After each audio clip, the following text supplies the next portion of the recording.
I remember everything from the first tournament. And it was a great feeling. My first ever EPT, I went there as a 21-year-old unknown kid, and that propelled me into the man that I am today. Playing on that big stage, now of course it's my best memory. Just nothing can compare. It feels amazing, really. I can't describe it. Unbelievable. It's an absolute dream.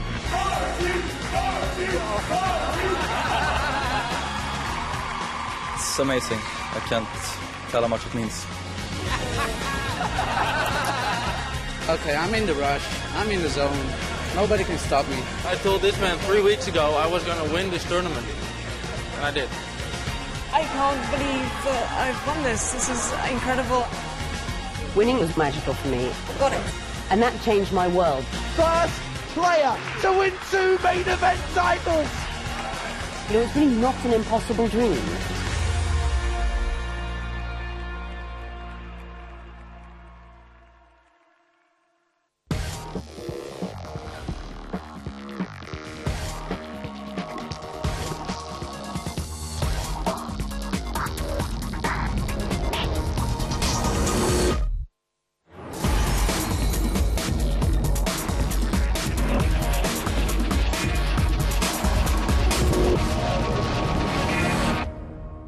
Hello and welcome to Barcelona and the PokerStars.net European Poker Tour. We are here for a very special event. It's the first leg of Season 11 and it is the 100th EPT Festival. I'm James Hartigan here with Daniel Negreanu from Team PokerStars Pro. Daniel, Barcelona, a place that's very dear to you, your first ever EPT. That is a fact. Season 4 was the first time I'd actually made the trip overseas and loved it and came back pretty much every year because Barcelona is by far my favorite stop on the tour. And obviously it's grown over the years, Daniel, as we can tell from the hubbub in the room behind us. The Estrellas event, the local tour event, has broken a record, more than 2,500 players in that tournament. Incredible. Yeah, no, it's pretty awesome. And I love what they've done with it by expanding the tournament so that there's something for the high rollers. We've got a $50,000 Euro buy-in event, and then we've got $1,000 buy-in events and smaller than that. So it's really an event where everyone can take a shot at. Did you think that when you started playing on the EPT it would grow to this stage? Well, you know, there was something unique about the EPT that made me believe that, you know, the vision for it could be a real big thing. Because first of all, if you're a, you know, American who travels, you get an opportunity to, you know, to play in a great event and see amazing cities. The stops across the European Poker Tour are in some of the most beautiful cities in the world. You mentioned the 50K Super High Roller. That's the event you're playing today. What is the appeal of the Super High Roller format for a player like yourself? Well, I love them. I love the idea of, you know, butting heads against the absolute best players in the world in a real challenge of wits. It's a little different than when you play the main events, and the turnout for this one has been unbelievable. Another record breaker. Yeah, absolutely, and I love that this has become a staple. For a lot of guys, what it does is it brings out the best names in poker who will play this, and they're also going to stay for the main event as well. So here we are on the start of day 2. How did day 1 go for you?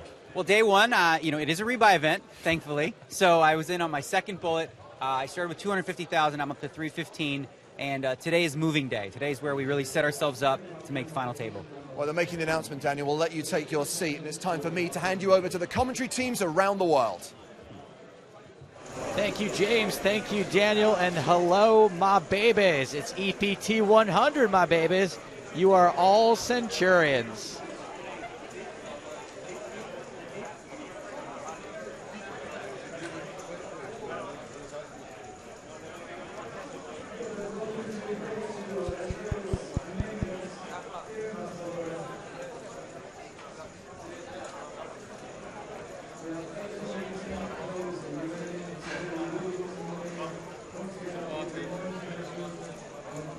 I am Joe Stapleton, and this one goes to 11, EPT Season 11. And if this season of EPT Live were going to be any more awesome, you would probably gain the ability to taste colors, maybe even the ability to speak a multitude of languages.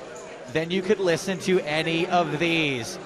EPT Live has local language streams: Spanish, Russian, Polish, Lithuanian, Latam, Spanish, Italian, and French. And of course, you can watch us on the go via the PokerStars TV app, available for iOS devices and Android devices, so download that one now. We had it in Season 10, why not in Season 11?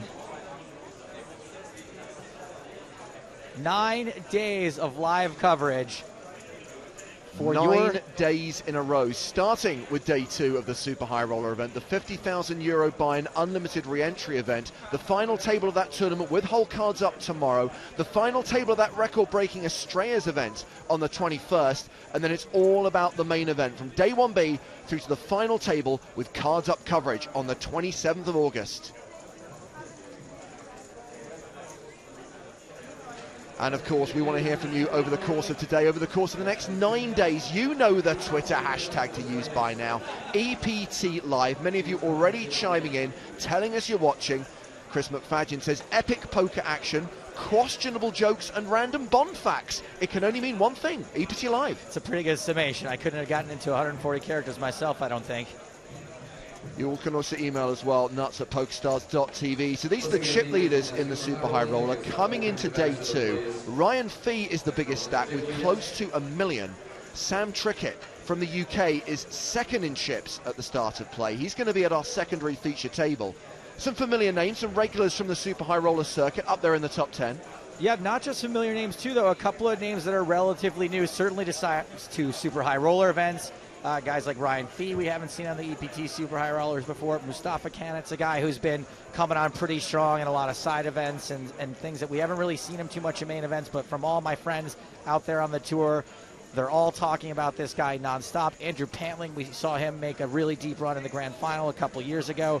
He's new to Super High Roller, so it's a pretty interesting mix of folks we've seen before and some new faces for EPT Super High Rollers. Yeah, you mentioned Andrew Pantling there, Joe. Of course, he was the runner-up in the Season 9 Grand Final, the event that Steve O'Dwyer ran, and this is the first time we've seen him play a Super High Roller event. We've also got some Super High Roller newcomers at our secondary feature table today. 2 feature tables, no. Obviously, our main focus, as far as EPT Live is concerned, is going to be on the main stage, on the main feature table, and we'll meet those players in a moment. But Fabian Quas has got a Super High Roller title. He won in the PCA this year. Dan Shack has come close to winning a Super High Roller on more than one occasion. Look, there's no way there's a guy named Jason Moe and a guy named Jason Les. If they confuse the two, you'd have to say Les is Moe. And he's off already, ladies and gentlemen. Joe Stapleton. And this is the feature table. Mike McDonald, an EPT champion, a near 2-time champion. Second place finish, of course, in this year's PCA. Jason Mercier has an EPT title and a second place finish in a Super High Roller. Lots of other big names. Schwartz, Joanda, Finger, Trianovsky. All the regulars in play. And because, Joe, of course, this being unlimited re-entries until the start of day 2, until they start dealing cards at the start of today, does mean that we probably haven't lost any players yet. We've probably still got a full field. It's very rare that we lose a player on day 1. Day 1's all about survival. Day 1 is about rebuying as few times as possible. There are a few players who don't typically reload in these events, but I don't think we lost any of those players yesterday. I think we're very likely to have the exact same number of players from yesterday. Actually, scratch that, more, because we did have a couple of brand new, unique players start today's event. So yesterday they played 8 levels, so we're picking up the action at the start of level 9 as this tournament becomes a freeze-out. The blinds will be 3,000 and 6,000 with a 1,000 ante. And according to the tournament clock, 51 remain. So 75 total entries. Wow.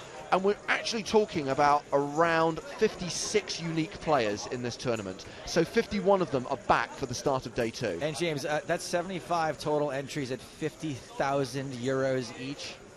Indeed they are. That is nuts. Where do you people find the money? Where do they get it? John Joanda chatting to Martin Finger. Martin Finger has 2/3 of the so-called EPT Triple Crown, a main event title and a high roller title. Oh, sorry, it's the Super High Roller title he has. Martin Finger just looking for that standard high roller title. It's just that boring old high roller. Many of you chiming in on Twitter already. Soren says, welcome to Barcelona and greetings from Denmark, and go, go, go Fabian Quas, he is the boss. A little bit of Danish poetry to start the day. Ed Kilworth says, hi James and Joe, looking forward to season 11 of the EPT. I might make it out to play one of them these days. How was your summer? How was your summer, Joe? My summer was fantastic. A lot of people were like, aren't you excited? Aren't you excited that EPT's back? And I am. But also I had a great time doing absolutely nothing for a lot of this summer. It was wondrous. Our first EPT live stream since the grand final in Monaco. Our first webcast since the Canada Cup back in May. Yeah. Oh, wow. Yeah, Canada Cup. We haven't talked about that yet. The four-way all-in that ended the tournament, the Canada Cup. Unreal. Stop this. Ooh, this. Let's see if I make it. Boom. Fuck. So many odds and I missed it. Ja, das läuft schon mal. So earlier, the players arrived inside the tournament arena to find their seats. Jean-Noel Thorel on the left there. Obviously, we know Gianni Hotel Juanda, who looks like he can't even wait for live poker to start. Long time ago that we played last time. Yeah. Eric Seidel making his way in. Forgot his Gandalf hat today, I guess. Vanessa Self's already sitting down. She's punctual. Sometimes it's free, sometimes aces. Still balanced. Why you're the best, Louis Bousquet. That's why I don't play poker for a living. Chatting with Luca Vivaldi. He's chosen to grow all of his hair on the bottom half of his head. Mike McDonald tripping his way up to the main stage. Why did we choose to air that? I don't know. Not terribly flattering.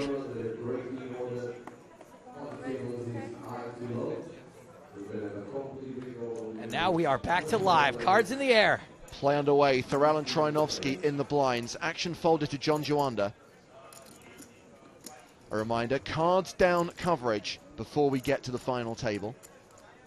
So actually, there's been a raise from Mike McDonald. Under the gun, he's made it 13,000.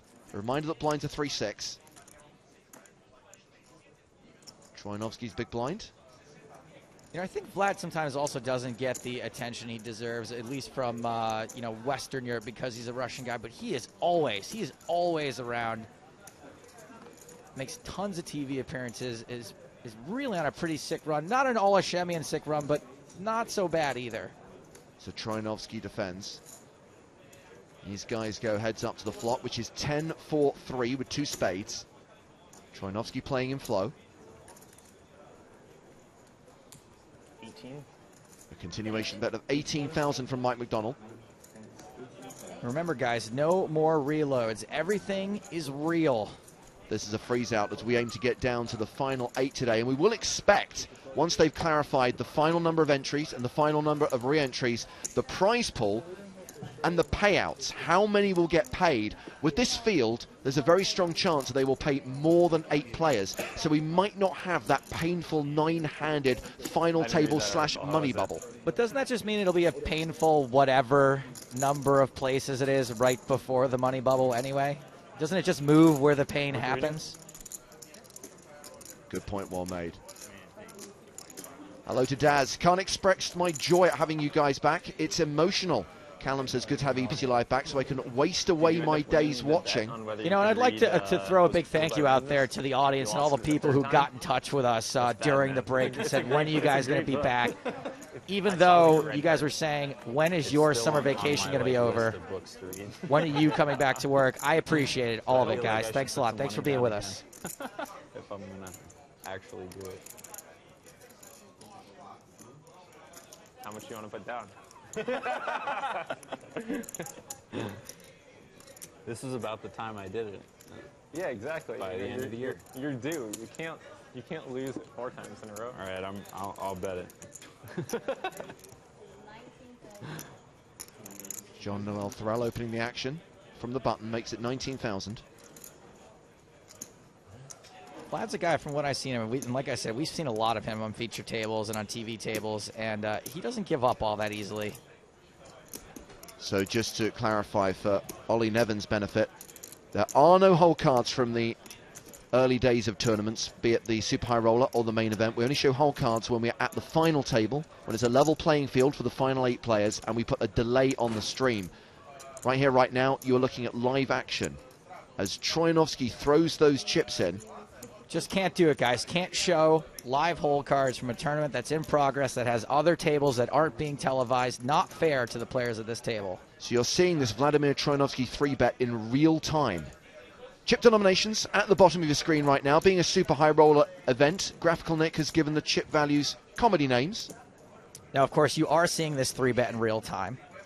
The drawback being that we don't know what those cards are, but we do know that they are a combination of letters and or numbers. It's entirely possible that Vlad would make this 3-bet with good cards, and he might also do it with not so good cards, knowing that he is 3-betting a late position raiser who's probably going to open fairly wide. And Jean-Noel Thorel is a player who doesn't have a ton of experience in super high rollers, and Vlad may be choosing to attack that as well. Jean-Noel played this event last year. I believe he works in the pharmaceutical industry back in France. Pharmaceutical and cosmetics, I think.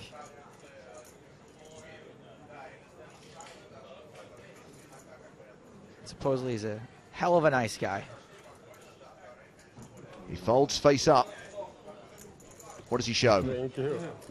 Pocket eights. Thank you. Don't know if that's the best move, showing that you can be taking off eights pre-flop.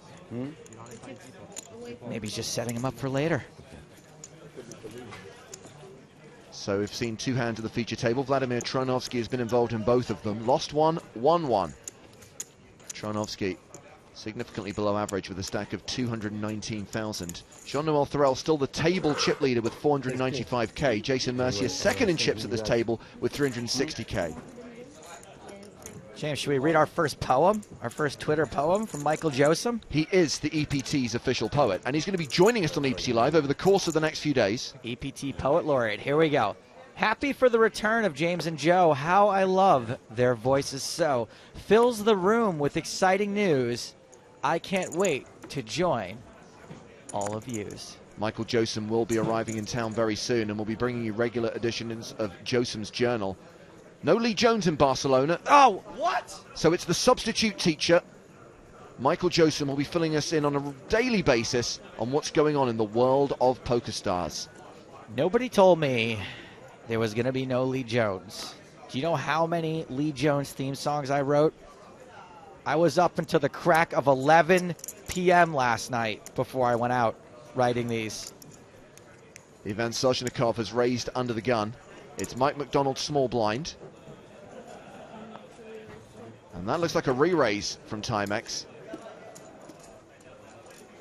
A 3-bet to 30,000. Alex Johnson says, glad to hear Jarl's voices again in Austin. Can't wait for the rest of the new season. And he sends loves with a Z.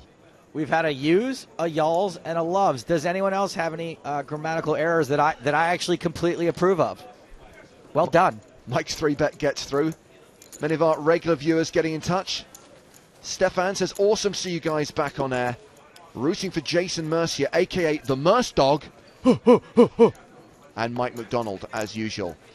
Tanvir says, hi guys, first time watching EPT Live, glad to be with you from Australia, keep up the great commentary. Great to have you with us, Tanvir. Remember, 9 days of live coverage, hopefully you can be here for most of them. You remember how I said at the top, James, that if this season of EPT Live were any more awesome, you may gain the ability to hear colors or taste colors or something like that? We have 1,000,001 different really cool things, new stuff that we are going to be rolling out this year for Season 11.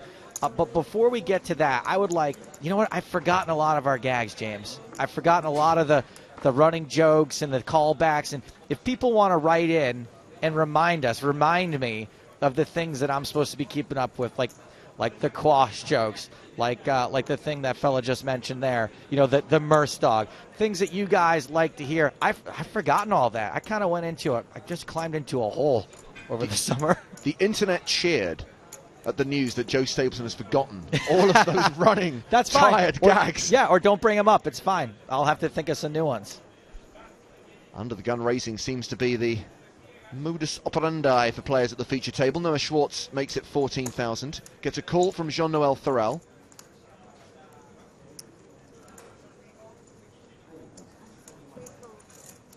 And Sozhnikov gives up the big blind, so we go heads up to the flop here. All right, a little floppage. Schwartz with the betting lead, Thorel in position. Ace, queen, queen with 2 hearts. Hello to Vasilis. Hello guys, greetings from Greece. Good luck to everyone, it's poker time. What is that in Eastern Standard Time? Greg Hickman says, glad to hear your voices again. I'm here in Prague, hoping to play in my first EPT later in the season. Greg, we look forward to seeing you. That is going to be very expensive. I suggest going home and then going back to Prague in December, because if you're waiting for us to get there, I mean, that's you're going to rack up quite a hotel bill. Schwartz winning that one with a C-bet on the flop. Jamie says, is it too early to ask what's in store for Challenge Stapes this week?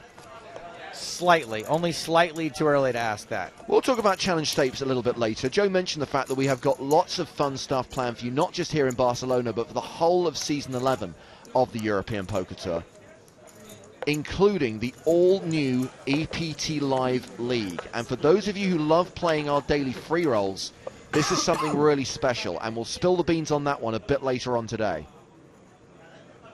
And not the kind of special you would use to describe someone you don't like. We mean the actual kind of special.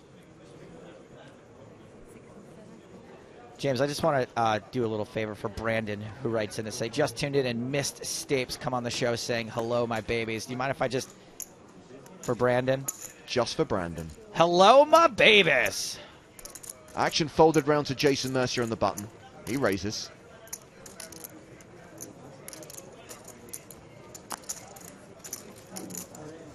Raise and take it for the Merstock. You know he's thinking it right now. Look at him. Andrew McMillan says Tucson, Arizona is cooler now that EPT Live is back. It's a nice thing to say. And by cooler, he means it went from 110 to 109 degrees in Tucson. Rob Pearson says, great for you guys to be back. Last year, history was made. Looking forward to see what happens this season. Keep up the great work. And I think Rob's referring to the fact that we had our first ever two-time winner, that being Victoria Coren Mitchell. We've already made history. At the start of Season 11, that Estrellas event I mentioned when I was talking to Daniel, this is the local tour which precedes the EPT coming to town. More than 2,500 players, the biggest ever live freeze-out held by PokerStars. It's intensity in 10 cities, or in this case, just the one city, Barcelona. And of course, a record-breaking field in this Super High Roller event as well. Which we can't promise, but it should mean a record-breaking field for the main event here also. And that's what everybody's really waiting on at this point. How many will we have in the Barcelona main event for EPT 100? You little centurions, you. Yeah, it would be the first time then. Yeah. I mean, it's always pretty busy, so. Do they usually have good field? Yeah, for main and always good fields, and even for the high rollers. Or like a big field, or like? Yeah. Big. Maybe a little bit less than here. I really would appreciate to order something to drink. Yeah. Yeah, that's a good idea. Service, please. All right, I'll get down there. Yeah. Ich weiß nicht, deine Schuld. That's true. Do you have water for us?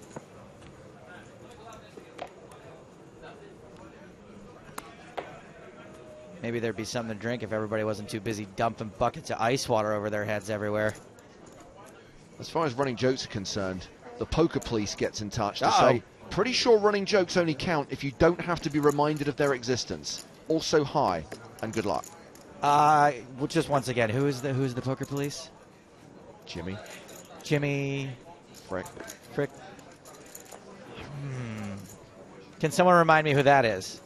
Just kidding, Jimmy. We love you, Gabo. Ollie says, I remember one of the gags was about Devilfish. Think he's your biggest fan. Look, me and Devilfish have worked things out. I called him on his cell phone. Dialed 7. Bada Bing says the daily grind is way more fun with EPT Live on. Well, you got it for 9 days, and of course, every leg of EPT 11 will be live streamed. Not that long to wait for London. That's going to be at the beginning of October. And then we've got Prague before the end of the year, the PCA in January.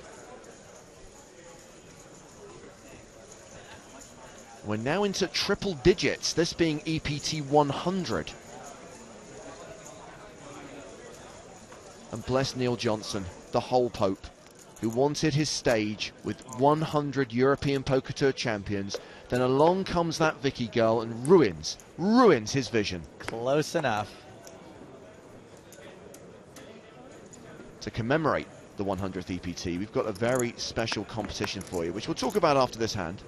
I have a gag that I want to do, James, and I'm not sure where we can do it. Do you remember during the PCA a couple years ago, we did like a show full of clips, and in one of the links you asked me, who do you think is going to be the first two-time EPT champion? I say Vanessa Selbst, even though she hadn't won even one yet. I remember. I want to go back to that clip and and redub it so that I say Vicky Corin. And then I can tell people, look, everyone, I said Vicky Corin. It's right there. Raise and take it for Jason Mercier, and you might have got away with it had it not been for that pesky American guy actually telling everyone on a live stream to the entire internet that he was going to do it. Right, but now you all will be in on the joke. So the EPT 100 quiz is kicking off this afternoon. Your chance to win a pair of Skull Candy Crusher headphones and a ticket to the Sunday Million. This is a quiz that's going to run for the duration of EPT Barcelona. You're going to get 2 questions every day, and it's kind of like a treasure hunt. You need to write down the answer and keep it to yourself, and then wait until you're allowed to enter the competition with all of the answers that you've saved over the course of that 7-day period. Do not tweet the answers. Now, it won't disqualify you, but you'll be giving the answers to everyone on the planet, so don't tweet them. Keep them to yourself. This is about you. So 2 questions a day. Write down the answers, keep them safe, because we won't be repeating the questions on the next day. And then on August the 26th, which is day 5 of the main event, that's when you'll be allowed to enter the competition. There'll be an online entry form. You can type in all your answers. And do you know what? I've seen the questions. This is a toughie. Well, if you're going to give away some of these awesome Crusher headphones, you got to make it hard. James has got an external bass slider. You can adjust the bass level of this. It has an auto on-off smart circuit to save on battery life. You can't just give away headphones that save on battery life for easy questions. Tough questions, plus you're only going to get them once, so you need to be watching every day, save up those answers, enter, and I don't think there'll be many people who are able to actually get every single question right. So, interested to see how many correct entries we get. So if we only have one person that gets every single correct answer, boom, you win the Skull Crushers. Correct. Now, and the Sunday Million ticket. Please do not forget about the Sunday Million ticket, worth $215. Yeah, plus potentially a whole lot more. That's why they call it the Sunday Million. But if we have a bunch of people that all have all the right answers, what, it's a drawing? A random draw? There will be a draw. Okay.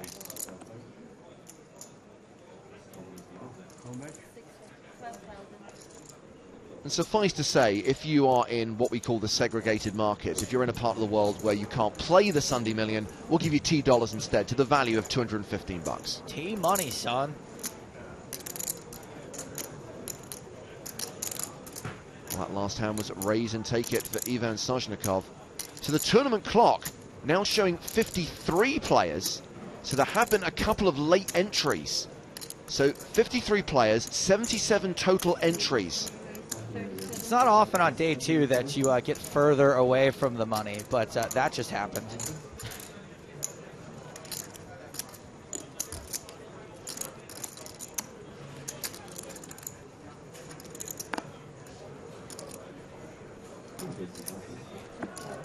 Mercier's under the gun race. 3-bet by Vladimir Trinovsky. Mercier folds. Thorell folds. I mean, if he folds 8s, there's a pretty good chance he's going to be folding a lot of other hands too. Thorell had flattered Mercier's original raise. So Trinovsky up to 260k, above his starting stack. As we take a look around the room, take a look at some of the outer tables in this Super High Roller.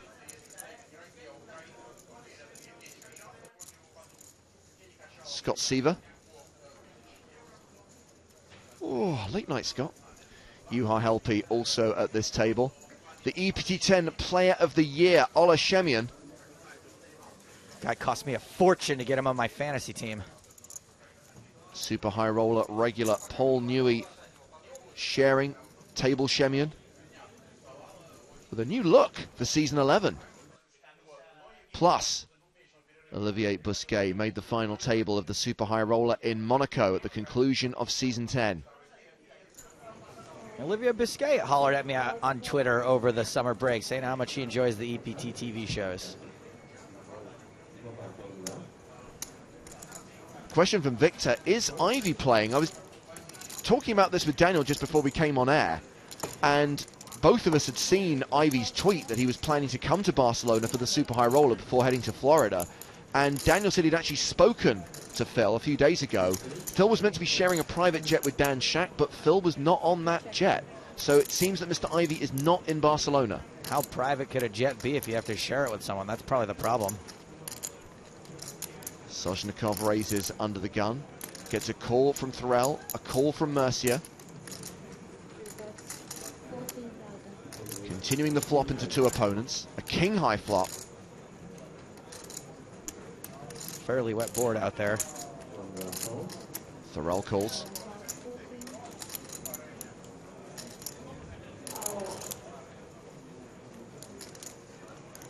Wow, 2 calls here. So still 3-way to the turn.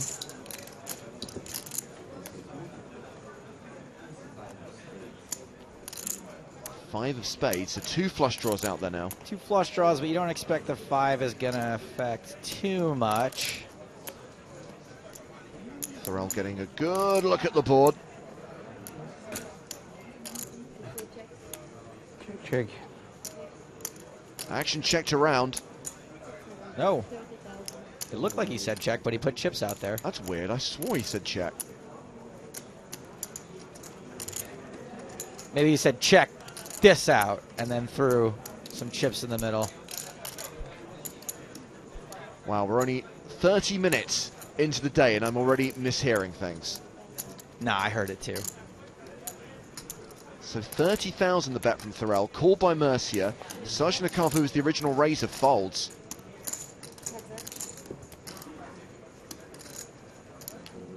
Six of hearts. Is it me first? Thorell's going to have a king most of the time, right? Just went check, check. Maybe a slightly worse king for Jason. King Jack, the hand for Thorell. And that wins him the pot. Update from the secondary feature table. Sadly, the Mo less jokes have to come to an end because Jason Mo has just busted the tournament. So there is less Mo in the tournament. And now there is 1 Mo less than there is Mo. Jason. Michael Joseph says, you know you're baller when you miss your private jet.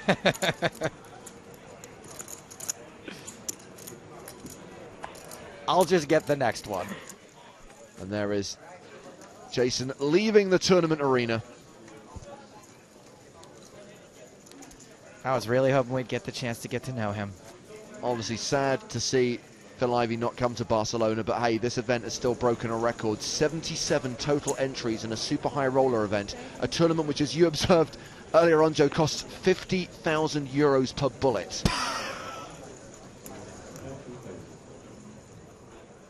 Daniel Negreanu referenced at the top of the day that he's on his second bullet. Saw Talal Shakurchi in the corridor yesterday buying his 3rd entry into the tournament. Well, I hope he's doing all right financially.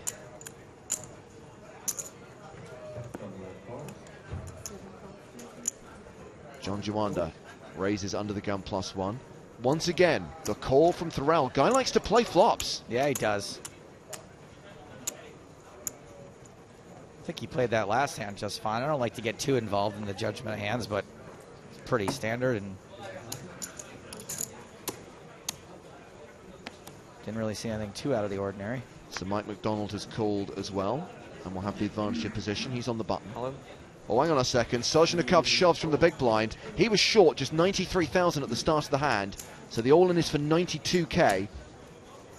What were you saying about Mike McDonald having position?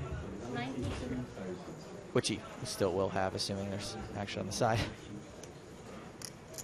Also, if this were to be a flip, it's important to have position. You got to have flip. position, absolutely.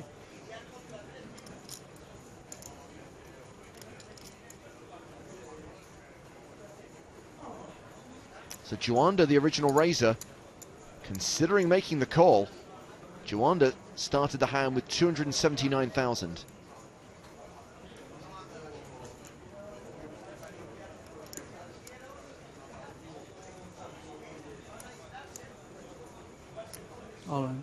Juanda reshoves. Oh boy.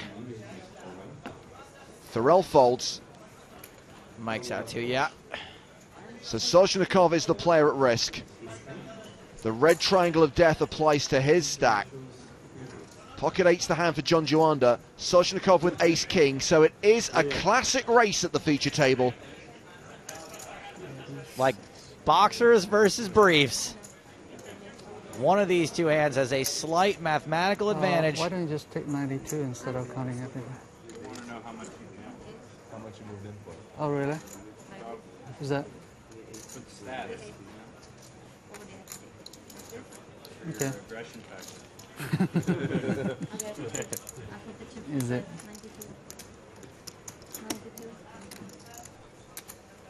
Are they gonna Soshnikov use needs to hit. card for the TV broadcasting thing? Ace. What did you call for ace? Spade's not a factor. Spade. That's not nice. Spade. Although if two more come, I don't have spade. we could be All right, singing. eight of Spade. No, when he spade, spade. Eight of spade. Oh! Hey. Still take the 8 of spades, right? I've got a flush draw. No, now I'll take the 8 of heart. I get greedy now. I would just take a black card. Red. Oh. Two pair for Soshnikov. He doubles up through Juanda. And he is thrilled.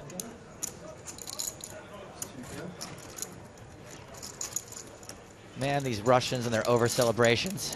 Sick of it. Yes! Gratuitous. Ace in the draw. Oh no! Yes. You didn't even have to do that. They left the audio on it. You got it. Yep. Thank you. I love it. This water. Bye-bye. See you. Oh, the Spanish guys love that. Oh. Hello. That's kind of like normal speed for Spain. I know though. you couldn't resist leaving. Yeah, I know. I don't blame you. So these are the stacks of the players at our feature table, and it's showing the players in seat order. Who's got all the chips? Jean-Noel Thorel? Ob. There we go. That's how you do it in chip order, guys. In case you were wondering.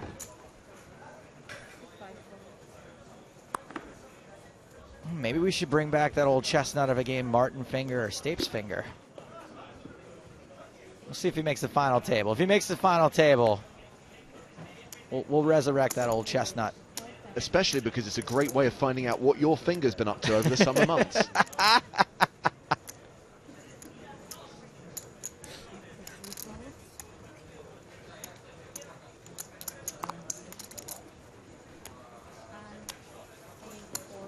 Jason Mercier raises the button. And once again, 5 red. I have the 150 just like that. resistance from the big blind, Noah Schwartz. 10-10-6. Check, check. 4 of clubs on the turn. Check, check again. 7 of spades.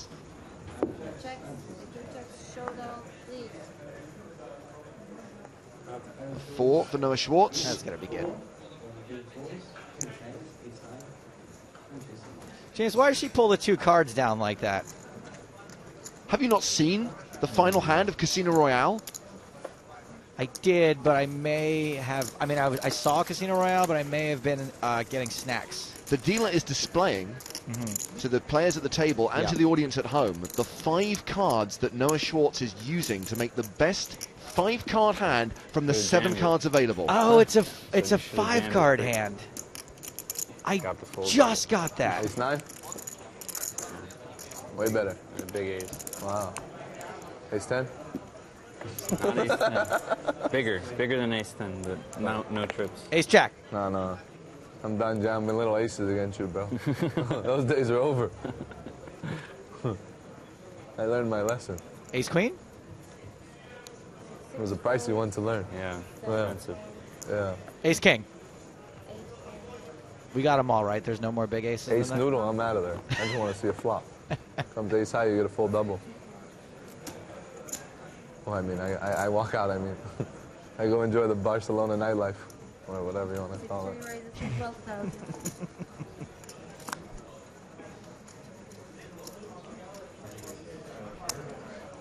Button race from Soshnikov.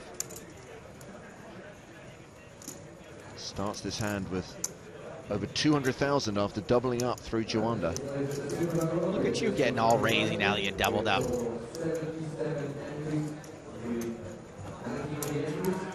Hello to the Mad Villain, who tweets to say EPT Live from Barcelona is now on, and the Mad Villain is mad for it.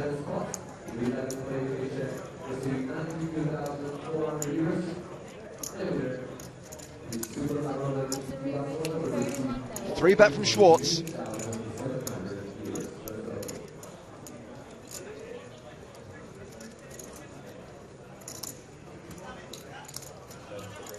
Yeah, exactly. If I cash, there's more than a 1/3 chance I lose money. Juanda with the decision in the big blind. You have me covered. No, I have 160 start to hand.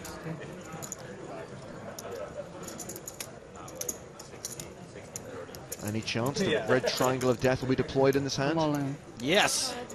Triangle John Juanda. He is all in.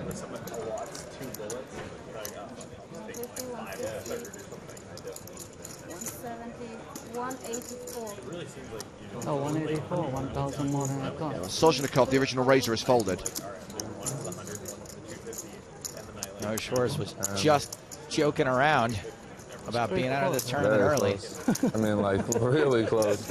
Close as it gets. Huh? Yeah. Have you by like 2 chips or something? A little bit more. Like 1,500, like 15,000. All right, whoever loses is not gonna be happy.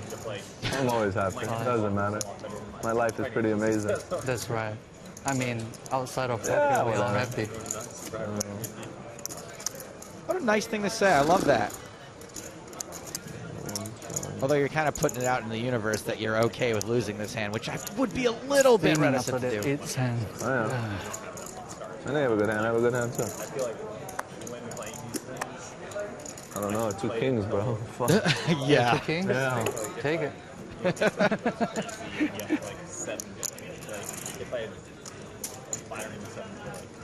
See? 2 kings. All right, a 2 and a king. Come on, let's see the other one. Wait, what is he for? King, queen? I know. It's king suited. Ace king suited? Did not look at the other one. Yeah. Oh, that's what you want. So good. Yeah, ace king of spades. Ace king. Did you see that? What else can he have? That's what I made crush. Nice lay down. Hey, you dominate. King high and ace high. King queen. King queen? Yeah, king queen. Not suited though. That's what I thought. If you would have folded, I would have just limped in. You would have raised. I would have shifted in. Fucking Juanda. Unbelievable. Steaming. I know you are. James Derek. Whoa. Suited. They're not done yet. You read him good. You said king jack. You said it king. King queen is equal. Nice. King queen, yeah, poker stars hand. I'm in. King queen suited, it's a good hand. Nice read.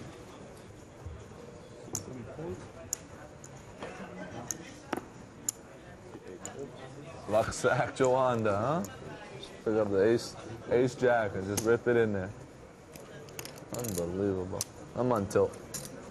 Let's get him. Not that good. Ace jack out of a slow play then. Yeah, no, you're done. Let you hang yourself. Yeah, I don't blame you. I'd slow play ace jack too. Sozhnikov raises from the cutoff. By the way, the prize money's been announced, Joe. Total prize pool, nearly 3.7 million euros. And we are paying 11 players. Wow! That's a record too, right? We've never paid 11 before in a super high roller.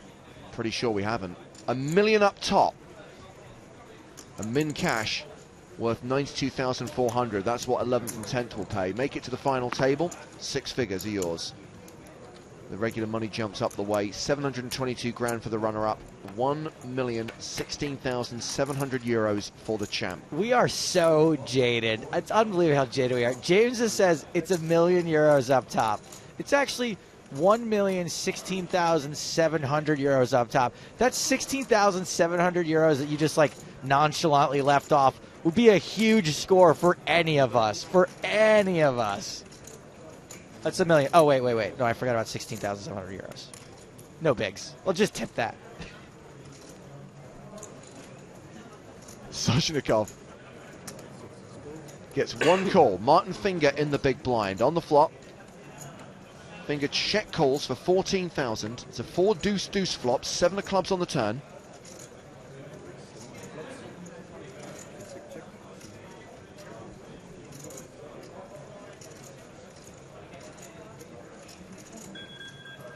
Finger checks to the Razor, who also checks.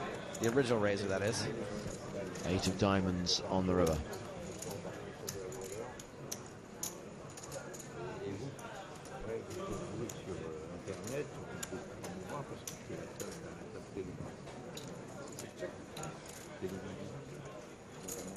Finger is checked for a third time.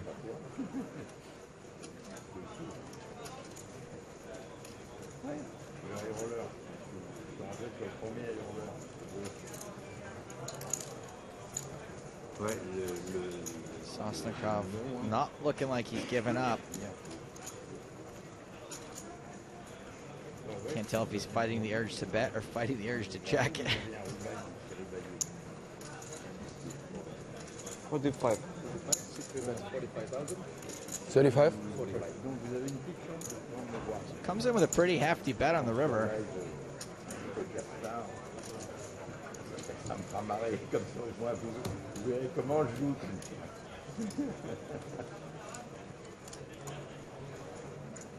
think the bet was 45,000 into 63,000.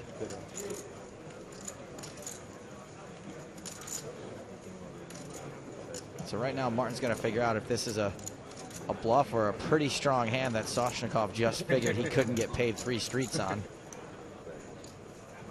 Courtesy of the live updates on the blog, I can tell you that some of the last-minute additions today were Pratush Badiga, Alex Torelli, and Alexei Koroshenin, who won EPT Vienna last season. Martin's opted for the third option. Wow, the check raise.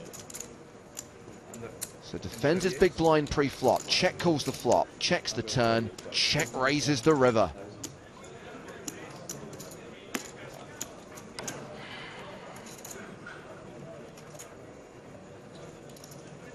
I wish I hadn't killed that fish.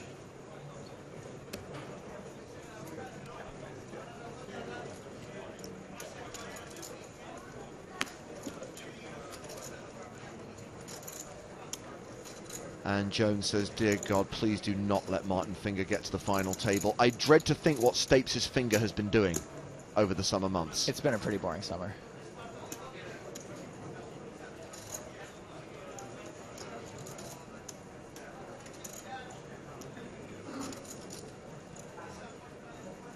Body language says Foldsville.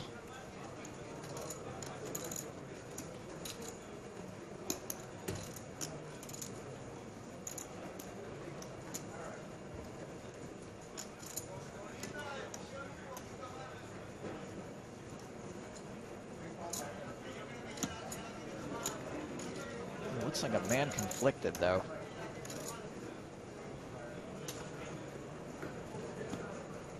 A reminder that we are focusing on our feature table today. If you want to follow the action from the outer tables, those live updates are available via the PokerStars blog. So now it's looking like Soshnikov had some kind of hand that he thought he was betting for value.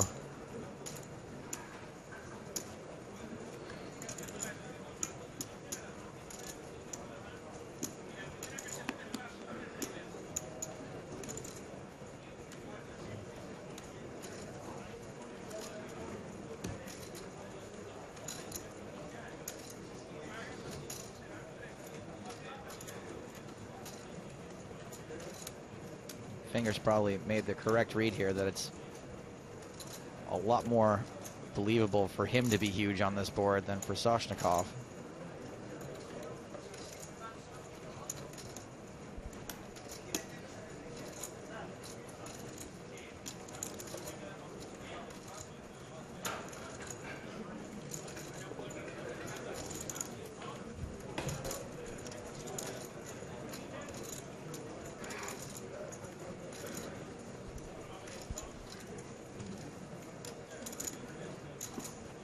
Just kind of, you know, tough spot for Soshnikov if he's got something like, you know, some kind of overpair, because there's very few hands the finger can have. He shows 2 queens, king queen. It was a total bluff on the river. 2 jacks for Soshnikov, who does eventually make the right call with the overpair. Big call for Soshnikov, gets his stack up to 378,000. He's now the second biggest stack at this table. And Finger's down to 140K. Pretty good attempt by Martin Finger, but like I was saying, it's, you know, there's not that many hands he can have there. Full houses or nothing. So we're taking a look at another one of the outer tables in the Super High Roller. Day 2 of this tournament as we play down to the final table. That is Ryan Fee, who started today as chip leader, sharing a table with Vanessa Selbst, Super High Roller regular Eric Seidel, and our most recent Super High Roller champ and this year's one-drop winner, Dan Coleman. What is this one drop? There was kind of a thing that happened this summer, huh? And confirmation of a 3.7 million euro prize pool and 11 players paid. 77 total entries, 56 unique players, and 52 of those players still remain, according to the tournament clock. I do think that, James, you did mention at the top, and I kind of made a joke out of it, but I do think the fact they're paying 10th and 11th and they're paying the same money will sort of ease some of the bubble pains that we've been through before. Of course, we can never predict these things. Things just happen the way they happen, but I would guess it's more likely that that things will be a little smoother around that time because of the way the payouts have been decided. No reason to suspect, by the way, after close to an hour's play, that Ryan Fee is not still the chip leader, and nothing on the live update section of the blog to suggest otherwise. So I wanted to get to this tweet from Darren, who said the nicest thing to me so far today. I've managed to get my body clock off casino time to get up early to watch some EPT coverage. I don't mind Stapes. I would take it if I were you. I would take it. Thank you. So Soshnikov back in the action, opening from the hijack, gets 3-bet by Juanda.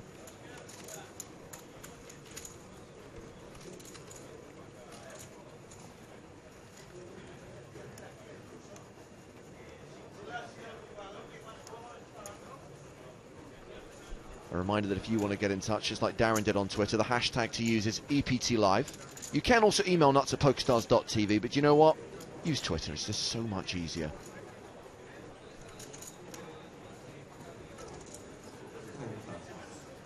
Soshnikov folds to the re-raise. Don't think you have jacks this time. How do you jacks in a row? Tough to have jacks one hand in a row. Yeah, we already had that, so. Stacks of the 8 players at the feature table. Schwartz and Finger hovering around the 20 big blind mark. Blinds going up in 17 minutes to 4-8. John Juan is one of those guys, by the way, where for some reason everything he says is slightly funnier coming from him. Like if it came from someone else, it wouldn't be as funny. This one time back in 2005, when I was working for Card Player, we had our own private bathroom in our war room. And Phil Ivey used to come in and use it quite regularly. And then one time, Phil and John discovered it, and they were sort of fighting over the bathroom. And Phil says, look, I'm going to go first. I'll build real fast. And to which John says, that's what your wife say. And everyone just loses it, just completely loses their mind. It's like not that good of a joke, but so much funnier coming from him. So this is back in the day before the high rollers had Winnebagos outside the Amazon room. The high rollers would like just boot the media out of their bathroom during the breaks. Chip denominations on your screen right now, courtesy of Graphical Nick.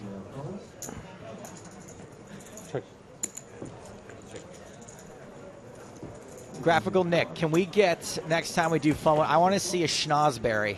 I want a schnozberry denomination. So this is blind on blind. Thorell called in the small. Tronovsky checked his option in the big. Troianovski bets this ace up high flop.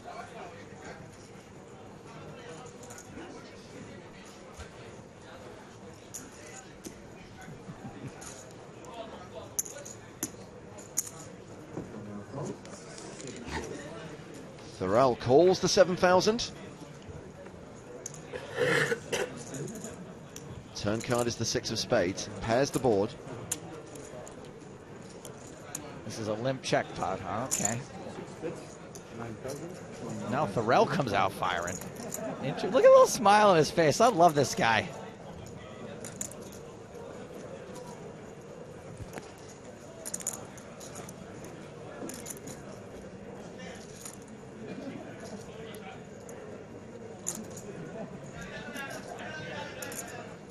Jean-Noel Thorell, only 5 years younger than the first Noel. Check called the flop for 7k, leads the turn for 9k. And that's a raise from Troianovski. Yeah, Vlad's just going to make Jean-Noel's life pretty difficult. He's shown himself to be a fairly passive player, and Vlad's just going to capitalize on that all the live long day. So we talked a little bit about the EPT 100 competition that we're going to be running for the next 10 days. We talked a little bit about the EPT Live League. Full details on that one later on today. Now it's time to talk Challenge Stapes, which is back for season 11. It's back in Barcelona, and these are the 3 challenges we want you to vote for. Which of these 3 challenges would you like to see Mr. Stapleton face? Busking on Las Ramblas, becoming Picasso for a day, or being a salesman? That's right. So if you want to hear a little bit more detail, the first one, Busker, we're calling that one Guitar Here Joe. And that's I'm going to have to go down to the Rambla with a guitar and serenade people, sing music, try to earn money. I'm going to try to earn at least 100 euros. The second one also takes place on the Rambla, where I will take up some space as a caricature artist trying to do some drawings of folks, possibly in the style of Picasso here in Barcelona. And then finally, Salesman Stapes, I have to go on out to the ocean and try to sell sand at the beach.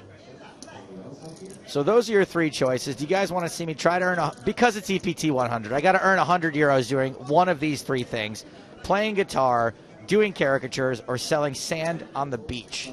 So you can vote, and the poll is now live at facebook.com/European Poker Tour. Just go to the EPT Live section and vote for the challenge you'd like to see Joe undertake later this week. And Francine gets in touch to say, Joe, I hear you've already been performing on Las Ramblas this week. Yeah, I'll tell you guys about it after this hand. Or Monster? Either one or the 2. Joanda's raise was called by Troianovski pre-flop. Troianovski checks.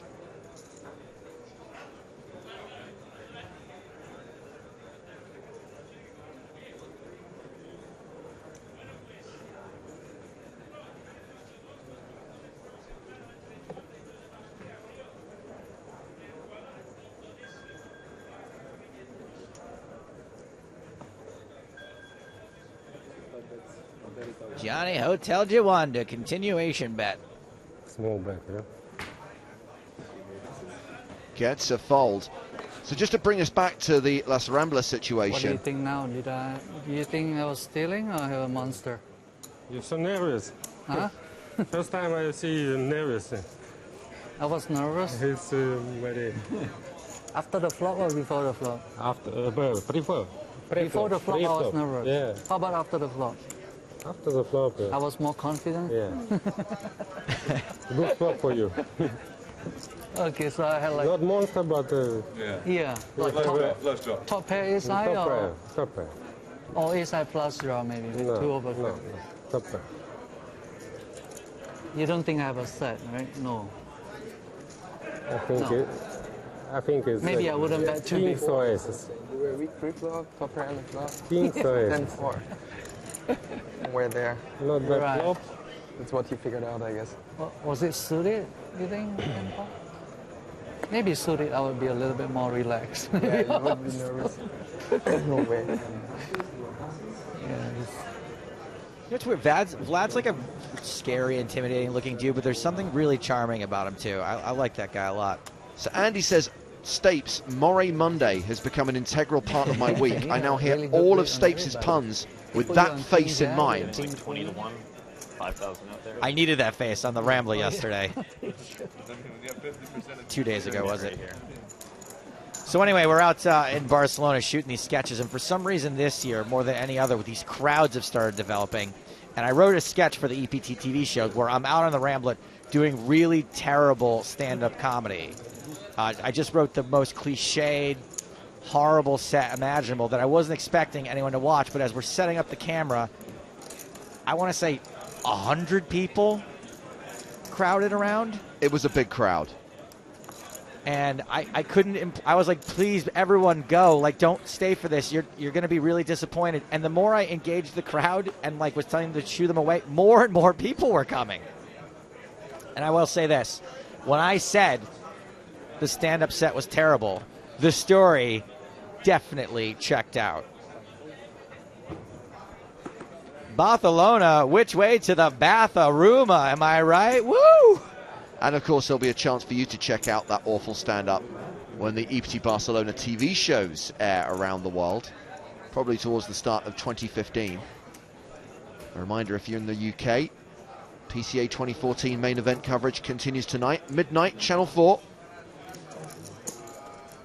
Those shows, of course, also available online shortly afterwards at PokerStars.tv and on the PokerStars YouTube channel.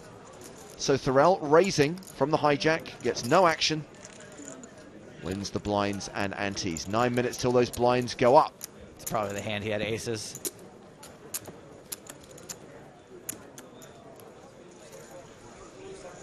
So more faces here on day 2 of the Super High Roller as we take a look at another one of the outer tables. There's a former Super High Roller champ, Max Altegut. Also a guy I mentioned is in this tournament for 3 entries, 150,000 euros invested. Talal Shakirchi. Tim Adams famously ate a yogurt at a Super High Roller table with no spoon. Alex Torelli, he bought in today, along with Pratush Badiga and Alexei Koroshenin. And Bryn Kenny, who's looking quite clean cut for Bryn Kenny. Yeah, he is. New season, new look. Everybody's always reinventing themselves. I started bathing. Hello to Johnny Bradley, says, hi guys, it's great to be back. Ash is convinced that Stapes could sell a fridge to an Eskimo, so sand won't be an issue at all. I don't know, the people here are a little thrifty.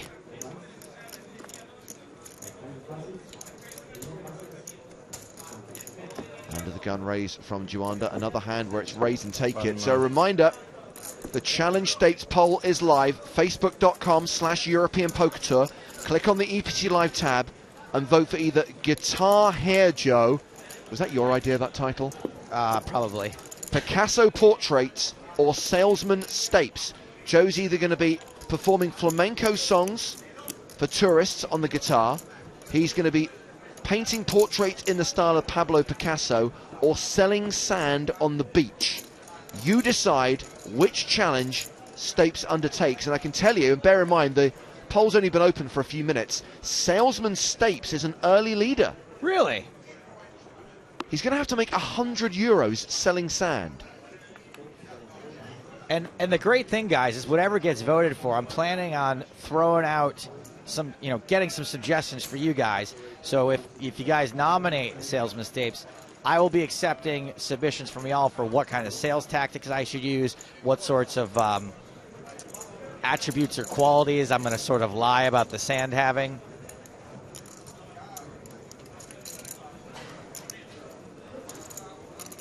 Is that the one you're trying to get for the shark cage? Hiya.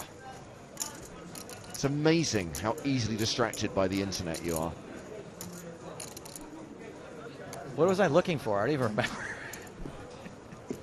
I think you're trying to vote in Challenge Stapes. Yeah, where is that? EPT Live tab. EPT Live tab.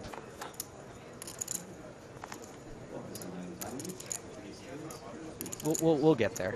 We'll get there.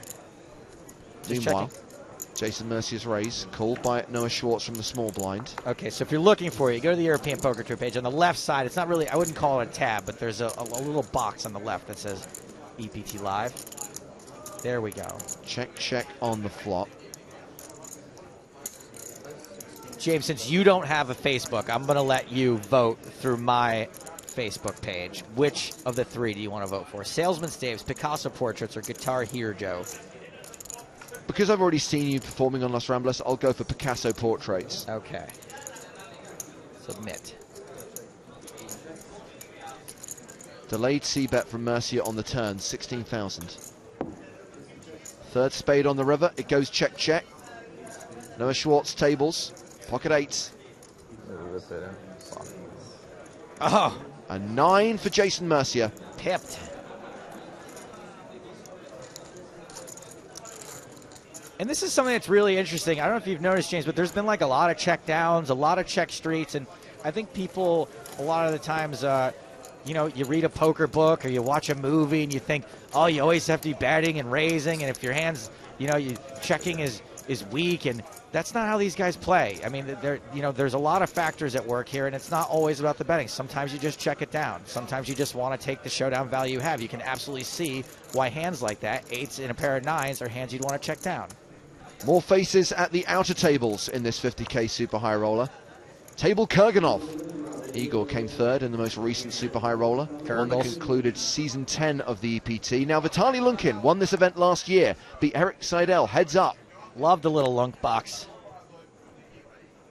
Those are the chips and EPT 10 card protector of Tsar Wilf. There's Kurgels, sharing a table with a couple of Daniels. Daniel Smith, King Dan, and the man who started today's webcast, Daniel Negreanu. You know, I tried to add Tsar Wilf to my fantasy team last night, James, and unfortunately he wasn't in the database, and I accidentally added Wilfried Herrig. Is he even playing in this tournament? No. Bad choice. Really bad choice. Kind of drawing dead with him. Chances of him cashing? 0. I'd say less than 5%, certainly.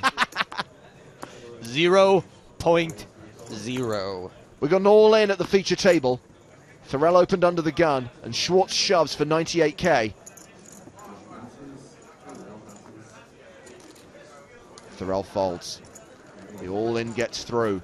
So Lars, as being home ill isn't that bad after all. I'm watching EPT Live and rooting for November 9er Martin Jakobsen. Obviously, various members of the November 9 have turned up here in Barcelona. Martin Jakobsen, thrilled to see him make that final table. Martin is one of those people we refer to as an EPT nearly man, because he's had so many near misses. Bridesmaid. 2 second-place finishes in the same season of the EPT. Yeah.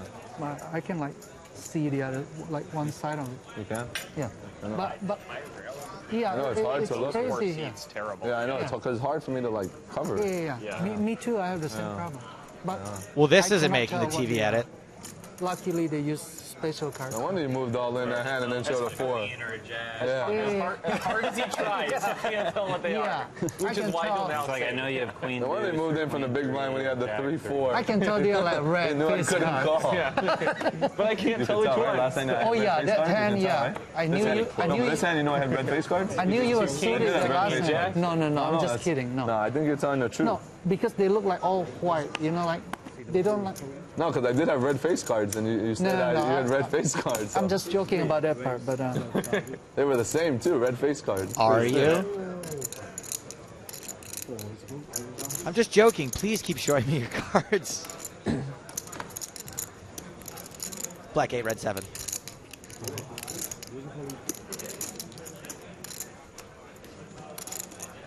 Coming towards the end of level 9. Blinds going up in 2 minutes' time.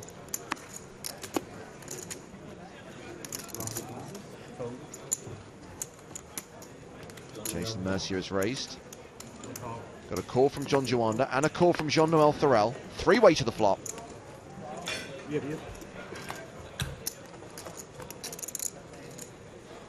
That flop is ace-9-7 with 2 clubs. Thorell checks.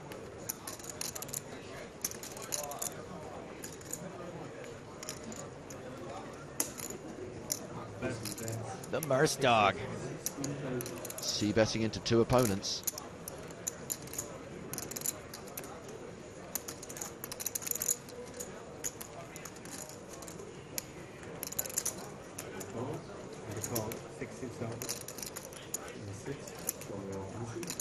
Joanda calls, Thorell folds, heads up to the turn.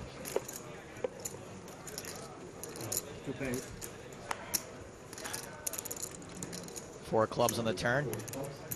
Puts a potential flush out there. It is getting flushy.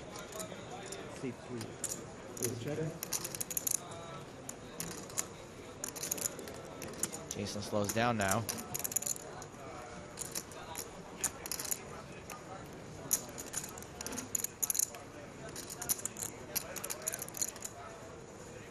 Joanda would bet here with a lot of hands, I think.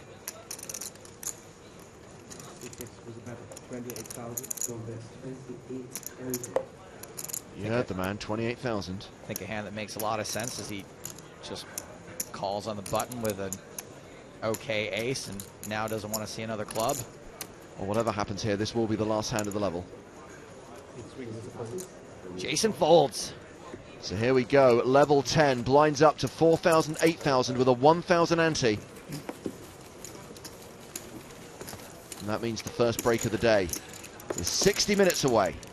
James Jakob's done a great job shilling for us. He says, and I haven't missed Hello My Babies from Stapes thanks to the PokerStars mobile app on my way back home. Love it. Keep up the good work. Absolutely, that app available for iOS and Android devices. So get yourself a good data plan and watch us on the go.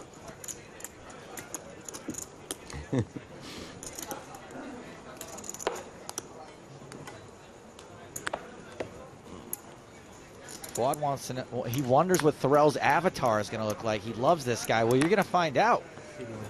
When these shows air on television, we'll have him. He'll be there.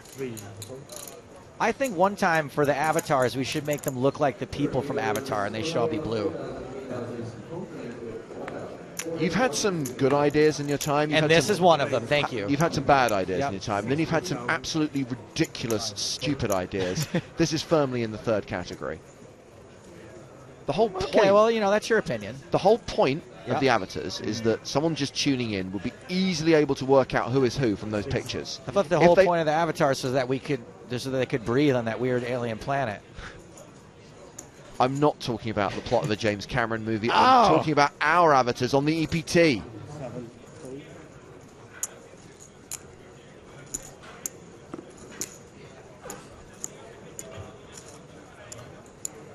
Sashnikov raising from under the gun +2. Jean-Noel Thorell likes to play.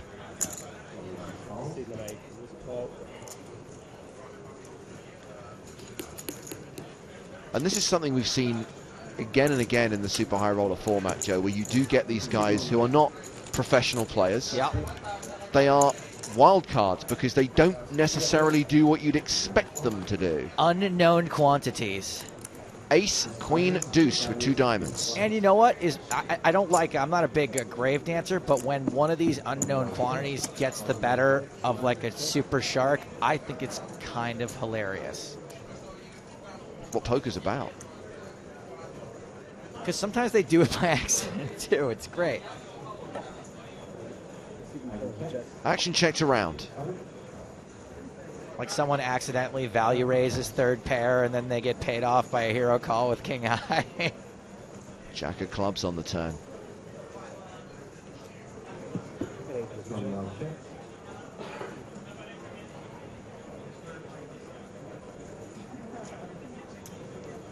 Tim wants to know, who is the Dr. Frankenstein looking guy? Tim, that is Jason Mercier.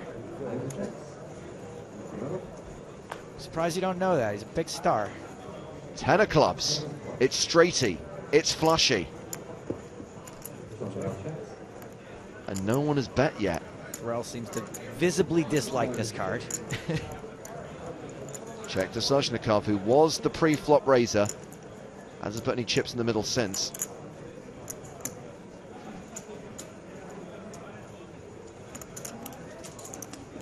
Pretty thin board in general. You don't have to have a straight to bet, but it's still pretty hard to get paid by worse, I think. Checks around. Officially, Thorell is the first to show. Could be why he visibly did not like the last card. Good news. 8-10 the hand for Troinovsky. A pair of 10s, good enough.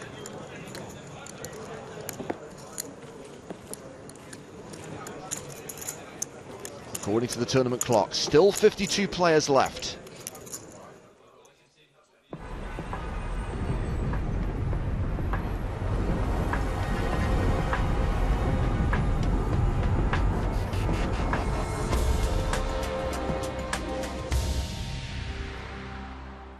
You remember how in the meeting beforehand they said they had some subtle promotions to run? Yeah, that giant chip's pretty subtle.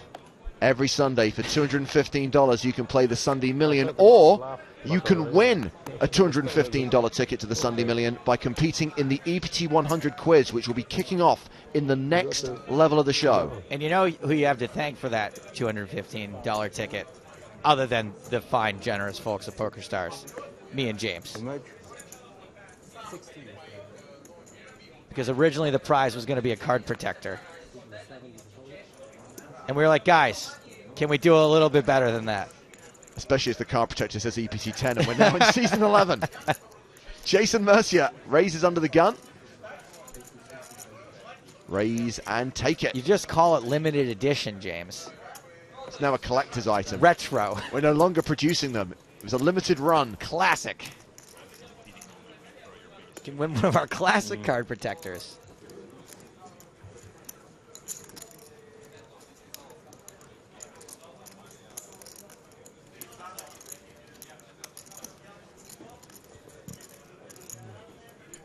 Jason currently playing 320,000.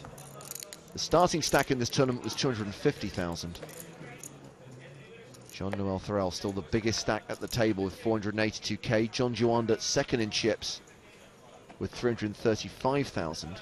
I love the gold Super High Roller trophy. It's nice that it's distinctive. I don't have one of those yet. I only have an Omaha trophy.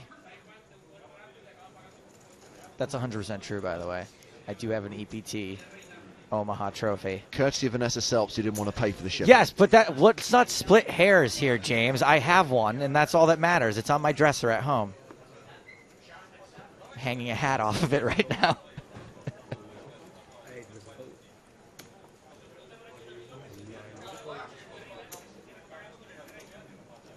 Juanda raising.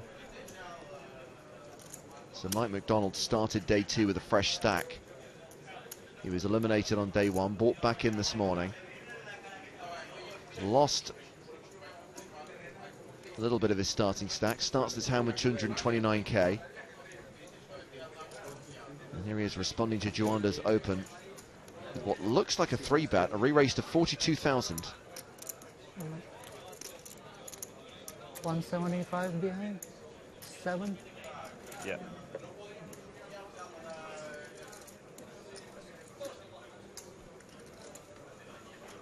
Now, we don't have the benefit of seeing every showdown or seeing all the whole cards, but it does feel like so far today it's been pretty straightforward. The only one real move we saw was Martin Finger with that river bluff.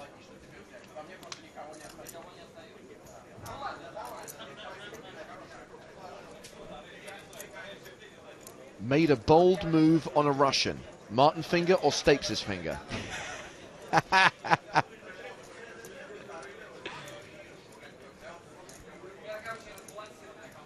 Both. Ooh, Juanda. You said you were missing Lee Jones, Joe. I am, yes. Has he gotten in touch? He has. He said, good morning to all my friends at EPT Live. I hate missing EPT Barcelona, but somebody's got to keep the Grizzlies in Alaska company. Is Lee working on getting that Alaska market going? Is that what's happening? Leaving no stone unturned. 6, 7, 8 with 2 hearts on the flop.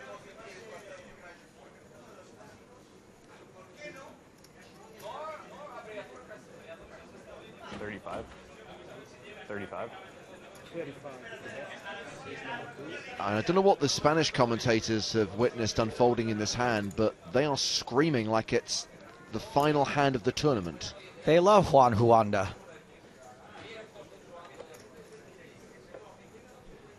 Mike continues for 35,000.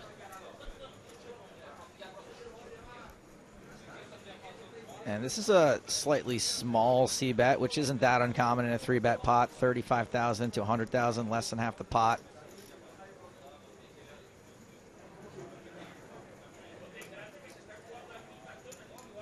And you would expect, if you're Mike, that John's missed this flop a lot of the time. Well, Juanda calls the 35,000. You mentioned it's been pretty straightforward so far. There's another hand where we're going to see a move. 3 of spades on the turn. It's one of these guys getting frisky, playing a little bit funky. Entirely possible. Pretty raggy board. Coordinated, though.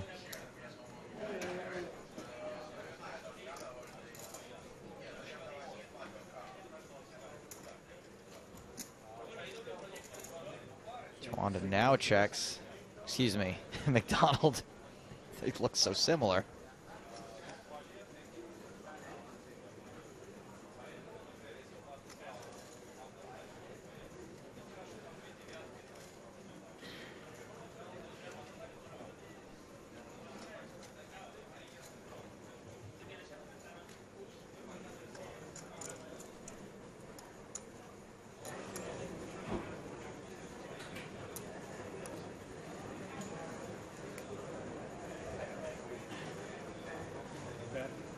So Juanda takes over the betting.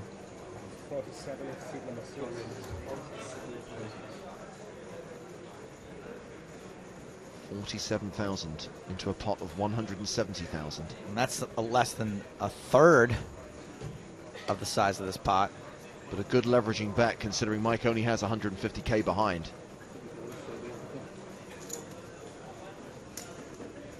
And this bet kind of says that, to me, that if Mike decides to shove, it's probably going to get called.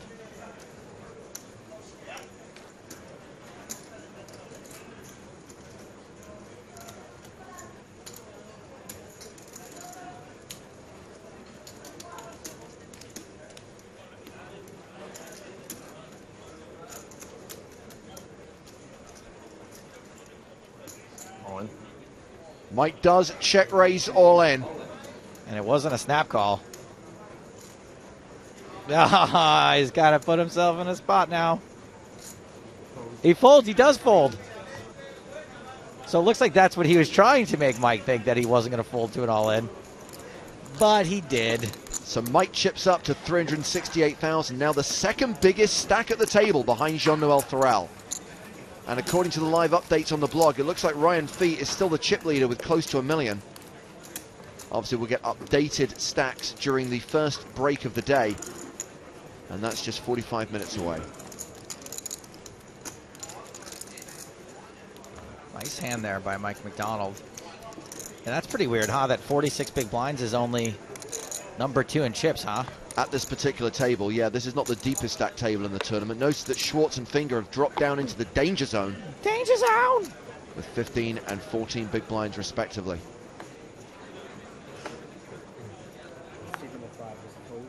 Martin gets in touch to say, Stabes, if your challenge is Salesman Stabes, you can say the sand is an ancient herbal remedy. Martin, I love it, but save that. Save those suggestions until we figure out which one I'm doing, but I would love your suggestions like that. Yeah, I mean, we saw that Salesman Stapes had taken an early lead in the Challenge Stapes voting, but there's a long way to go. I believe voting's open until 9 o'clock this evening, Central European time, so still just under 8 hours left to vote. Oh, just one day of voting this time, huh? Facebook.com/European Poker Tour is the place to go to vote for which challenge you want Stapes to face here in Barcelona. Guitar here, Joe. Busking on Las Ramblas. Picasso portraits. Joe doing works of art in the style of Pablo Picasso. Or Salesman Stapes selling sand on the beach. Vote now. Facebook.com/European Poker Tour. Just click on the EPT Live tab. Let's check out the current standings. Apparently Salesman Stapes is still leading. Not quite sure if it's a strong lead or a marginal lead. Meanwhile, Martin Finger's raise called by Jean-Noel Thoreau and Ivan Sozhnikov. 3-way to this flop. Remember, Finger tried to bluff Sozhnikov in that big hand. Got caught. Sozhnikov got the better of him.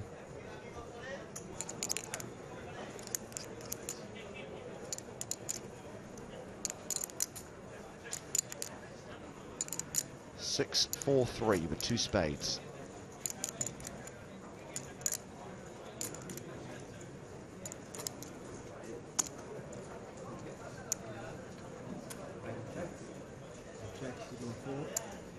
Action check to the razor. So 60,000 in the middle. Finger with less than 100,000 behind.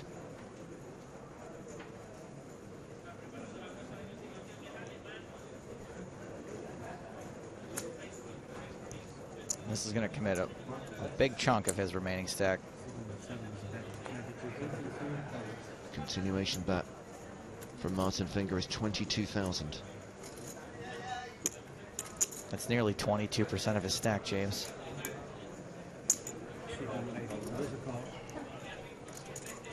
Thorell's called.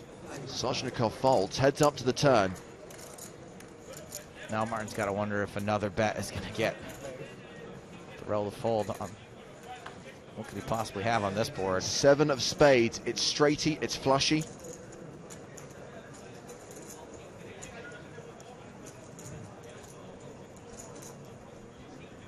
Tons of drawing hands just got there.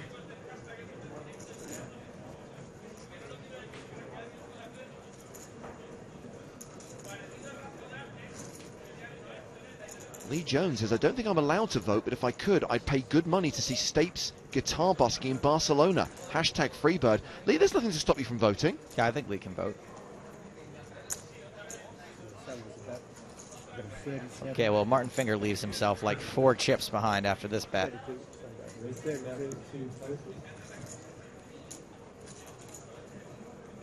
It's a virtual all-in, and Thorell folds.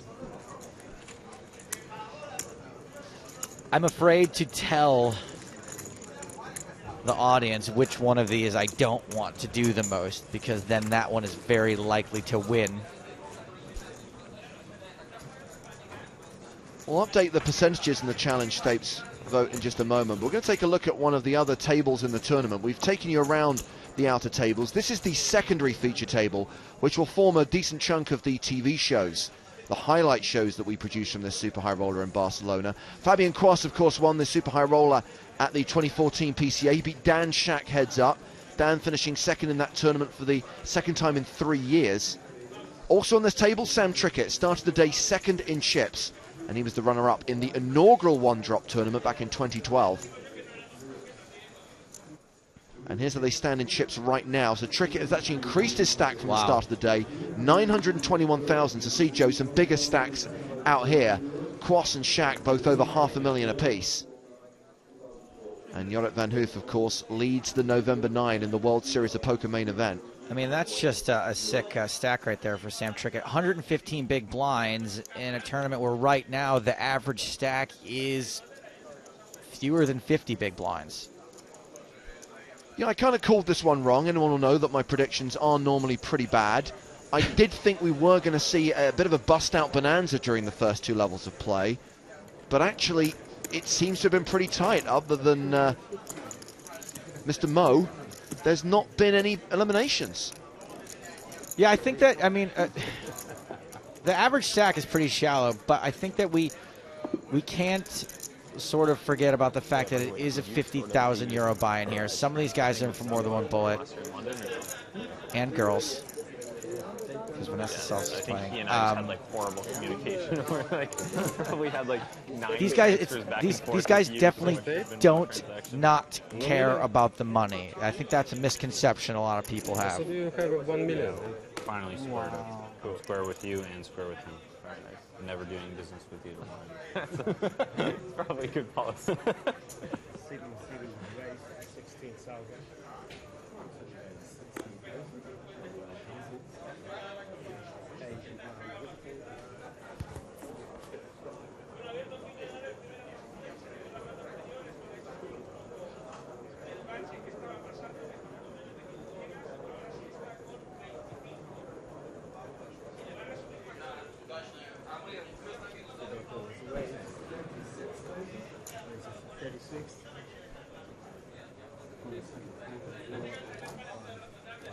Finger raising under the gun, 3-bet by McDonald.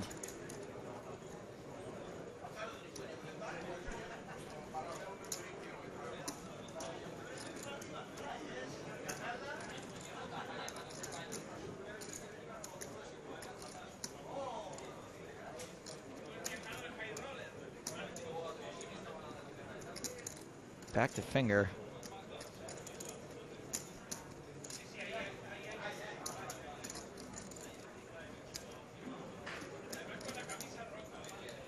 Hammer Falls has got a challenge stakes-related question, which we'll come to after this plays out. Let's see how Martin Finger responds. He decides to fold. Hammer Falls says, Joe, how good would you rate yourself at playing guitar from 1, Chimp, to 10, Clapton? I'd have to say it's more of like a combination between like Jimi Hendrix and Clapton's not really my style so much. More of like Dave Matthews. I'm pretty good at guitar. I'm not gonna lie. Wait, does he mean playing guitar or smashing them? He actually said play. Oh no. I've never picked up a guitar. So we're probably closer to the chimp category. And talking of chimps, we mentioned filming on Los Ramblas on the Sunday. Yesterday, Joe and I were filming at Barcelona Zoo. A chimpanzee passed judgment on our skills as television presenters by hurling excrement in our general direction.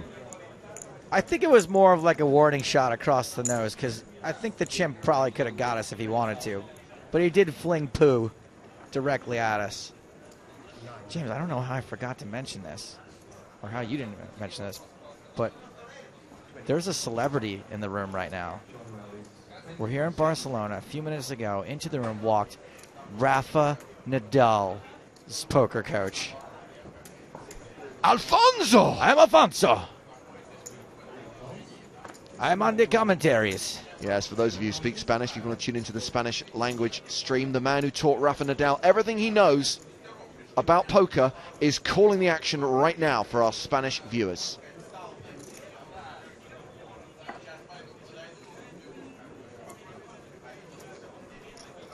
We've also got the Russians with us. Great to see Ilya back after his health scare in Monaco.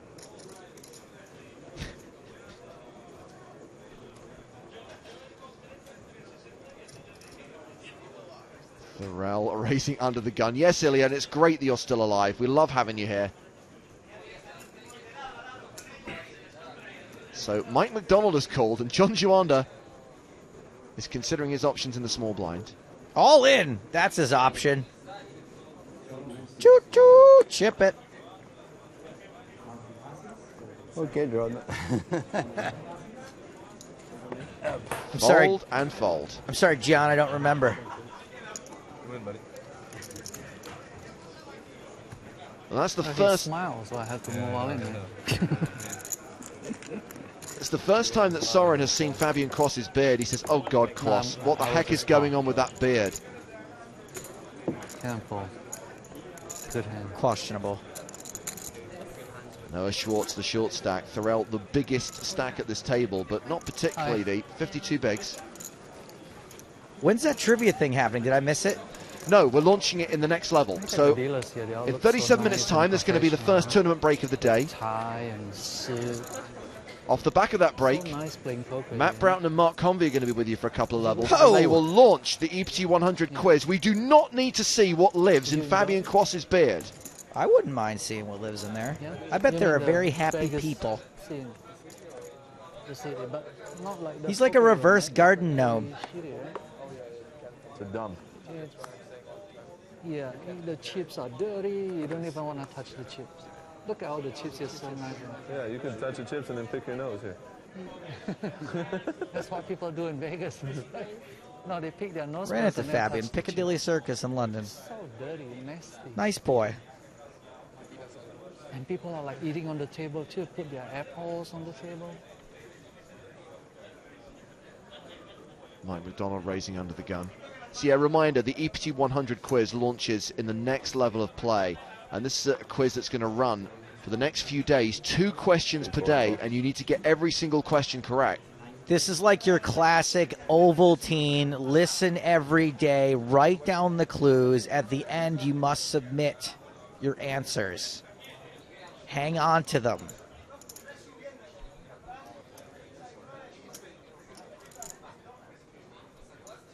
Soshnikov sticks in a 3-bet to 39,000. Martin Finger in the small blind. We are ripping off promotions from 1930s radio.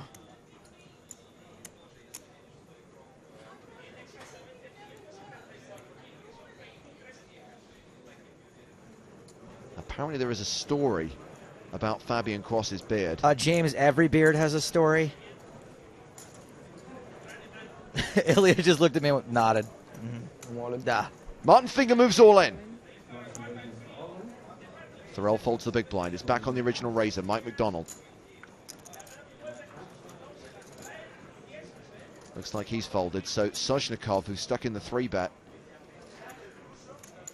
also folds. Fingered shove gets through. So apparently Fabian Cross started growing the beard, then he went out in East London and got loads of compliments, so kept growing it. And Sam Trickett asked him today if the compliments were from dudes. Who cares if they were? Compliment's a compliment. I think it's a great beard. So there's one compliment from a dude.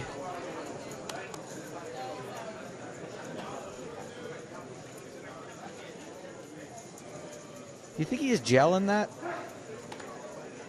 Little wax?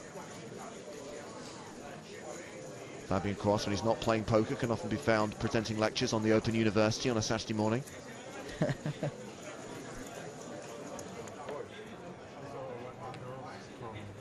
I had my soundboard, I would be able to play bird noises.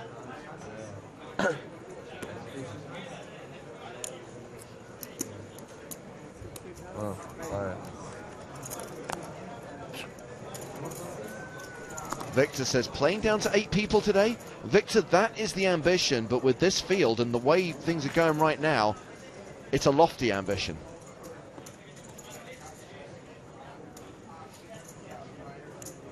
Only one elimination in the first 90 minutes. And we pretty much started with a full field. 56 unique entries in this Super High Roller, and we're down to 52. There's going to be a big blast off of eliminations, and all we're really doing is the longer it takes to get to that is the more concentrated it's going to be when it starts happening. James, can you so last night I was making my fantasy team up, and unfortunately I got a couple of really big ticket players. Luckily I like how I own these players. I already owned Scott Seaver. I had him from last season. He's expensive. He's ranked number 4 in the GPI. I had, of course, even though I don't like picking favorites, then I went with Alashemian just because he's ridiculous. He's ridiculous. EPT 10 Player of the Year. Number 1 on the GPI right now. Then I had to go with my boy D-Negs, Daniel Negreanu. He's a buddy. He's also ridiculously good at poker. So that's my budget. Boom, done. 3 guys. You got spots in your team for like 11 players. So which bargains did you manage to pick up? Well, I had to get Fabian because just everyone associates me and this guy so much. Not a day goes by that someone doesn't hammer a Quas joke across me on social media, either on Twitter or on Facebook. So I had to get Fabian. So then I had very little money left. So here are the steals that I got. Talking of stealing, Noah Schwartz moves all in and steals the blinds and antes. Oh, well, then I traded in a bunch of my points so that I could have more money for my budget, so I was able to buy Dan Shack. Okay, Shack Attack. I'm a huge Dan Shack fan, and he's got a really good track record in Super High Rollers. Absolutely, and that's what you want. People who regularly go deep in these things, like Negreanu, like Shack. So good strategy. So then I was sort of like seeing who on the list isn't that high in the GPI. So I picked up superstar Doug Polk. Strong move. He was a bargain at only 10,000. He's ranked 2 of 53 on the GPI. Then I went with the old 957th ranked on the GPI, Simon Ravensbeck. Is that how you say it? Ravensbeck, yeah. Ravensbeck. He was only 10,000. And then we scraped. We scraped a little bit. We made a last-minute utility infielder decision here. Andrew Pantling, ranked 5,288th on the GPI. Because he doesn't play that much. When he does play, he has results. Yeah, and so I got him at a bargain too, 10,000, which I think is the lowest you can go for on the GPI. What about the guy you drafted into your fantasy team who's not even playing this tournament? I sold him back at a 3% loss. Don't forget, you can play the game. I imagine it's locked now for the Super High Roller? It is, yeah, but what's cool about it is that it doesn't lock until the start of day 2 of most events. So basically there's still time to set your team for the main event. Definitely. And what I would do is set your team for the main event now, but after day 1, take a look and see who's still in, and then replace those folks. Let's pick up the action here because fingers open to 17,000 have been 3-bet by Jean-Noel Thorel. I wouldn't set it necessarily, but pick your team out because you do take a penalty for selling guys back. Thorel's made it 40K. And that's on Facebook, by the way, guys. A little fun little fantasy poker manager on Facebook. Facebook? Ravensback. Facebook. And while you're on Facebook, by the way, go to the European Poker Tour page and vote in Challenge Stapes.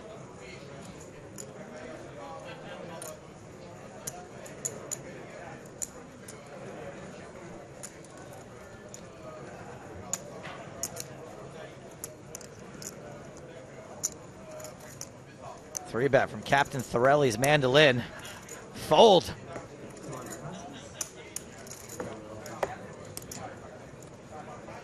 Thorel increases his stack to 440,000.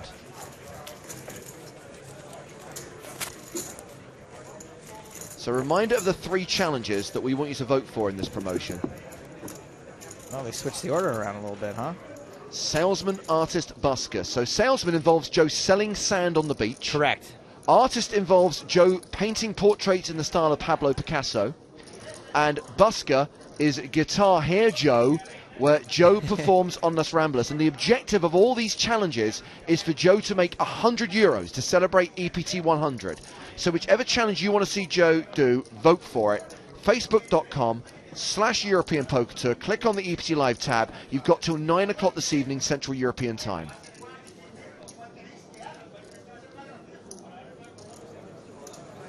I'll give you guys a rundown of how the voting's going so far.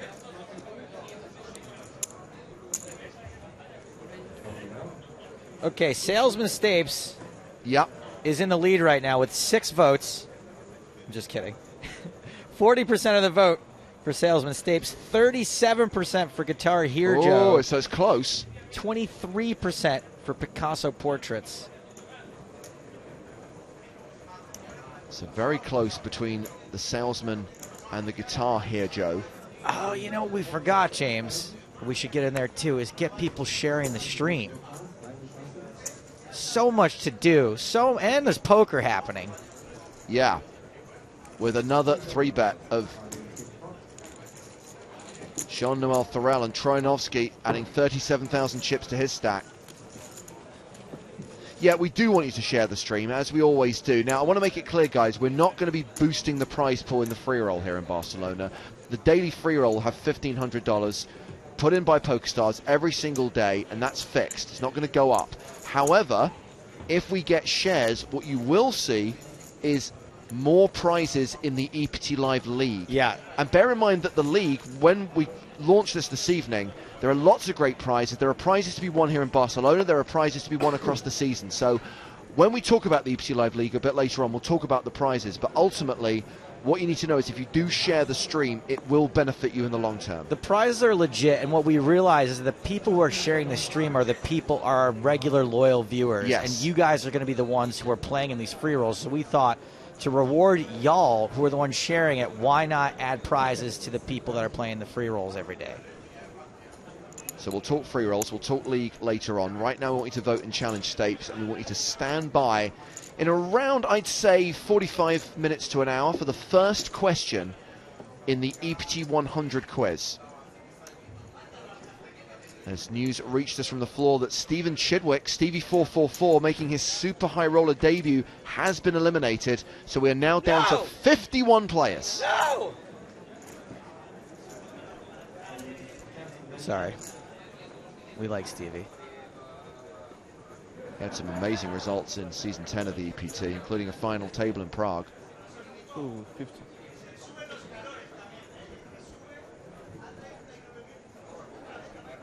It's 3-bet city now. Mike McDonald opens, Soshnikov re-raises. And it seems like the way things are going, people are starting to look to play for stacks pre-flop. And, you know, we're approaching that bonanza you were predicting, James. Yeah. I just predicted it two levels too soon. I'm ashamed.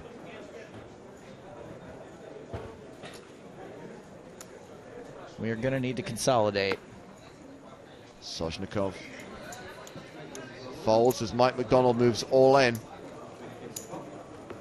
Timex Up to 401,000, second in chips behind Thorell at this particular table. Remember, this is just one table in a multi-table tournament that currently has 51 players. No, I can play more hands. Uh-oh, looks like we're losing. You guys gonna play more. Thank you, you too. See you later, hopefully. Hotel You guys Joanna, gonna you can play check like out 10 anytime you hands like, an hour, I'm but you gonna can play never leave 30. unless The you're other busted two. or it's a table change. Better chance to bust. Yeah, we have to keep the tables balanced, so they're taking John Juanda off the main stage right now. Just like Fox News, we are fair and balanced.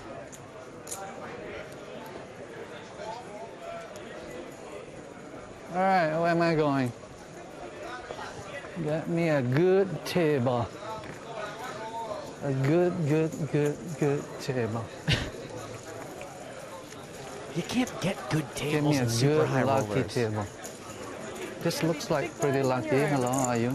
John Juanda will be sandwiched Hi. between Martin Jakobsen and Hi, Tony Tony. Gregg. Oh, don't say sandwich. I'm Good. starving. Hello. How's it going? And talking of Martin Jakobsen, he just took out Tobias Reinkemeyer from the So I tournament. have to wait one hand? Reinkemeyer busto, so that means we're down to 50 now. And that's the seat that John Juanda is now occupying. I'm a Rankemeyer wiener.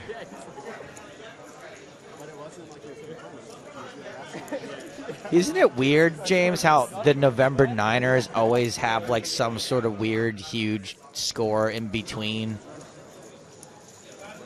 July, November, almost always? And obviously the player sat to Tony Gregg's immediate left is Alexei Koroshenin, the EPT Vienna champ. Also, what do you think? What do you think for a guy like Alexei, right? Is he just taking like just a huge chunk of his EPT winnings and just buying himself into a super high roller now, or do you think that they can parlay the reputation they get from those wins into like selling action for this?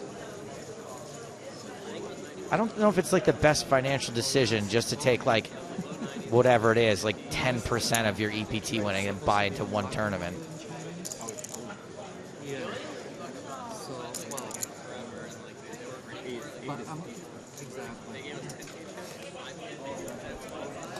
So I'm trying to say so I'm lucky for my opponents. Either way, it's lucky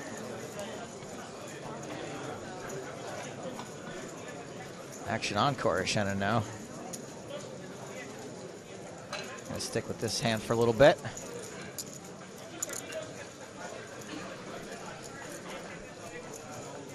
He's repping the boat of love, but we do have an all-in and a call at the feature table. Ace-Jack versus two queens, not quite a race.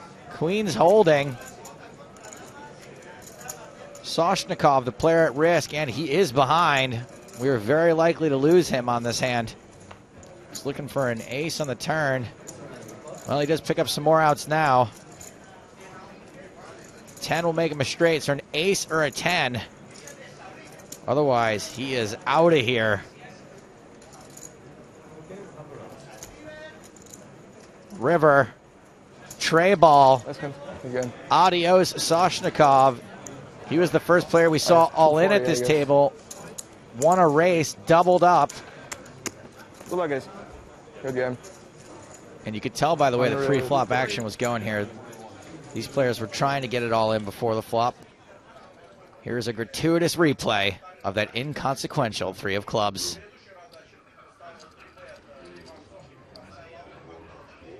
I have 240, I guess. And we're going to go back to that outer table hand where not much has happened, it doesn't look like. Looks like Timothy Adams may have put in another bet. And action's back on Koroshenin.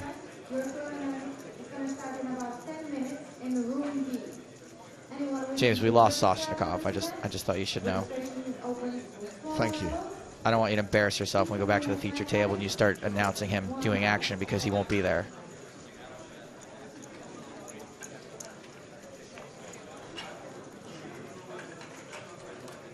Well, 3 eliminations in the space of 3 minutes. I would say that bust out bonanza is well and truly underway now, Joe. We are in it. There we go. Not another bet from Tim Adams yet. Just a call. Like a raise, small to big. Nope. No, I got that all wrong. We're just going to follow it from this point. 5-4-3 on the flop.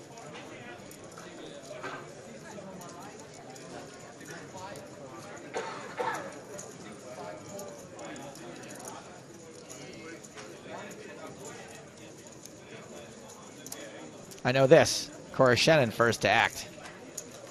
Let's start with what we do know.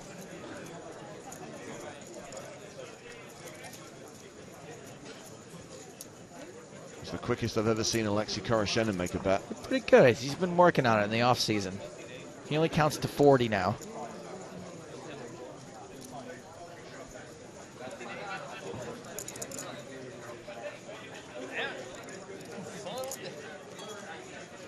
God, position on me all day, every day, huh, Eric?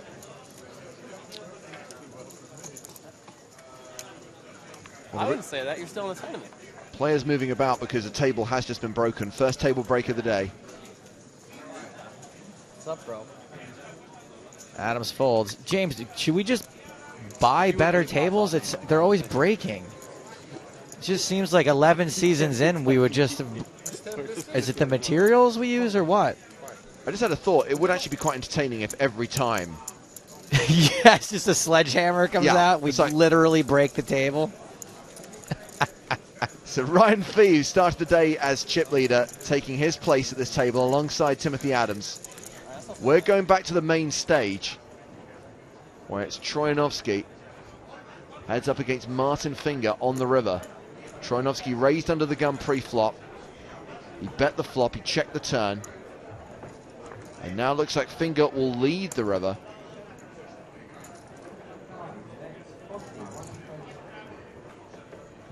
And we are going to fill the empty seat at our feature table. Dan Coleman is about to take a seat on the main stage. Excellent. We should interview him about it. So Finger's bet is 41,000.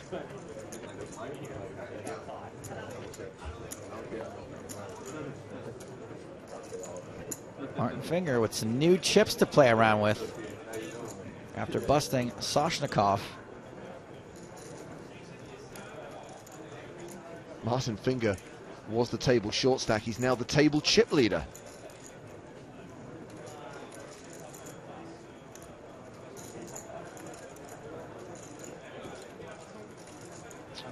Troyanovsky calls. Finger shows Jack-9 for top pair.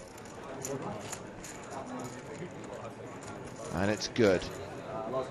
Matthew says, EPT Live is on, a strong indication that my day is not going to be very productive. Not so bad. James, let's help Chris out here. Chris, thanks for writing in. We love questions like this. We're happy to answer them. Chris wants to know, what's the HJ position? I can't figure it out. I got to make money somehow. Sick. Cheering for three? Pardon me? Cheering for three? Yeah, busted the last hand of the day. Sick. Yeah. How? You rose him up. it was ambitious. We'll talk about it on break. I don't want everyone. Yeah, he's got to come up with a story. Yeah, Exactly. Yeah. I don't like this. No. Suspect. It was an interesting one. How are you doing? You're down to 120? That gives me hope. That gives me hope. Hope. Can't have all you guys knowing how crazy I am. Yeah. Don't want to broadcast that one. Coleman bringing just 18 bigs to the table. He's doing fine, I think, this year. I think he's doing all right. Can we help out Chris? Yeah. Is this Chris who asked about the HJ? Yes. Graphical Nick's already helped him out. He answered him. Oh, he did? Yeah. Okay, great.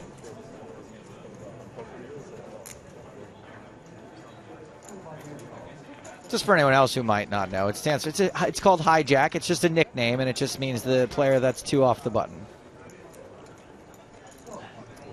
Fingers raised, called by Troyanovsky. These two go to another flop. Check, check. Another king on the turn.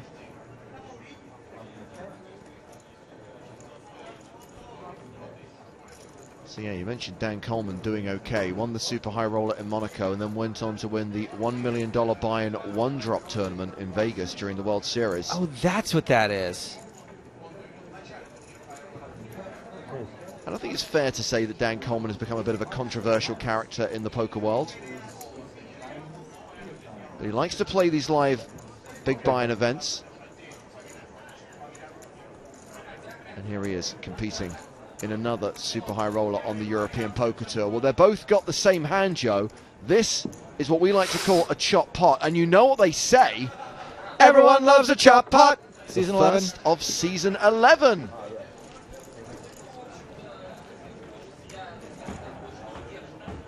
It looks like Mr. Greeny may have left his wallet at his last table.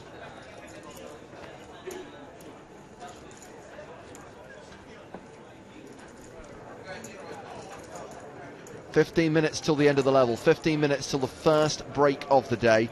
Off the back of the break, we will be kicking off the EPT 100 quiz, commemorating this milestone in the history of the European Poker Tour by giving away not just a pair of Skull Candy Crusher headphones, but also a ticket to the Sunday Million worth $215. The quiz runs from today to the 26th of August. There are 2 questions per day. You'll need to gather the answers to all of those questions, and then you'll be able to enter online on the 26th of August, day 5 of the main event, and then on the 27th, which is the final table day, we'll announce the winner. And these questions, all about EPT history, so from the last 10 seasons, are pretty tough.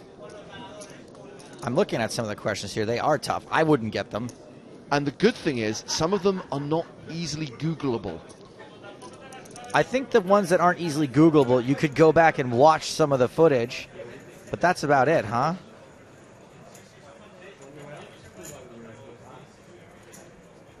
Again, this table continues to be 3-bet city. Mercier's under the gun open, re-raised by Martin Finger. Action now on Mike McDonald in the big blind.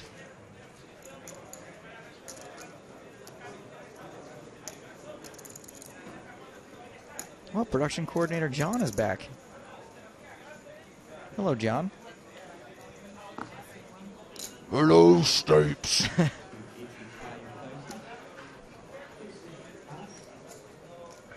Ooh, a 4-bizzle. A cold 4-bet from Mike. Gets a fold from Mercier. Action back on Finger. Mike, 4.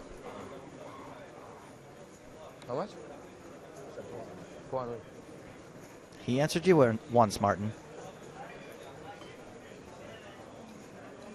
Those chips that keep flying by on the LED screen, it looks like people trying to sneak by with their heads ducked down low. I'm like, who is that? Who's that little chip head?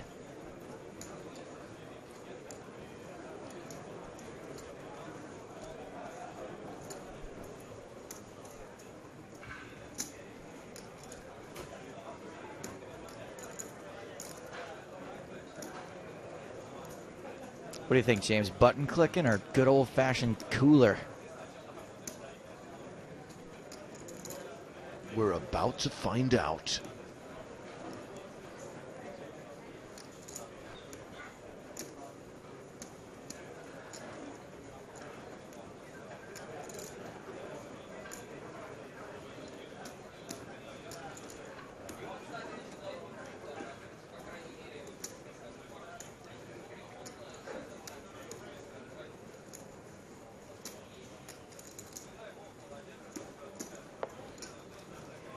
Finger folds. With his finger. The and somebody with 22 big blinds jammed pocket tens. I read this one. Yeah. Yeah. Stupid. And he still made a set red. I was thinking about folding. I like 9s I snap call, but 8s is real close. Against who was it? You had Katiusz? Katiusz. Yeah. Haven't seen him yesterday, so I guess he just bought in, no? Today? Oh, really? Yeah. He tilts me. Yeah? He tilts me. No, I like it. I kind of like it. Yeah. He tilts me. Some people just tilt people, you know? Like you. He tilts me. You have people like that, right? Sure. I mean, I'm fighting against him, but sometimes you can't do anything. It's just the faces, I guess. Yeah, exactly.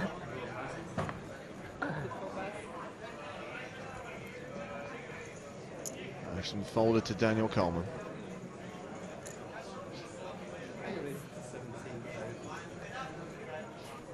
He raises to 17K. What do you have? 140. Start the hand. Raises 17K and from pretty early. A lot of players act behind with his stack. Doesn't have a lot of room to raise light.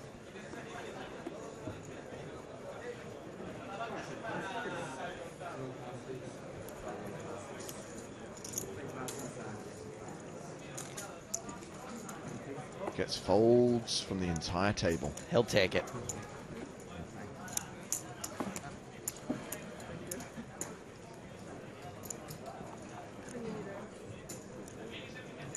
I don't know how you win a huge poker tournament like the one drop and then just keep playing.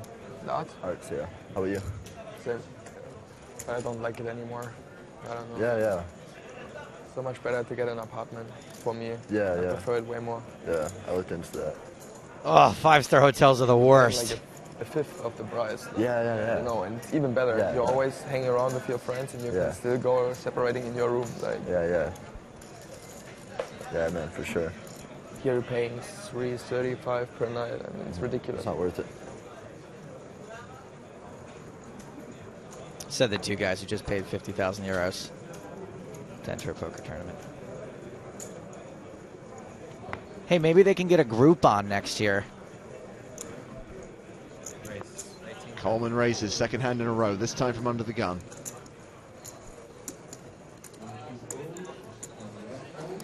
Is it me, James, or does this message here about the Poker School Online promo kind of look like it says Poker School Online porno? If you go on Airbnb, you can find good deals. You know? It is very much just you. Okay. Because that would be awesome. Can we do a Poker School Online? No, we can't. Okay. Same here. I kind of knew it already last year that they're gonna be here again, you know. I wasn't planning on coming here till like 3 days before. Okay. Yeah. If anyone can, Joe, you can. You're the one who makes inappropriate videos for that site. I did. To book a flight home, I had to book a return flight because it was cheaper instead of one way. Oh, and you use that one right now? Yeah. So I used it. So in case I came here, I booked my return flight. So you did it with purpose for the right date? Yeah, right. Oh, okay. Yeah. So it makes it cheaper, you know, if you do a return flight. Yeah. Oh, yeah, smart guy. Didn't know that. You went to Choice, didn't you? Pardon me? For some reason, I thought I remember when like having dinner with like you and Dan O'Brien. You were talking about like.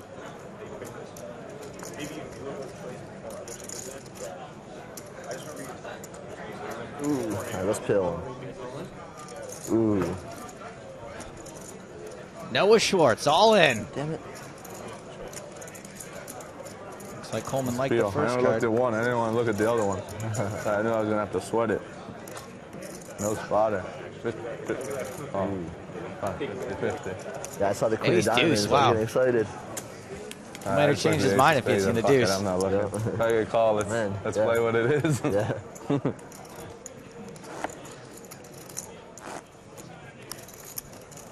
Sad news for Daniel Negreanu fans.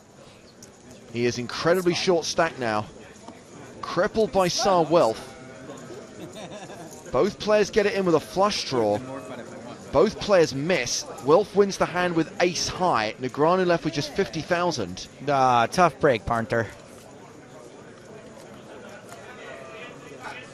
And Daniel going for his wallet. He does realize the re-entry period is over. See, I tried to put that guy on my fantasy team.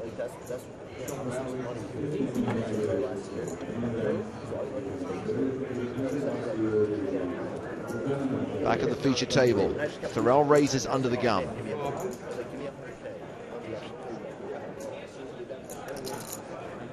You know? Yeah. Otherwise you feel like you're just degening, you know? It doesn't feel like you're actually grinding. Troianovski is called. Martin Fingers big blind.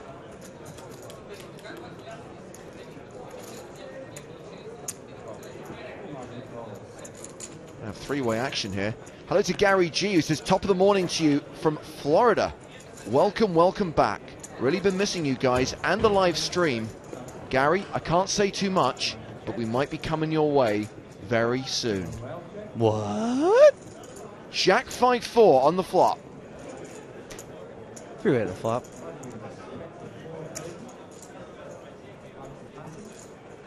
Trojanovsky bets 24,000, gets a fold from finger.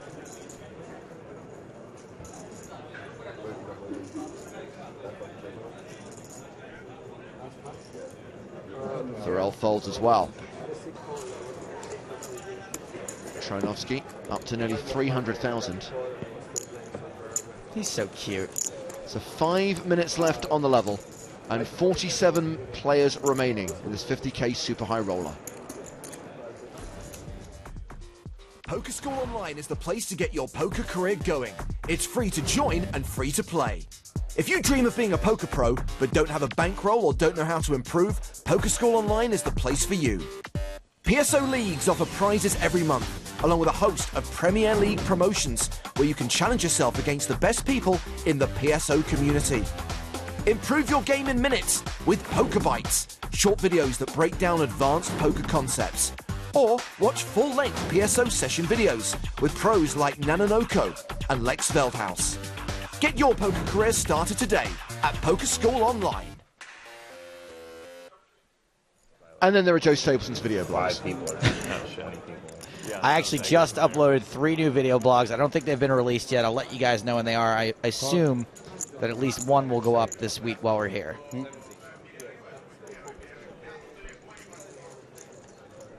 Trojanovsky raises under the gun, gets a call from Jean-Noel Thorell in the big blind.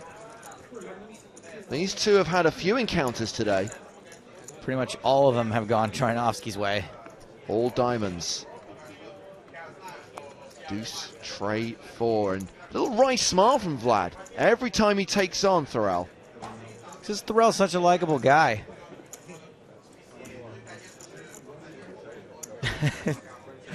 Vlad's like, this is how it goes. Jean-Noel, you check, I bet, you fold, but not this time. Not today, sir. 5 of diamonds. Oh, it's close.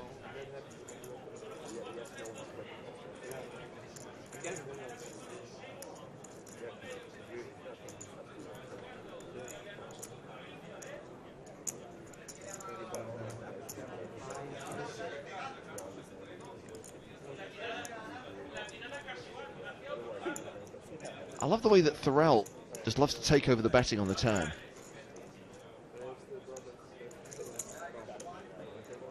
But Trojanovsky's going nowhere. He calls the 35,000. 7 of hearts. I thoroughly enjoy him. No. I didn't even get a groan on that one. I'm going to write it down for the TV show anyway.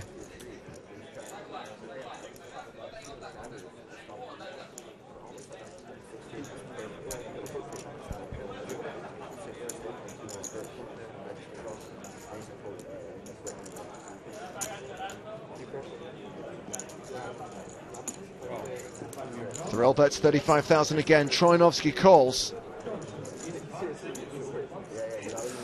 Thorell ace shows an ace. It's also an ace for Trojanovsky, both with a straight, playing the same hand. This pot will be chopped, and you know what they say.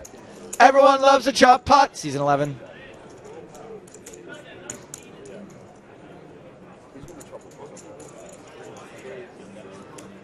Daz says, any news on that top secret project you're working for during the break? Daz, there may be something new for EPT fans at the start of 2015. What? Do I know about it? Yeah, we need to have a chat during the break.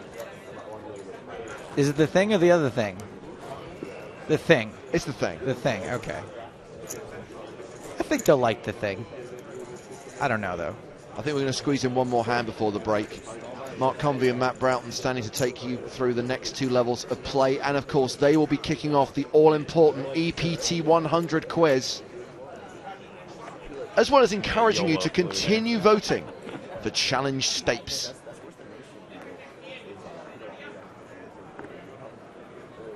Facebook.com/European Poker Tour.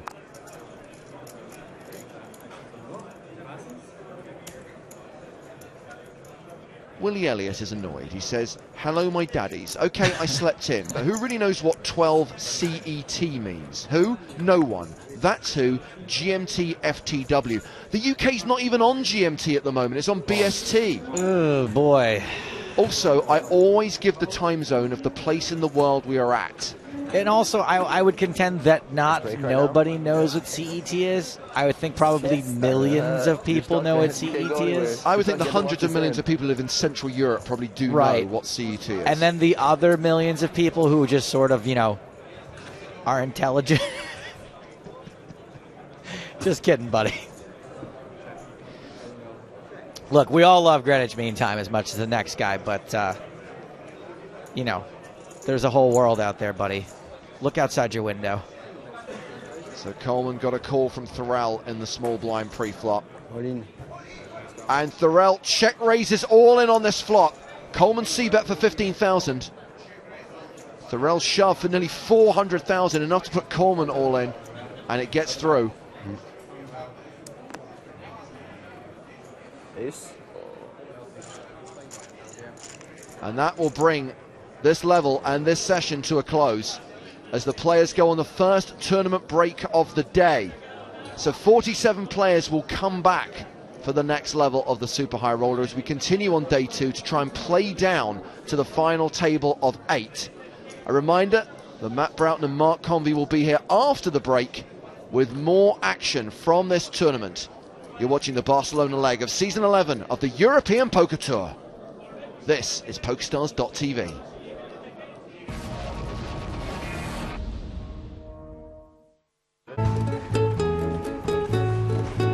Man, everybody eats so late around here. I am starving. It's only 7 p.m., Joe. Some people around here don't eat till midnight. That is late. If my wife doesn't have dinner on the table by 5:30, I get cranky. Hang on a sec, you're not married. Who am I thinking of then?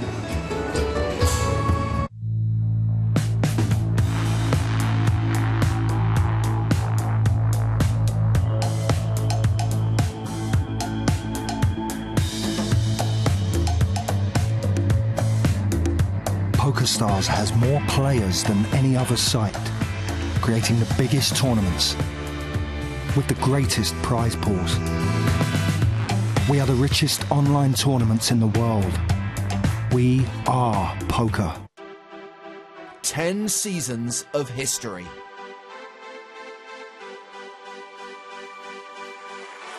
The elation. The anguish. The drama. No way. Just don't do it again. Time. I have no idea why. And now, another milestone. To celebrate the 100th European Poker Tour Festival, we're asking you to vote for your favourite EPT moment.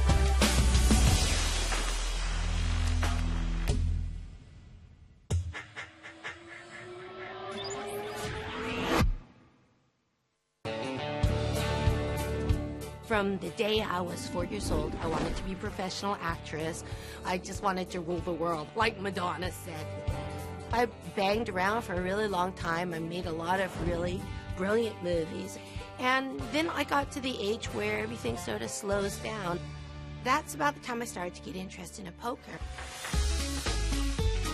Poker, it's just this crazy vortex. It just sucks you in. And I never do things halfway. I switched all my acting ambition to my poker ambition. I just really felt like poker was this insane puzzle that I was determined to crack, and I felt like it was crackable, and I felt like the answer was all sort of hovering somewhere around the periphery. I had the noble ambition of wanting to become one of the greatest there ever was, and the not so noble ambition like, I'll show you all. So I kind of stopped acting almost altogether and became a full-time poker player. I was PokerStars Supernova. I had 16 tables open at any given time. I was like, fold, fold, fold, raise, call, raise, fold, fold, fold. Just like boom, boom, boom, boom, boom, boom, boom. That was really good for me, like in the moment, just sort of going with my intuition and just kind of knowing what to do. But it was such a happy time. But I was not what you would call a winning player. I'm rather a brilliant actress. And, you know, I'm super egomaniacal, but I would say I'm not a super brilliant poker player. I feel like I have the potential to be a great poker player, but I have enormous leads. I think balance is the key, and I think the people that are happiest, they have either a career and poker, or they have a lovely wife and family and poker, or they just have managed to figure out over the years how to keep themselves happy. That's the key, balance.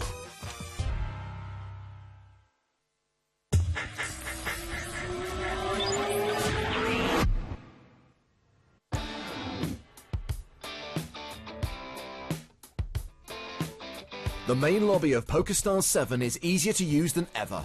Filtering games has been improved. Main tabs have been restructured. And there's a redesigned tournament lobby. Let's have a closer look at some of these options. In PokerStars 7 you can switch between play money and real money games with a single click. You can interact with single filters or many at the same time. The More Filters button allows you to narrow down your choices even further. You can also save your filter settings, so you can see your favorite games when you next log on. And if you want to turn them off, the Disable Filters button takes you back to the full selection of games. The Cash Games tab combines all the ring games into one place, with the most popular games being displayed first. The More Games button shows the full range of cash games that PokerStars offers, and the Zoom tab will show you every Zoom cash game running. For sit and goes and cash games, you have 3 views to choose from. The Games view shows a full list of all games. The Group view gives a simplified overview of all the available types of games, with a Play Now button for each game type to help you find an open seat as quickly as possible. Finally, the Combo view combines the games and group views to give you 3 columns of extra information, including the option to show a miniature view of each table directly in the lobby. The Tournaments tab has every scheduled tournament that PokerStars has on offer. Simply click to open a tournament lobby, and you'll see that the lobby in PokerStars 7 has 4 tabs. In Home, you'll find general information about the tournament, including the start time, the number of players registered, the buy-in, the total prize pool, player stacks, and the payout details. The Tables tab highlights where all the players in the tournament are seated. There's a chip graph tab where you can track your progress in a tournament alongside the average and largest chip stacks. And in the Structure tab, you'll find the blind levels, the payout structure, and more detailed information. If you prefer qualifying to tournaments rather than paying direct buy-ins, you can use the side panel, where you can click to see all of the available satellites to each upcoming tournament. The Online Events tab is where you'll see PokerStars' biggest tournaments, including our annual championship events, as well as tabs for Micro Millions, the Sunday Majors, and the Saturday lineup. And the Live Events tab has everything you need to access our live tour destinations, with events shown on a map for ease of use. Wherever you are, you can find a live event that suits you. Click on a star or a number to see more information about a particular location. Once you find the one you like, open the event lobby to see the event schedule and discover all the ways you can get there. The main lobby in PokerStars 7 is designed to make navigation easier and give you more control over your PokerStars software.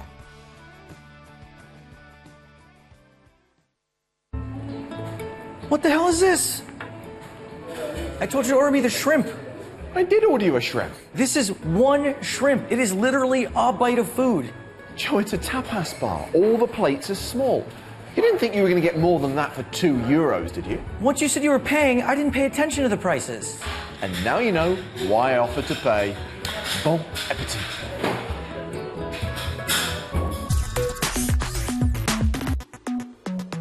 So 9 players, 8 spots paid, 217k for 8th, more than $1 million for 2nd, 1.6 million for the winner. The last time I saw a bubble this big, it was transporting Glenda the Good Witch. Blinds are up to 30-60, which means Mike McDonald is one of 3 players at the table with fewer than 8 big blinds.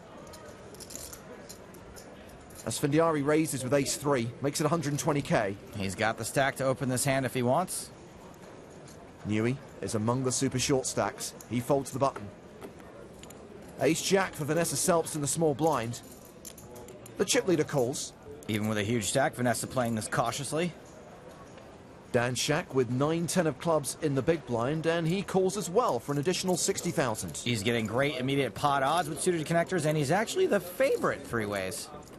Three-way to the flop, which gives Vanessa top pair, second pair for Dan Shack, plus a flush draw, plus a backdoor straight draw. Oh boy, this could get uglier than Quato from Total Recall.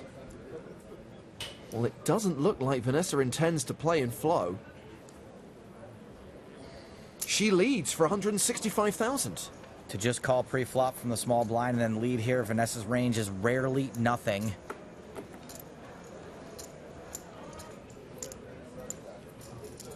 $400. Dan Shack raises to 400,000, gets an insta-fold from Antonio Esfandiari.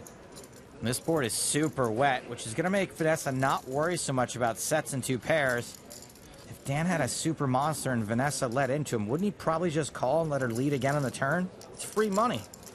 So no, I don't see Vanessa folding top pair, top kicker here. Call. She calls. There is now 1.25 million in the middle.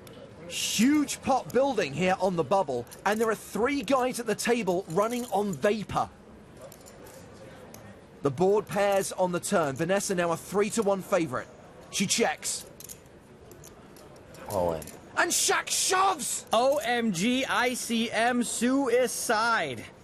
I commend Dan Shack for having stones so big they are now considered the islands of the Bahamas, but this bluff is risking crazy amounts of real money against a person with a stupid strong range. I call. Vanessa calls! And Dan Shack is at risk of bubbling the super high roller. What a ridiculous sweat. Everyone is just giddy with the prospect of making the money. It's like they're 8 and someone announced a pizza party. The short stacks don't believe it. Yeah, these two, not quite as giddy. What an unnecessarily huge pot. Dan Shack does have 11 outs. He can hit a club or a 10 on the river. It's a 10! That was not supposed to happen. He's doing a victory lap. He's coming back. Dan Shack doubles up and takes the chip lead from Vanessa Selbst. I just didn't think you'd. Dan, don't say anything. Don't. Not too late. I just lost like 2 million chips. I lost 2 million chips. Dan got me on the river, yeah. He pushed on the turn, I called, and he had 11 outs. Yeah. I just lost 2 million chips. No. He raised, and then he just jammed on a bluff, or like a semi-bluff, and I called. And he got there. That's the crucial part of the story, Miranda. He got there. How does Vanessa always find herself in these situations on TV tables? Particularly brutal for her, not so much because she might bubble now, but because she was in such a great spot to win this tournament. Nice hand, Shack. No. A bad hand. Hard to make it bear, hard to make it pair, and a flush draw, whatever. I'm trying to win. I understand. But obviously I didn't like seeing that hand.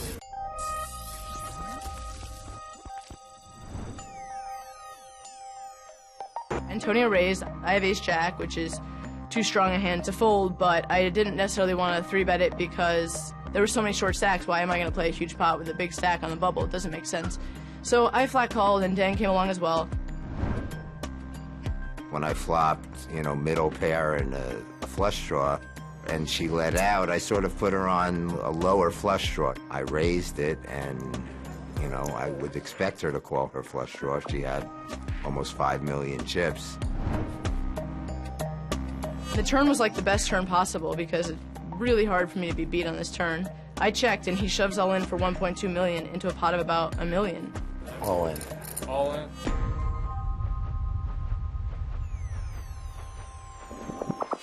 It's just so hard for me to be beat there that I'm just never even considering laying that hand down. I call. It would look bad, obviously, once the cards were turned up. First of all, I was surprised she had ace-jack, and second of all, I was surprised she called with it, because I wouldn't. I gotta give her credit. She made a great read, great call. I personally would have folded ace-jack. He just kind of had a pair and a flush draw and just decided to gamble. He put himself in a position to potentially walk away with no money. We shouldn't have been playing that big a pot at that stage of the tournament, given the situation with all those tiny stacks. You hit it, you're the chip leader, you miss it. You know, you went from 1.8 million chips and basically guaranteed the final table with, you know, 3 people with, you know, 100,000 chips. So, of course, it was a great risk. Whoa! I was just a little bit frustrated, just given how absurd it was, given the situation with all those tiny stacks. If I had won that hand, I would have had almost half the chips in play going into an 8-handed final table, which would have been a dream spot to pretty much almost lock up a win. You know, I'm trying to win, and, you know, I went with my read. It was not quite a right read, but I knew I had outs. Vanessa's a better player than I am, but, you know, I still have the confidence that I can win on any given day with the right circumstances.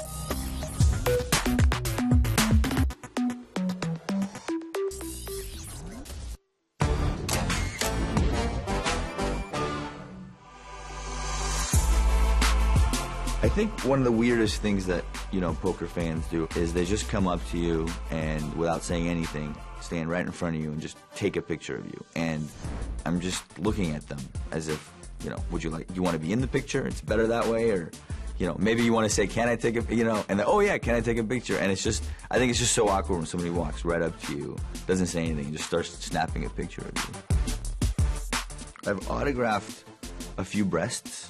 That was kind of strange, but rewarding at the same time. No complaints there. Really, the strangest is I actually had a married couple. My wife's a huge fan.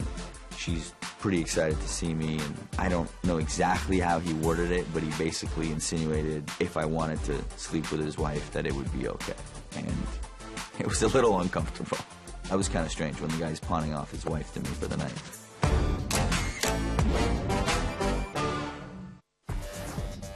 If you enjoy watching poker on the move, the PokerStars.tv app is for you.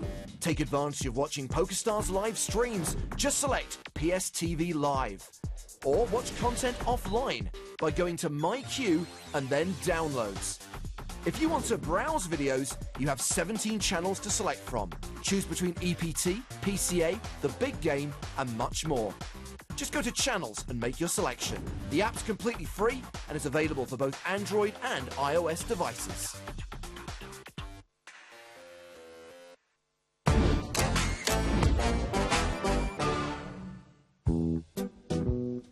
The weirdest fan encounter was before kind of more people started to recognize who I was. I found myself on Venice Beach, and a homeless man came up to me to ask me for some money. But I said no, and I kept walking with my friend. And he stops me and he says, "Hey, you're Vanessa Selbst, right?" I'm just like, "Are you serious? Come on now, man." So at that point, I ended up giving him some money and walking away and feeling a little bit weird about the whole thing.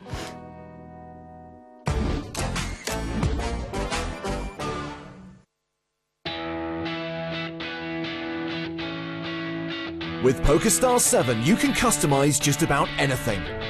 In the Favorites lobby, you can use filters to create your own personalized lobby of games. You can also save filters to your favorites right from the main lobby. Once you've set up your filters, the next time you open your favorites lobby, you'll only see what you want to see, and you can easily find exactly the game you're looking for. But it doesn't stop there. PokerStars 7 gives you control over your preferred table layout. Pick from any one of your favorites and customize your felt color, background, and card deck. Want to customize even further? Just click on the options in the table appearance menu for even more ways to make your experience of PokerStars unique.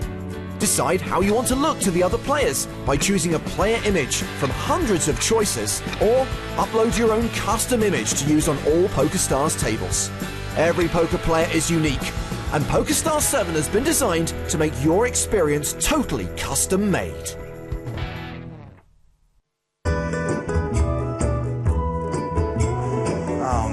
Still so hungry. Maybe dessert will be more filling. Yeah, what's a Hermano got to do to get some flan around here? Fantastic. Can I get like 7 more of these?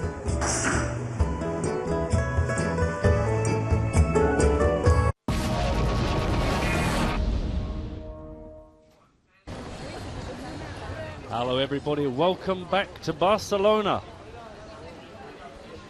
We are bringing you our continued coverage of the Super High Roller here. EPT 11 season underway. Can you believe it? Matt Brown here with you alongside my colleague Mark Convey. Good day to you, sir. Good day to you, my friend. Good to be back, everybody. 100th EPT. 100th EPT. That is ridiculous, is it not? I cannot believe it. It's just crazy. 100 EPTs and we're still going strong. Bigger than ever, breaking records. Yeah, yeah. I mean, right now our focus is here on the Super High Roller, but that Astreas main event is just blowing our minds, but more on that in the coming days. This is what we're looking at right now. This is our featured table here. EPT 11 seasons in. It's crazy stuff. Some very familiar names here on this table. Obviously, if you've already been watching the first couple of levels, you'll already be very familiar with these guys. Yeah, sticking with the same feature table. Martin Finger, top of the lot. Almost 50 big blinds. And right down the other end, Dan Coleman and Noah Schwartz. They're going to be the ones who are going to have to get their stacks moving forward pretty soon. Yeah, not too many eliminations. Been relatively slow here. But the blinds are going to eat these guys up if they don't get some moves on soon.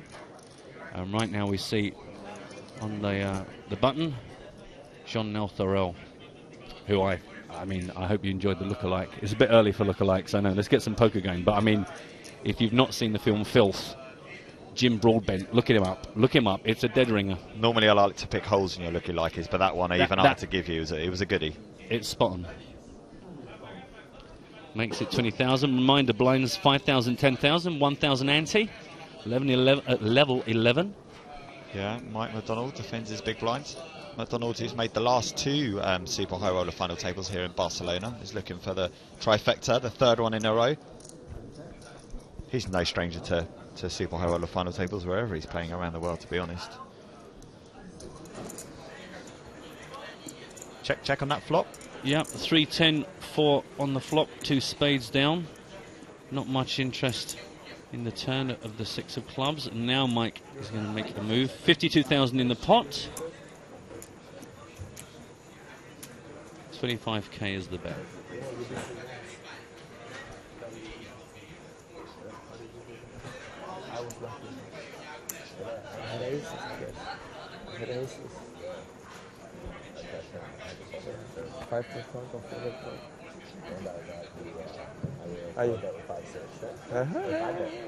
Frenchman giving it a good old think.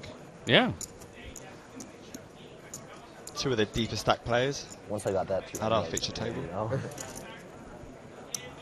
Oh, you weren't confident before? Yeah, you'd think this pot isn't so big that he'd be worried about it getting into an out of hand, but gave it up anyway.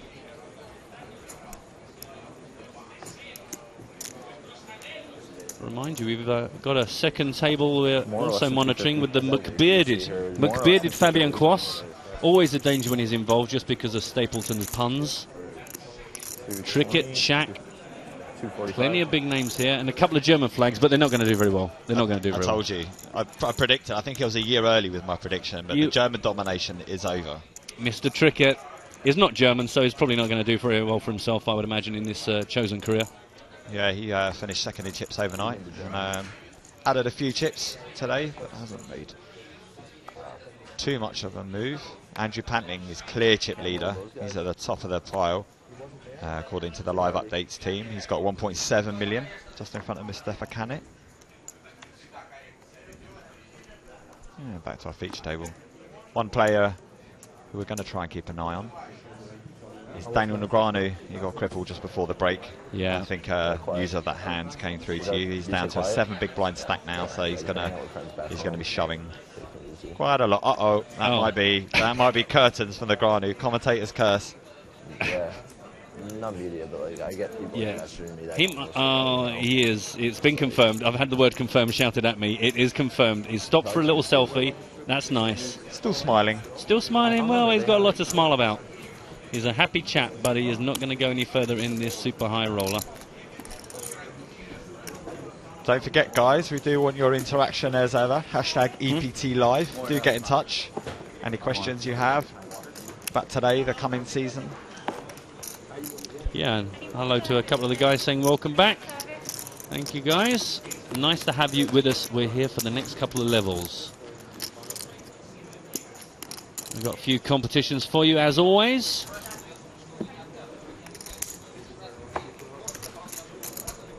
Yeah, lots of exciting promotions for this season. Everything just keeps getting bigger and better on the EPT. Yeah, including my shoes. As it's a new season, I've got my platforms on. Every season I get higher shoes. That's Andrew Panting there, who yep. mentioned before. Yep, in good shape. 1.7 million chips. Came second to Steve O'Dwyer, the greatest ever. Final table assembled in front of cameras. Yeah, that was one to remember, wasn't it? When was it again? I'll just... When? Oh, was it? I think it might. Was it Monty something? Yeah, somewhere in Europe. It'll come to us. Some sort of grand championshipy kind of shaped thing. Finale, something finale. Yeah. Finally, it was something like that. I seem to remember it having a couple of quite good poker players on it. Brackets, some of the best in the world brackets, trademark. Are you back to trademarking things already? Here we go. Yeah. Well, I forget. It takes me a while to get back into a groove. I remember if I say anything that I feel I might want to use again in the future. Get dibs on it. Martin Finger there. Now, 507,000. You can see it's buzzing out there. We've been wandering around for the last couple of hours, and it is absolutely heaving out here. Yeah, I think the wide shots this week are going to just show a room packed full of poker players, and we're going to break a number of records. That's the problem, you see, when you've been away for 4 months. Just everyone's itching to get back on the EPT or the Estrellas Tour. Yeah. Absolutely. Oh, jeez. Oh, jeez. 93. Ooh, first card is amazing. No shots, all in from the small blind. Yeah, right, last 92,000. McLovin gonna take a look at this one. Calls. Yeah. I thought you were calling king there. I think he may have just looked at one and made the call. Was it an ace? He's amazing, yeah. Yep. Pretty standard play there. You'd expect Schwartz to shove all day long with any king in his hand, even without the jack kicker. And as soon as Coleman saw the ace, he made the call. Some good luck back. Didn't need it. All right, great luck back. Yeah. Queen 10 for a sweat. Ahead by a little margin, but of course at least Dan Coleman is not at risk. How does anyone and is ahead. It's all good for him right now. Not lately, man. Nobody can beat you, I know. Turn and River yet to spoil the story. Well, he didn't need to improve, but it has done now. A couple more. Going to be all about the River.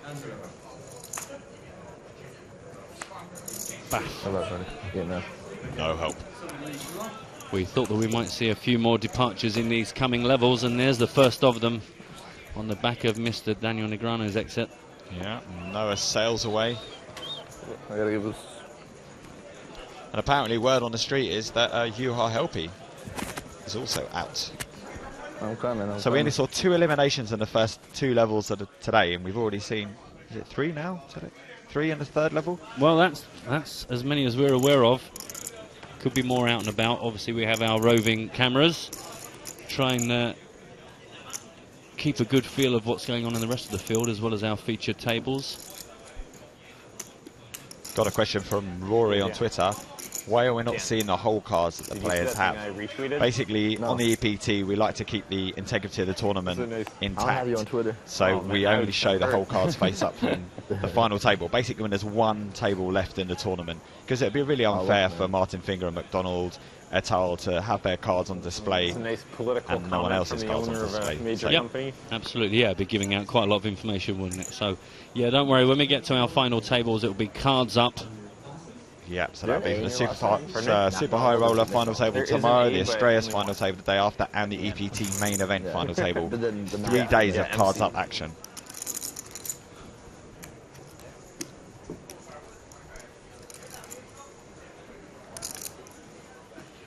They are, Rory. Hope you enjoyed that. Don't forget hashtag EPT Live if you've got anything for us, any comments, any thoughts, any queries, or if you just want to shout at us. Oh, yeah. Oh my God. Yeah, I know. That was a pretty simple raise and take it. What? What's bad about it? I mean, it's just like such a. Wait, who is this? That's the guy who owns the GPI.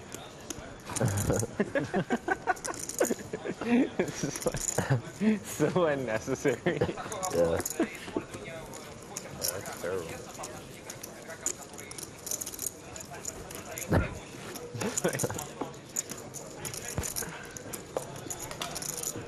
Everybody's having a big party on the feature table. That'd be like, you know, the convener of a sports league talking about which players he hates. Yeah. You know, Yeah. you know, it'd be worse if LeBron got a raise. I'd hate that. You're nice and unbiased. Yeah, what would be the worst thing for the NBA? LeBron winning the MVP. Come on, God. Yeah. I think commentators should have an opinion, you know, on players that they like. And by the way, I hate that Mike McDonald guy. I was going to but say. apart from that, Do you know what? I would smack him right in the ear. The good thing is there's no bad guys, really. That's the way the game has developed. We love everybody. That's not entirely true, actually. For legal reasons, I should take that back. No one's going to believe that. This was a raise from Mike. Got called by Thorell. 457 Rainbow. yeah, many of us have seen your Devilfish setup. Oh, I love the man. Well, I have to say that. You love the myth. I love the myth. The legend. The man. Yeah. Meh. Good storyteller if you get stuck in a lift. That's about it.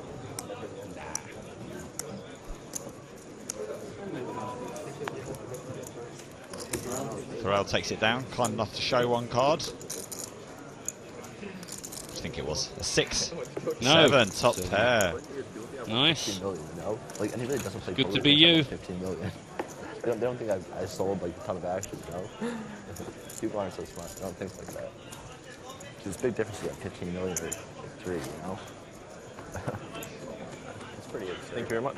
Pretty close at the table there. This is a very big table. They're getting physical. Cozy up. Cozy friends. Can you get food here too? You can get whatever you want, mate. Banana. Could I get a coffee with it? Get the crayfish salad and the filet mignon. Hey. Oh, I'm sorry. Bro. Piano. Pay attention. Piano, bro. Could I get a beef wrap? A beef wrap? Pay attention, Yeah. 6'5". The wrap though, like the roll. Yep. And Nice. And could I get a pocket aces, please? and could I also get a water? Please, thank you.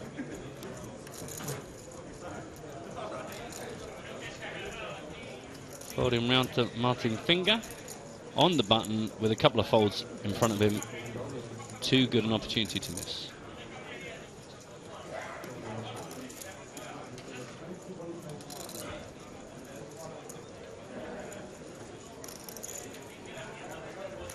Mr. Troyanovsky.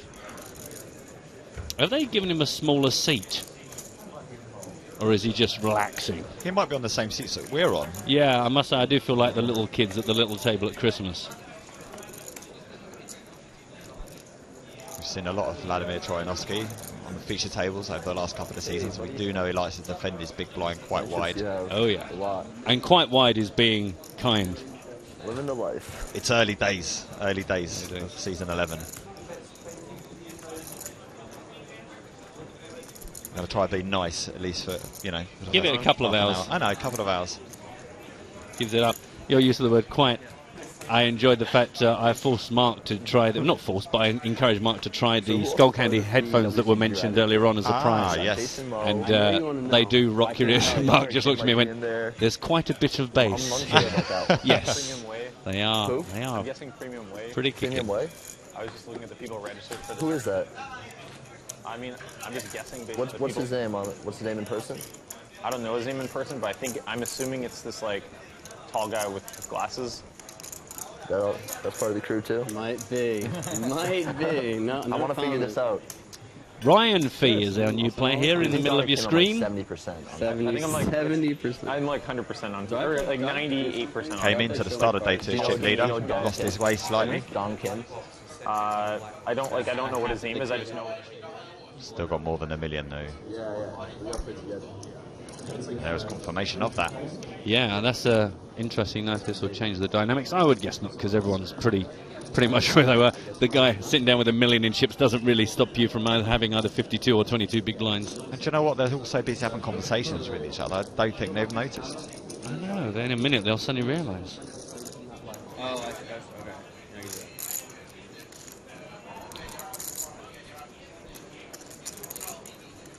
Ravan makes a very good point. He's saying, you know, you can't ask for pocket aces. It's like asking for a season 10 car protector. You'll never get it this way. I know, I did break the rules, but I'm not playing. I think I'm allowed to ask by proxy for someone else to get pocket aces. A big shout also to Steve Fair. He's enjoying the coverage. He is suggesting follow a couple of hands, you'll be hooked. I think actually we managed to get Steve hooked in, maybe in Monte Carlo, maybe the PCA came and watched us fleetingly and then never went away again. That's the way to do it.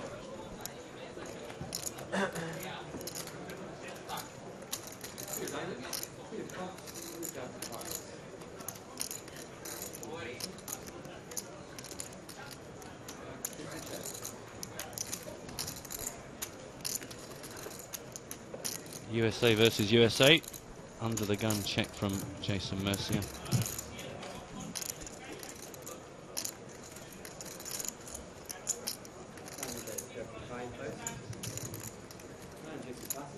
Quick check fold.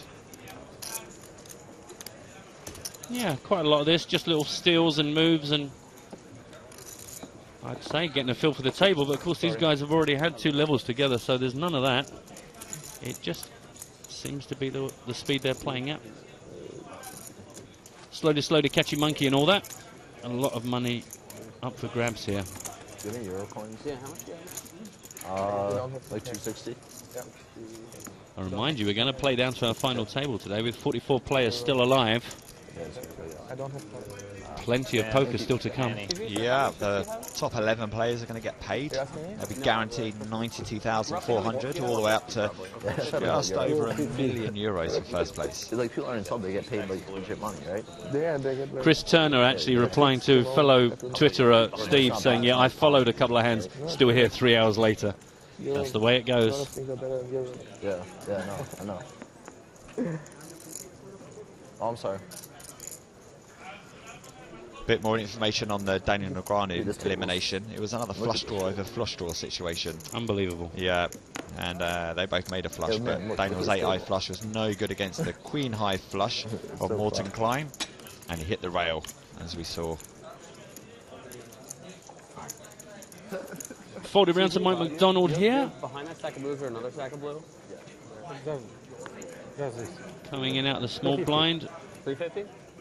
Thank you. Making it 24k.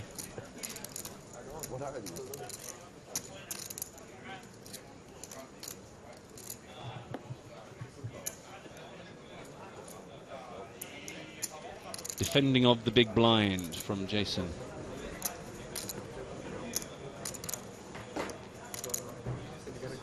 Eight-six deuce, rainbow.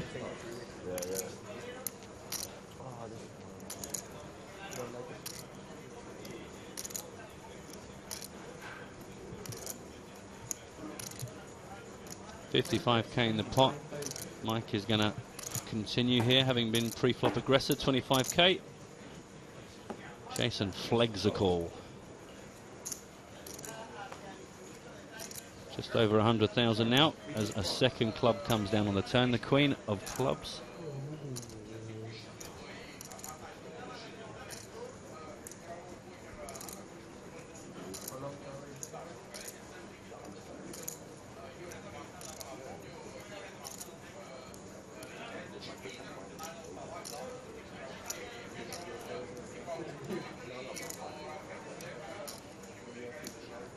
Not done with this, going to keep on firing into Jason. He brings out the famous Mike McDonald stare. It's probably infamous by now. It's like, actually, do you know, it looks slightly watered down to me. It doesn't look like the full stare. It's a bit early in the week to bring out the full stare. Jason's so laid back, you know, the full stare would be just a waste of time. It is. It's like throwing darts at a kind of a wall. It's just like bang, yeah, whatever. Just bang, yeah, fine. News out on the floor. Van Hoof is out. Sam Trickett doing the damage. Yeah, more chips for Trickett, and that's it. That's Van Hoof's year over. Nothing else for him to look forward to. No, nothing. Just probably, don't know, take a holiday. Yeah, maybe pop to Vegas, play a little sit and go. Why not? Vegas is a good place to go for someone like him right now, I would say. November, good time of year. November works for me. Maybe find like another 8 guys. Just sit down. Trickett. Another scalp and a big pile of chips to play with. Dangerous man to give chips to, as we know. Man, yeah, me and him play on Skype video chat. It's crazy.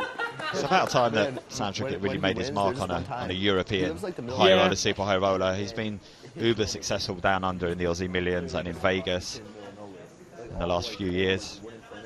Yeah, absolutely. We've got Alan is watching on the feed. He's hoping to get Sam Trickett onto the final table. You never know. He's now got the chips. He's going to be around for a while, one would hope. So depends how things work out, whether we get to see him up on the table. The wooden chair broke. It just came crashing. Shaq, I look at the father. Like, that's a good laugh. It was so funny. I checked art. This was a raise from Mike McDonald pre. Got the call from Fee. Deuce Jack Jack. Went check, check. He's actually here in Barcelona. Yeah.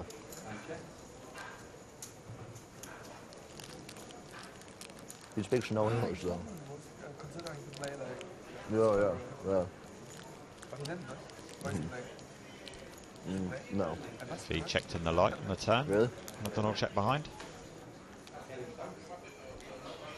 Ball completes for the tenor clubs. So there for the taking. Can anybody be bothered? How have you done, Berson? 52 grand. Oh, wow.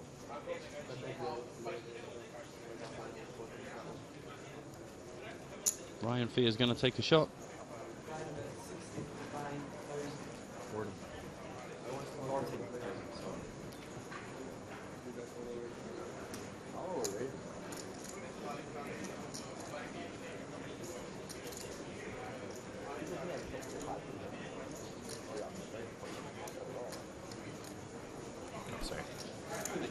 Gets the job done. Yep, good for Ryan to get a bit of momentum going. New player on our featured table. Yeah, and the eliminations from the outer table are coming thick and fast. You're friends with Alex Torelli and Pratish Budiga, 2 players who just bought in on the beginning of day 2. And Torelli's been eliminated by Pratish, EPT Berlin final tableist from a couple of seasons back. Spelling Bee master. Oh yeah. Yeah, him and his brother, both of them. Yeah, I forgot about that little. His brother famously fainted on stage at the final of the Spelling Bee, got up and spelt his word within a time limit and walked off a hero. Wow. I mean, you wouldn't have thought that a Spelling Bee is the place to go to for drama, but I'm sure we'll be seeing the Hollywood story.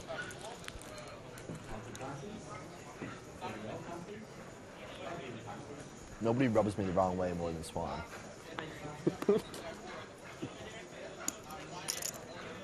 Just has such an abrasive way about him. Jason's going to make use of his button here. Min raise, 20k. Just the blinds to fight through. Dan Coleman defends. 2-way to the flop.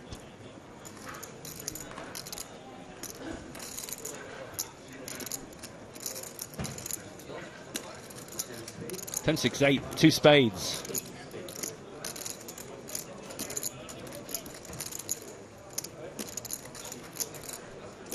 Quite drawy. Both players check it. Quite drawy. Quite drawy indeed. Well, you've got to be loving that now. That's got to be a Hello Sailor. Hello Sailor. Hello Sailor. All the old classics. We've really moved on, haven't we? In 10, we moved from 10 to 11. 23. No change in our production values whatsoever. Same old gags. I've retired the 4-bet alert. Oh really? Yeah, oh good. That had a short shelf life.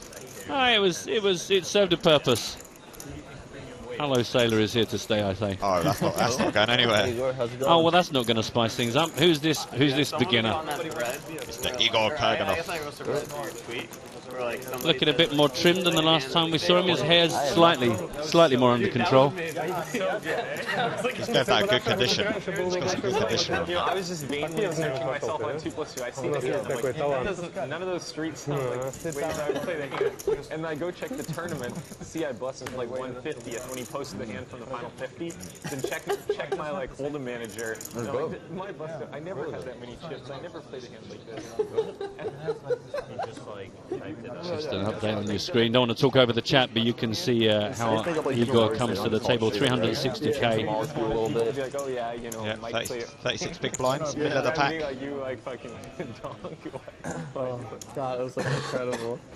It was incredible. And then, like, you posted like, and like A little bit of love for your 4-bet alert. Actually, people are a little bit upset. Jack is not happy to hear that the 4-bet alert is being retired, or the 5-bet horn. The problem with the 4-bet alert is that the people that like it way less than the people that hate it. Do you know what I mean? The hate for it's stronger. It's a stronger emotion than the like for it. So that was the balance. We can't only reflect the good things that people say. I think the 5-bet horn should stay because it's so occasional that it doesn't grain on you after 3 times of hearing it. That is true. That is true. We don't get so many of the 5-bets. Let's be honest. The cold 4-bet alert might stay because that's occasional. Starts getting quite complicated. Donkim is definitely in there, and this other guy. What's his name? Tim is asking what level we're at. This is level 11. We've got 35-ish minutes to go. We're at 5,000, 10,000 with a 1k ante. Playing all the way through to our final table of 8 today here on the Super High Roller. EPT 100, coming to you live from Barcelona. And that convinced all of you that live tournaments are a good thing? How did I convinced him. He was the one that was hating on them forever. And I was like, dude, I don't know, man. Just gotta win a million. It feels good. Yeah. Just got to win $1 million. Feels good. What a life. Yeah. Who'd be me? What up, Val? To give it to you.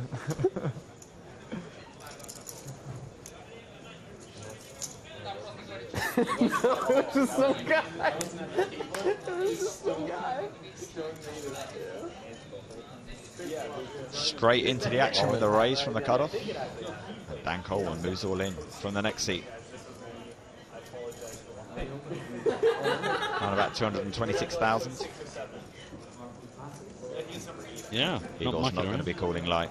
No, absolutely. I was going to say, not going to be mucking around with that sort of a bet in your face. A little bit discussion on hashtag EPT Live about where all the EPT 10 card protectors go. Somebody's wondering whether they get shipped off to be buried in the desert with copies of ET from Atari, that old legend that was recently uncovered, or in the warehouse that's shown at the end of Raiders of the Lost Ark, just shipped off in cardboard boxes, just a mile into the back of the warehouse. I got an idea for them. I'll tell you in a minute. Really? See if Igor will say anything. Yeah. So one of the suitcases is missing. It's the Burning Man stuff. Yeah, they didn't deliver it. Would have been so good if it was the other, because then I would have only the Burning Man clothes right now. I forgot, I haven't remembered in a while too, and I forgot how much rational long. But now I will have to be either normal or naked at Burning Man, I guess. Oh, he's really like an RV or something. I knew the phrasing.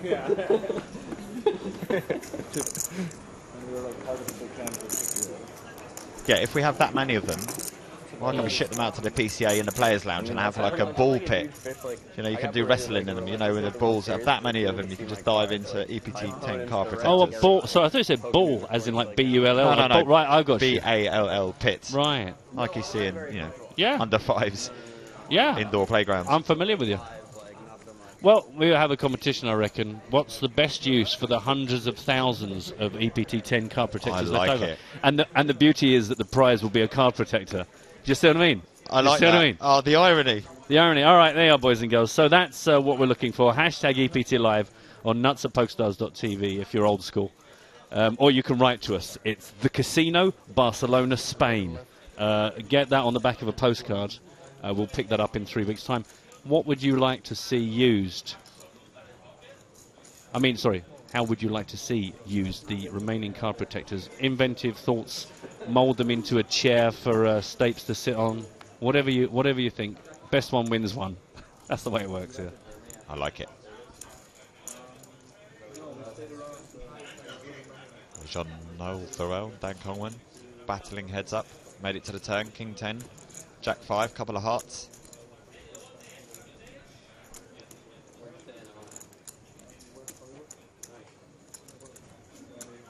Actually started with a Coleman raise to 20,000.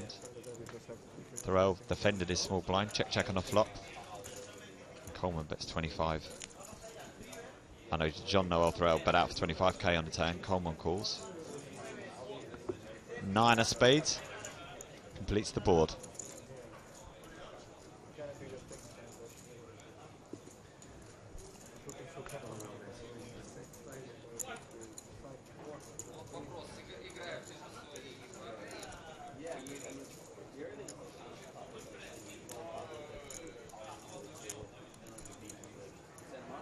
$26,000 follows the 25,000 bet on the turn.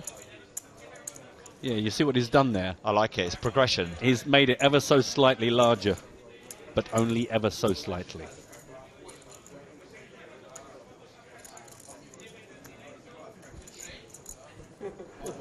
James Hunt Jr. is enjoying the lineup at our feature table.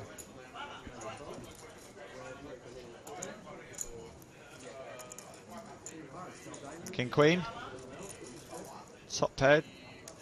Oh, straight with the Queen. Or like a more characteristic version of itself. Like everything was kind of like stronger. Be interested to know what Coleman had there. With 30,000 made him fold. Was it a sickest value bet? Well, we've just challenged you to come up with an idea for our remaining EPT 10 Warehouse World. Don't forget the other challenge existing is, of course, Challenge Stapes. You guys get to decide what you would like Stapes to be tasked with. He's got to get himself €100, either A, as a salesman selling sand on the beach, B, as an artist doing portraits and caricatures, or C, as a busker. I'm pretty sure he neither has any musical talent or artistic talent. He is obviously a tremendous salesman. What would be your choice? I would like the artist one myself. I like me because too. I really don't know if Joe has any artistic skills. And it's kind of a win-win, because if he does, wow, that would be good to see. And if he doesn't, wow, that would be good to see. It's true, because we know he's got the gift of the gab, so the salesman will be easy for him. Yeah. And the other one, he'll be so bad at the start that it'll be obvious that it's a setup, it's a joke. Whereas the artist one, there'll be that moment with the person that he's painting or just trying to do their caricature where they actually think he might be serious, and then he has to let them down. Yeah. Yeah. But he's got to make €100 in homage to the EPT 100. Got some quite nice entries coming in for the use for the remaining protectors. We've got Rob Hippie wants to make it into a crown that the EPT Grand Final winner must wear. Simon Baker wants to melt them down for a Victoria Coren Mitchell statue. Also quite liking that one. That is a good idea. That's quite good. Well, it's like, you said those incredible Lego creations. Yeah. And you think there's got to be someone out there with a couple of litres of super glue, and all of the remaining card protectors could make something quite impressive. It's true, we wouldn't even have to melt them down. You could just stack them up and then chip them off as necessary. That is true. Troyanovsky, folded around to him in the small blind. He's raised to 23,000.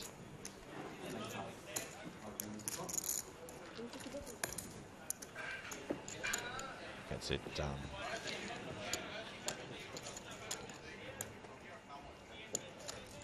So Graphical Nick highlights my point about how the 4-bet alert, people hate it more strongly than people like it in terms of emotions. Because he's saying it's a shame that he's going to have to scratch the Convimatic 4-bet alert. Actually, he called it a mild shame. Mild shame. A mild shame. So if something is a mild shame, you know that it's not really eliciting much of an emotional response. There we go. It was a mild shame the day that they stopped doing that. Quick reminder where we are, 5,000, 10,000, 1K ante. Here in level 11 of the Super High Roller. 26 minutes left. 38 players remain. We've certainly seen a few more knockouts in this level than previously today. Keep them coming. Bit of drama. And also it keeps the feature table keeps moving with some new players. It's always good for us, selfishly. Tim Adams is the latest player to join the elimination list. There'll be no more yogurt eating Exactly. without a spoon. A million yogurt cartons cried out in disappointment as he left the building. Mr. Kurganov makes it 22k all the way around now to Vladimir Troianovsky on the button. Those aren't cooling chips, one would say. Ah. Well, this is a 3-bet to 56,000, but Mike McDonald, who has no reason to get involved here, looks like he is going to get involved here. Yeah, James and Joe were saying that they only saw 1 4-bet in their first 2 levels here and not that much 3-betting. People have been keeping the pot small, playing post-flop. See, Kurganov won't know that because he's one of the new players at the table. Could quite easily come from a very active outer table. And the decision is back on him.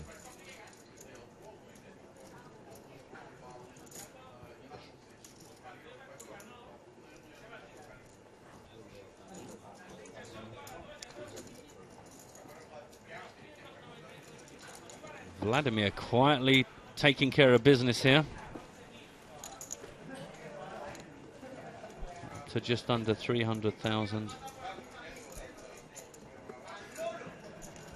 Welcome back, Dave, the Thunder from Down Under. Good to see you tuning back in again, buddy. Excellent. It's great to have regulars like you and Rob back. And Michael Josen, but obviously he's paid to listen. Chris Turner would like to melt down all of our remaining card protectors and make one massive protector. That would be quite a large protector, I think.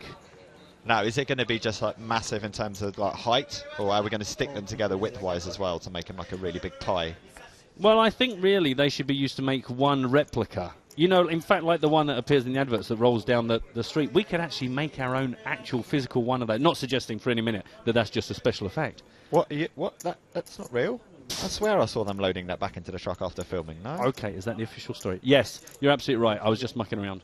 But as a backup one, in case that one breaks, then we could build a real one. Exactly. Dan Coleman has made this 22,000 into Mr. Martin Finger.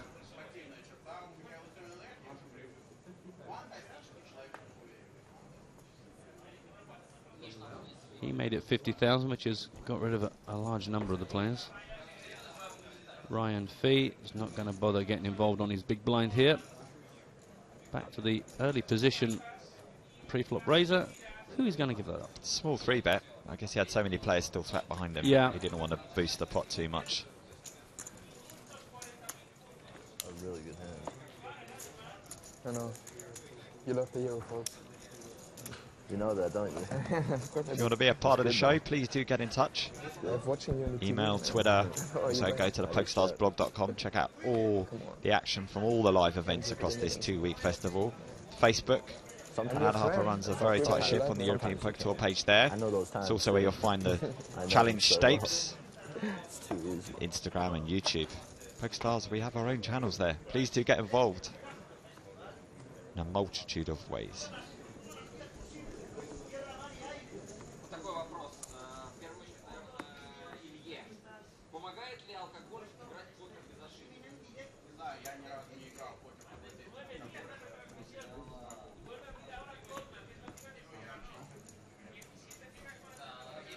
She fell once, try and try again.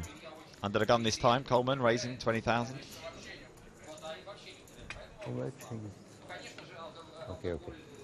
Yeah, Jean No wants to know exactly how much he's got there. 171,000 left to play with. I once saw him 6-bet none other than Victor Blom and then show 6 high when Blom folded. I remember. A beautiful thing. A beautiful thing. That's all you need to know about that man.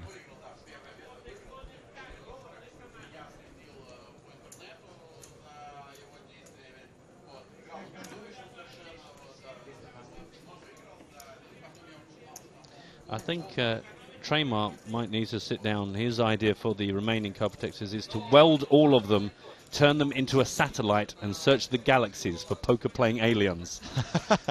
It's a bit early in the day for stuff like that.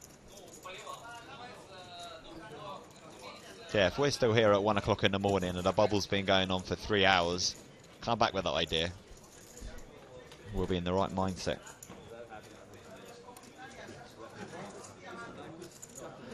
Two diamonds, ace jack, 3 down on this flop, 3-way.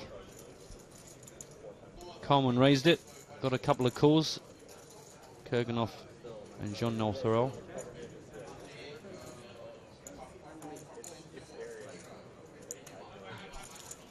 Coleman continues. Quick call by the Frenchman, quick fold by the Russian stroke German stroke lives in London.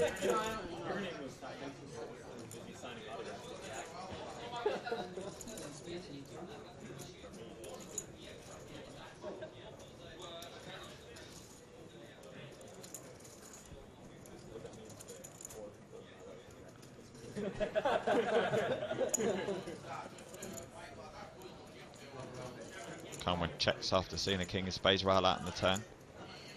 I think Thoreau bet very quickly did. Yeah, if Dan gives this up, this is going to be a couple of aborted attempts to pick a pot up here from early position. 75k and a prayer. Oh, I think that was an all-in declared by Dan there, was it? Yeah. 45, 105. And it wasn't that long ago through a last total. what he was playing behind him. How much more? Not a lot, buddy. 80, 125 total. Right? Just 50 more. Exactly. Crazy. Keep it simple. It's one of those old school tells, isn't it, when people either tell you exactly what the total is or how much more it is to call. It's like you're trying to make the number seem big, you're trying to make the number seem small.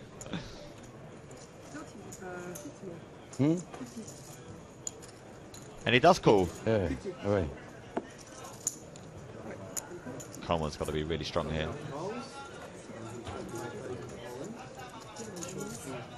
Ace Queen for Dan Coleman. And King Queen. Thoreau. 10. Coleman's in the lead. Only card. Only one card. Oh, no. Possible the king comes. There's no chance. Two king or king or 10. I want to see you suffer ring once. No, come on, man. Just for fun, man. This is fucked up. No, it can't. Okay. Ah, wait. Better for you. Even better. Coleman gets his double up. Nice. Well, he had a couple of goes at it. That one got all the way through. I'm loving some of these ideas. Michael Jessam says that we could use our EPT 10 card protectors as discus for little people. Not entirely sure that's not entirely sure that's going to. I'm not sure that's politically Not sure correct. that's politically correct, but I'm just reading out what the viewers like to say. I do enjoy Matt's idea of hiding them all around the world to make everyone find them like a giant Easter egg hunt. I like that. I like that a lot. We could specially mark them so we know that the ones were hidden rather than all the winners. Yeah, we could hide them all around the various forthcoming venues for EPT 11. Anyway, that double up, we can see that puts Coleman up into 4th place on the chip counts on our feature table. Up to 38 big blinds, a bit more breathing space. Ryan Fees, been very quiet since he's joined us, still leads the way. And Jason Mercier, the shortest stack. But no real short stacks now, he is the shortest of 20 big blinds.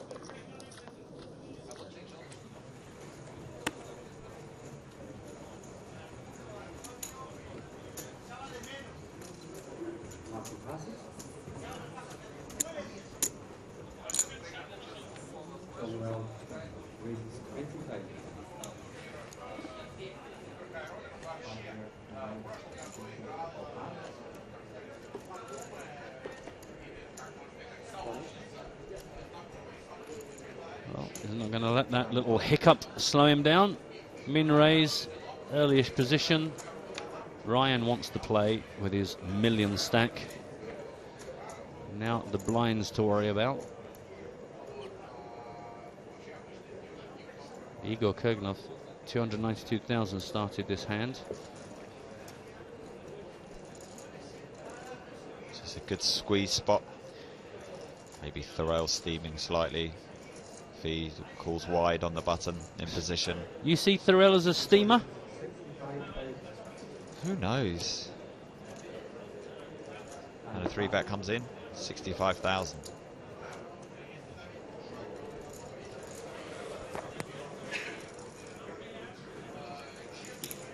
Maybe he's just eager to get back the chips he's lost, and therefore widens his range. Yeah. I accept that one. Not going to work on this particular hand, though. Thurell gives it up, as does Ryan. Good spot.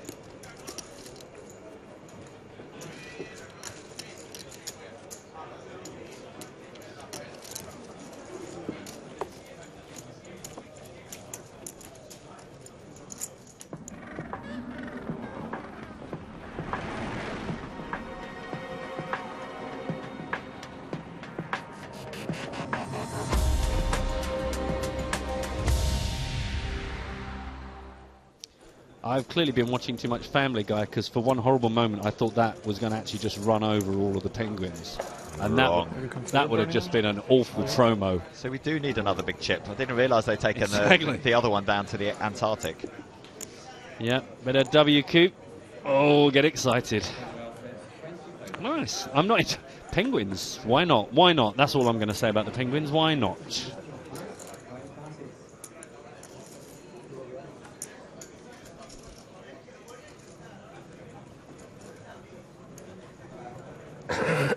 He's at it again. Yep, he's not going to let these slight fails slow him down.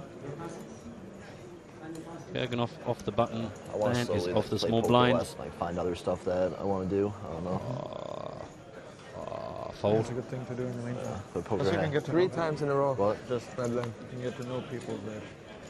I haven't seen it. I really outside of poker. Yeah. Yeah. One thing. I don't know.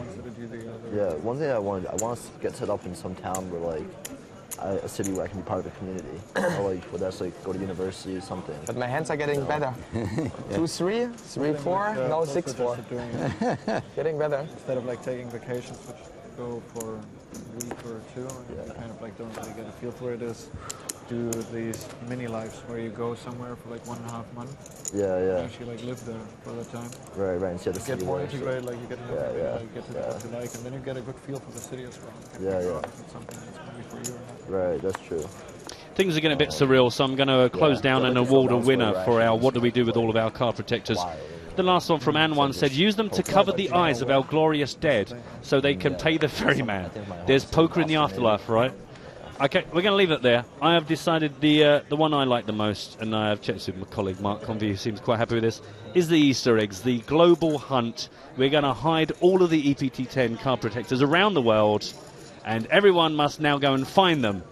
And that's the end of that, really. Yeah, Justine has volunteered to do quite a lot. Producer Jonathan Zink, he's going to do a bunch. He's got them under his desk, so it makes sense that he does them. So look around everywhere in the world. We'll keep it to a specific region, just the world. Just this world, not other worlds. Just this world. It was second place tip of the hat to Simon Baker for melting them down to make a Victoria Corin Mitchell statue. Like that one also. But there you are. Matt Farthing, well done, mate. You've won yourself 600 card protectors. Yeah, you just got to find it. A lifetime supply of card protectors, one every day for the rest of your life. Thanks for playing. Every now and then these things just come to us and we just spew them out and you join in. That's the way it works. You're watching EPT Live. So Kurganov raised this one up to 20,000, called in 2 spots. Do you have any red chips? One of them being Thurell with the big blinds. Flop came 8 high, rainbow. And the Frenchman led out. That was enough to get Igor off his hand. Not so Dan.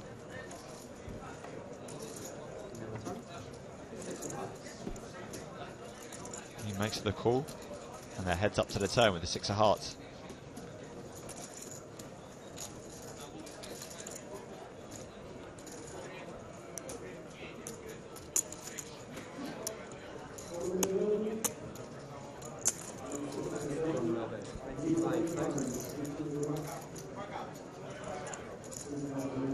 Another small turn back by Thurell. time he keeps it the same. Maybe he's run out of 1K chips. He bets. Coleman calls once more.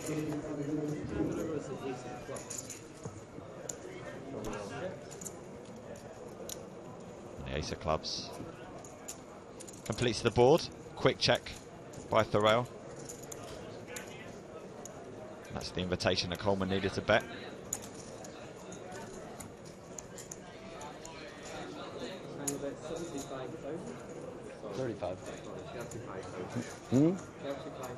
Call. 35. And a quick call. You win. You win. That's what you want to hear. How did he miss? Wow. That was a Hello Sailor turn card for him. Yeah. Yeah, it gave him the... it was a strangely sized bet, I would say. 35 into 123,000. Don't know, just too easy to call, I guess. Obviously, the ace helped.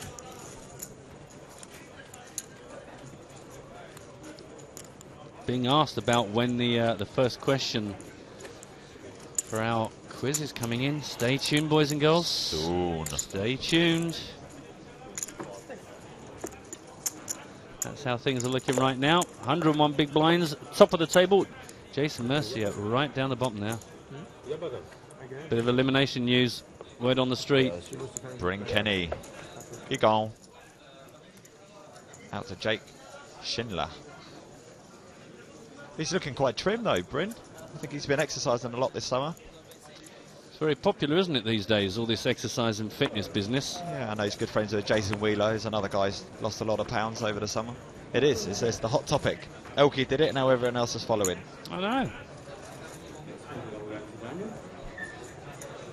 But that's just the way of the world. You know, racing drivers back in the 60s and 70s, Formula 1 were all playboys, tennis players are a bit like it, but as everyone gets better, you have to become more and more professional. And it's no different in the poker world. Exactly, that's the thing, isn't it? It's not just about yourself. It's, well, if your opposition are all a bit more awake and a bit more perky and a bit well-fed and stamina and all that kind of stuff, it's like, well, if you want to be on a level playing field, get the blueberries out. Yeah, the margins that you can be better than the person sat across from you are a lot smaller than they were even than 3 years ago. Every edge, make it count. I watched a film about football, English football in the 70s. Everyone's smoking and drinking and coming back from the pub just in time for kick-off. Half-time fag. Exactly, half-time fag. Have a pint, couple of pints.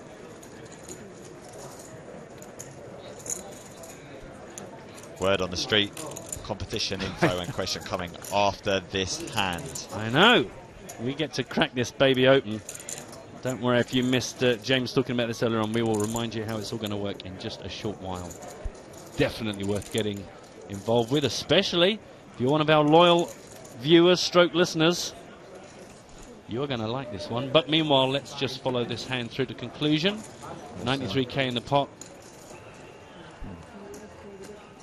And that's good enough for Vladimir. Oh, really? That's probably why I lost. That's probably why I lost. So let's talk to you about this quiz we've been bigging up and talking about. The EPT 100 quiz. You're going to win a pair of these Skull Candy Crusher headphones that me and Mark can tell you are rather hot. Very and also, Sunday Million ticket or $T if you can't play in that. We are going to be giving you 2 questions every day. You don't need to write into us here in the moment. All you've got to do is keep a note of the question and your answer, because right at the end of EPT Barcelona, we are going to tell you how you enter your answers, and we will announce the winner live on the air on August the 27th. So for now, all you need to do is grab yourself a little pad or a pen, or open a notebook on your screen, because here comes the first question, boys and girls. You were here when it happened. Right, are you ready? Whose mum said they looked like Roger Federer during their EPT winners presentation? Was it A, Jake Cody, B, Glenn Chorney, C, Roger Federer, or D, Kent Lundmark? So right now, you are going to have question 1, and then A, B, C, or D. Keep a note of 1, A, B, C, or D. Don't send them in to me. Don't start chatting about it. Don't block up the As emails. James said earlier, if you do tweet the answer, you will not get disqualified, but all you're going to be doing is giving away the answer to fellow quizzes. So keep it to yourself for now, write them all down, and wait until the 26th when you'll be able to enter them all at once. So once again, whose mum said they look like Roger Federer during the EPT winners presentation? A, B, C or D? Jake, Glenn, Roger or Kent? Just keep a note of that for now. And James did say that some of these questions are going to be hard. And that's the first question, and I don't know it. And I'm supposed to know quite a lot about the EPT, well, and I don't know the first question. So That's the idea, is that, you know, obviously we've spent a lot of time trying to come up with some questions that actually you can't just Google them, can't just go, oh, I'll guess. And there's going to be a lot of these questions because this is a big prize. Really, really quite superb headphones. And, of course, the Sunday Million ticket. Well, who knows what that might turn into as far as value goes.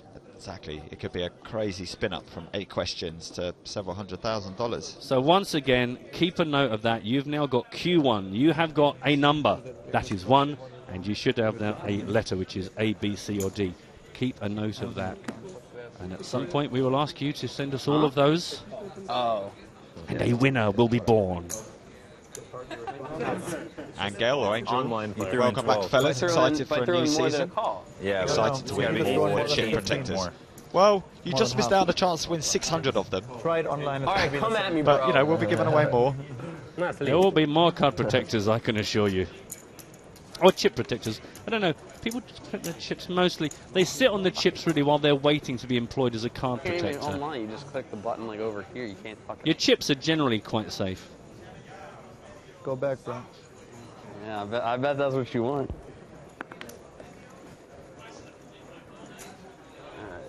This was a limp round there, was it not? Just a call from Ryan, call from Martin. Is it quite a limp fest when there's only 3 players involved?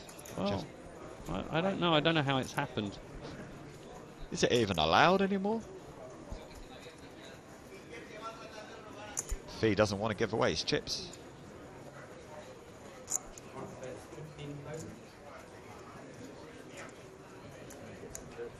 $15,000, I think, was the bet by Finger.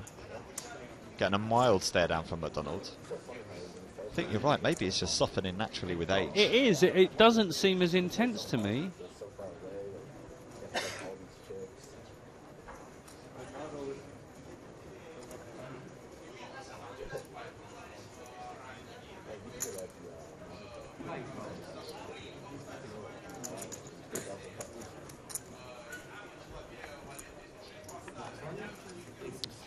Ace of spades on the turn. 88,000 in the pot. 3-way still. Mike McDonald to act first from the big blind checks. Ryan Fee checks. Martin Finger fiddles. He also checks. Another 6 on the end. Might give someone some genuine showdown value here. I'm not very good at hands like this. I just go, oh, well, whatever. Whoever won. Is Ryan going to be the man to take a little prod at this?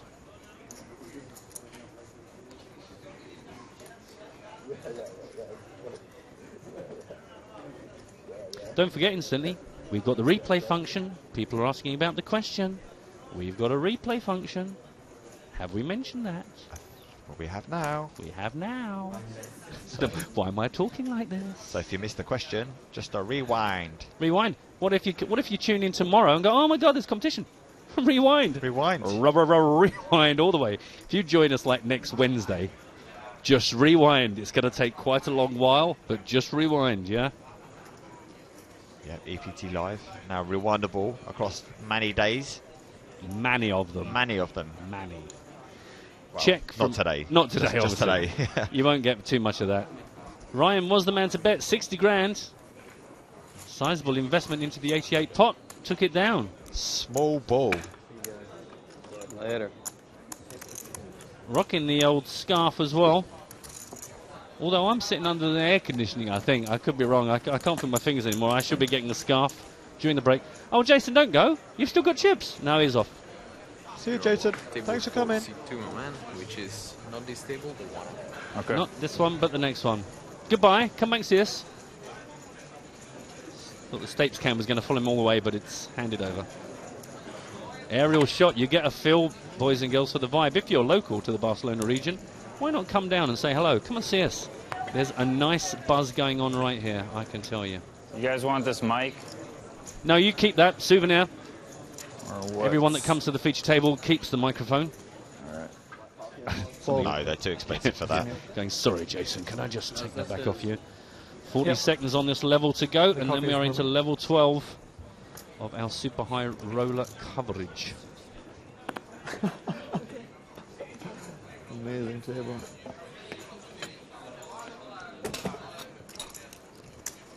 So just a reminder one more time, guys, rewind You'll never know. the feed if you want to check out the question again. And yes, Chris is asking, you do have to get every single one right. The table's sketchy, Every but I actually single do trust question. it. Hasn't done Yeah, it but wrong. just like a bottle fell down. Yeah.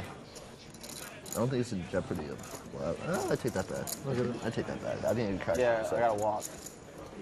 Of crashing, I mean. Oh, I think it will make it. A little bit longer. I enjoy Willie is on hashtag EPT Live saying, could we get the questions more time? thank you. With ABC or the answers more clearly, perhaps exaggerating one of the answers, like they do on those daytime shows where they really just want as many people to ring up their Yeah, this quite one doesn't really expensive do it. premium Oh, number. no, this one Yeah. doesn't do it. If I put Or the all of the here, answers then are quite clearly jokes apart from the one that's right. Which tennis player? Are Was these it made Mickey not Mouse, swivel because, like, Donald Duck, You see the problem. Pat in the past, Cash, people would just like fuck around. or with Zebedee? swivel, Zebedee! like Is it children. Zebedee?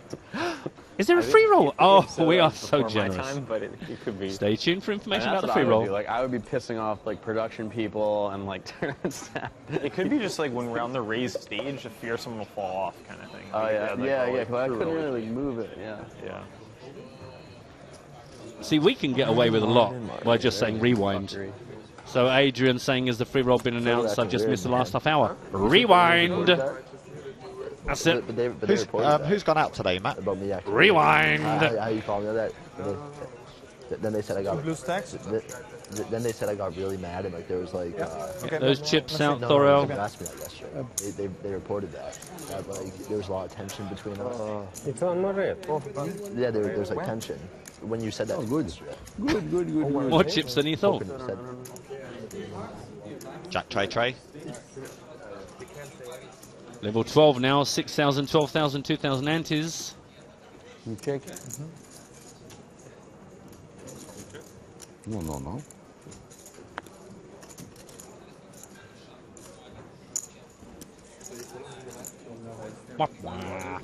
Also, while we're in the teasing mood, we've given you the first question. We've told you about the free roll details.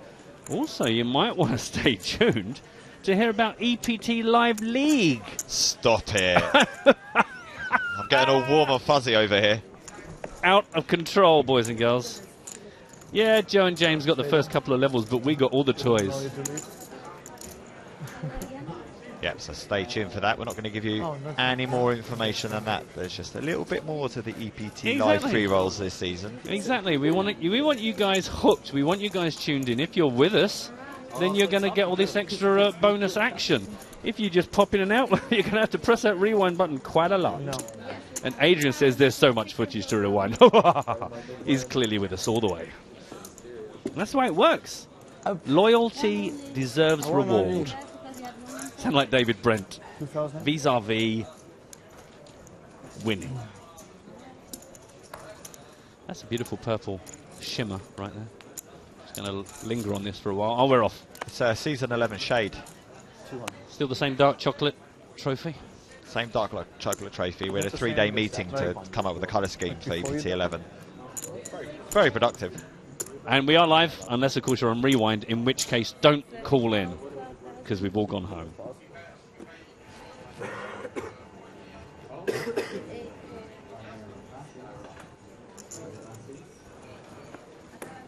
Fold it around, fold it around, fold around.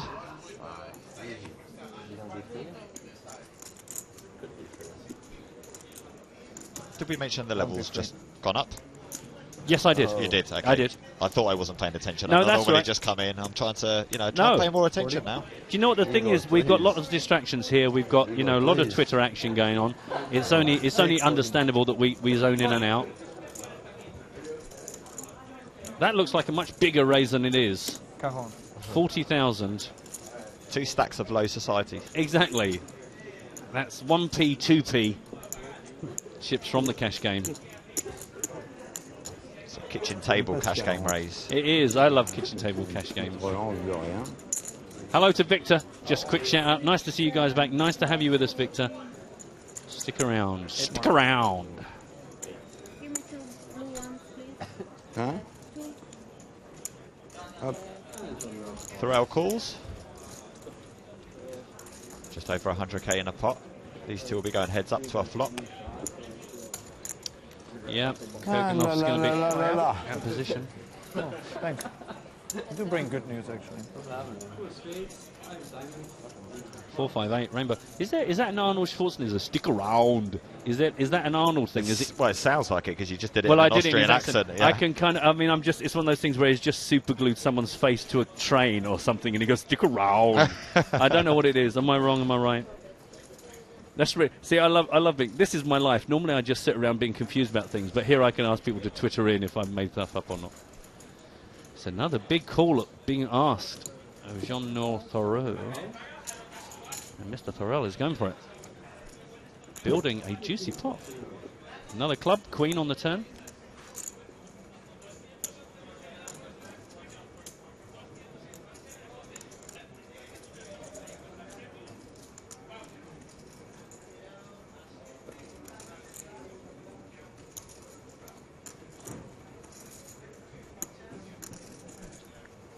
Igor only got just over a pot size bet behind.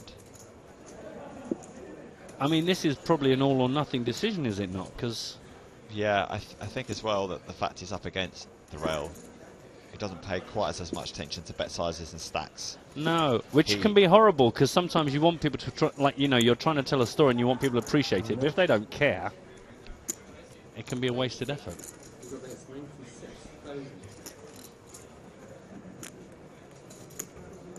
All in. All in. That'll be the ace queen. And Kurganov calls. On their backs, fellas. Aye. Bye. Aces. That is going to win a good amount of the time. Is my my suggestion. Queen 10 did not expect the kick to be that low. The 10 this time. Wow. Expect him to call on that flop with just queen high. Well, I guess he had position and he's a bit floaty and a bit. See what happens. The queen was the perfect card for I don't Kurganov. like when he raised 4. No, I don't. That's possible. 200? What? Gentlemen played just nuts. I do not have it. I kind of like it. After you come on. 40. I don't have a queen every time Would be a either. new good move, actually. Oh man. You just go, Come on. Live. Your money, your chips, you do what you want. So how happy are you to have Jack? Have a good time.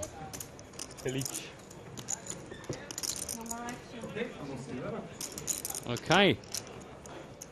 Oh. Don't think that helps. 7 of a kind. No, it's all good. Still not in super duper position, to be honest, but he's up to I don't like. 628,000. Lovely jubbly. Yeah, good for second place at the feature table. Yeah, and yeah, not a great spot for Thoreau now. 230,000. I think it's the only two hands I wanted to play both times. Let's travel across the room to where Dan Shack is apparently up against it. Somebody has collapsed. That's not good to see. I mean, that's CPR doesn't look like that where I come from. Dan Shack gave up whatever it was, but It's just Fabian Costa. He's getting his beard massaged. clear.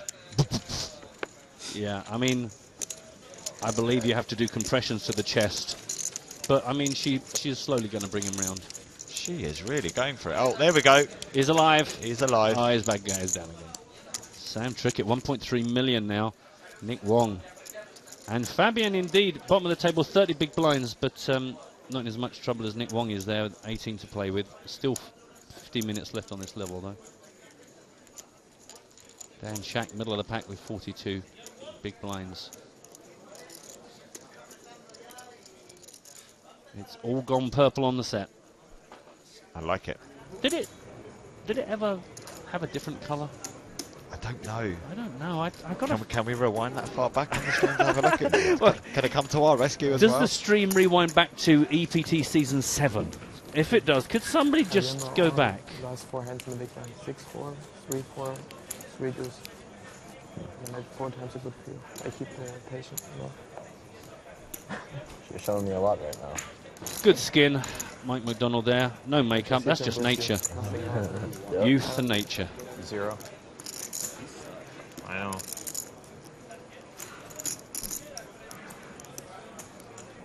Yeah, just always a bridesmaid. 7 years, yeah.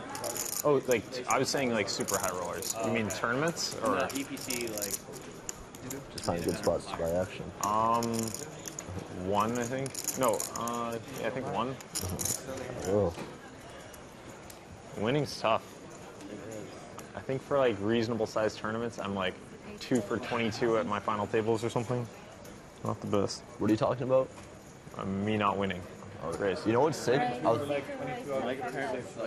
me? That was the 36 played, yeah. I feel really sorry for Mike McDonald not winning much more than 4 million this year. It's tough, you know, coming second on all these super high rollers and high rollers. 430. I know. I mean, it's horrible. It's horrible. If you're in that position where you're young, good-looking poker pro and you've only got 4 million, I mean, how's he going to pay for the car insurance on his Lamborghini? Exactly. I mean, that's the thing. The insurance on those things is ridiculous. He has like 4 cashes, 3 wins, and like 165th or something. Just wins every single one. So crazy. McLovin. Yeah, yeah.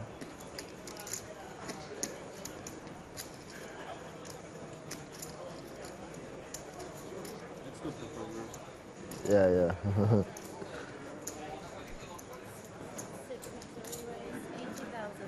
So after Kurganov called, Finger took his time, fished out a squeeze, a 3-bet to 80k from the small blind.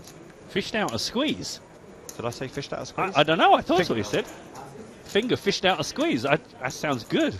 I like it. I don't really know what it means, but I'm with you. I could be wrong. Rewind it. What did he say? I need to rewind and check what I said. Rewind. I wonder if anybody's actually watching us live. People are probably all completely different spots in time. Don't think about it too much. Makes your head hurt. I think I said pushed out, but I put a silent F in there and forgot that it was a silent F and used the P instead. And now I'm just confusing you and me. Oh, my head hurts. Now that's nearer the big stare. That's nearer the full intensity. That's a good 92%er. He's ramping it up. Gives it up. Thing is, he's still got Kurganov to worry about behind him. Careful, Igor. You just doubled up on all those chips. Do you really want to get in a pot? You have got a position. He wants to know what he's got behind him. 480. Citrus Medley is your yellow and green. Quick reminder of the chip values. The Gobstopper worth 5k. Cherry Custard, 25,000. Obviously there'll be more chips later on, but that's all that's in play right now. Gonna need a few Gobstoppers to call this bet. All right.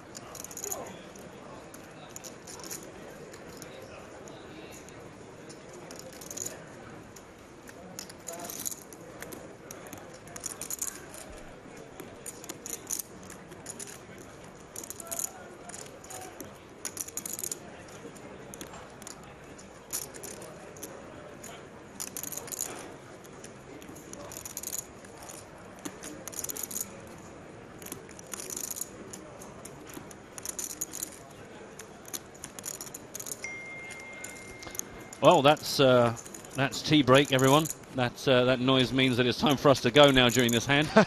We'll be back in about 47 minutes. You're watching EPT Live. Come back. I'm joking. That was somebody at the table, in case you're wondering. That was. We've actually got microwave ovens installed for every player now down at groin level, so that they can prepare their own meals. Obviously, the radiation is an issue. But they're young guys, they can take a fair bit of that. Okay, got off called, fingers raised. King high flop, couple of hearts. A couple of poker players. I've just made a straight flush draw with my 6-7 hearts, by the way, in case you're wondering what I've got. Yeah, I'll put you on that. I knew it. Well, you got the ace king. You got the ace king, haven't you? Well, if you had something like ace 9 of hearts, you would have folded there, but you just.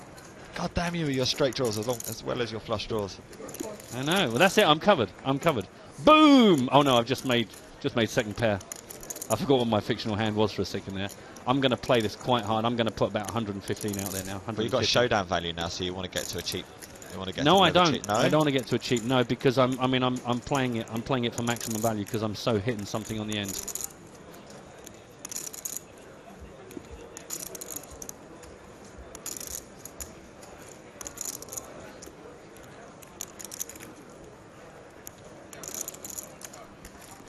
Told you. 72,000? No, way too small. Way too small. You're not a fan of the third pot bet? No. Continuation bet? No, I would have. I think much more, much more. It's amazing. It's amazing how much people will pay you off. I mean, these guys, clearly they are. Quick call there. I think you're right. Good read so far. He could have got so much more out of that. Here it comes. 8 of hearts. Well, that's fine. You've made a straight though, haven't you? I have. I've got a feeling I didn't need to. I think I was ahead anyway. You were happy just with your 6 was enough to win? No, actually I'm lying. I think pocket tens for Kurganov here. By the way, the Gessetron, in case you were wondering, that's what's going on right now. Gessetron has come out of its packaging. Had a fresh lick of paint for Season 11. And right now, that's what's going on in my head. Keep it coming. 225, 225. Too small, too small.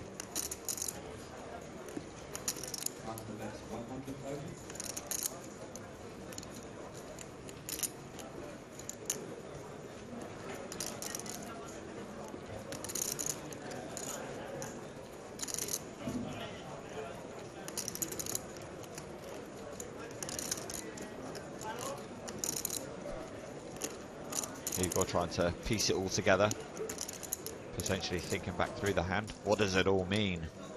Obviously his brain's not quite as sharp as Matt Broughton's. No one knows what it means, but it's provocative. Thank you, Vlad.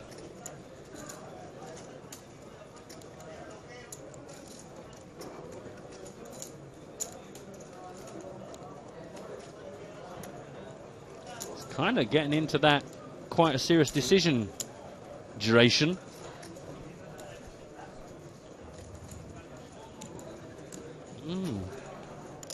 How often do you think I call here, Martin? 68% of the time. I will call here sometimes. Because you think if he had a king, we would have bet the flop with 2 hearts being out there. Yeah, well, that's why I'm thinking pocket tens. But then these guys, you know, think on another level that they do. That's why I just don't mind being wrong every single time. Yeah, exactly. Because I mean, he could easily be deception with ace king here. Oh, I want to see that one. Well, luckily, hopefully, that might make the edit. Rewind? Oh no, that's not going to help, is it? Sorry, TV show. I've become used to rewind solving all problems. I hope we get to see that one. I take the call, I take the fold. As long as I win the hand, it's alright. Yeah. You don't like the jam, do you? Get it how you get it. You don't like the jam. If you jam, well, I like to jam. I mean, I like to party. Everybody does.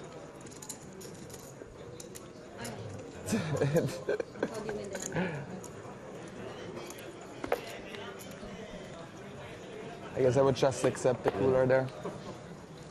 I like a lot of things about Martin Finger. You know?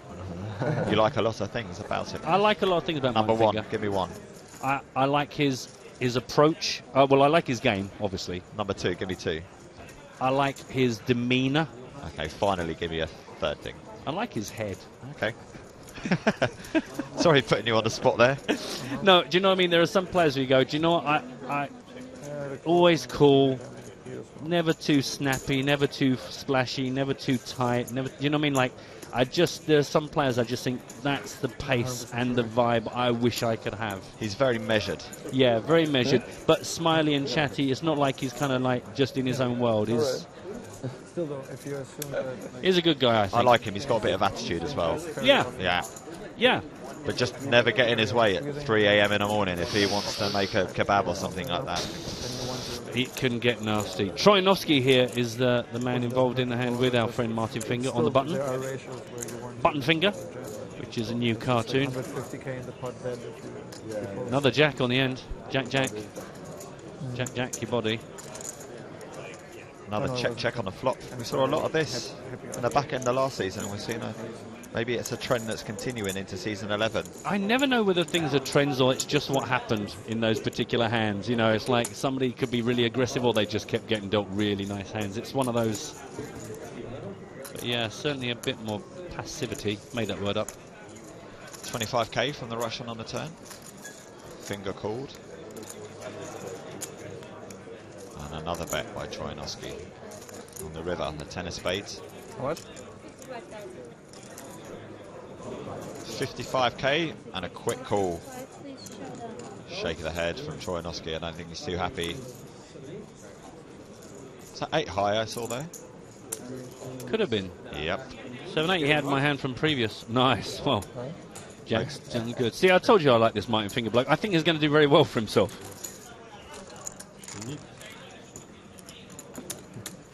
40 minutes left here. We are in level 12, the Super High Roller, EPT Season 11. You find us at Barcelona. Hola. 35 players left. We're at 6,000, 12,000 with a 2k ante. You're watching EPT Live. And Rory has confirmed he's watching live, not replay. But how would he know? I'm going to count down from 5, and when I get to 1, you've got to tweet 1. Yeah, really. Mark looked at me like, really? Are you really going to do this? I am. Rory, I'm going to give you a couple of seconds to just digest that. Are you ready? 5, 4, 3, 2, 1. No, he's not watching live.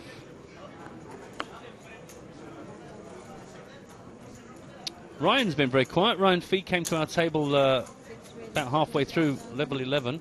Got involved in a few pots. Has not had too much to say in the last few orbits. Well, Matt, come on, with 24 places off the money, he's just folding to money. It's obvious. A lot of people on Twitter did say 1. Thanks very much. You are live. You'll get a certificate in the post to prove that you are a live viewer.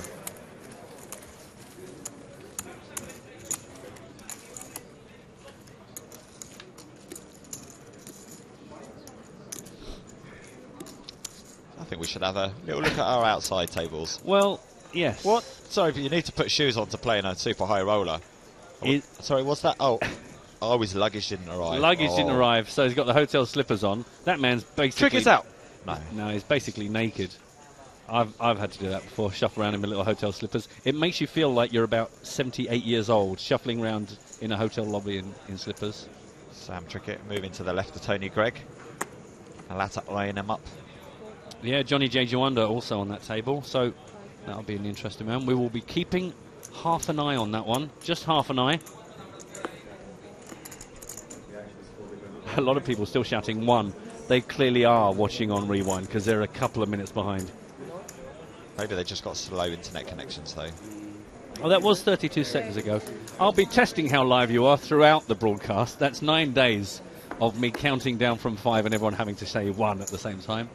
It's going to be a long broadcast. It's going to be a long week, boys and girls. Don't forget, 9 days. 9 days of commentary all the way through the Super High Roller, the Astraeus main event. Record breaking. Record breaking. Didn't it get like 2.6 million people in or something like that?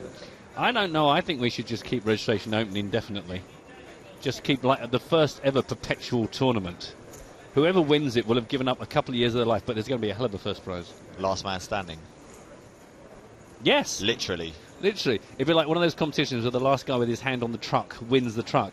The last guy capable of playing poker wins the tournament. A lot of people have put forward that idea that we should have a tournament that never has any breaks. If you want to take a break, if you want to go to the toilet, if you want to have a dinner break, if you need to go for a nap, you do that, but your stack goes down.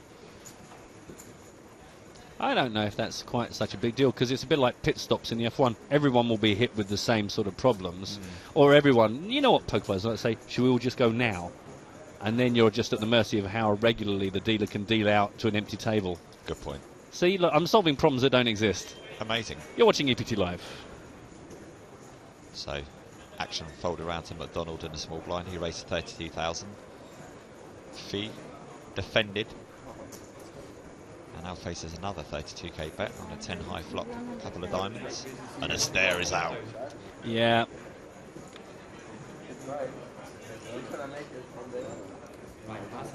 And he passes. Mitchell's calling you naughty, Matt. Really? Naughty? You're Good Lord, I naughty. haven't been called naughty since I was You're 8. naughty. What have I done now? Insulting the viewers' reaction times. No, I'm not. You could be as slow as you want. I'm just wondering how live you are. Ah, now then, prize money, boys and girls. Over €1 million for the winner here. So many rebuys. We have got ourselves 722,800 for run up, and everything from 473,000 down to 138,500. And of course, there's more than that because paying 11 spots, as Mark said a little bit earlier on, 92,400 for 11th and 10th spot. For me, that is the best thing about this Super High Roller Yep. being a record-breaking in terms of numbers and people entered, is that thankfully we don't have the top 8 being played. Because if you've tuned into a lot of our broadcasts over the last year or so, when the top 8 is played, the problem with that is that when we get down to 9 players remaining and on the bubble, they all move on to one table, and it destroys the dynamics because no one wants to go out unless we get a caller, 2 really big hands matching up. Nothing happens, and we go further along in the structure than we want. So then we get to the final table with cards face-up action. You know, it becomes a little bit of a crapshoot, which no one wants. So thankfully, we'll be at 2 6-max tables when we're on the bubble. Yeah, and it's also kind of exciting because we were like panning backwards and forwards. You know, it's nice. You know, we'll have a really good feel for the final tables contestants because we'll be able to follow those 2 tables as they whittle down, baff. Agreed. Very excited to have it work out this way. 98,000. 98,000 of the words being said out loud here. Martin made it 25,000. Dan had folded. It got folded all the way around to Ryan Fee, who only a little while ago I said has been pretty quiet. Going to give him a bit of credit here. Either he's punishing himself for being so quiet. He said that, or tried to come across as saying that very confidently when he declared 98,000. Oh wait, no, now. Oh. I lost one. You think you got a read on this, Mark? Like low 9. Okay. Potential read. I'm covering my bases. Nice. Hello. Eagle's not going anywhere. No, and again, this is either a genius spot or he actually has a genuine hand of strength. He is good enough that we just don't know. Michael's very excited on hashtag EPT Live. He just got a little shout out. Yeah, you just got another one. If you want to shout out, if you want to let us know where you're listening from. Meanwhile, Mr. Kurganov is all in. Triangle of Death will be employed here. Nearly 500,000 in his stack. Martin gets out of the way quite quickly. Yeah, sure. No real surprise there. You don't know how many big blinds it is. Quite like the way you gave Michael a shout out, even though his name's Mitchell. Mitchell, I do apologise. 380. Sorry. But Michaels everywhere are very happy. Bunch of Michaels somewhere in there going, wow. Sorry, Mitch. Mitchy Much. Bam! Bam! Almost getting 2 to 1, not quite. Makes the call. I fancy Igor here. What's he got? One of us. I reckon Fee's got. One of us is gonna have 1 million fucking chips. Sorry. Oh, look at this. Classic race in the way. Classic race. I fancy Kurganov all the way here. 2 jacks, that's sick. Kurganov all in. He is the player at risk. Despite having 464,000, this would be a really sweet moment if Igor can hold up here. But, oh, hello. Okay. I believe we've seen Trip Jacks a couple of times here. Yeah, but he's also flopped the nut flush draw. This is not over. You're absolutely right. 8 outs. 10 is a good card. Diamond. Good spot. Queen of Flash and foot. I was so excited by the window card. First flash, then quads. Queen is a good card as well. Not in that order, though. Oh! And there we go. Fee hits his flush. Well, that's not nice. You can't do a little dance. So he's going to have to make himself a full house here. Uno más. No, Jack no 10, más, 5 no or más. 3. Por favor. Jack 10, 5, 3. Jack 10, 5, 3. Oh! Good. Doesn't come in. All right. Yeah, man. Oh, good on Igor. All right, is off. He gets to keep his microphone. Again, all players keep microphones as a souvenir of their time here with us in Barcelona. Thanks for coming. Good luck. He's going to go back to his sucky life. Back to the dumpster. Unlucky, that's a shame. But that's poker, ladies and gentlemen. Thank you, sir. Sure. Yeah, I gotta take And this one. we'll bring you the action replay in Everything's all red and slightly shit, slow like motion. 7 red cards out there. He's going to need to make a full house here. Otherwise, he's leaving the tournament. We're back to normal speed now. Sorry. I thought you were going to watch that all the way through to the end. That was good. Thanks very much. Give you that. Thank you. Guess what? Mitchell's dad's called Michael. They are. So you've kept it within the family at least. So you may have missed, but you didn't miss by far. Really ugly chip stack, though. So embarrassed. That is a what? Really ugly chip stack. It's my art. I don't need to explain it to you.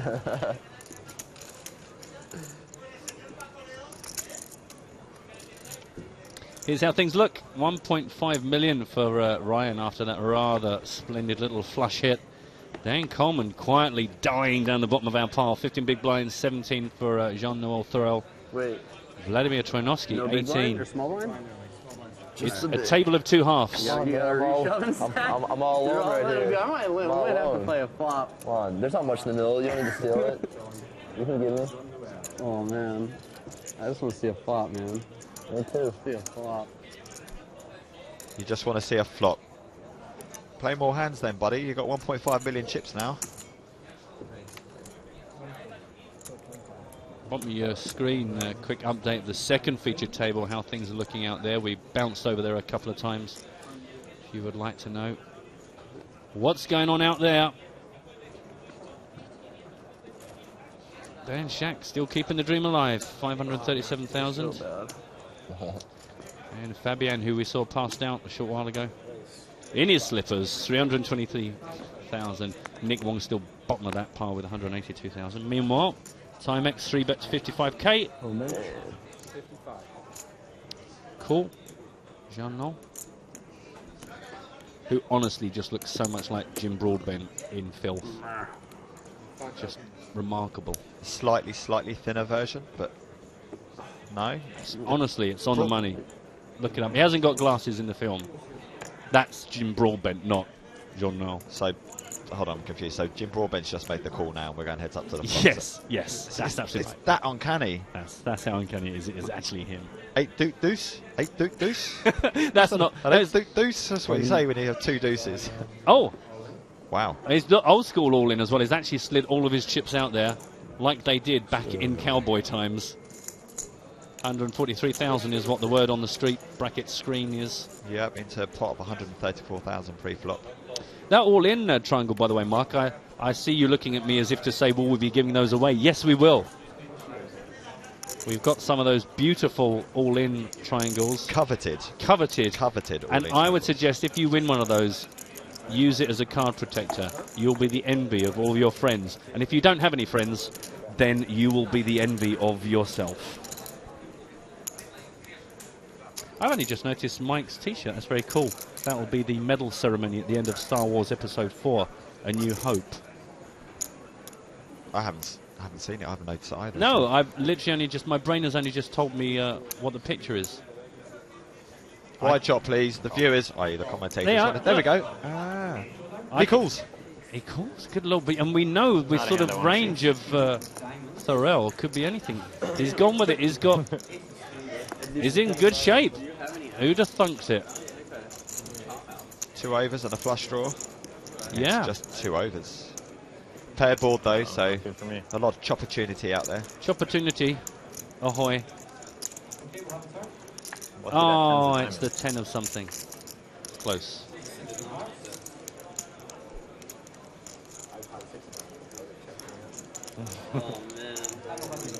Hoping for a big card at least. Yeah. Yeah, I would have doubled. Queen plays still. Man. So really, Mike screwed you. Yeah, he screwed me hard. Big sigh of relief. Yeah, he plays an emotional game. Come back. Come back.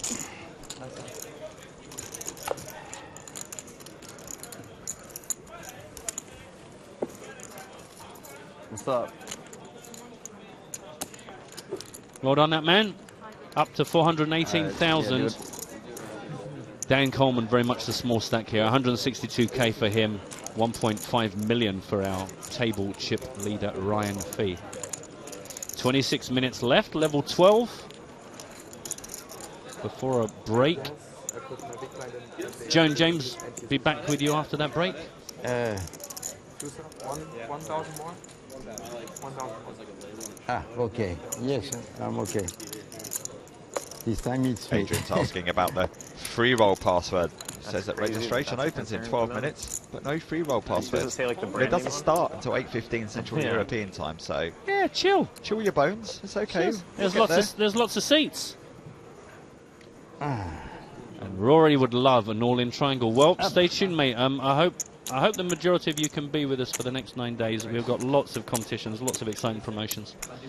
Stick with us, and Rory, you could be one of the lucky ones. Trojanowski under the gun +1. Bumps it up to 26,000.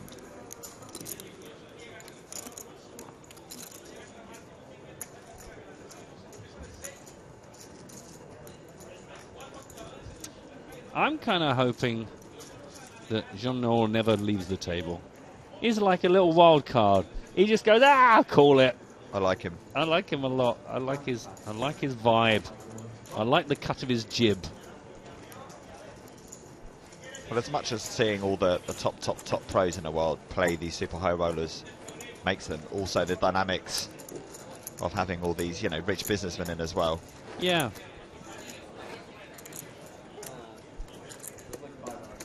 What's this coming over the hill?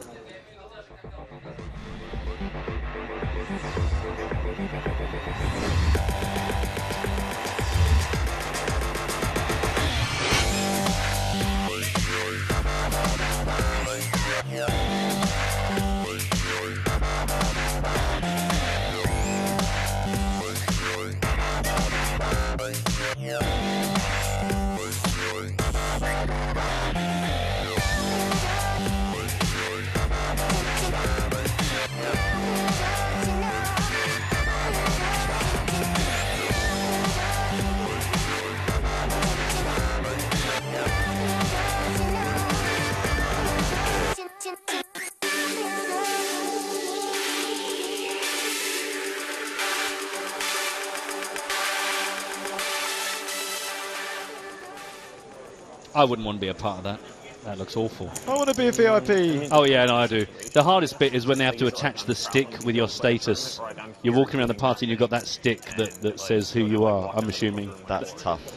So, it's like a tiny little aerial, just with like Supernova Elite, and you keep banging into people, or you get it stuck around Team Pro, and oh god, we've got untangled. Supernova Elite, something like a Halo almost. Exactly. Dude, the main event, I just couldn't take it seriously.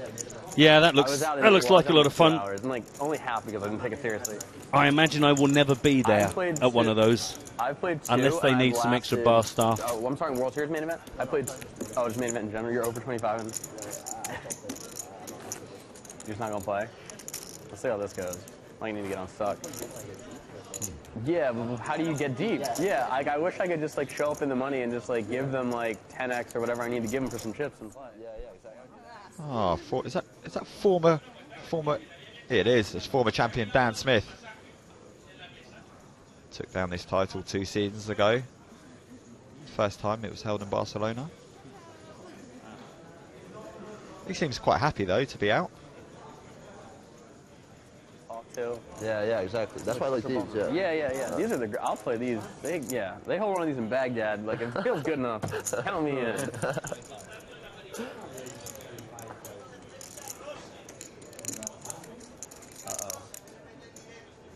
Dougie, how we doing? All right. Extra fold around to Martin Finger on the button. He made it 25k to go. All in by Trojanowski. 235,000.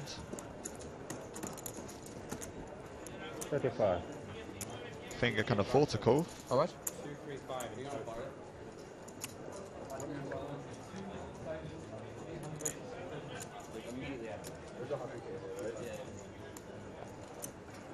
235. So apparently Dan Smith had already paid for his massage up front, so he didn't want to waste the minutes. I'm always wary of having a massage while I'm short stacked, because I'd hate to, you know, it prolongs the walk of shame if you have to pay, you know, and all that sort of business. I've seen a couple of people that have been waiting and waiting and waiting. They get massage and then there's a break, and everyone walks off. You're sitting there going, right, what do I do? Finger folds. Cheer up, Vlad. I think so, like, You want a I tiny think, pop? Like, it'd probably be better. Like, the field The will be problem I better have and, is like, that sometimes I have to make the hopefully money to Big be able Al to will be afford to back. pay for the massage. Al D. I don't know if last. I don't know if you ever played with him. He had a king. He got King. like, just like one king? third and Just one fourth king, in yeah. the mixed max. He played like I think I wasn't plays so the bad. big game at Aria. That's good. I don't know what he does. He's got like, a lot of money Not working good him off, and he's gangster as shit. Really? But next he time I played just some hand. Let me tell you this. Let me tell you this. I Let me wanna tell you this see. hand he There's this played. one guy, Roger, that's crazy. Yeah, I like Rogers folding. is I like like folds. Rogers cool. I too. like go with one king.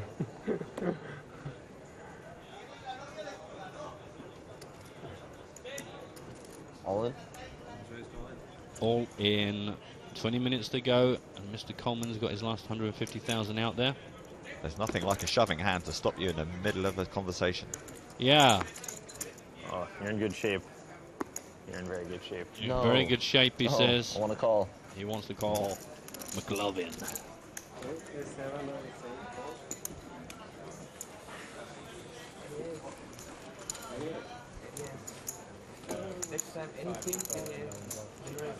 Gives him another couple of minutes of oxygen. It's like playing Mr. Driller. When you're just about to run out of oxygen, you just hit a little oxygen tank. You know you're not going to last forever, but You're it just close gives with you a Swan? glimmer of hope. You're close with Swan? Swan nonsense? Is that a game on the Atari or something like that? Man, Game what's Boy. going on? Identity? Yeah. I know you are, man. I know it. Maybe. I'm not denying it. How old is he? 19, 20? Don't know. I think he's really young. I think he's like 18 or someone told me he was like 17 or 18, but that was a year or two ago, I think. Bruce?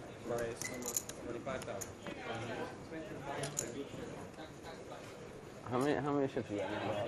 I have like 170. 170. So you got like 15 big ones. Such a small raise. Position matters less, the less around the big blinds. So enticing. Also, like, I don't give a shit about it, so, like, Yeah. there's that as well. We will be seeing a Fox Star. We will. We'll be seeing, how much, 25? 25,000. Alright. Position doesn't matter all that much. No, I don't really. For sure. I'm, like, unconcerned about position. Especially with a fish like you. Check. Wow.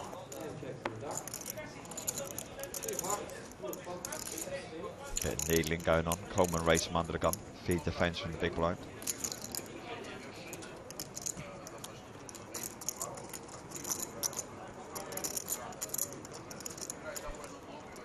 Ace-4 tray, rainbow.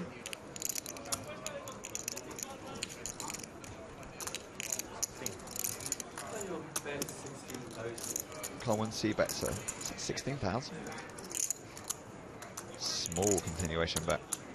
Slight disparity between the chip counts you can see on the screen there, 1.5 million versus 151,000. Well, 16k is obviously going to get him off for 16k, yeah. Scary money. It's all relative to your chip stack.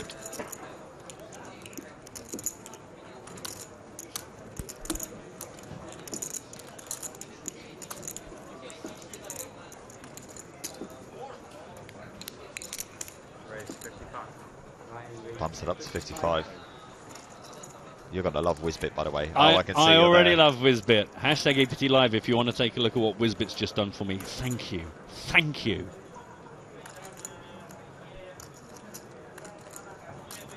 So this raise to 55,000 represents about a third of Coleman's stack, so it's really applying the pressure.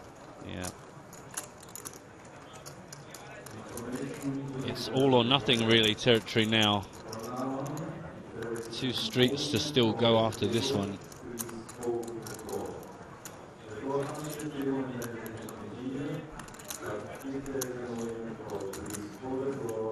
Fee again seemed very comfortable when he was calling pre-flop. You know, there was a little bit of needling going on. He was very relaxed. Yep. So I think he's got a minimum. He's got a pretty decent ace here. He showed he was very confident, and table talk came out before when he had the ace king. Yep, agreed.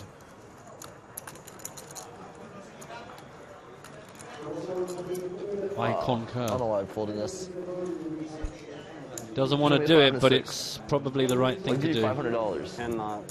I have to show you exactly a 5 and a 6. What? I have to show you exactly a 5 and a 6. Yeah. No, it's too late. I would have, but go on. I don't believe you.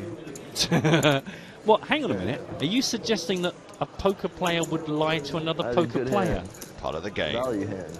Well, I didn't realise that went on. Me too. Pop the straight. What? Pop the straight. No, man. So I can smell I don't French know what you fries. had, though. I can. Who's done that? Why That's not? just not fair. I don't want to be downwind of French fries. Show everyone's cards. I don't think they do. All right, great. Adds to the Let's see if we can find who's got the chips. I That's a like small it. thing. Hey, Vanessa. So next up, OLB. Original Live B. Paul Newey. Ah, there he is. What's going on? Where's the shirt? Where's the shirt? He's a new man, season 11, trends. I have come to expect better, or certainly more. Ollie is rocking the sleeveless though. That is so EPT 10. That's so EPT. It's so EPT Barcelona. That is so EPT. You're right. It was Barcelona. Yeah. The green sleeveless. Oh, there's a decent shirt in there. It's just a bit chilly. Dave Peters there also, seat 1. So Scott Seaver in the 8th seat. Tough Seaver. table. Yeah. I mean, it's not like there's any good, easy tables Well, anywhere in this tournament. Yeah, let's be honest. If you buy into a super high roll, he's looking very trim actually, Scott, isn't he? With his hair all nice and salted, and I think he's shaved. yeah, it's good. It's all good. Yes, and the new season of Arrow starting in the UK soon. Ole will be in there. See what you did there. Thanks very much. On the turn, guy folds. Gets the showdown. EPT 100. Available for voiceovers. Barcelona. Barcelona. Real thug. It's a good looking little logo, that. How much? Can you imagine Hartigan and Joe when it gets to EPT 200? On their Zimmer frames, Joe rolling out the same Fabian Quast jokes. James doing his same false laugh. But it'll be Fabian Quast's grandson.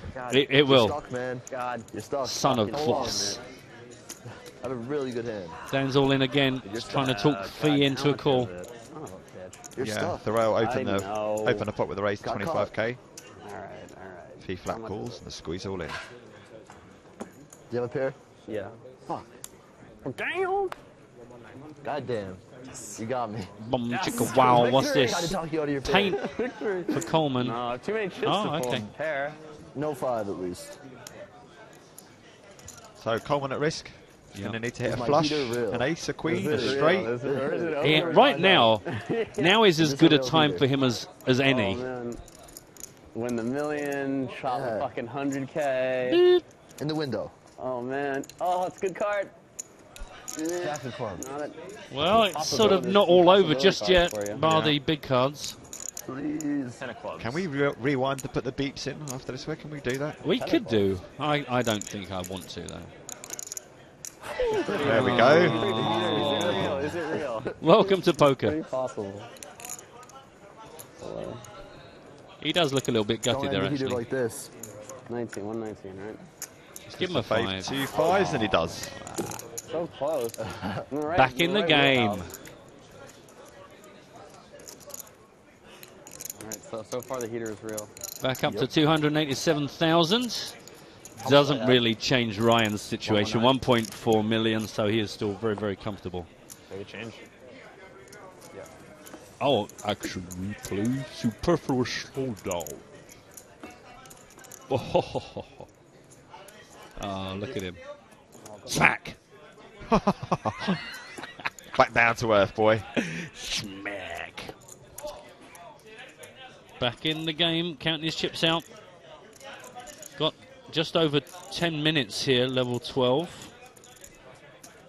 Remind you, we're 6k, 12k, 2,000 ante. How big? Very, very good week for me. How big? 1.5%. Yeah, and then Doug won the fucking Bellagio thing for 1.6 million. Yeah. Oh yeah, he wanted to. He chopped it. The one that was huge. He chopped, right? No. Or no, he was.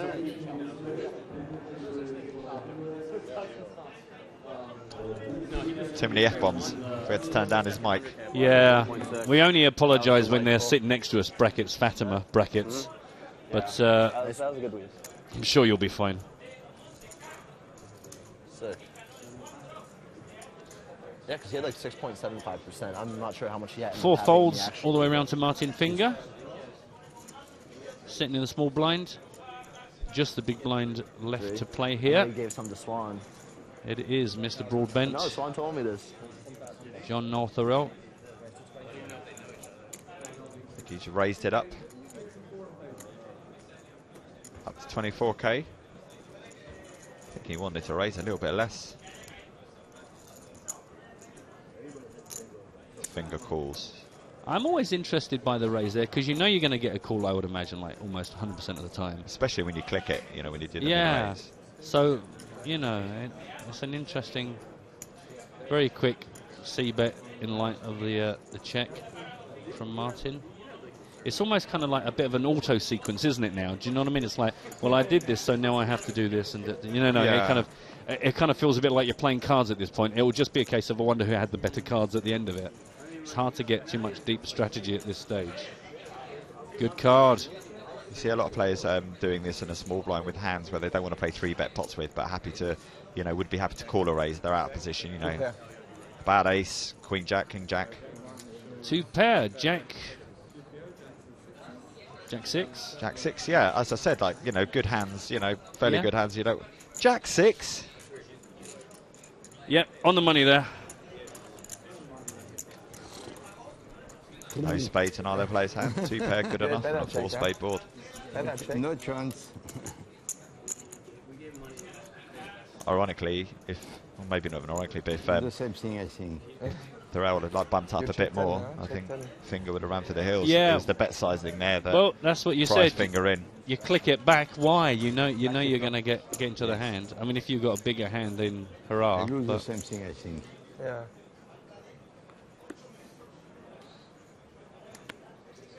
9 minutes to go before the players take a break.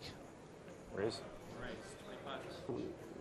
Mitchell's having a little word about Ivy on Twitter. Word on the street was he was supposed to be coming with Dan Chak in a private jet, but Yeah, I took. Ivy's so baller he missed his jet. Missed the private jet. Mr. Private Jet. That's how rock and roll you are. Not too late for him to turn up for the main event. Oh yes, absolutely. Kicks off in a couple of days' time. Day 1A on Thursday. We'll be broadcasting from day 1B onwards.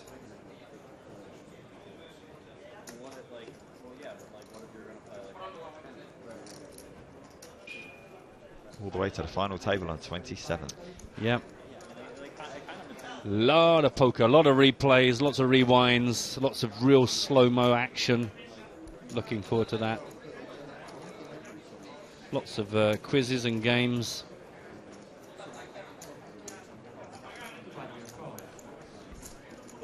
Quizzes and games that are bigger and better than ever. I mean, I don't know if anything can get better than make a trophy out of bread competition, but Oh man, I forgot about that. That was awesome. Yeah, Craft Corner Bread Edition or something like that. that's it. That was awesome. You guys, you viewers.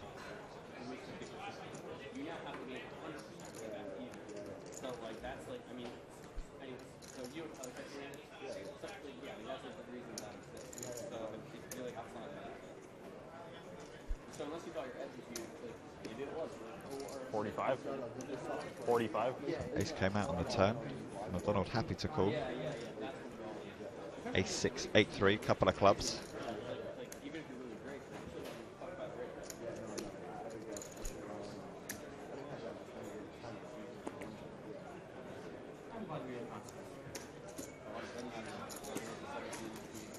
$45k, good enough to get it down. Job done.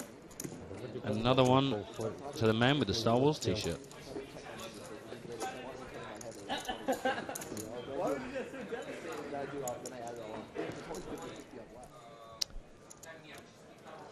Oh. Oh, I don't think, guys, that's Mikhail Thuritz. Yeah, for a minute I thought he was moving with his tray of chips, but no, that is just a beef wrap, and he is out of there. Yep, knocked out by the beard, a.k.a. Fabian Quas. Exactly. Just stop it. That's dreadful. Pardon me? I think he's gone a bit too far with it. He has gone a bit too far with I it. admired it 6 months ago, but maybe he just needs a trim back. All right, I'm done. It's very fashionable. All the young men are doing it, I understand. Never see me ever again.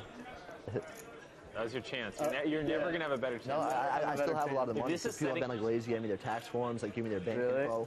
Yeah. Oh man, you still have a I chance. still just get out, yeah. Maybe this is really just setting up the long con. Because me and my friends always talk like, how much do you think you can get loaned out and like get away with in poker, you know, until you're out. And it's like, now this is my chance, you know, I have like 15 million. Yeah. You could just be gone. People put too much trust, yeah. Just go to like Antigua or some shit, buy some like Florida real estate. Or even just hedge my bet and try and just make a $15 million.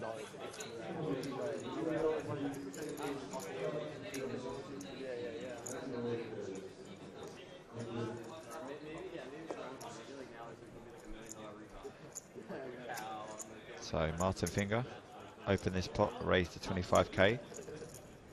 Think it might be a 3-bet here from McDonald. Yeah, I believe you're right. Thorell was out, Trojanowski was out. Oh, got a piece so bad. Yep, indeed it was a 3-bet, gets the job done.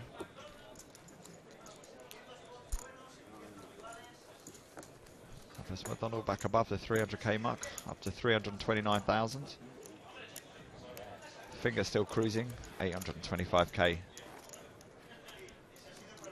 None have more than Ryan V at this table. 1.4 million. None. None have more.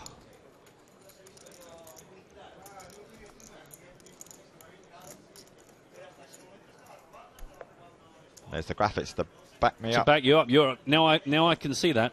None have more than Ryan Fee on this table. None have less than Vladimir Trojanowski. All right, I'm done coming at your big blind. you showed me a lot that last time around. Yeah.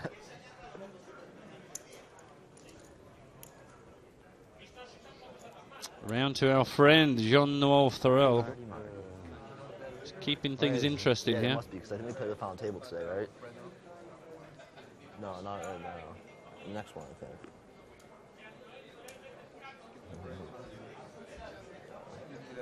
Patience, Vladimir, patience. What's that? He did have that sort of look on his face, didn't he? Like, you have to stay patient, Vlad. Yeah. Come on, it's within you. You know this. Yeah. Check to you, sir. Oh! Second time seen him check in the dark. Hello, how very 2007. 2 spades, King 9-6. He's off. Is that 2 spades there I see on the flop? Okay, then I bet. I was going to say, for a man with glasses, it seems like quite a lot of hard work. Check that fold. Check that fold. Next hand. CBF. That's a classic CBF moment there. A lot of flamboyant anti-posting. Is this okay if they just...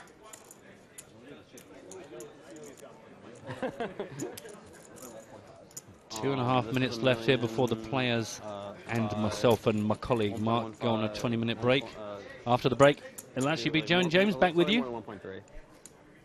Yeah, they'll be here for a couple of levels, and then we take back over again and see Yes. you through till the end of the night. Yes, they'll be doing the drive time show. We'll be doing the late night smooth chill out zone shift.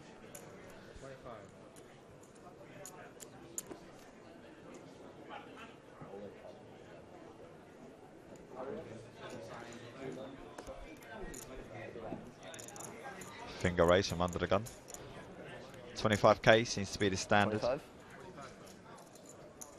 How much are they doing? 280.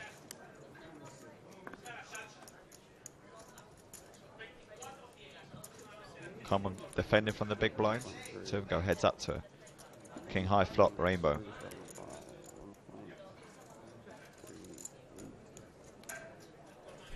Classic. Check that fold. Classic CBF scenario there. I'm waiting for graphical Nick to bring us something. I was thinking that when you said it before. It's like we've got to create a new one for him. The Convimatic 4-bet alert's gone, so yeah, he can replace that, quick fire button. Exactly. don't think that it's always going to go like that. He's probably asleep by now, I would imagine. Now that you've removed some of Graphical Nick's sort of As long as you do it like 3 or 4 fundamental times, duties. I don't care about the 4th time.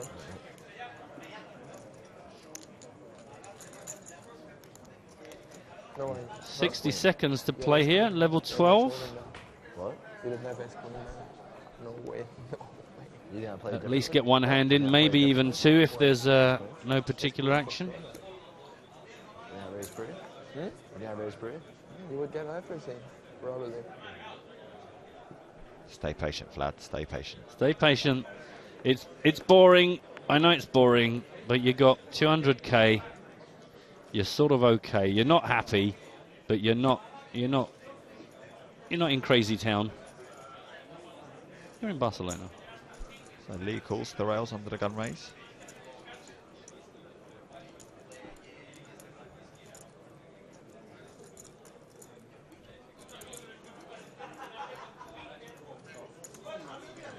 Finger calls too, so this will definitely be the last hand of the level.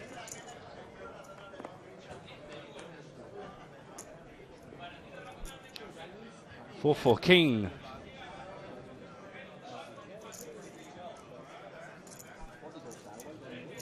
Checked around to fee on the button.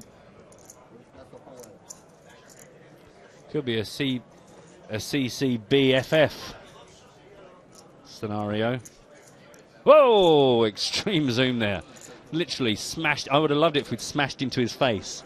Not for any personal reason. And he just bang. The punch cam just literally swings in on a pendulum. Yeah, I've got a feeling it is a little bit personal though, to be honest. No, I've never met the man. I just thought it would have been a good conclusion to that slight extreme zoom. Check, bet, fold, fold. I told you. It was a check, bet, fold, fold. A double check, bet, fold, fold. Boys and girls, mums and dads, that's going to be the end of that. Let's say goodbye to level 12. Bye. Take a thanks for that, Mike.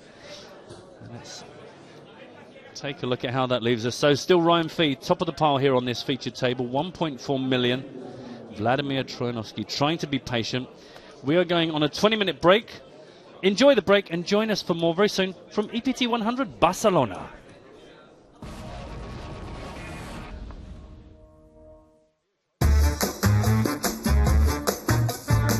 Well, James, there he is. Christopher Columbus, the man who discovered America. Actually, he discovered the Bahamas. And North America was discovered hundreds of years before that by Leif Erikson. Well, he was Spanish. No, actually, he was Italian. He was Italian. That's what you sound like. Poker School Online is the place to get your poker career going. It's free to join and free to play. If you dream of being a poker pro, but don't have a bankroll or don't know how to improve, Poker School Online is the place for you. PSO Leagues offer prizes every month, along with a host of Premier League promotions, where you can challenge yourself against the best people in the PSO community. Improve your game in minutes with Poker Bites, short videos that break down advanced poker concepts. Or watch full-length PSO session videos with pros like Nanonoko and Lex Veldhaus. Get your poker career started today at Poker School Online.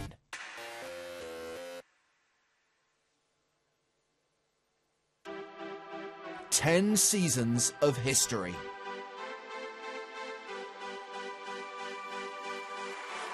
The elation.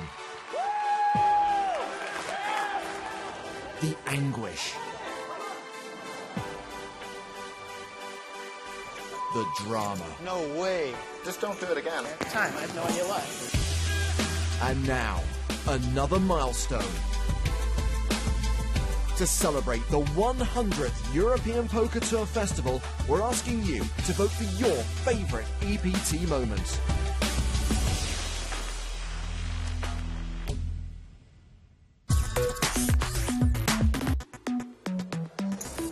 We've got 2 new players at the feature table. Shendel Demian playing his second bullet, and Igor Kurganov is the other.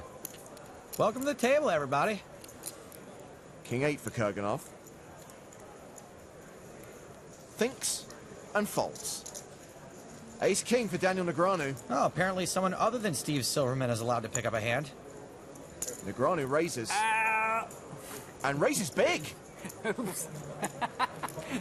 29, buddy. Whoops. 45 even, not 29. 45? That's so nice. I meant to put in 9. I thought it's 29 first, too. That is an 11x raise from Daniel. And an apparent misclick. Weird. How much are you playing? 350, so about 4. Oh man, this could get real ugly for Steve Silverman if he reads Daniel's sheepishness for weakness. He's got King Jack suited. He's got everyone at the table covered.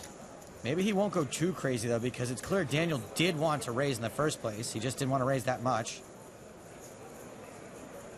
This spot is weirder than walking into a room where people have just been talking about you. All in. Silverman shoves! Whoops. And Negreanu calls. Wow. Did you get me? No, I have ace-king, but... He got you. Okay. This is the biggest pot of the tournament. That really was a misclick. The misclick may have been genuine, but him feeling bad about it definitely isn't. Silverman drawing thin. Looking for a jack or some clubs. Not too many clubs, though. Negreanu's got the ace of clubs in his hand. Just the right number of clubs. Well, it's mainly spades on the flop. 9-6-4. So far, so good for Negreanu. Only 3 cards capable of saving Silverman. Finally got that one in. Hey! You have clubs, right? Oh, okay, I thought it was spades. All right. So now he needs a queen or a jack? Correct. It's running hard. Huh? Dangerous. Ah, hey. It's very dangerous against this guy. He's running through it, huh? The river is an ace. I got 4, 38, 5. Negreanu doubles up. He wins a massive pot. He's chip leader once again by a considerable margin. A few minutes ago, Steve Silverman was getting hit in the face with a deck, and now, not. No doubt he is regretting that shove.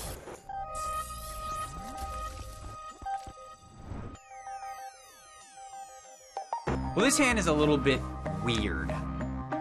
I've been winning most of the pots I've played versus Daniel. He probably felt like I was running over him. The blinds were 2K, 4K, and he folded to Daniel on the button. I happen to have ace-king. I ended up putting in 1 red and 4 blues.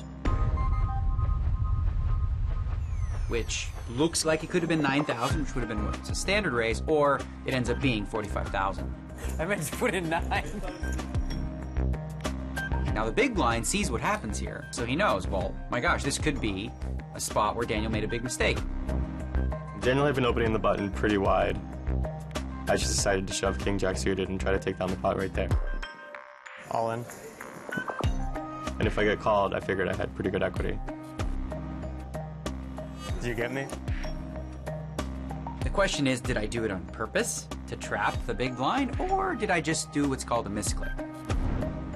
Raising to a larger size than normal and then talking about how it's a misclick and how you meant to make it 9, if that's not actually the case, I think that's a little bit shady.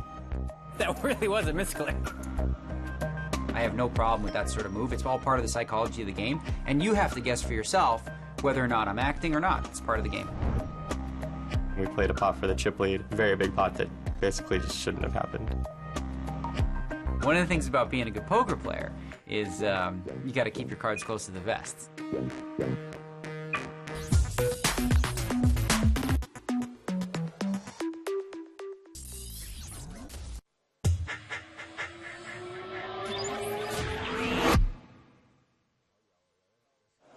At the first ever EPT London Super High Roller, it was an all-German Final 3. Straight after Bill Perkins and Johannes Strassmann were eliminated in the same hand, Martin Finger and Tobias Reinkemeyer tangled. We're sweating with the chip leader. We'll play this hand from Martin Finger's perspective. Oh, finger sweat. Ew. 40-80 blinds. Christoph Vogelsang first to speak. He folds. Martin Finger on the button has 8-10 offsuit. Well, we've got position and a massive chip lead, so sure. Why not? A raise to 160,000. No small blind because of the double bust out in the previous hand. Tobias Reinkemeyer in the big blind. And if he flats, I'd say he's got something fairly decent. If he 3-bets us, I think it polarizes him. He decides just to call. We go to the flop, which is King, Queen, 8, all diamonds. Well, we've got showdown value already. We don't have to continue, but it looks like we're gonna. Reinkemeier's checked. Finger continues for 200,000. There are a lot of draws Tobias can call with, so pair of eights may be out in front, even if we do get called. There's the call. And as Vogelsang chomps on a sandwich, we go to the turn. I want to sweat with him. Jack of hearts. Finger now with an up and down straight draw. Even though we picked up some equity, I'm still not loving the hand we do have, which is just a pair of eights. Reinkemeier checks again. I think it's unlikely we're going to get Tobias to fold, so I like a check behind. But then again, I don't win poker tournaments. Finger is betting again.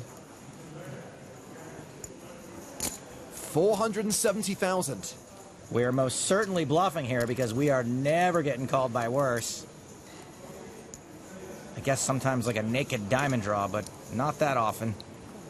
Reinkemeier calls. This hand going to the river with nearly 1.7 million in the middle. That river card is the 10 of hearts. 2 pair now for Finger. And we did pick up some showdown value. But there are a lot of single cards that beat us. Now I really like a check behind. Finger has the option of getting to showdown.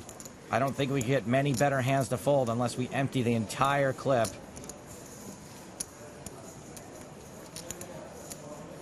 Finger checks behind. Reinkemeier shows Queen Jack for a better 2 pair. And All-In may have gotten that to fold and also may not have gotten it to fold. I'm fine with it. Are you?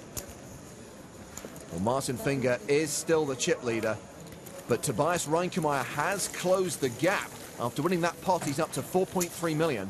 I'm a fan of the way Tobias played it as well. You know why? Because these are millionaire German poker players. There's no reason to look so sad about it. I'm talking to you, Martin Finger.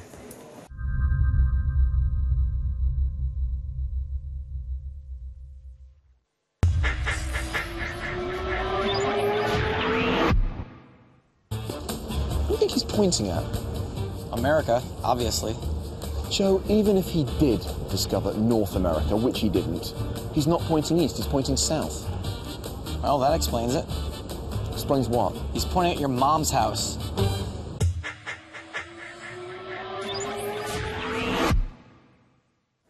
The PCA Super High Roller final table was stacked. We're still early in the day, but only 3 remain in the quest to win the first trophy of the year. Dan Shak first to speak on the button.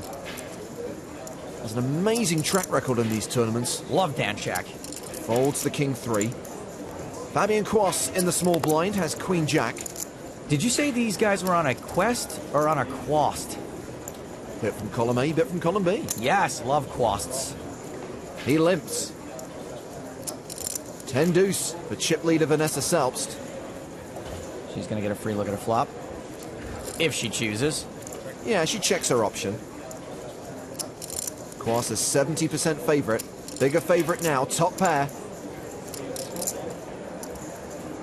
And he is going to lead at it. He continues for 100,000. Well, how are you going to find a way to make this pot enormous, Vanessa? She does have backdoor draws, to be fair, and possibly a tad over-optimistic. Anyway, she is raised. Makes it 320,000. Yes, that's my girl. Obviously, this isn't going to work. Quas's hand too strong. He calls. A lot of hands would fold there. Not this one. We go to the turn, which is the 4 of hearts. Now, one of the hands Vanessa might have been raising with is a flush draw. Fabian's picked up a better flush draw than her deuce high. So Fabian checks. Let's see if Vanessa continues to sell the story. Fabian putting some chips to the side for later, maybe? Maybe he's trying to tell Vanessa he's going to call. Although that would be weird. Telling her, I mean, not actually calling. That's pretty standard. Well, here she goes. She follows up her flop raise with a bet on the turn of 380,000. And once again, Fabian's hand just too strong. Top pair, good kicker, good flush draw. And we can see that he actually has a 100% lock on this hand. And you can also see that he's got a nice hand because he's from the Wild Wild West. He counts out the 380k and he calls. Nearly 1.6 million in the middle now. Kwas only has 1.1 million behind. A deuce on the river gives Vanessa a little bit of showdown value. Not sure it'll be enough. I think if she checks, it'll be because she's giving up. Well, Kwas has checked the action to her. Let's see if she just decides to bomb this. Vanessa doesn't often give up. Vanessa is aggressive. Wow, she waves the white flag. Showdown. And Jax will win this for Kwas. He'll add 800,000 chips to his stack. She realizes she was never getting a fold.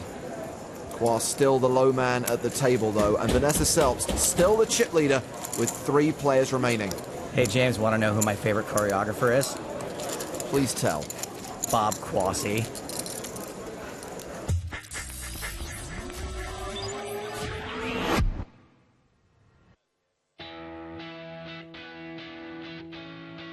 PokerStars 7 introduces the customizable Quick Seat lobby, where you can join our most popular games with just one click. Or you can configure it exactly how you want with shortcuts to get into your favorite types of games quickly.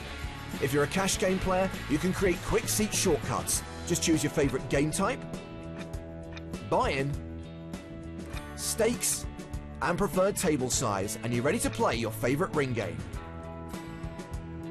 If you have more than one favorite, just click on the plus button to create more shortcuts. You can also switch between Zoom and standard games easily. If you like playing tournaments, the tabs in the Quick Seat tournament lobby let you choose between sit and goes and scheduled tournaments. The Quick Seat tournament lobby also lets you see every tournament you've registered for or are currently playing via My Tournaments. Sit and go tournament shortcuts work the same way as the cash game ones. You can configure shortcuts to help you join the tournament types you like the most. Simply choose your favorite type of games and click register for the ones you want to play. As with cash games, you can add more choices by clicking the plus icon. In the PokerStars 7 Quick Seat Scheduled Tournaments lobby, available games look like tournament tickets and show the next 20 tournaments that match your filter criteria. On the ticket, you'll clearly see how long you have left before registration closes, what the buy-in is, how big the prize pool is, and the current number of entries. If any of them are featured tournaments, they'll appear as larger special tournament tickets. Click the register button to buy in. Every second counts in this game, and the PokerStars 7 Quick Seat lobby is designed to make access to your favorite tournaments and cash games effortless.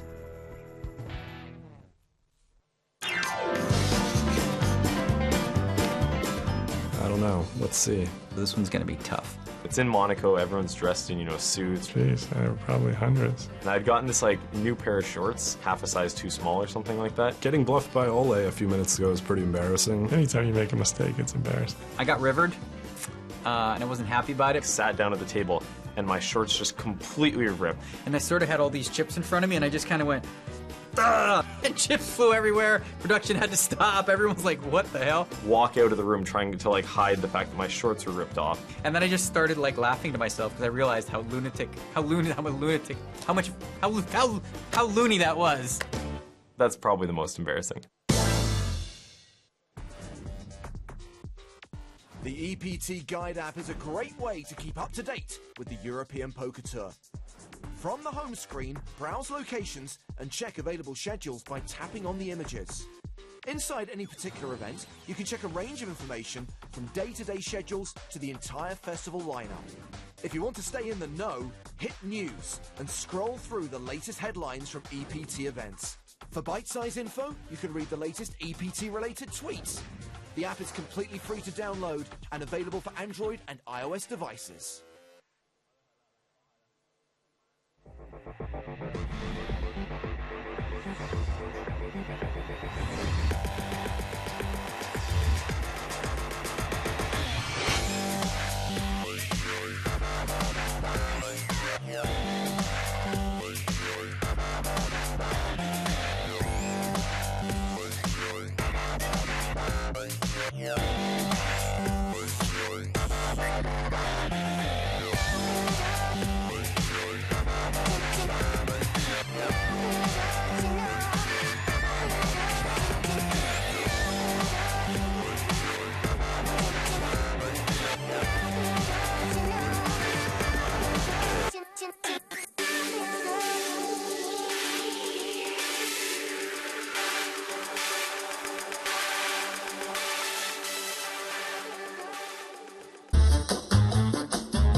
Can we at least agree that though Columbus was not the first European explorer to reach the Americas, having been preceded by the Norse expedition led by Leif Erikson in the 11th century, Columbus's voyages did lead to the first lasting European contact with the Americas, inaugurating a period of European exploration, conquest, and colonization that lasted for several centuries. Can we at least agree that you copied that directly from the internet and are reading it off a cue card?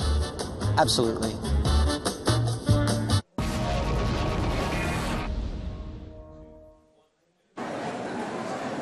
Welcome back to Barcelona and the 11th season of the PokerStars.net European Poker Tour, an event they are calling EPT 100, because this is the 100th European Poker Tour Festival.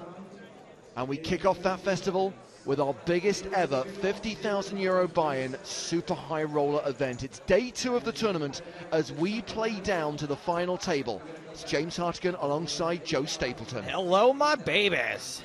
Players coming back from break. We're kicking off with a new level 13 of the tournament, as the blinds go up to 8,000, 16,000 with a 2,000 ante. Right now, chip leader Ryan Fee is playing close to 1.5 million. The second biggest stack on our feature table is Martin Finger, a former super high roller champ with 837k. Do you think it was just that the players didn't want to go broke while we were here in the booth? Like they didn't want to embarrass themselves in front of us because it was kind of slow while we were here. We leave for a couple levels. We lose 15 players? Close to that. We're down to 33. Remember, this tournament attracted close to 60 players, 77 total entries, setting a new record on the EPT. Just one chip. It's 16 now. No, he said it's 3. Oh, he did? Yeah, all right. So he said 32. And then what about, is this not in? Yeah, I'm not sure. Ridiculous, seriously. 816. That's sick. 816. All right, and then what's the, he's a small blind. Too much money, man. This guy told me I can wait, it's fine. It's a very bad man. Oh, were you putting your thing on? Yeah.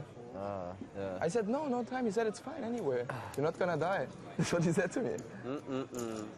Live poker. I'm all in. And it's so sick.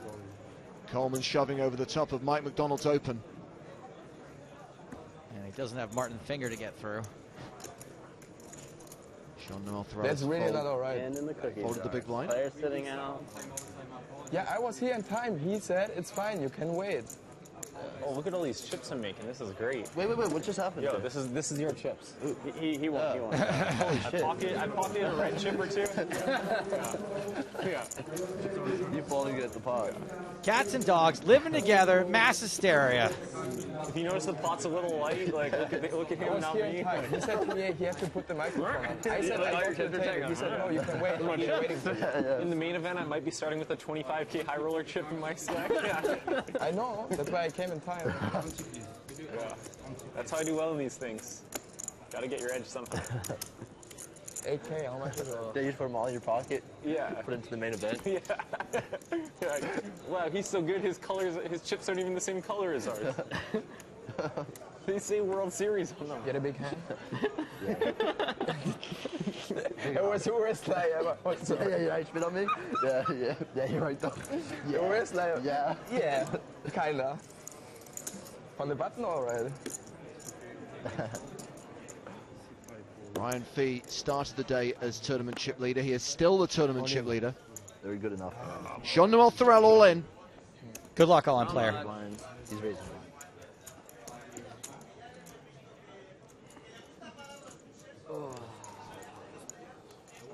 Action back on Fee.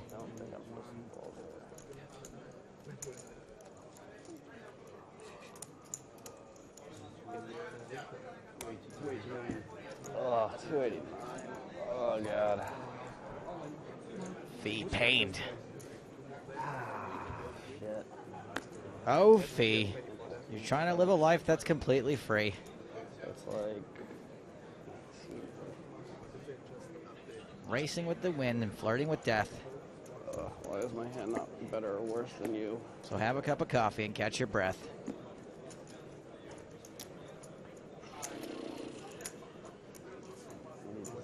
Do that? Would he do that? God, I hate him so much. And James, the blinds at 8 and 16,000. It's virtually impossible to calculate how many big blinds the shove is for. That's really the trouble he's having. You can use a calculator, right? Is that against the rules? I think we can safely go with fewer than 20. Call. Call. So Jean-Noel Thorel at risk. Ryan Fee has called his all in. He seems okay with it.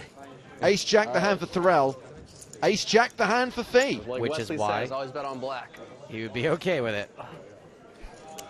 Always quote Wesley Snipes at a poker table. It's like Wesley Snipes says now, always pay your taxes.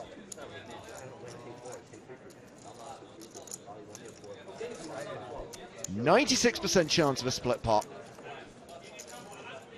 Oh, all right. Always bet on black, red, red, apparently. Anyway. Neither player can win outright. Anyway. We should just sing the Chop Pot song now until the next hand starts. Any direction, call or fold. Hang on, the river card could change everything. I guess if it's a jack of spades, it could. Yeah, ace queen easy call, ace 10 easy fold. Both players with a straight, you Nice see. hand start. So it is a chop pot, and you know what they say. Everyone loves a chop pot. Season 11.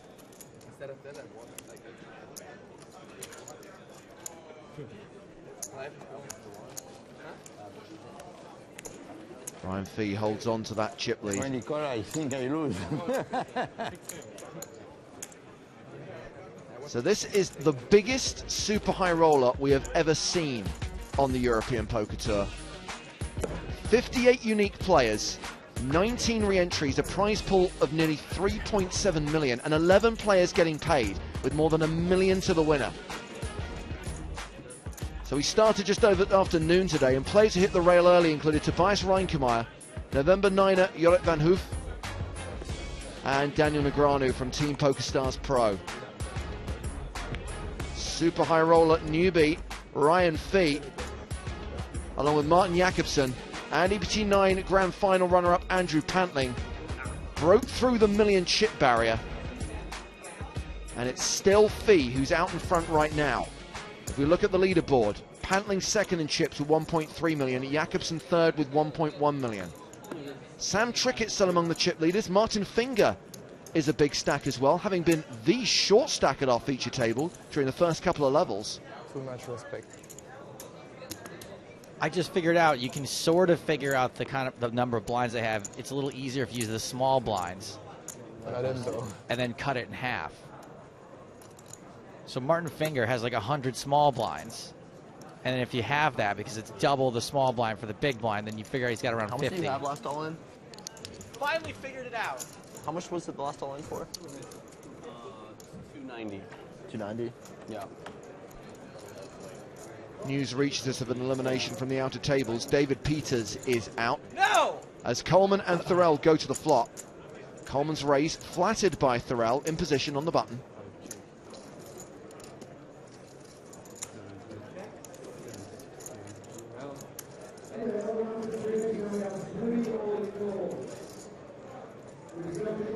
Man, why haven't I picked up Thorel for my fantasy team?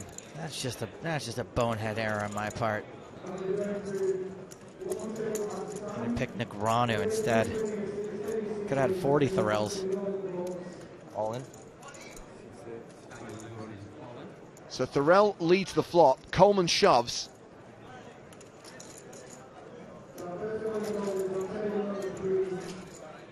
And Thorel folds.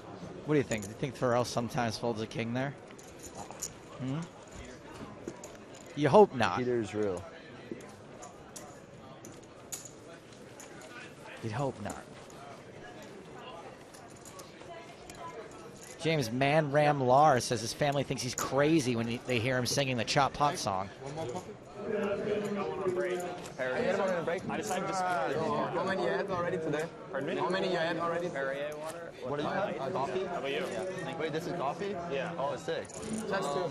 Can I get an espresso? You just had 2? Yeah. Man, it was crazy in the 10K Turbo. I was on so much coffee. It's fun.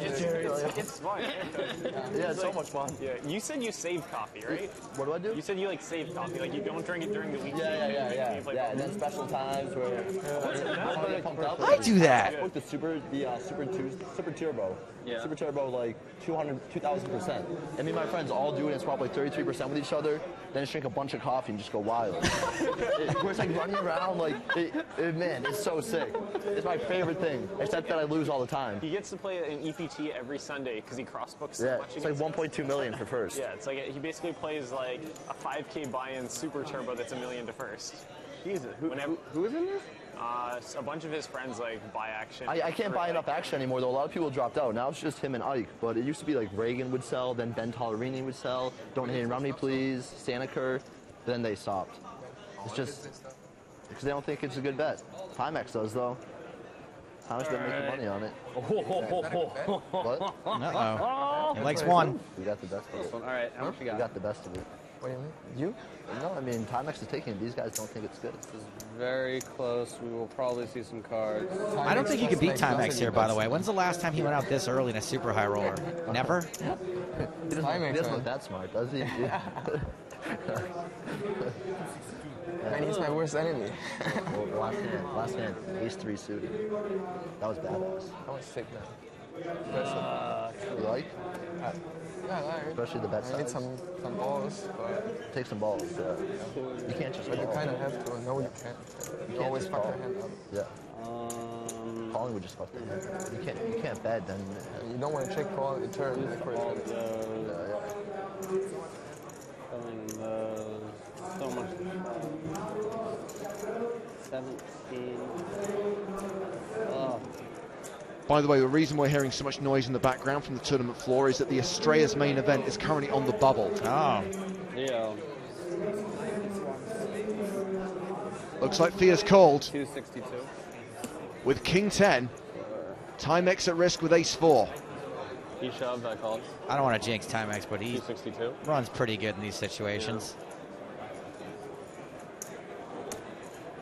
Oh, I already regret saying don't that. like folding. Maybe you should fold. Broadway, there's a king in it. I don't know. There'll be a calculator. 10 on the later flop. and We'll find out. Antes as well, though, so it's not smaller than like 7 straight 17. DL. Sorry. I'll take a 5. Bad flop for Timex. The heads up, but never King 10. Yeah. I mean, yeah. There's like obviously inflections in like some cards. Needs an ace. Oh boy. I'm sorry, Mike.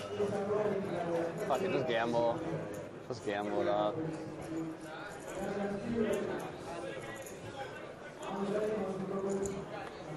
It's a deuce. Awesome blockage by Joe Stapleton. All right, that one's my bad, everybody. And I'm really gonna, yeah, that's one for the books. This one's on me, guys. Apparently, Mike McDonald was in it for 150,000. 3 bullets. Gulp. Now, if I knew he'd been in for 3 bullets before I said that, I would not have said it. Oh no, hit the 10. I'm going out.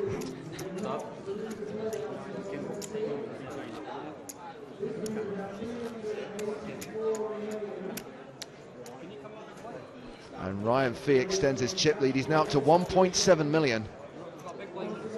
It looked like Eric Seidel was taking a seat at our feature table there. I was just the big blind. Sure enough. Yeah, I'm the small blind. And Martin Jakobsen has also joined the table. Yakety Jakobsen, don't talk Backupson. Just playing this little warm up here, this little 50K warm up for the November 9. Staying sharp. Martin's been on the EPT for a few seasons.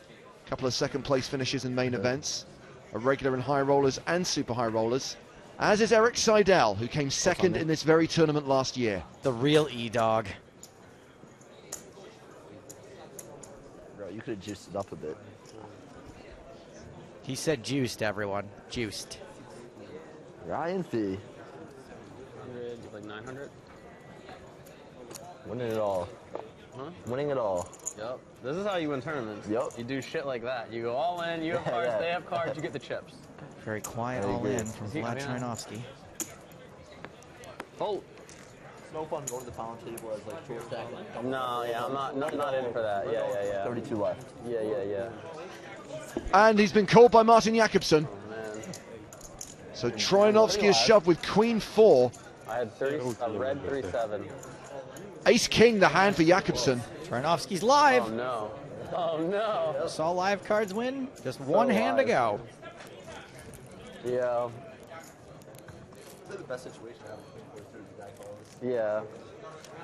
All your pairs are live, flushes are live. Oh. Oh, that is a pretty good flop for Vlad. Oh, baby. He pairs his 4 and he flops a flush draw. Jesus. yeah, it's like a sucker punch, yeah. Oh, man, that has to be a very special Acer King, too. Not just any Acer Jakobsen with King will 4 do it. outs. I think these guys got the commentary handled, buddy. A very special Acer King. I'm going to write that down. There it is. Trinovsky doubles up. Maybe the next time.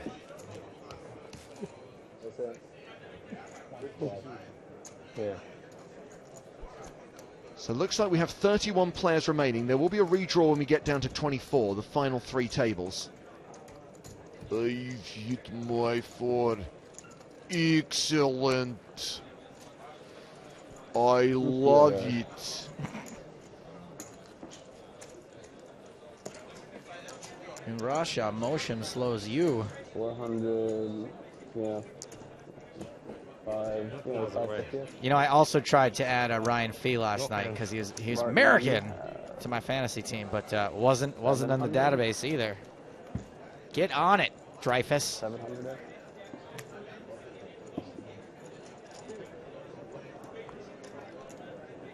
Average stack right now is around 620k.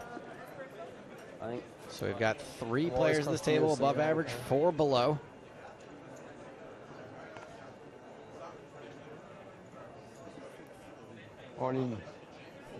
Jean-Noel Thoreau, all in.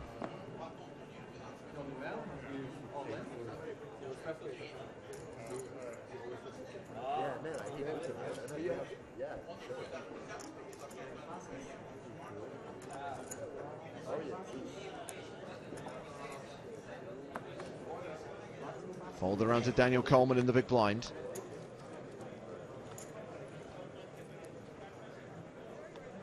And he lets it go.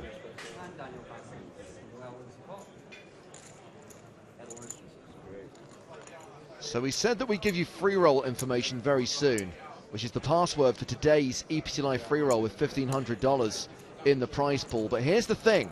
Across this event here in Barcelona and across season 11 of the European Poker Tour, we are running the EPT Live League. You don't have to do anything to sign up. Simply by playing one of our free rolls, you join the league. Okay. And you get points by finishing in high spots in those free rolls. Okay. It's basically a tournament leaderboard, Joe. So you perform one in the free rolls. My very own TLB. And you will be high up on the league, and you can see those leaderboards on the PokerStars.tv homepage. Now, there are prizes for players who perform well across a particular festival. So there'll be one leaderboard, for example, for the 9 days of live streaming from Barcelona. So at the end of Barcelona, we're going to give away a bunch of prizes. A bunch of tournament tickets. Cool. But for the player of the year, so that's from Barcelona all the way through to the end of Monaco. Yep. The player of the year who performs best across all those free rolls will receive a package for next year's Estrellas main event. That's a package that's worth about 3,000 euros because that's buy into the tournament. It's a 1K plus accommodation for 7 nights plus your flights as well. So that is awesome. That's really cool. And we're talking here about a tournament which this year had 2,500 players, which has a ridiculous prize pool. It's over 300. It's like 350K for first in this thing. Absolutely. You could be playing it next year. This is if you play the free rolls every day and work your way up that leaderboard in the EPT Live League. Happy to answer any questions that you may have about the EPT Live League, but basically all you need to know is just play the free rolls. You don't need to sign up to anything. You'll be automatically entered. Perform well in those free rolls. You'll make it onto the league table. Perform well across a particular event. Tournament tickets are up for grabs. You perform well across the season, you could be here in Barcelona next year playing in the Estrellas main event. 2 questions. Where do we find these free rolls, and is there butter to go with them? No butter, but the free rolls are in both the EPT section of the PokerStars tournament lobby and in the free roll section of the PokerStars tournament lobby. Are these rolls okay for my low-carb diet? I see what you're doing. I think that I'm going to have a problem here, though, James. I don't know if I can play the free rolls here in España. I believe you can't. No! You're also not eligible to win any of the prizes. Wait, why? Jean-Noel Thorel has opened under the gun. Been 3-bet by Daniel Coleman. Thorel flats the 3-bet. They see a flop of King, Queen, 3.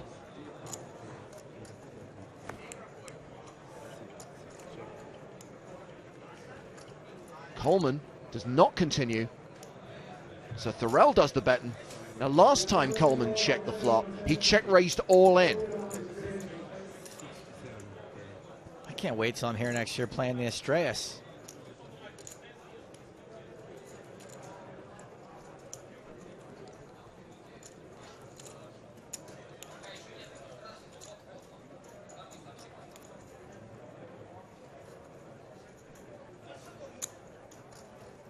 Coleman calls the 67,000.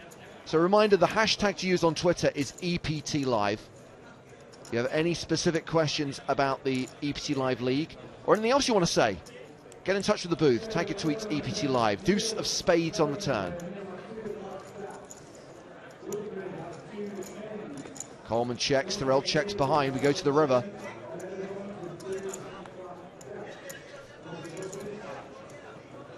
$304,000 in the middle. Thorel has 83,000 behind. It's the 8 of hearts.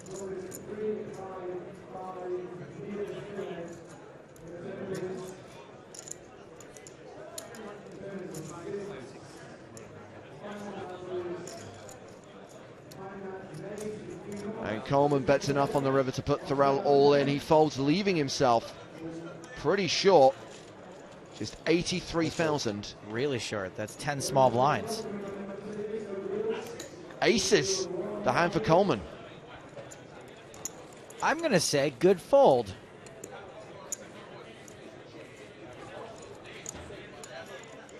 So we'll give you the free roll password very soon. Matty Commander says, where in the PS7 lobby can I find these free rolls? I'm looking and I can't find them. Again, pretty sure you'll find them in the events EPT section, if not in the free roll section, Matty. And the TLB leaderboard, Gregor, will be PokerStars.tv. The URL, we'll give you that from time to time. Well, let's hear from Sam Trickett. We spoke to him during the break. Trickett still among the chip leaders in this event.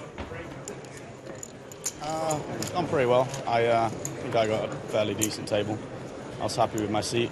Happy with my table, and I built a lot of chips on that table. Got up to like 1.2, 1.3, and then I had to move table. So this is my new table. And I haven't really won a pot yet on this table, so you know it's a slightly tougher table. But you know I figured out the spots already. I know how I'm going to make my chips on here, hopefully.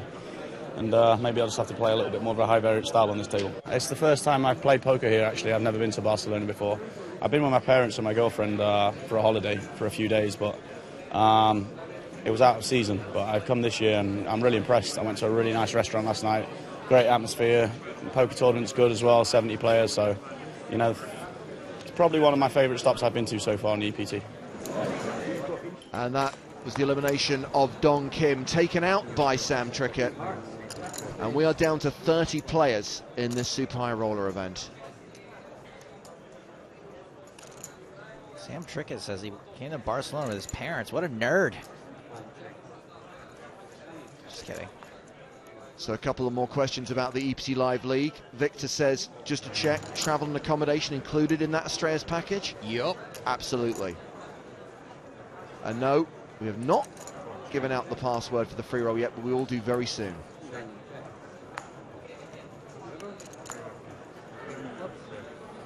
So this hand saw a mid-position raise from Ryan Fee, called by Daniel Coleman on the button. Check, check on the flop, check, check on the turn, and check, check on the river. Pocket threes, beaten by pocket fives. Coleman adds 68k to his stack. He's on a tear right now. Cold deck. James, what is this PokerStars 7 everyone's talking about? I didn't even know there was a PokerStars 6. Chipping up, bro. You're currently running PokerStars 6 on your computer. PokerStars 7 is the new client, which is available in beta form for Windows users only. Oh. And you may have seen many of the members of Team PokerStars Pro have been perusing that software and been enjoying it. So these are the stacks of the players at our secondary feature table. Sam Trickett, who we just saw. 75 Beavers here. 19. Just 19 for Jason Less. Less blinds than everyone else. It was right there, everybody. I don't know what you wanted me to do. I think I have to jam the river. Back to the feature table.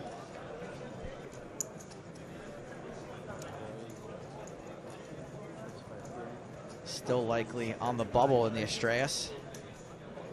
And I think for a lot of the players in the Astraeus, that's a bubble they're going to be sweating pretty hard. You know, it's a lot of recreational players. A lot of people satellited their way in.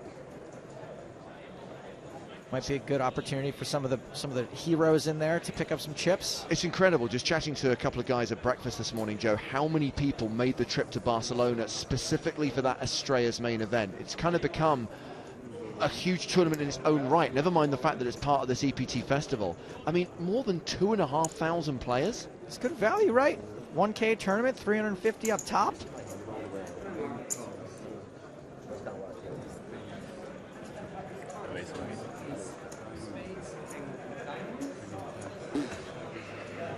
Thorell all in again and racing. Here's Jack's marginal favourite against Martin Jakobsen's ace-king. Like Matt Broughton versus Mark Convey, one of these two hands is a slight mathematical advantage. If I see someone like I try not do it, I try yeah. No, I'm sure, but like still, you know. No, I know, but I opened it like an idiot, you know. It's my fault. No, I didn't see. I have terrible eyes. What do you think? You like the jacks here? Yeah, I have terrible eyesight too. I like Jean-Noel.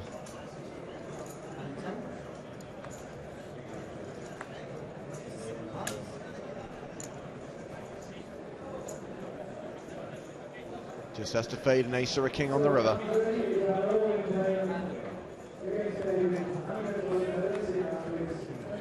Oh, it's he a does king. Not. Jean-Noel Thorell eliminated by Martin Jakobsen. And with one player closer to the redraw in this Super High Roller. Redraw 24? Indeed there is.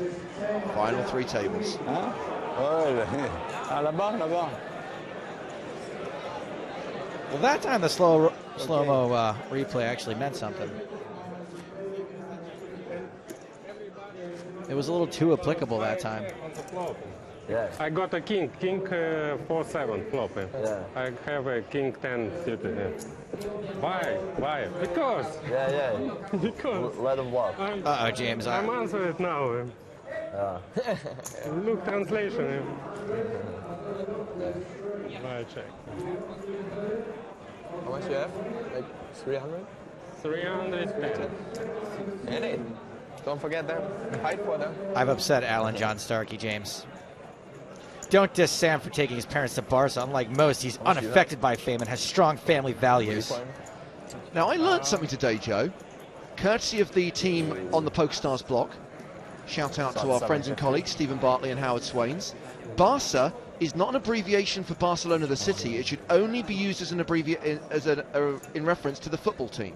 Well, maybe he also took his parents to the football match, as suggested by Alan John Starkey, who is a big fan of strong family values. You know, Mario. Alan Jones Starkey, I apologize. Man, you know I loosen up when I have to. So here we go, free roll password. It kicks off in just under 3 hours time. That's 8:15 Central European time. If you want to play in the EPT Live League free roll with $1,500 in the prize pool, the password is Catalan, all lowercase, Catalan, C-A-T-A-L-A-N.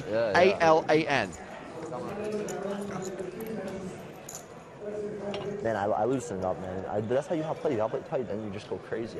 I was just denied from entering the free roll, saying we are sorry, PokerStars does not offer real money tournaments in your area. I thought I was actually going to get through because I brought my English lead to plug it. I'm using a UK plug to plug it into the wall. I thought that was pretty much it. But at PokerStars, they're crackerjack, huh? They knew somehow, even though I was... Oh! That round of applause signifies that the record-breaking Estrellas main event has just made the money. The bubble has burst in the Estrellas tournament. We've got some way to go before the bubble bursts in this tournament. Top 11 get paid, and we're currently at around 28, 29 players.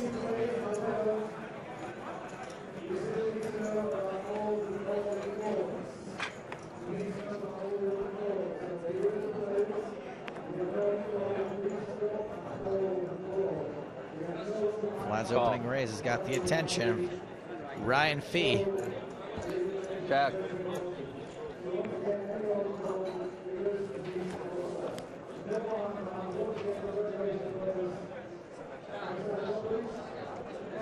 Ace 4-4 with 2 clubs. See 3 aces out there. I already checked. Okay, calm down. Trinovsky was the pre-flop aggressor.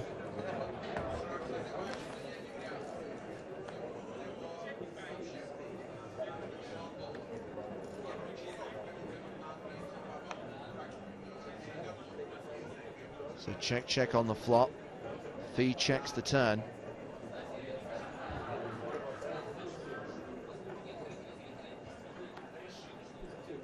Trinovsky checks behind. Deuce of hearts on the river.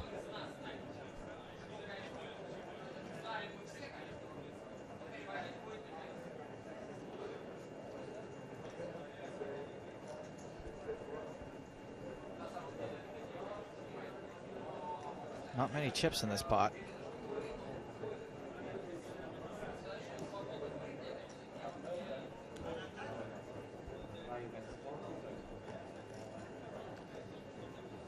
Fee with his last chance to take a stab, bets 40,000.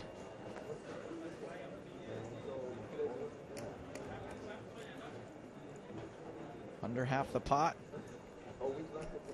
How heroic is Vlad thinking of being here?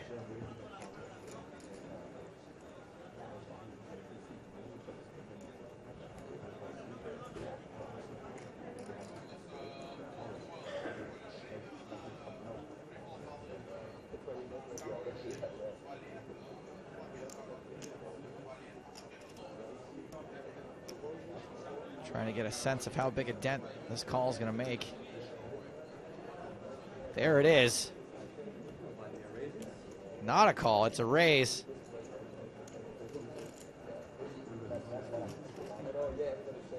Troyanovsky's played this hand strangely.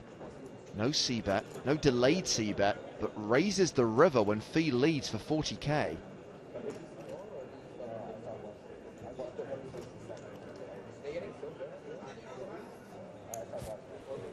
Fee folds.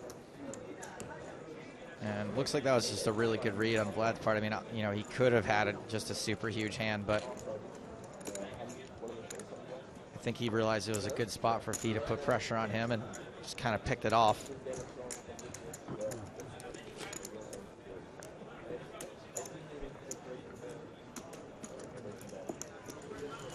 So for those of you still running PokerStars 6 who are able to find today's EPT Live League free roll, the password is Catalan, all lowercase, C-A-T-A-L-A-N,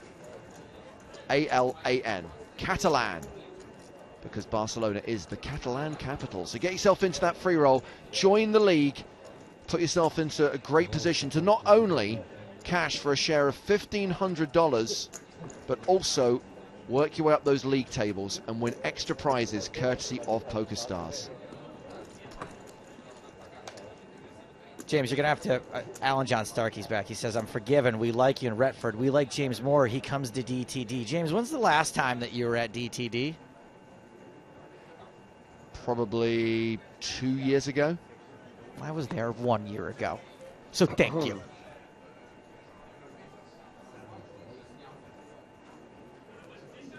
Didn't realize we were having some kind of like competition. You're right. I'm sorry. Just got petty. You know what Alan John Starkey does to me.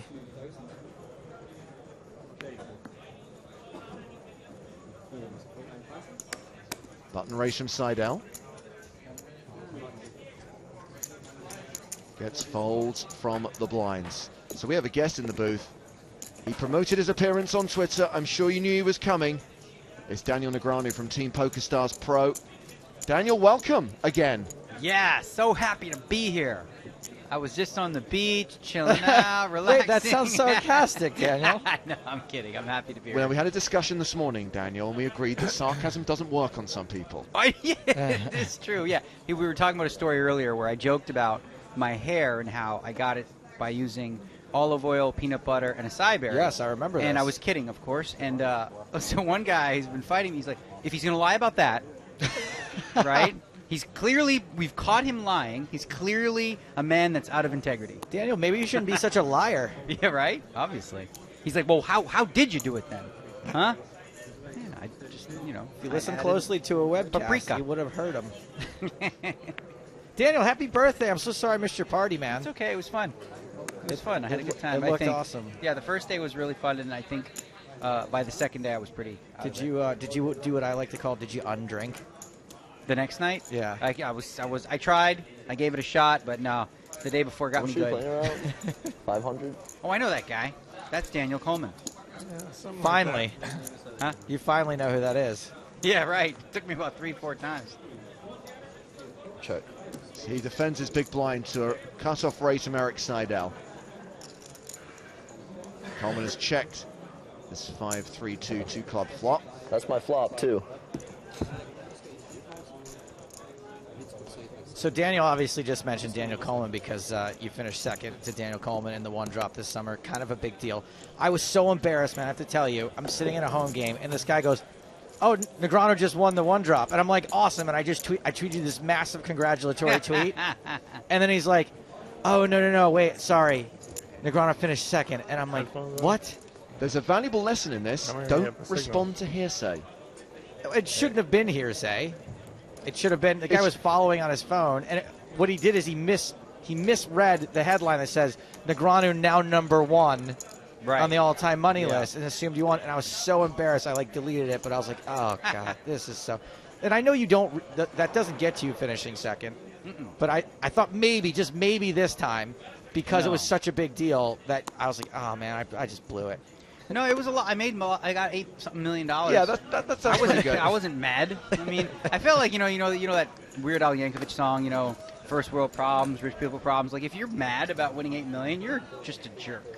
I mean, I know you come second and you essentially lost $7 million in the moment, but you still had a great run. I enjoyed the experience. It was just a lot of fun. I mean, the funny thing for many EPT fans, Daniel, is they remember watching our coverage of the Super High Roller at the PCA, where you started the year and when you busted, I think, your third and final bullet in that, you made a big call against this kid and didn't have any idea who he was. Yeah. It's like, hi, I'm Daniel, and made that call and he busted you with a set of nines. And then, of course, you find yourself 6 months later playing him heads up in one of the biggest tournaments ever, the second biggest tournament of all time. Right. I had a lot more information on him the second time. What I loved about that moment is you said that if I had known who he was, I would have called even faster. Yeah, it's true. I know he's capable of the big bluff. There's another good player, this Finger kid. He's a nice kid, too. All the Germans, man. I'm really impressed with how they... nice, yeah. I'm impressed with how they think bigger than poker. Charity stuff? They're all making, a living off poker. Not just charity stuff, but just in terms of, living a bigger life. Making a difference in the world, I've had great conversations with Igor. They all, just want to have rich, We were just on the beach. Okay, yeah. No, the whole group of them. I'm impressed with, their level of understanding of what it takes to be like a contributing member of society. Human and being, just yeah. because you play poker for a living doesn't bar you from being one. You know, you make your living playing poker, but you can also make a difference with people. Just a quick announcement from Lee Jones. Confirmation that sadly the EPT Live free roll isn't appearing in the PokerStars 7 client. People are working on it. Let's just pick up the action in this hand. Troianovski raised under the gun. Finger defended his big blind. Check on the flop. Finger check raises Troianovski on the turn. Vlad made a delayed c-bet of 36,000. Finger makes it 101,000. I'm not too surprised by this play. And Martin Finger's a really smart guy. And Troianovski, one of his tendencies is to check back flops and spots, and then you do what's called like a delayed bluff.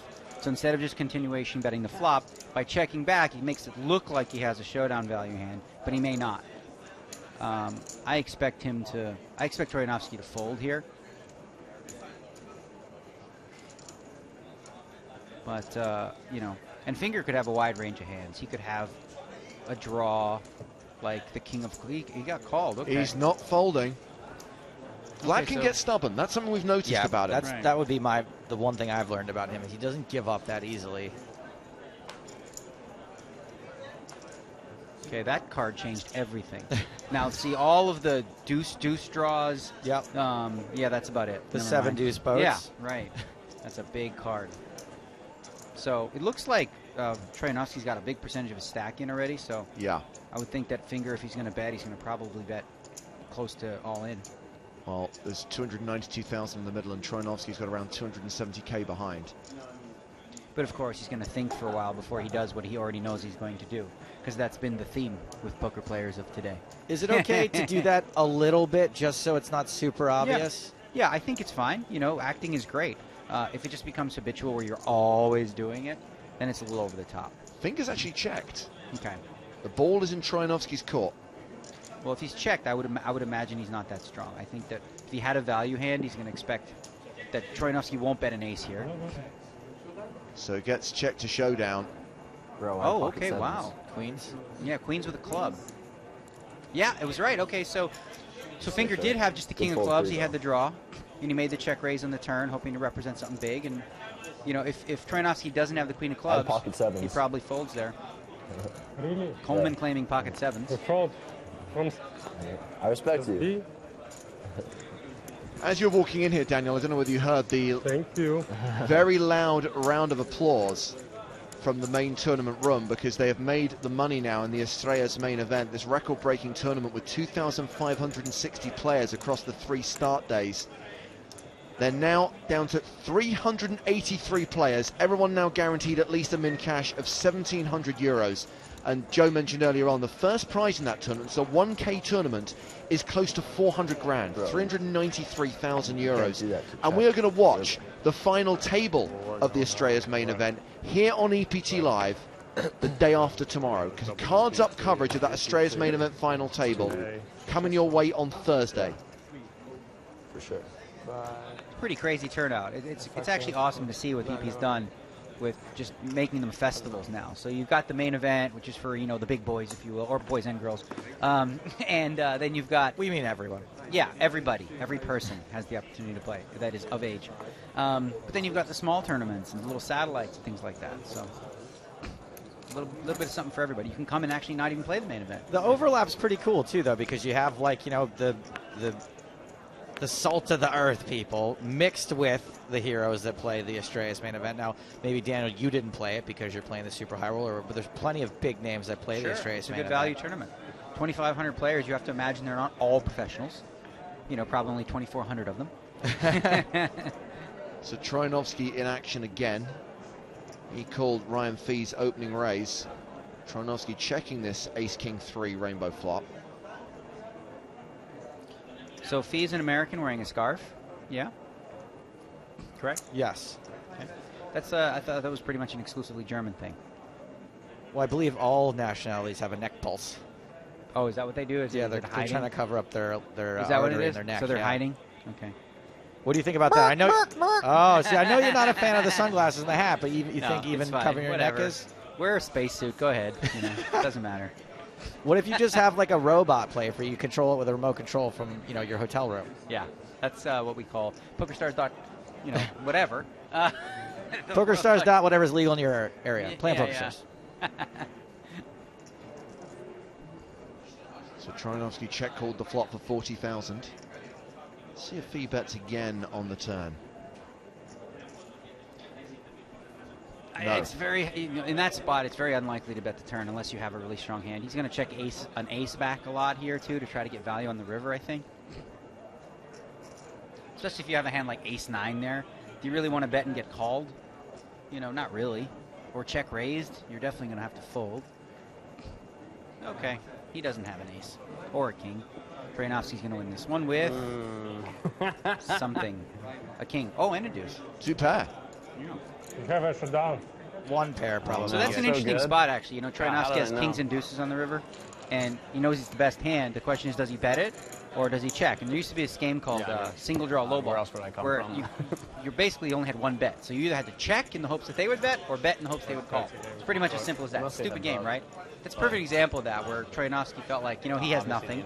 He's not going to call. Maybe he'll bluff. I think he's more likely to bluff right than he is to call a bet. It's interesting. Sometimes to extract value, you have to think in that way. Like, oh, actually checking and not betting anything, give him the chance There to bluff. wasn't for like a long time, but I've been out of the loops for so long that like the other people have kind of like made their way to high stakes to play me. So, Daniel, when you're out of a tournament, for a long time now, how likely now, are you to sweat what's happened after you're out? Do you pay attention still? Will you go watch the live stream? Will you, or once you're out, are you moving on in your own head to the main event? Oh, right after I get knocked out, I spend all of my time and energy not watching any of it. Yes. What I do is actually later, when it comes out on PokerStars.tv, I'll watch them and get a feel for what happened. But you get busted out. I have another tournament to prepare for in a couple days, the main event. So I'm going to focus.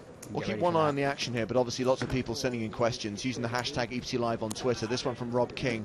Daniel, what did you base your recent assertion that you can beat 5K no limit online on? Interested in your thought process. Okay, I knew that was going to be the first question. I was like, it's probably going to be the first 55 questions. Well, I mean, I'm a confident guy. I believe that if I put in hard work, I'm capable of, beating almost any poker game. Obviously, there's some that, are going to have way too much experience and be difficult to beat. But typically, when I play online, I attract a different type of player. I'm not going to be sitting down with the 3 top players if I was going to, do something like that. So I just have a lot of self-belief. I mean, I don't know for a fact I could. I believe that I could because I believe I'm capable of a lot of things when it comes to poker. Ace-6-4 on the flop. V was the pre-flop aggressor. People in general are capable of a lot of things, right? And isn't part of it the first step believing in it? Yeah, I mean, and again, that's essentially where it comes from. It's like I believe that if I set my mind to it and I worked really hard and grinded and studied and worked as hard as I could compete, And if I didn't have that belief, I don't even know what's the point in playing, And again, I'm not saying that I'd be a guarantee, but I'd bet on it. If I were going to make this bet, I'd be willing to put something up, and I think it'd be interesting and fun. Unfortunately, I live in Las Vegas, so it's not really a possibility from there. But, who knows? So 40,000 apiece on the flop. 9 of diamonds on the turn.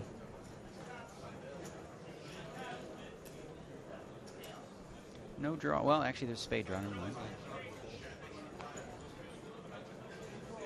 He's checked. Deuce on the river. Another key card.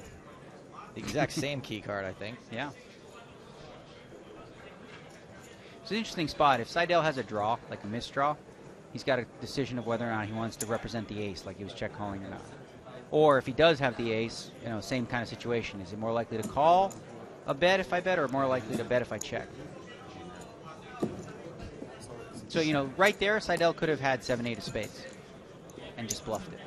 And it would be a good play. So I'll go do that, but he pretty much has to bet there. Well, not has to. There's no such thing. But well, you have no showdown value if but it just looks like ace is a very likely card for you to have there. All the action will die, and then I can go do this for 6 months, and then right in time, somebody else has got some money and wants to play. Well, let's have a quick look at the moment that the bubble burst in the Estrellas main event. Jose Vicente Beldoche was the bubble boy. Everyone else guaranteed more than 1,700 euros. He's taking it like a bubble man.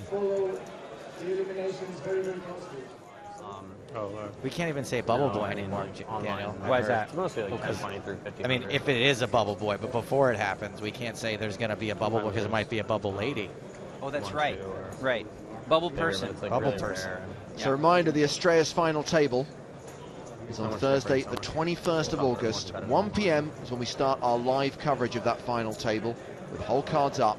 And then it's all about the main event, all the way through until the final table of that tournament on the 27th of August, the 100th European Poker Tour main event.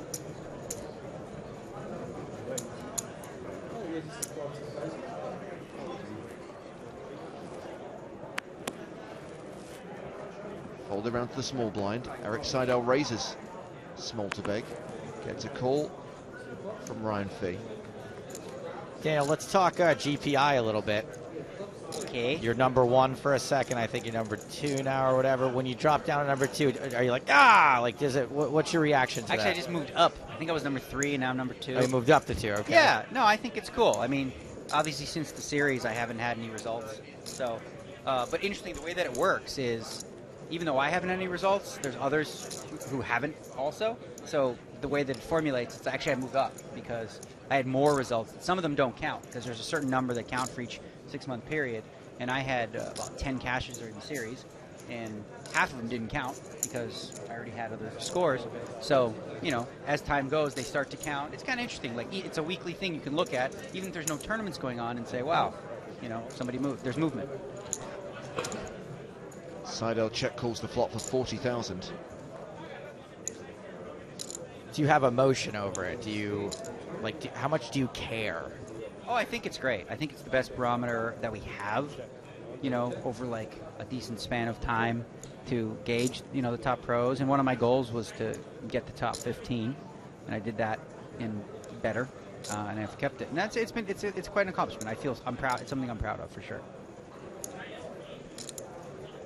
9 on the turn. Action goes check, check.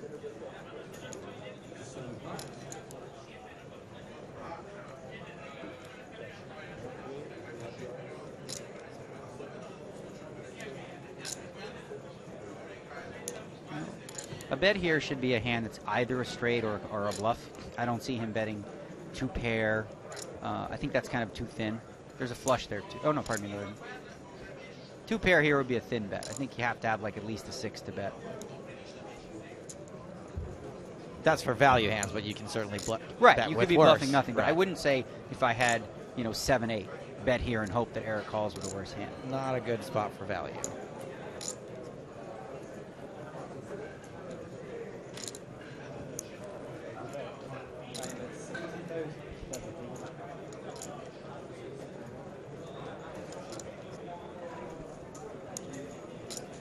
So he did bet 70,000. Seidel calls.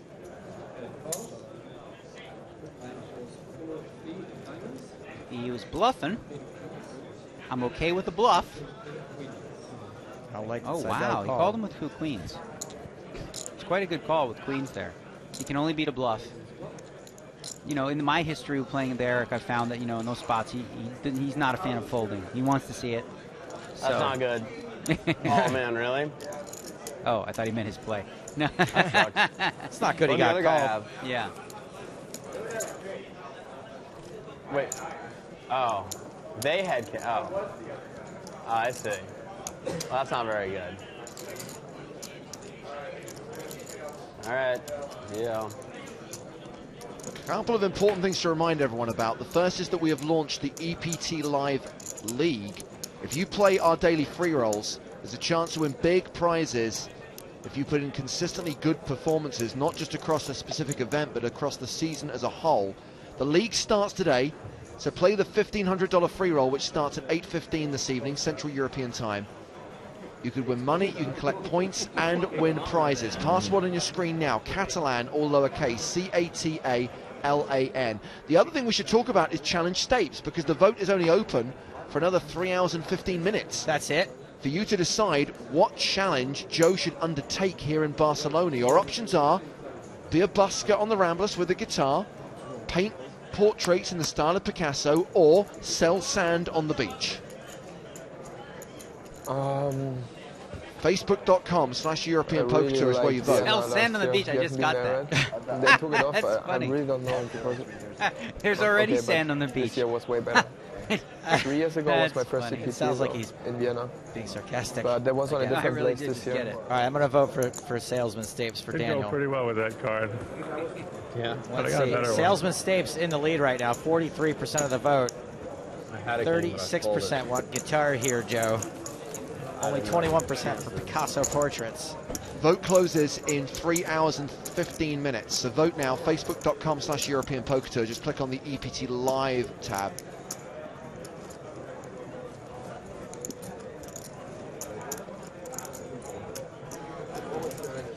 And you've only got a few minutes left to get your questions in for Daniel. Yeah, I'm not going to Australia. Yeah, Negreanu. Australia's really good, but Yeah, when even Willie Elliott has a question. Says I mean, you Daniel could still seems do to play his both, best on like bullet number 4 in Aussie Super High Millions Rollers. and then Does he Yeah, specifically that might just be gamble too with the much of a first 3 gamble. bullets? Actually, no, not at all. I really don't. I play these tournaments as if I'm only on one bullet. And, you know, this one I actually rebought once in a spot which is pretty standard. You know, the one they're talking about really is this Australia, where I rebought 3 or 5 times, but the structure was so fast. A lot of people were rebuying like crazy. Not folding sevens this just time. all in a lot, and I was losing a lot. But I ended up winning money, so I'm happy. Another elimination from the outer tables. Doug Polk taken out by Olivier Bousquet. Getting close to the redraw. 24 players is when they will redraw for seats at the final 3 tables. As Troianovsky and Coleman go to a flop of King 9-4 with 2 spades. Daniel, you mentioned the structures for these are pretty fast. Maybe this one isn't as fast as the one you're talking about in Australia, but it does seem like there's a solid chunk of the tournament where the average stack is like 40 big blinds, 45 big blinds. Where does the actual skill come into play? Is it just knowing how to play a 40 big blind stack, or is it the stages before that or after that? Yeah, I mean, there's skill throughout. You know, whatever format you create is varying degrees and different types of skill. The high rollers is a good combination of both. They start really, really deep, you know, and later you're going to have to learn how to play a little shorter, but they're not that short. I mean, you can stretch a 30, 40 big blind stack pretty far. You can. Yeah, I can, that's right. Troianovsky continues for 32,000, gets check raised by Dan Coleman. It's interesting. I haven't seen him do a lot of this, but he didn't do it against me very much. And we talked about Troianovsky's stubbornness, his lack of interest in folding. He calls the raise. Ace of spades on the turn. That's a big card. Coleman's going to check. This could be a waving the white flag check, or, you know, a king 9 check. Could be also, you know, a trap if he had something like queen 10 of spades or 4 or 5 of spades. What do you think it is most often? Can you make that judgment? Can you say, I think most of the time it's going to be a slow down and keep the I think keep most the of the pot? time, actually, the way, I don't know, my gut was that most of the time he was just bluffing. So I white usually think flag. that anyway. I usually think You they're- like that, so you Yeah. can call. Yeah. Oh yeah, you're probably bluffing. I'd call. They won't let me say this one on TV, but Daniel loves calling like a fat kid loves cake.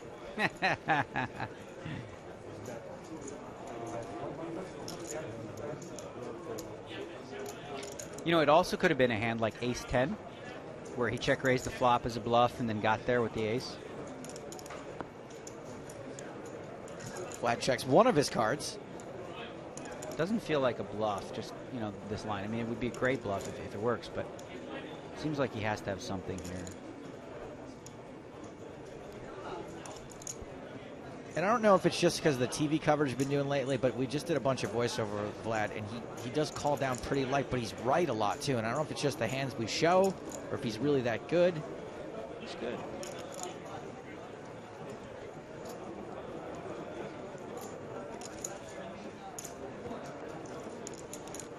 You know, Coleman could have a hand like 10 jack with the jack of spades, take a shot at the flop, turn a draw, maybe want to, you know, check call it or something. Or, you know, could have the king 9.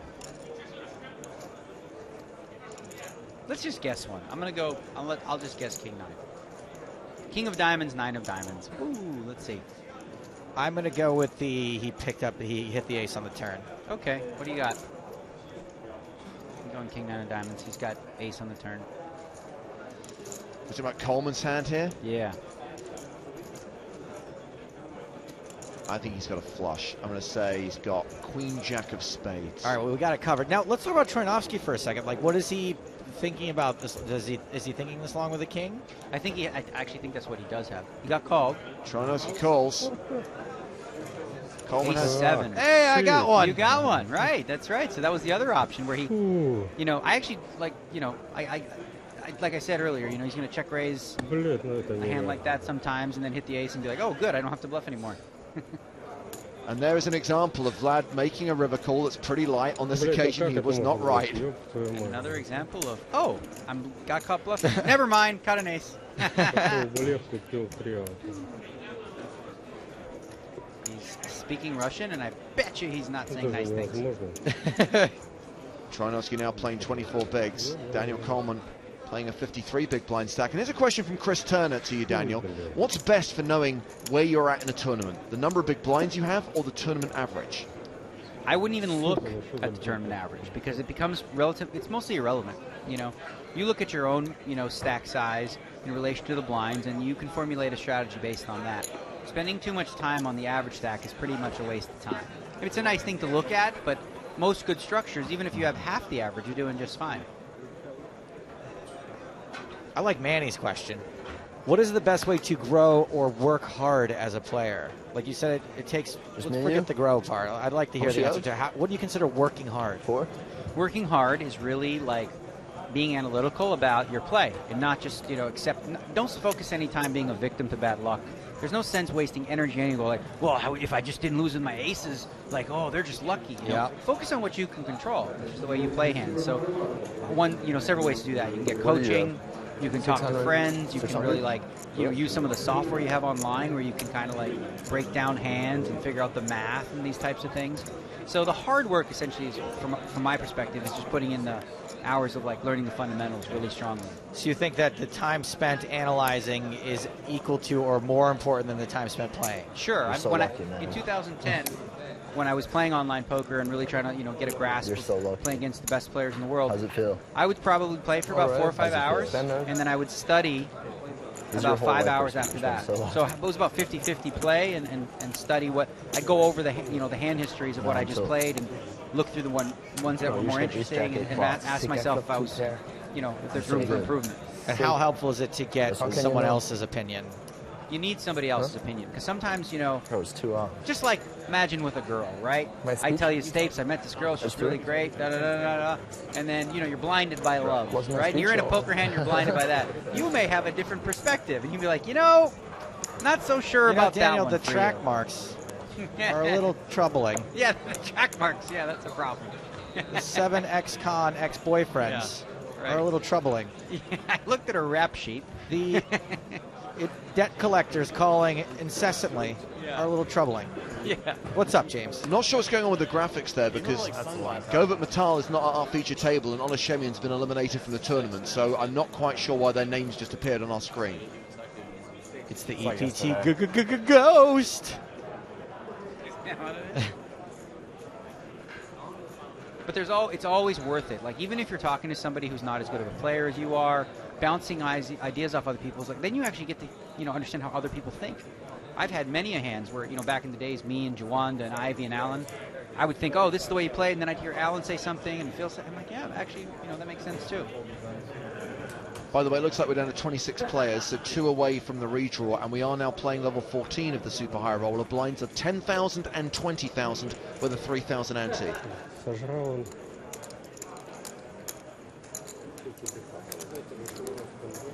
And obviously when they do redraw for seats at the final 3 tables, we will take a short 20-minute break as opposed to a long 20-minute break.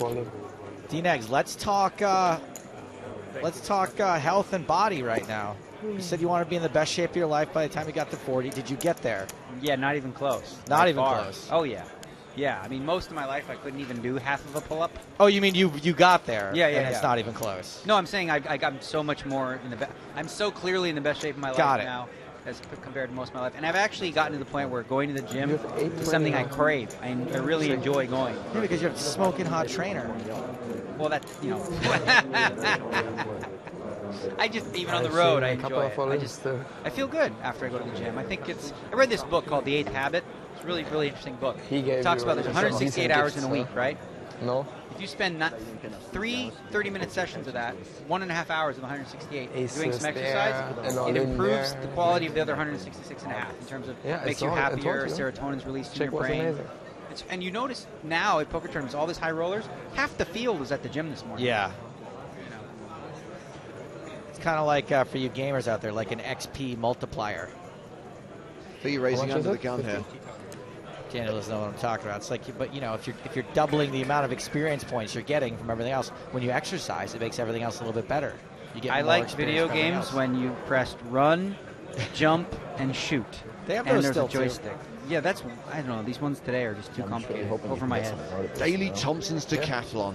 You liked Peggle. You played Peggle at my house. I still play that. That was fun. No, not money. More just challenging than it valuable. looks. Raise and take it for Fee. Darius has a question for Daniel Negreanu. What street would you consider people make the most mistakes on? Ooh.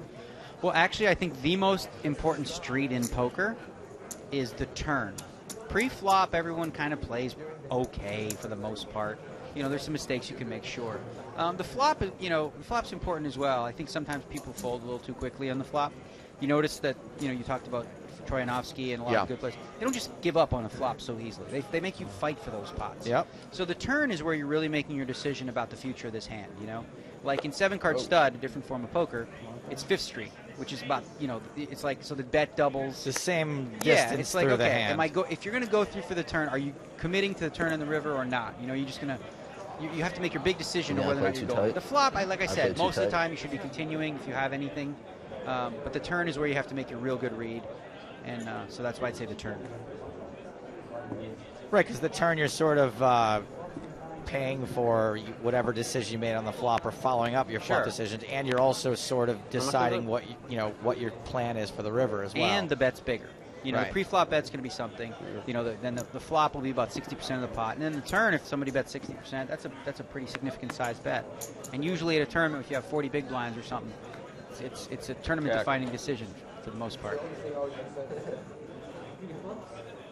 Vlad's in another hand.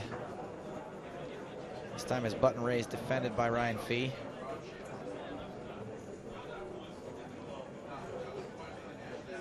Queen Jack 9, 2 clubs. I just remember this. I busted Troyanovsky in this tournament. This exact one, like he Yeah. reloaded. Yeah, he did. Yeah, yesterday. So, you know what? Another question I have about this tournament, Dan, because I'm fascinated with the super high rollers. We do have an all-in with a decision pending on an outer table. It kind of seems like whatever stacks you guys run up in the first couple levels, though, eventually don't matter that much. Is that wrong? No, I mean, it's just like anything. If you don't continue to increase your stack by default becomes smaller. Just like in poker, if you're not getting better, then you're by definition getting worse because everyone else is getting better. Now, these two players have got history because they fought it out heads up for the Super High Roller title at the PCA this year. Dan Shack all in, and Fabian Cross deciding whether to call. And perfect synergy, Daniel. We're just talking about those difficult decisions on the turn. Fabian Cross in that spot right now. Yeah. This is really bad for my fantasy team because I have both Fabian and Dan Shack. You know what I'm also impressed with the Germans, Fabian being one of them, is they're using the psychological aspects of the game too, asking questions, talking, thinking, they're not just playing like ABC, math poker. They're really trying to get physical reads as well as thinking through the hand. Yeah, he's thinking through it. The pain on his face. One of our production team has a question for you, Daniel. Chris says, would you be able to grow a beard as impressive as Fabian? That's a pretty cool beard, bro. I don't know. He trims it on the side, too. It seems like he's really... And his hair is perfect. You notice that? He's got to be really anal about that beard. I picture him with like a pair of scissors snipping individual hairs. It's like he's going for this wild, crazy beard, but it's all trimmed and perfect.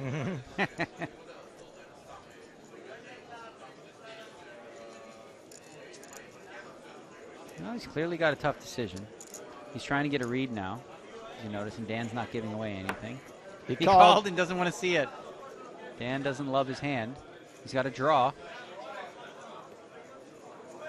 What's this? Fabian's got an... Oh, he's got the gut shot and flush draw? Oh, no. Huh?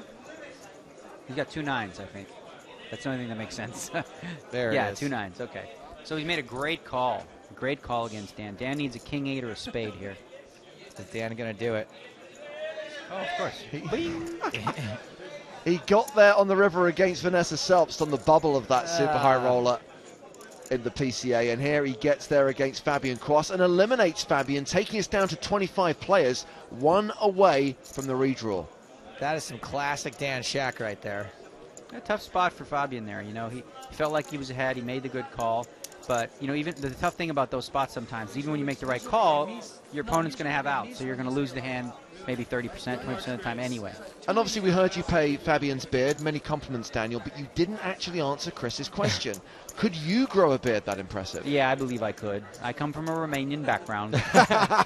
We have lots of hair. And by background, he means a hairy back. Yeah, we've got plenty. We could braid it. So those are the stacks at the secondary table. Shaq approaching the $1 million mark. Ismail Ekhanov and Sam Trickett are the 2 players at the table with more than $1 million. Jason Les the short stack with 11 bigs. Sam Trickett, he's really good at poker. That's why we have you here, Daniel. Top level analysis. Who else is good at poker? He plays good cards and sometimes bad cards. And sometimes he bets with good cards and doesn't bet with bad. He confuses people. You confused me with just that description. Yeah. You lost. He plays good cards and bad cards, but sometimes with the bad cards he bets and checks, and then sometimes with the good cards he checks or bets and bluffs and all kinds of stuff. So basically every combination of he anything does all you that. can do. Yeah. So we're back at the main feature table. Let's get up to speed on this hand. Where we're on the turn again. Yeah, well, Coleman was the original raiser. Jakobsen led the flop, having defended his big blind. Now on the turn, Jakobsen set to bet again. Well, that's a really good turn card for him to bet if you bet the flop. Because let's say you bet a hand like 7-8 or 8-10, you know, like a gut shot. That 10 is pretty meaty. So if Coleman has a hand like ace-queen, ace-jack, he may decide to give up now, where if it was like a paired board or something, it might not be as good a card to bluff at. But also, it's very likely that Jakobsen does have something here. If he led the flop and also bet that 10. This spot's feels like Coleman might just have an overpair here and still just be playing it carefully. So for Jakobsen, I think if he's got like just the 9 or just the 10, he's going to wave the white flag and check. If he can beat that, you should expect to see a pretty sizable bet.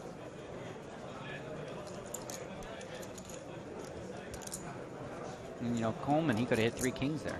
You know, it's very possible that he's got an overpair here. To the 10 high board. All in. Oh, he hates it. Look at that. He does have an overpair, I think. He called. What's this? Set of 4s. Against ace high. Okay. So Coleman sure flopped that the face set. was warranted. Wow, quite a gutsy play from Jakobsen. He's certainly capable of making a big bluff, and he really went for it there. He probably put Coleman on an overpair like I did and thought he would throw it away. And that's it. Martin Jakobsen, with that triple barrel bluff, is eliminated. Yeah, but you know, notice like he was disgusted with his set, The right? heat was real. So if he didn't have a set, that play would have worked a lot. I guess he's disgusted because he has a set, but he can't fold. Yeah, he just feels like, well, you know what? I could be dead here. I can't beat 7-8. I can't beat 6s, 9s, or 10s. He can only really beat, you know, a thin value bluff or a bet with 2 pair, which is possible, but mostly bluffs. And with Martin Jakobsen's elimination, we are down to 24 players. The tournament clock is paused.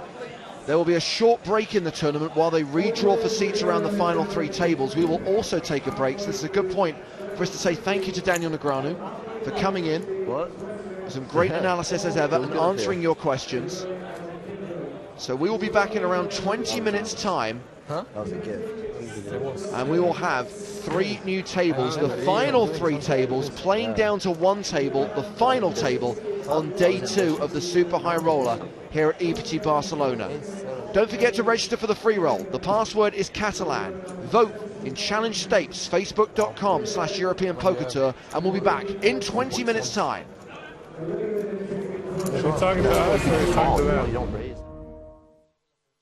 So this is the Sagrada Familia. You know, they've been building this for 131 years.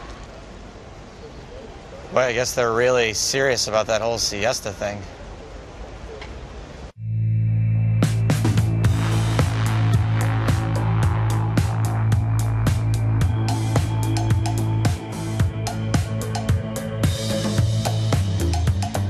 At PokerStars, you'll find more tables, more players, more games than any other poker app.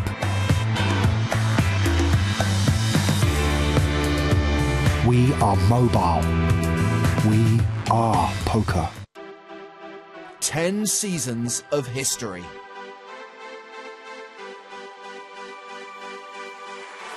The elation. The anguish.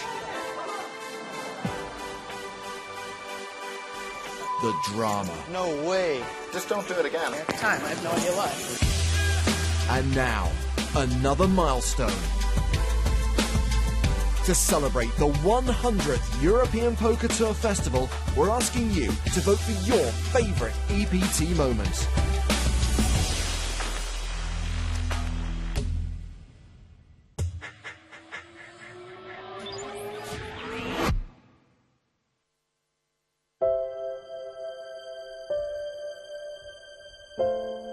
The river card is an 8, and that will do it. Altegot is the super high roller champ. Since my big cash in Monte Carlo, my life changed a lot. Before the cash, I was more just playing at home, online, and just stick with my hometown. But because of the cash and the fact that now opportunities for me just were out there, I started more to travel and just got used to this idea of the home is just the world. I've been at amazing places, Macau, Las Vegas, Canada, Vancouver especially, the Caribbean. I've been traveling through 5 different countries in Asia. Since my travelings, it just changed the way of my thinking, improved myself, and I've learned a lot. I don't take poker so personal anymore. Before that, it was always like a challenge, like an ego thing. I have to win to prove that I'm still amazing in this game. Nowadays, I kind of just see it a little bit more as a card game to come and play and have fun and just try to be my best. This is all I want. Winning another Super Hero would mean to me a lot. To be on the stage, beating every player in the field and being the last man standing. It's a great feeling.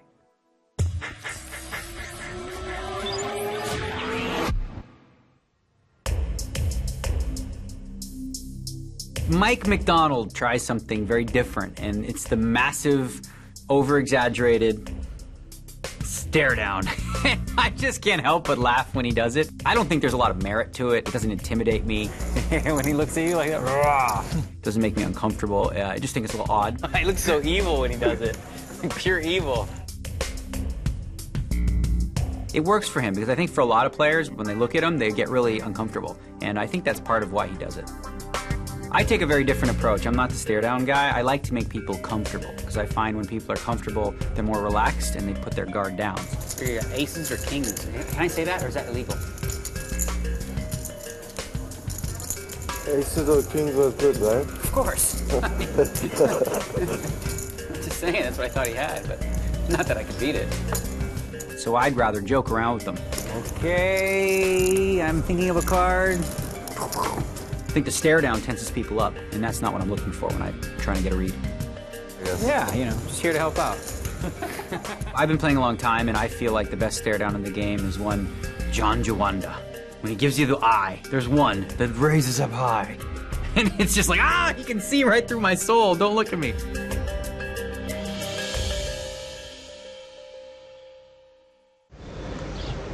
You know, Gaudi worked on this for more than 40 years. What happened to his death? The car guy. I said Gaudi, not Audi. Guess that would explain the lack of cup holders.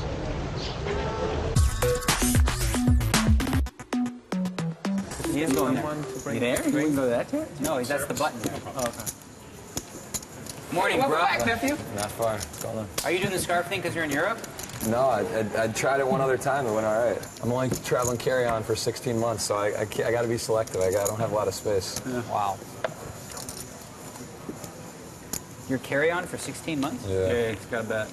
He also just won 6 figures for getting a tattoo of a rainbow on his back. I bet he's fun at parties. Bill Perkins has got pocket threes. He raises from under the gun +1 to 30,000. Action folded around to the blinds. Ace-Jack for Daniel Negreanu. Hello.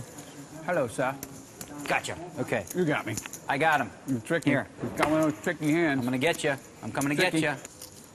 We got, we got a friend. What are you gonna do? Something stupid? We got an interloper. Come on. Interloper. Martin Finger's not the interloper. He's the lion. Just call. Cool. Here I hate comes- when they do that raised stuff. It's annoying when they do that. Okay, good. Did you just confuse interloper with antelope? Is one the opposite of the other? 5-5-4 on the flop. Fingers hand still best. Bill Perkins continues for 55,000. And seems pretty pleased with himself. Negreanu just has ace high, but calls. Wow. Bum, bum, bum, bum. Make sure they're still there.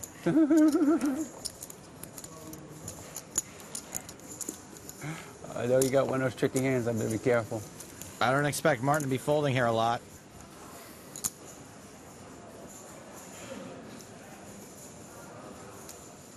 Did you expect him to raise?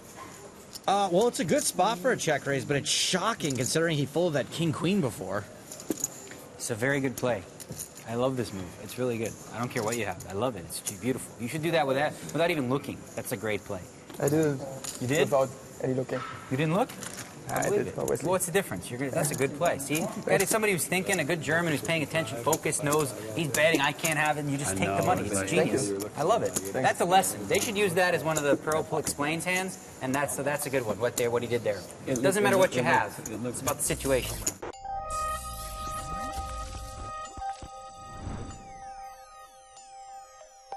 Bill Perkins open raised from middle position, and Daniel was calling a small blind. Got one of those tricky hands. I'm gonna get you. I'm coming to get you. I had pocket sixes in the big blind, just flat as well. Just call. Cool. I hate when they do that raised stuff. Flop was 5-5-4 with 2 hearts. Daniel checked, I checked, and Bill made a continuation bet.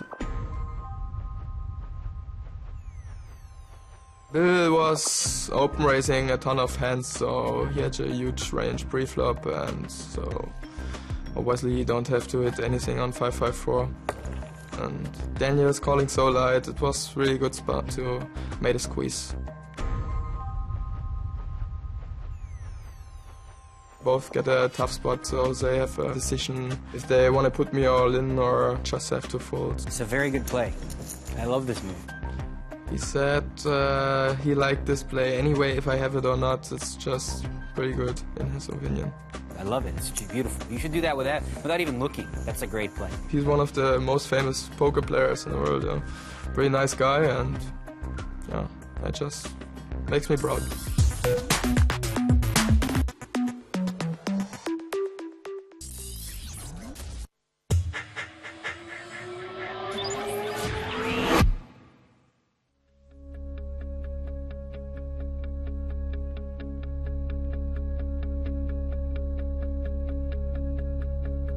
When I started in poker, before I even entered like the big time, I was really sort of doing it the old-fashioned way, where in Toronto, Monday, Tuesday, Wednesday, I was playing $20 rebuy tournaments.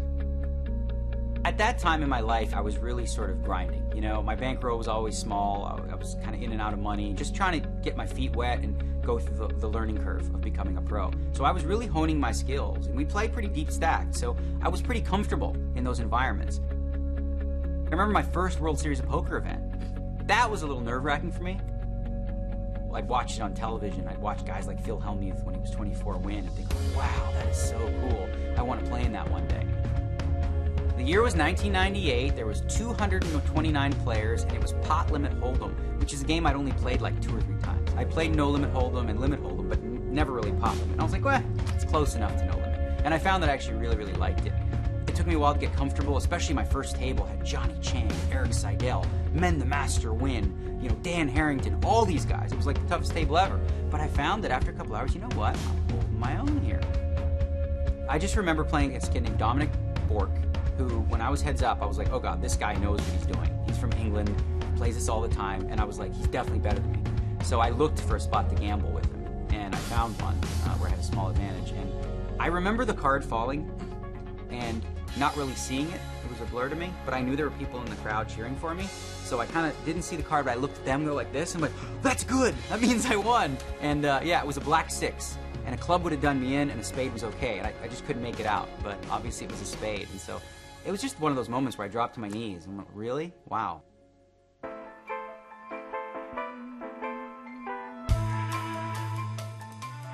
You had, like, of course, the reporters, and they wrote up a big thing, which I still have to this day. This little picture with me without a goatee or no facial hair at all. I do remember after winning, sitting at a table where Huck Seed, who I was, like, big fan of, because he was so great. He's the young, tall jock who won the main event. And Howard Lederer were sitting talking about their draft and who they're going to pick.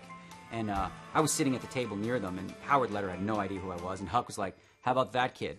You know, he won a pot limit hold. And they were talking about me. And I'm like, wow, they're talking about picking me in their draft? And so Huck Seed, he actually did pick me for his team. And I thought, wow, it was a real big, you know, confidence boost for me. So that experience was just, I mean, I didn't even grasp it at the time. At the time, I was the youngest ever, 23 years old. And it was 5 years until I won another one. So it was a very special moment for me that I look back on and think, wow, that's pretty crazy.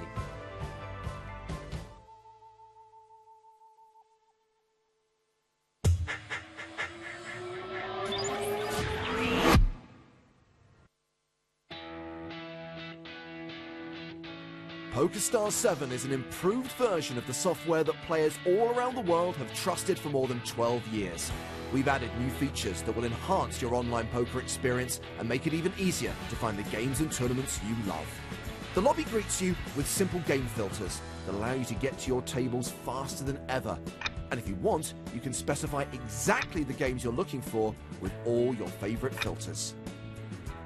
The Favorites tab lets you create your own custom lobbies, which show only the games and tournaments that interest you.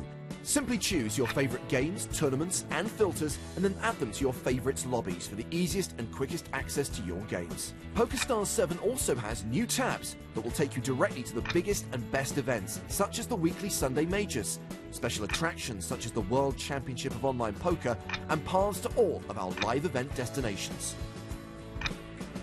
When you're in the new tournament lobby, you can now see at a glance all the info you need, such as tournament details when you're registering, and tournament progress for a game you're already in.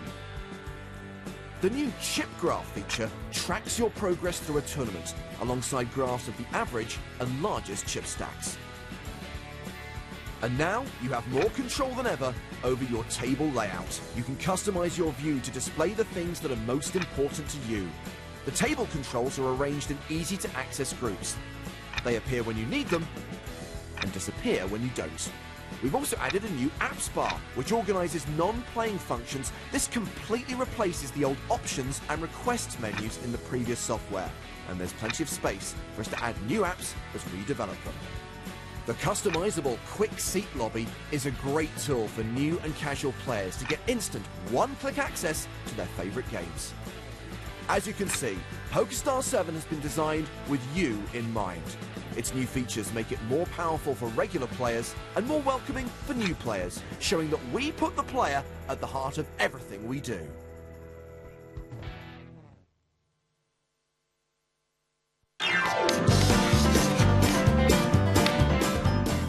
That's a great question.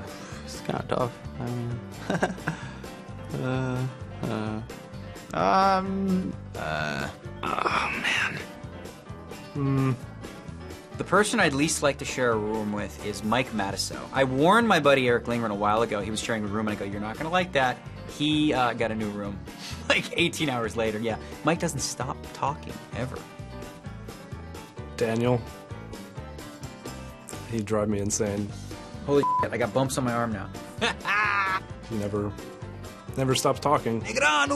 Could be feel lack also, just because he talks all the time. So it'd be tough just to actually be able to sleep, because I mean he'd probably be talking in his sleep and stuff like that. So you'd just wake up like, why the hell is he talking right now? Probably one of my good friends, Dan O'Brien, just because we've shared a room so many times, and the last time we did, he was snoring like crazy, and I told him I'll never room with him again. I better not answer that one.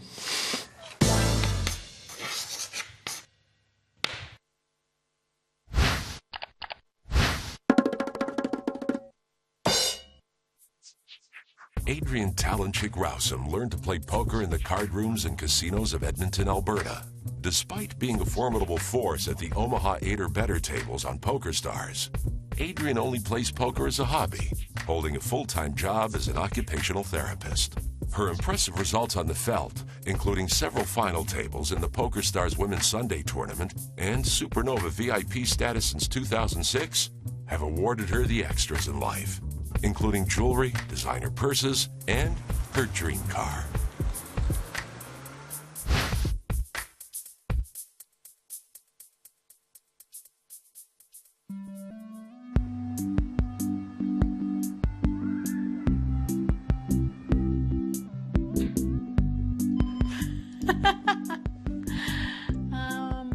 Maybe I'll make a straight flush. What do you guys think?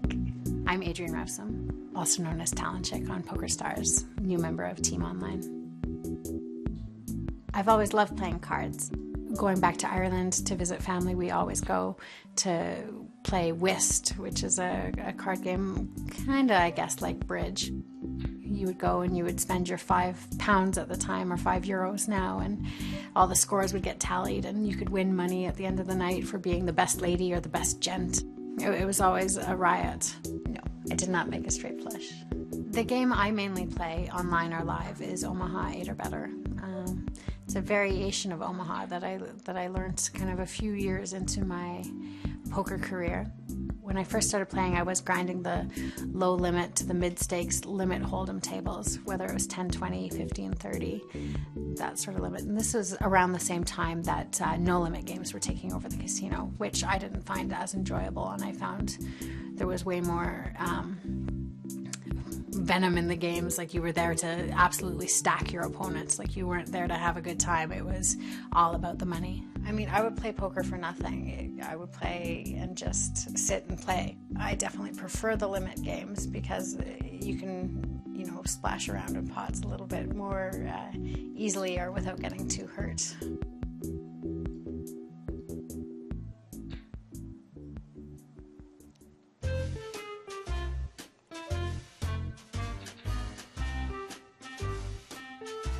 My grinding station is all about comforts. You know, I have my Lazy Boy and my Mac set up on a TV tray. It's very functional. It serves as my dinner table sometimes and my computer desk. I can move it to the left side or to the right side. I can recline my Lazy Boy, sometimes fall asleep at the computer. You know, it's not because I'm facing all these tough decisions. It's because I'm waiting for those PokerStars alerts to kind of waken me. It definitely is a grinding station that isn't about work, work, work, work, work. It's about comfort and fun, with some positive results at the end.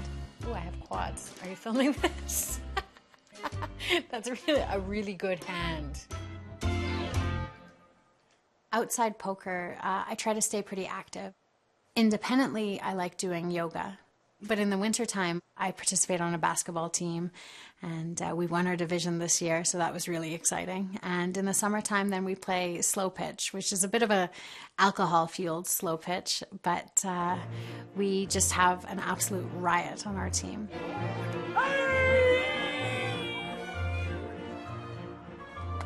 Oh, I got that. I got it. Oh! You missed that one, bud. It's game's out. Wait.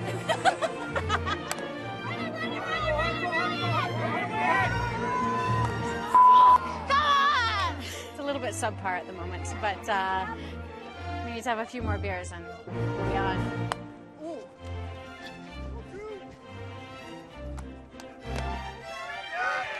Come on!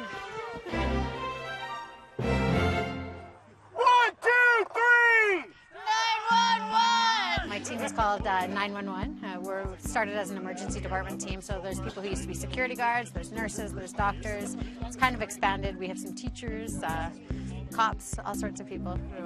I've known Adrian since about grade 7, so what's that, 12, 13 years old? Apparently she thought we were friends, but I didn't know that till about grade 9 or 10. I had a better read on the situation.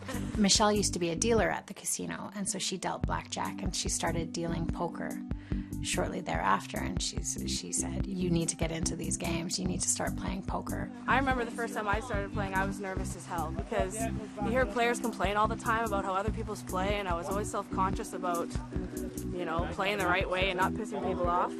So when I told her that she should start playing because she'd be really good at it, she kind of had the same anxieties that I remembered having when I started. I was freaking out and shaking, and I wouldn't go at first, and I actually sat behind her and watched her play a few sessions, which blows her mind because she thinks that poker is the most boring thing to watch. She's really smart, so I knew that she would pick it up really quickly and do well as well. I watched her play and then finally took my hand at it, and you know, bought in for $60 at a 3-6 table and crossed my fingers, and been playing ever since.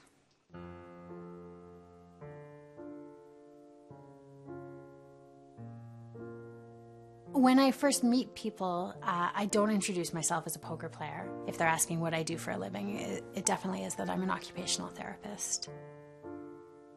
The definition that I use to describe occupational therapy is that we help people overcome whatever illness or disability they're facing so they can be independent in whatever matters most to them. What I want you to do is first trace the numbers and letters for me in this pattern from 1A, 2, and follow that pattern and so on, but start at the 1. Currently, I work 5 days a week. I put in 37.5 hours a week as an occupational therapist.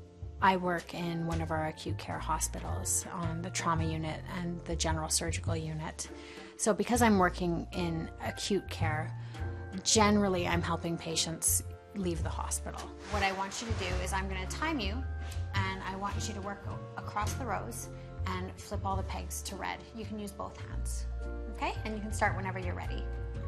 I have been at the hospital for just over 9 years, and I've been in my specific job right now for the last 5. I love my job. It gives me meaning, and it's important to me in my life that I'm able to help people. And I think trauma in particular really meshes well with what I want to do. Is I want to help people through some of the toughest and maybe most unexpected parts of their lives. The good news is I think this is the last time you'll have to see me. It sounds like you're doing a lot better. I wish you all the best and stay out of trouble, okay? In my mind, I'm a therapist first, a poker player second. It's a close second, but definitely second.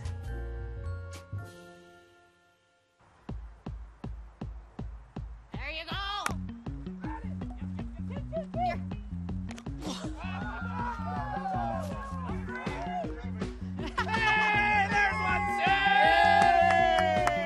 I think more people should, work a real job and play poker. It definitely keeps the fun in the game, and it definitely lets you make some extra money so that you can spend without worrying. Your poker winnings don't have to be towards your mortgage or towards your bills. Your poker winnings can be used for the frivolous things. Poker Stars has made my cat fat. He gets to eat well. Poker has, let me buy a fancy car, help me buy my house. It's, let me buy designer purses or earrings or, whatever I feel like on any given day.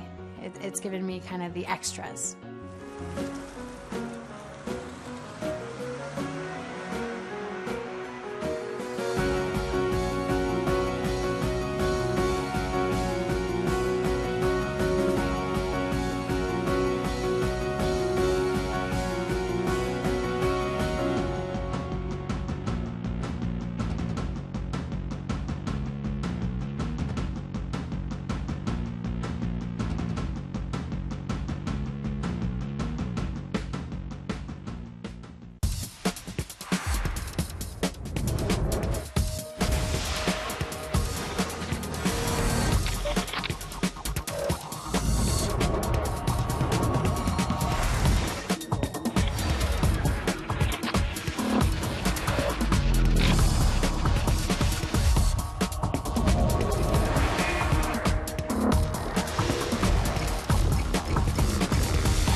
the Isle of Man, home to PokerStars, the world's largest poker site. The company has been operating since 2001 and now has more than 65 million registered players. Our founders, from the very beginnings, have thought about customer service as being to the core of what's going to make them successful. And I think understood that it was going to be super important to communicate with players, to be very transparent about what the company represents, about how we present the product, and how we expect players to interact with each other. At the end of the day, we're a platform that is for the players. I think PokerStars has an incredibly important mission to make poker fun. Poker is for everybody. It's professionals, it's brand new beginners, and it's everybody in between. PokerStars puts security and integrity first, with one of the most secure data facilities in the world. We host some 800 servers here in the Isle of Man. When the players connect to PokerStars, the game that they are running is actually running on one of these servers here behind us, and then every single transaction is then written to the disk subsystem. This room in itself is only accessible by a very, very small number of people. There's a locking system on every rack, and an engineer can only get into a rack with his key code and also his fingerprint. The shuffle, or the random number generator, is sitting in this room, and it's actually based on a photon approach. So we fire photons at a small mirror, and the direction that those photons come off the mirror at is actually what decides what cards the player gets. So it's something that's completely random, cannot be reproduced, and also cannot be interfered with.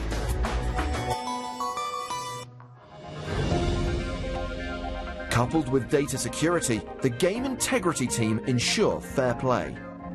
We're fighting people who maliciously cheat, but not only that, we're looking to educate people who perhaps don't know the gravity of their actions.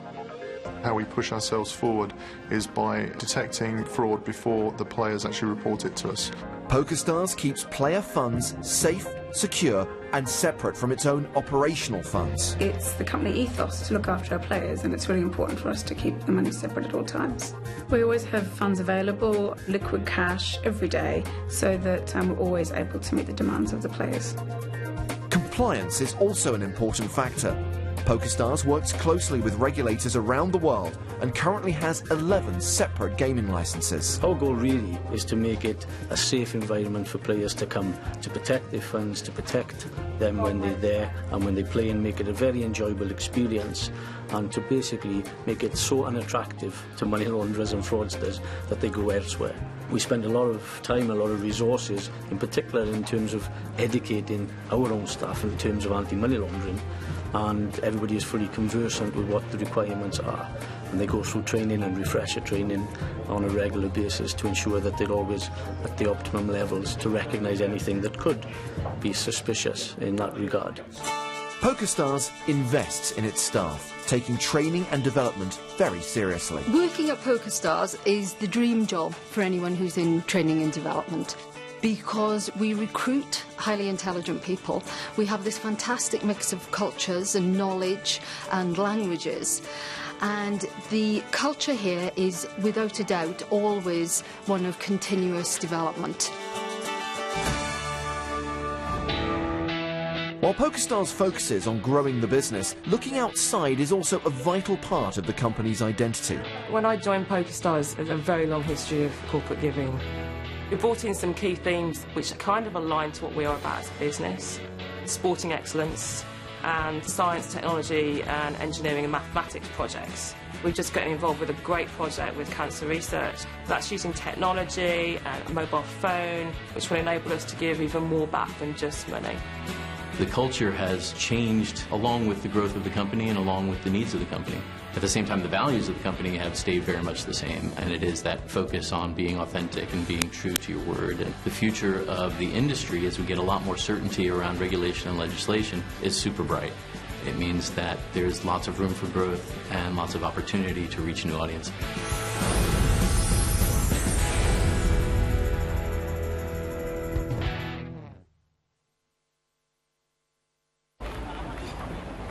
James, when are they going to finish it?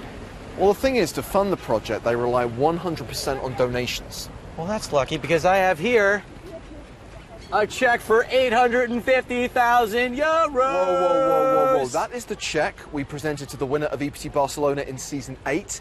And, crucially, it's not a real check. Yeah, but it's got to be worth something. I'm going to go find the donation box.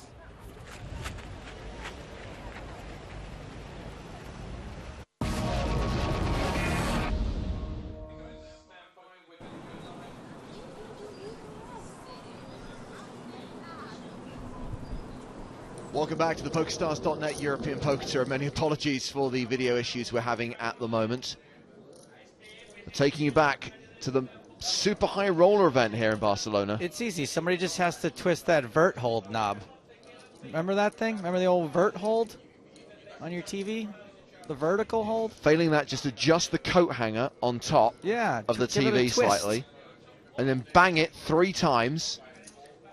And all should be good. I had a TV at a bang, too, for a while.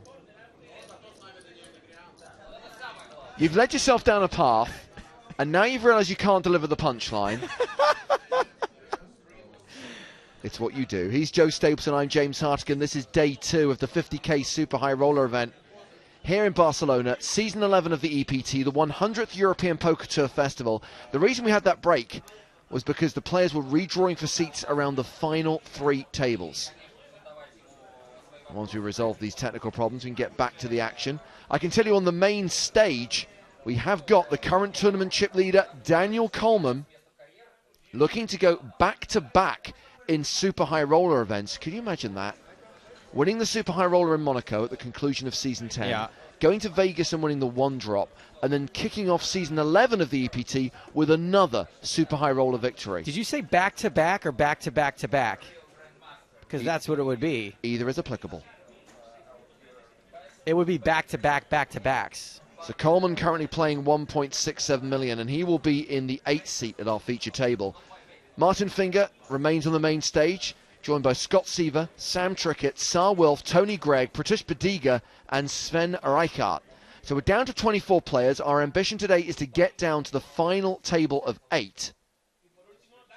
James, Rob the Hippie King says, is it me or has the video stream gone wonky? It's not you, Rob. It's the video stream. Oh, I was going to try to convince him it was him. The fact there's a scroller saying apologies for technical problems with the picture is probably a bit of a giveaway. Looks like everyone's playing their hand dark.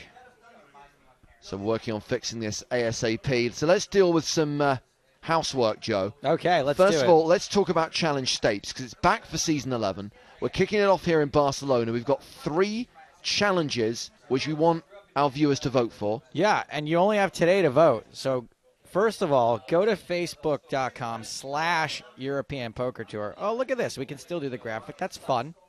And you'll have your choice between these 3 challenges. If you vote for Salesman, that means I have to go sell sand on the beach. And in honor of this being the 100th stop of the European Poker Tour, all of these, my goal is to earn 100 euros. So I have to sell 100 euros worth of sand on the beach, make 100 euros out on the Rambla as a Picasso caricature artist, or earn 100 euros busking with a delicious Spanish guitar out on the streets of Barcelona. Sorry to interrupt you, Joe. I just want to ask a question. Have we tried switching it off and on again? We haven't. Well, let's try that then. And obviously, you mentioned there's not much time to vote. The voting closes at 9 Central European time. So it's about 2.5 hours from now. So do vote and decide which challenge you want Joe to undertake. And last time we checked the voting, Salesman selling the sand was a clear winner, although Busker, or as we like to call it, Guitar Hero Joe, was not that far behind. Yeah, we're going to check in with that again because honestly, I don't know what else we're going to do. There is the lineup at our new feature table, should we ever be able to get there. The other thing we should alert you to is the creation this season of the EPT Live League. Boom, we're back. Yes. See? You just switch it off, switch it back on again, it resets. Salesman Stapes ahead by a pretty wide margin, 39% to 31% to 30%. Salesman Guitar Picasso. So what did we miss? Daniel Coleman raised pre. Sar Wilf defended his big blind. Wilf check called the flop for 30,000. It went check on the turn. And Coleman now bets big on the river, 250,000. He overbets the pot.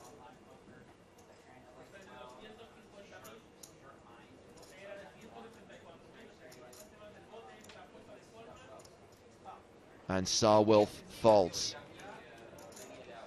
So Coleman increases his chip lead in this tournament, closing in on the 2 million chip mark with 24 players remaining from the 58 who started. 77 total entries in this Super High Roller, a record on the European Poker Tour, a prize pool of nearly 3.7 million, and the top 11 will get paid. So we will burst the bubble tonight as we play down to the final 8, and then live coverage of the final table tomorrow here on EPT Live. We'll kick off our coverage at 2 p.m. Central European time, and of course, as it's a final table stream and we'll be implementing a delay, it'll be cards up coverage. This is our secondary feature table, and oh my, Dan Shack reunited with Vanessa Selbst. Last time these two met at a table in a Super High Roller, it was at the PCA, and there were fireworks.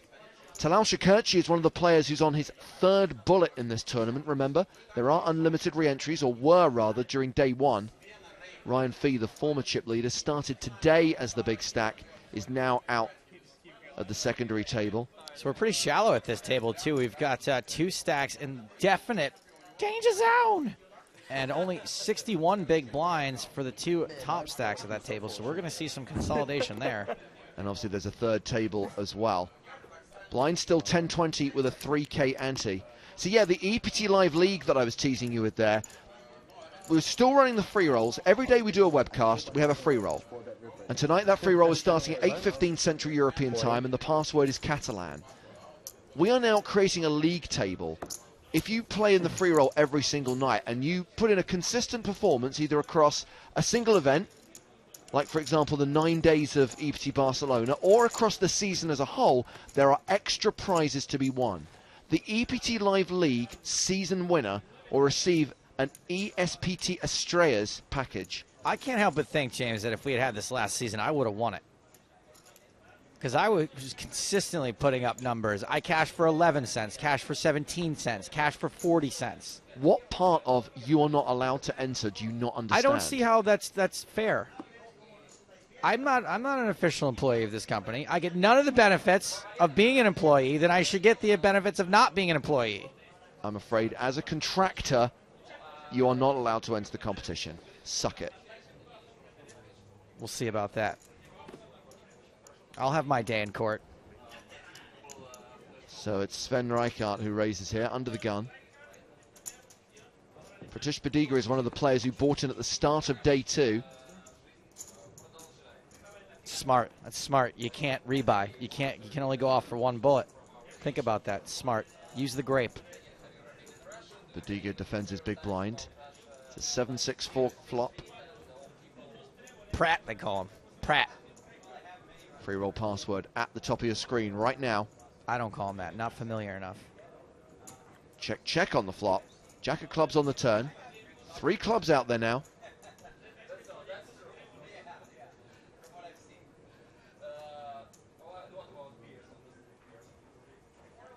Delayed C-bet from Reichardt.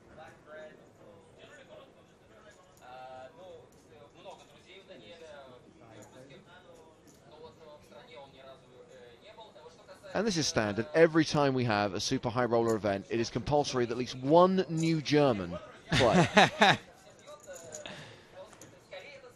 What was the comparison I made one time? They're like Mogwai. Somebody got them wet. Like Tobias Rankemeyer got wet a few years ago. Just. There's an interesting article on the PokerStars blog that 22 of the 58 players in this tournament are Super High Roller newbies. They've never played in this format before. So that means only 36 have played in this before? So if we had no new players, it would just been 36 dudes? And yeah. When 1 lady? Huh. A reminder, there are live updates of this tournament on the blog.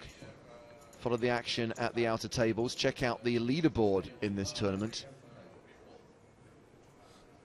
I couldn't think of the female equivalent of dude. What is it? It's not lady.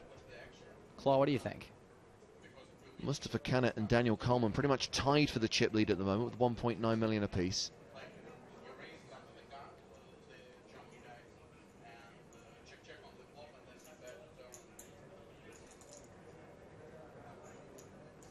So Bodiga called the 55,000 on the turn. 10 of hearts on the river. Rijkaard bets again, 130,000. Feels pretty value-y to me. Tush counts out the call and gets shown Queen 9 of clubs. Flush.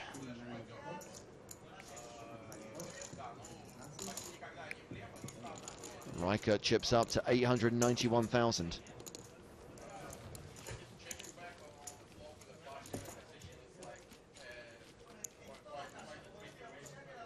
Actually, Rijkaard now up over $1 million, 1.1 million, second biggest stack at this table behind Dan Coleman. Mitch tweets to say, can we see the details of the special free roll competition you were just talking about in writing? I didn't catch all the info. Mitch, the details, or rather the leaderboards and the prizes you can win are available to look at PokerStars.tv.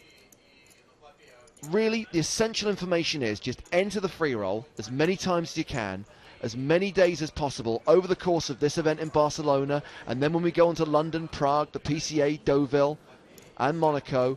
And crucially, if you put in a good performance across the year, there's a chance you will win a prize. The top prize being, and this, remember, is for the player of the season, a package worth around €3,000 to come and play in the Estrellas main event next year. James, I couldn't help but notice there seems to be a long gap between some of the stops there. There is a gap. I like to call it the EPT donut. We only announced some of the stops for EPT 11. There is a gap at the moment between Deauville and the grand final. I think you can expect there to be at least one, if not two, events between Deauville and the grand final. I hope so, man. My kids need new clothes. Want to thank Red Girl HS for getting in touch with the female equivalent of dude, Dudette. How could I have forgotten that one? Dudes and dudettes. Oh, Michael Waters as well. And Dana. And a name. Okay, everyone, we got it. Dudette. Whereas Tyler, who claims to be a knowledge hub, says the answer to your question is chick. I don't think I can get away with chick. So Finger opens to 40,000. Rijkaard defends his big blind. Check on the flop.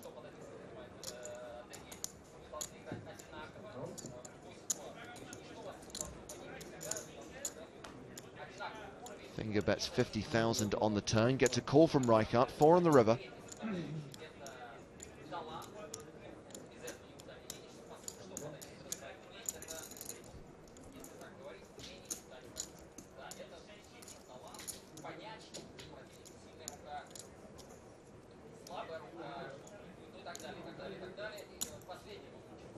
Finger check back the flop and then bets, huh? Rijkaard calls. Pocket 10's the hand for Finger. Rijkaard with Jack 8, top pair. Yeah, you can see why Martin would bet the end there. I think once he gets called, he knows he's probably not winning very often. Couple of big pots for Sven Rijkaard, up to nearly 1.4 million now.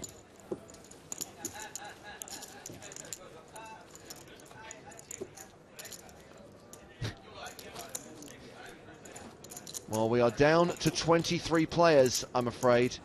We saw there were some short stacks on the secondary feature table. One of those short stacks is gone. Talal Shakirchi, who is in this tournament for €150,000, has been busted by Ryan Fee.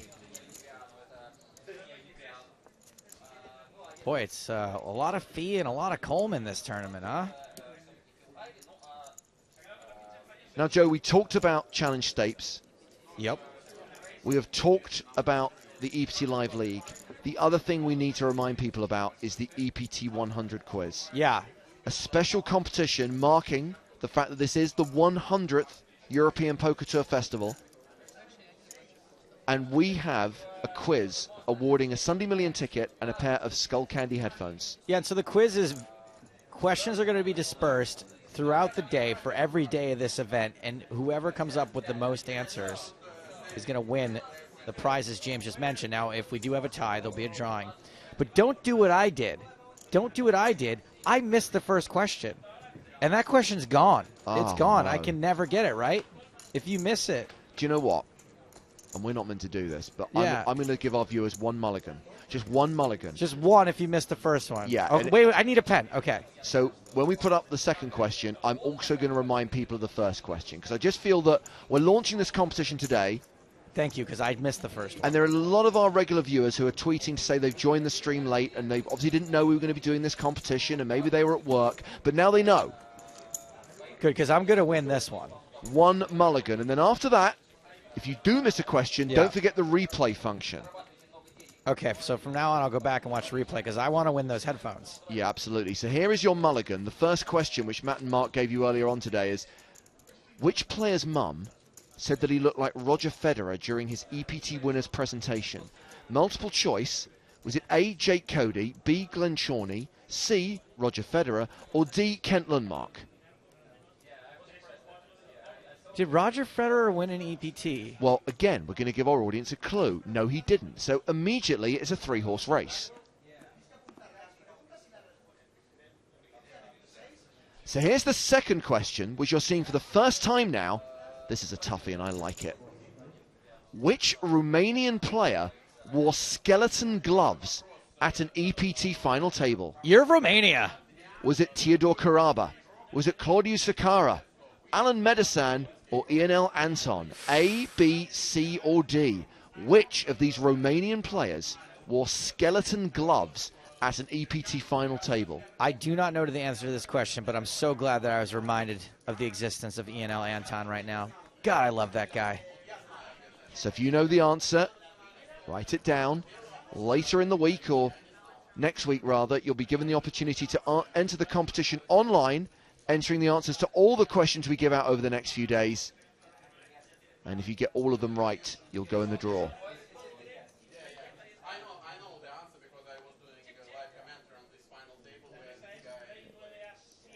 Well, we're all very impressed, Ilya. Ilya wanted the whole room to know that he knows the answer. I love Ilya. Ilya, by the way, the Russian Joe Stapleton.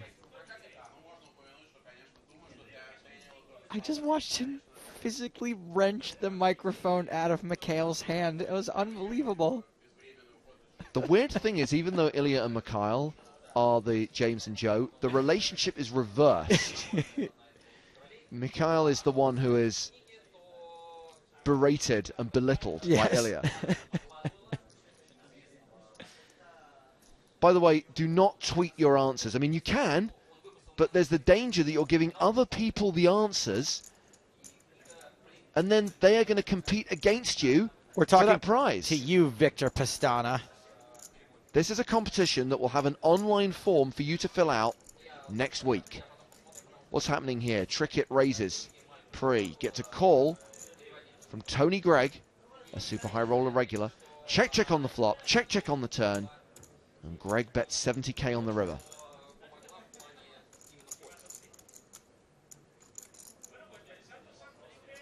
Trickett, out. Gregg, ship it. You know how they say don't ever trust a guy with two first names? Do you think Tony Gregg counts because he spells Greg with two G's? And that's not really a first name.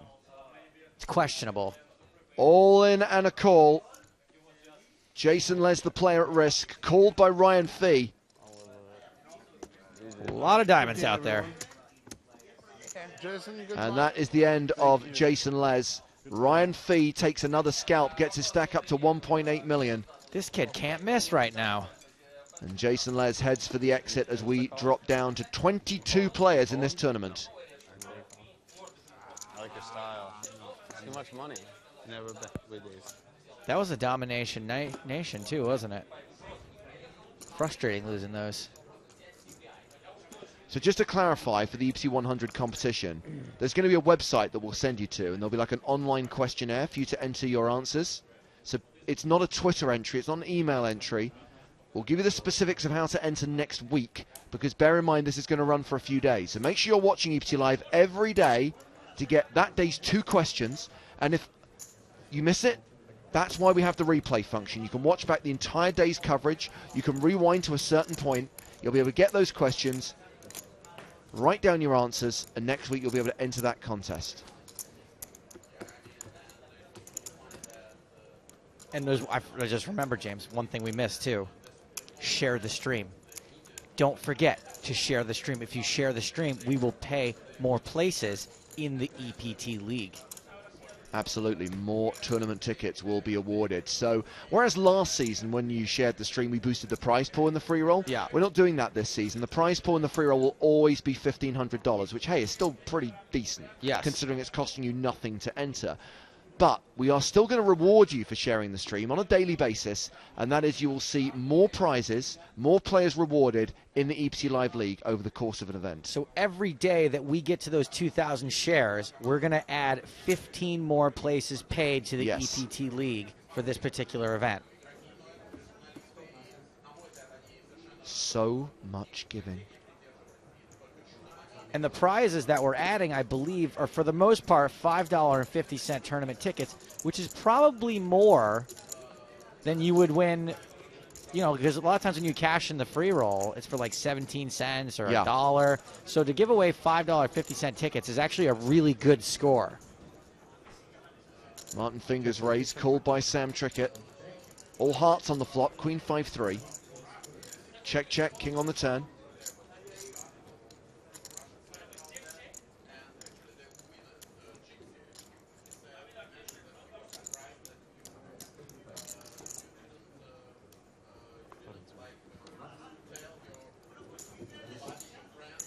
And Trickett wins it with a bet on the turn.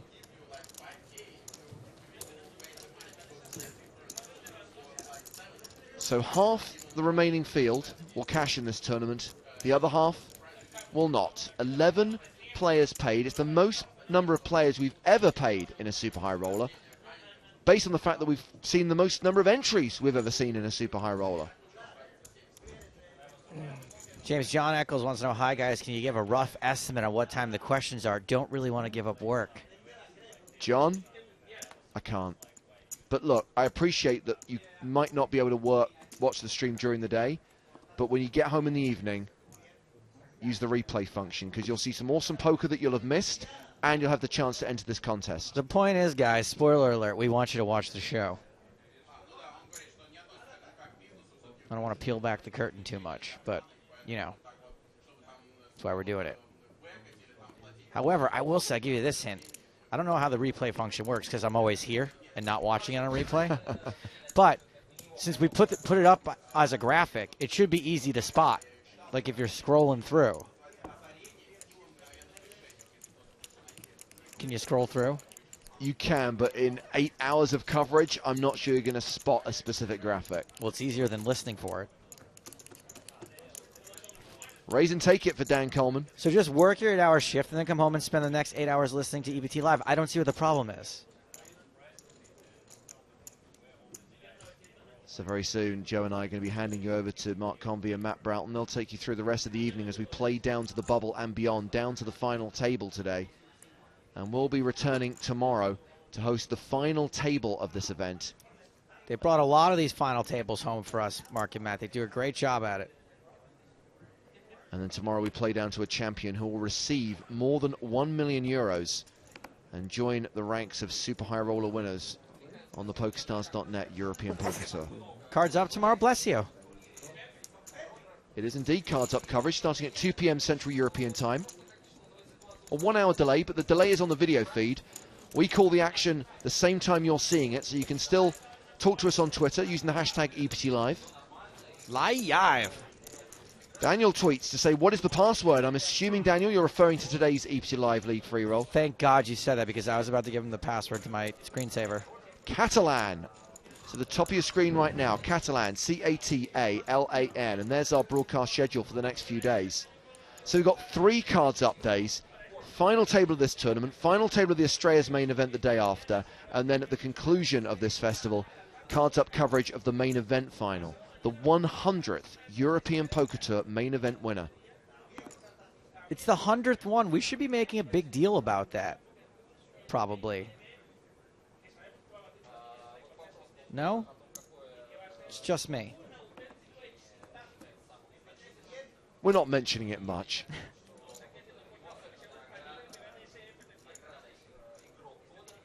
Scott Seaver raises it. Saar Wilf calls. 420.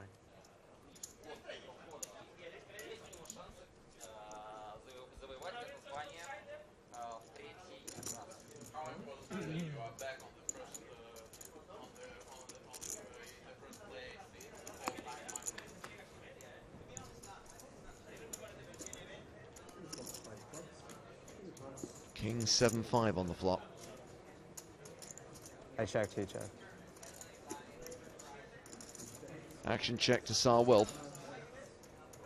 And that's a bet. Saar Wilf's name very similar to a word I've Googled hundreds of times. Do you do a lot of research into the SARS virus? More the Wilf portion. It's pretty Wilfy. He's a total Wilf, this guy.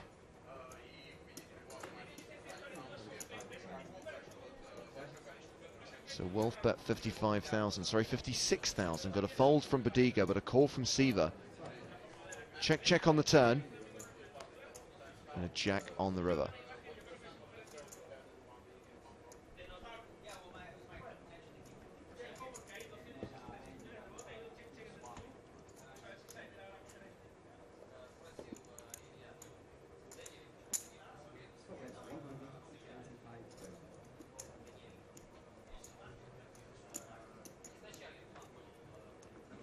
Seaver bets 125,000. So remember, he was the pre-flop raiser.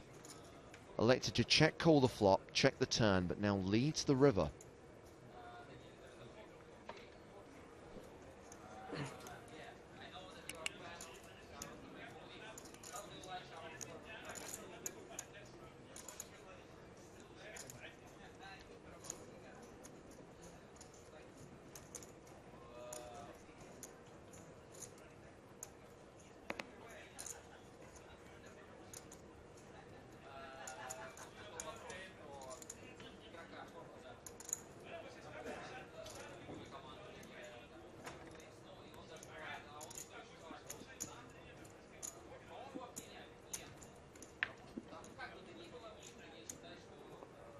And Wilf folds.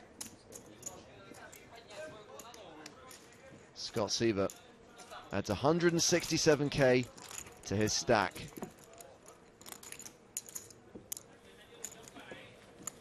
So Pratish Bodiga is the low man at the table with 278,000. Daniel Coleman, the table chip leader, and rivaling Mustafa Kanat for the tournament chip lead right now.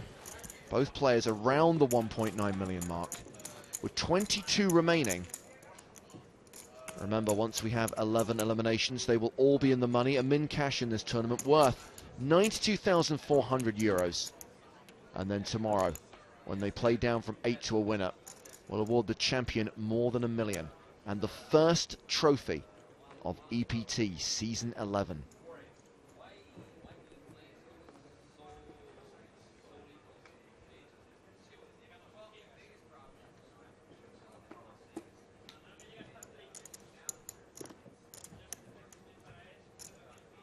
Folded around to the button. Tony Greig eyeing Pratish Bodiga's short stack.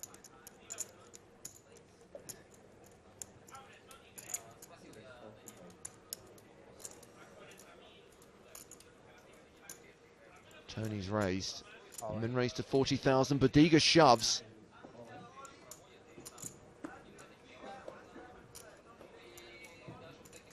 Rijkaard's folded. And Tony Greig folds as well, as the shove gets through. Yeah. Time to welcome Matt Broughton back to the EPT Live booth. Well, hello, hello, hello, my babies, etc. Lovely to have you here for EPT Season 11, Matt. I know. It's just amazing, isn't it? And there we were, 16 years ago, or whatever it was, in some tiny... We had one chair between the two of us in the back of somewhere. Is it dinner break after this? And so much going on. Joe joking the fact that we should do something special for EPT 100. We've got the EPT Live League. We've got the EPT 100 quiz. We've got the Challenge Stakes promotion. I mean... What else? What else is it that people are What more do you want? What more do you need? What does he want exactly? What's lacking from that lineup exactly? We've got the record-breaking Estrellas main event. We have had the record-breaking Super High Roller, which hopefully will get to a final table tonight. I mean, that's one of the things we have to consider. Obviously, more chips in play than we're used to, more players than we're used to. I mean, they picked up the pace after the first 2 levels, but you imagine it's going to slow down with the next few eliminations as that money bubble closes in. Yeah, I mean, at least, Mark mentioned this earlier on, at least the way that it's worked out with the numbers, we're not going to have that final table money bubble where it's just, this is going to be an all-nighter. So, I guess, as always, we'll see the way it goes, we'll see the way the players go. Sometimes the cards help us out with a couple of coolers, just to put the pedal to the floor, but... Thank you, Justina, for reminding me that, of course, there's the fantasy poker teams that people will have set for the Super High Roller and should be setting for the main event. And, of course, while we're on the subject of the GPI, the new EPT11 Player of the Year race, which this season is awarding bronze, silver and gold. Yeah, I think that's enough. That's enough for people. People are going to struggle to remember exactly all the things that there are to participate in. It's been a while since we've seen a 3-bet. Tricket's open. Re-raised by Tony Gregg.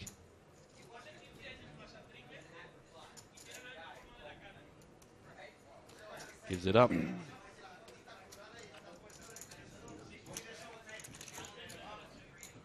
So we've obviously got to know the lineup of the main feature table, and we've seen the secondary feature table a couple of times. This is the third table, the outer table. Paul Newey still in. Remember, Paul Newey bubbled the Super High Roller at the PCA this year. Also at that table, the likes of Andrew Pantling, Vladimir Troianovsky, and Olivier Busquet.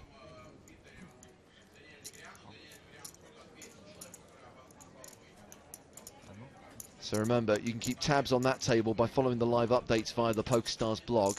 Any big hands at the secondary feature table, we'll try and get you there in time. And obviously, we'll watch most of our hands from the main stage, from this feature table.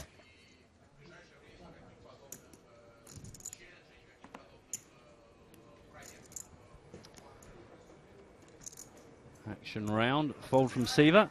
Fold from Trickett. 46. The sometimes dark-glassed Wolf.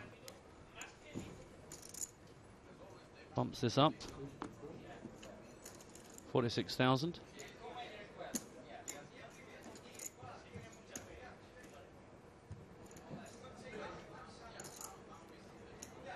Sven on the button. Nah. Doesn't fancy it this time. Could have been influenced by Mr. Martin Finger sitting on the big blind.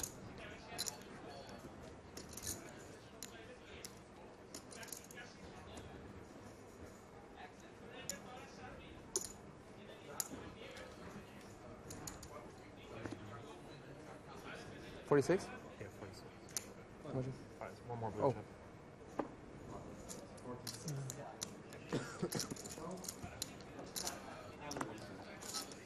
Martin has called, going to defend the big blind. Going to find himself first to act here. 126,000 in the pot. Ace 7 9 rainbow. Martin to act first. Check.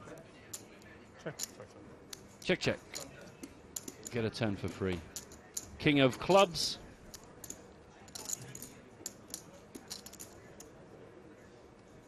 Check. Another check, check brings a river. The Queen of Diamonds. He who bets wins, Rodney. Martin's not going to be the man. He's going to get checked down. Sar Wilf's got the opportunity here. 126,000 in the pot. 56k. Gonna do the job.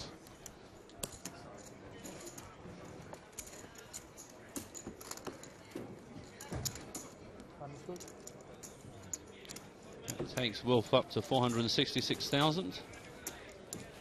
Martin now 314,000.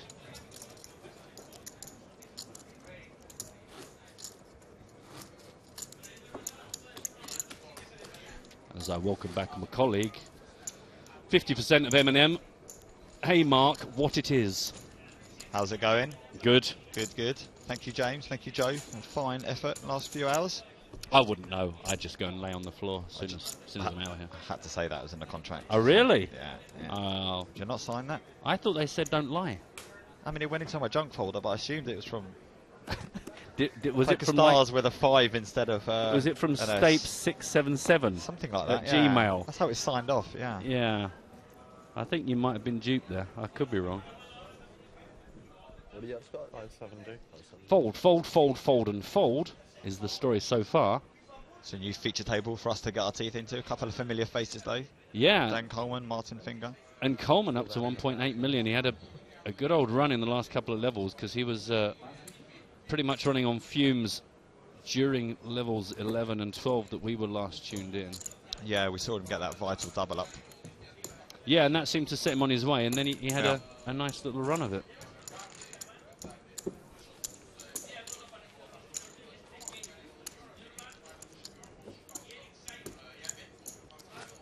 I was chatting to Sam Trickett in the break, and he was bemoaning his luck at the table draw, the redraw at 24. I saw he just had to give in to a 3-bet from Tony Gregg. And he was one of the players that he wasn't particularly looking forward to being out of position to. No. But, I mean, what are the chances of getting a good table draw or a good seat draw in this sort of a tournament? Calibre of players is somewhat above the average. Yeah. Sometimes it can just be where the stacks are. You know, if True. you've got bigger stacks to your left. And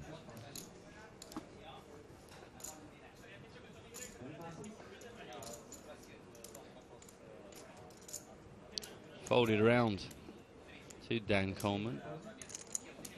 Remind you, at 10,000, 20,000 with a 3K ante. 10 minutes left on this level 14.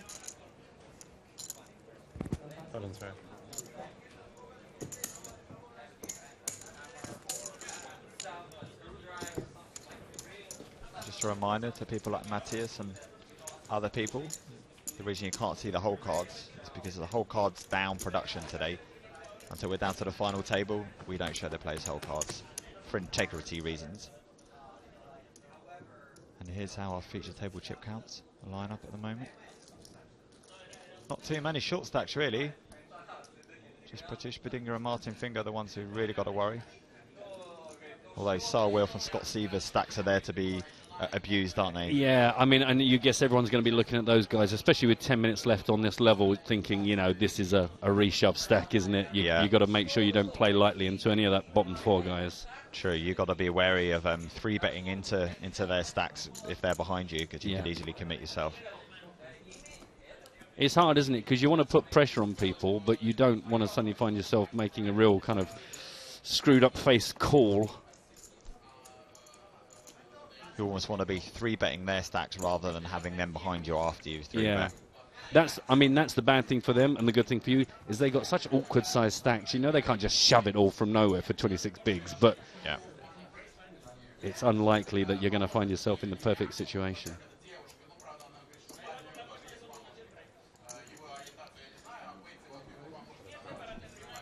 Check bet fold. Check bet fold. There's something about Sven. There's something a bit trawler fishing about that. I kind of expect a big hood to come up over the top of the outfit and, you know, buckets of water to come in from the side with a couple of kippers. I can see it. You can see it? Yeah. Good. I just thought it was me. I thought I've not had enough sleep. High visibility coat on the deck so you can see each other. Yeah. Exactly. Waterproof, high visibility, all the safety issues dealt with in one garment.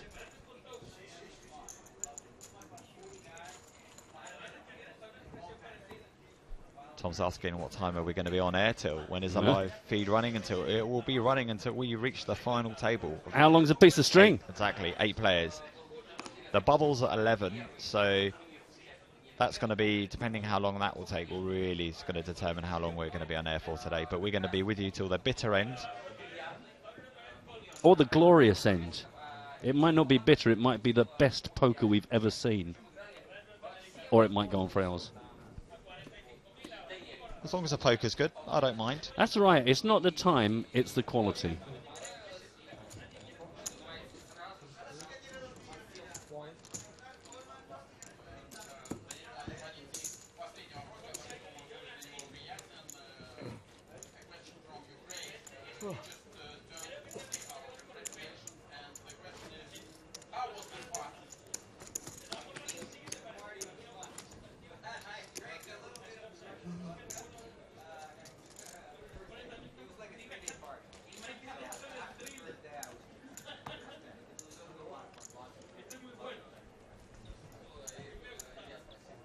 Martin, how much do you have? 290.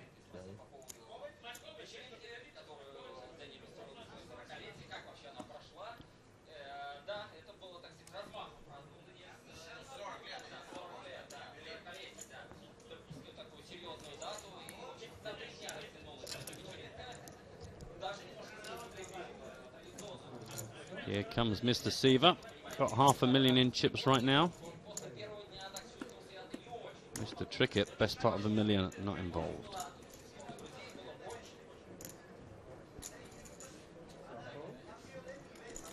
Sarwilf, flats from the bottom.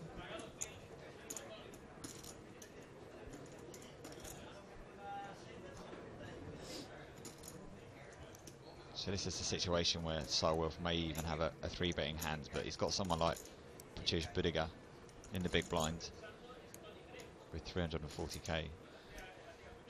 So if you have a hand like Ace-10 here, you wouldn't really want a 3-bet and then call it off to when he shoves. So yeah, flatting shows awareness of his opponent's stacks sat behind him. Or it could even be that he's trapping because he has a really big hand and hoping that Budiga thinks it's a really good spot to squeeze shove all in, because when someone like Star or anyone calls on the button, you automatically think, oh well, you know, he just wants to play a hand in position against Seaver. Yeah, yeah. But actually it's Tony Greig that's put the squeeze in. That appears to have immediately ended the hand.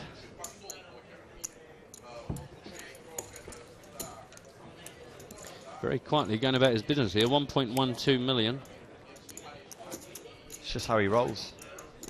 He quietly wins the lot. Quietly very scary. Francesca's back. How are you, Francesca? She says, I'm here. Where you been? She's been working. Well, don't you know there's an EPT on? Hot green tea. Just water for the table. Hot green tea. What she should be doing is watching on the mobile Exactly. while working. Exactly, a good plug for the old mobile app. Don't forget, boys and girls, take us on the road. Enjoy us at your leisure.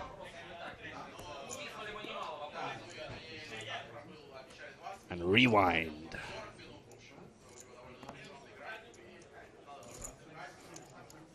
Folding, folding, folding, folding so fast we can barely keep track of it. Roundtrow Trawlerman and Dan Coleman's raise, shutting that hand down very quickly.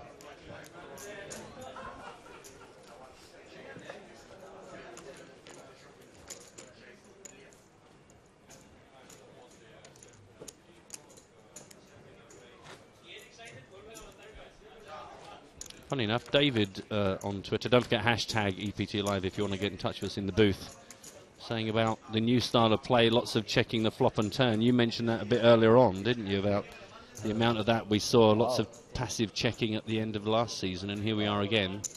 Yeah, I think it's especially true when you get a table with 8 top-level pros. You know, what makes the economy of these high rollers and super high rollers sort of work and stay afloat is that businesses come in and mix it up with the top pros. So I'm not saying that they're the value in the game. You're their last hope. But all the way out.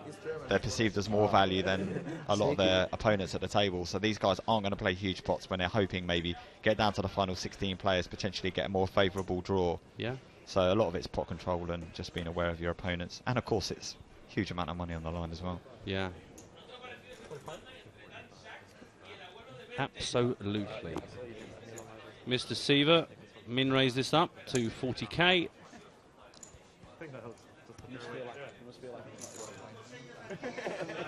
Holding around to Dan, who's going to take a flop with him.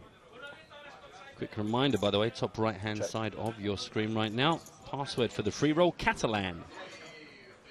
Good luck if you're playing in that. I heard James and Joe talking about the league as well. If you're going to be with us throughout the season, good luck in that. That looks exciting. That's great. I think it's brilliant. The thing is, we know from our interaction with the viewers, we know a lot of the guys are all with us throughout all of the stops on the tour that we bring you. So, good to reward that loyalty. Yeah, exactly. Good to be able to give them something, you know, that kind of recognises that. Get everyone involved. So insane. Less than 3 minutes left on level 14, and then we're going to go on a 15-minute break. And then we'll be back. So is after the next level? Oh, well, that's unusual. Couple of levels, Nice. and then we'll be off on a dinner break. Unless we're right down close to the bubble, but yeah.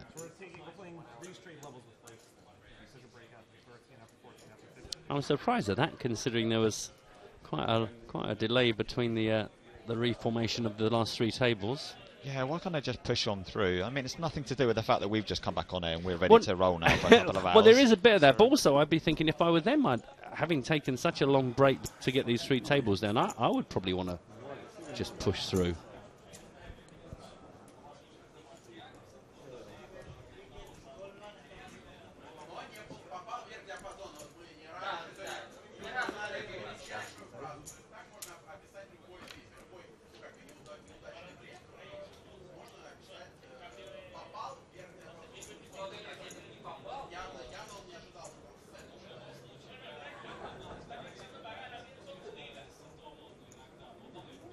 $40,000 to play to Sven. He's going to come along for this. Dan Coleman is not. So 3-bet to 90k, piling pressure on the relatively short stack Bodiga. Another one of those short stacks, Martin Finger in the big blind.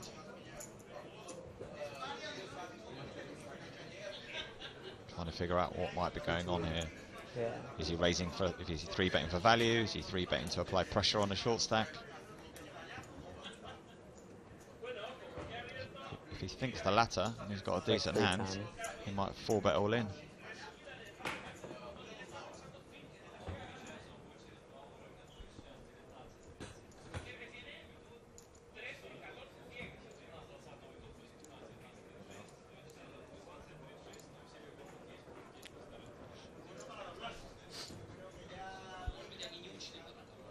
Tricky, tricky, tricky.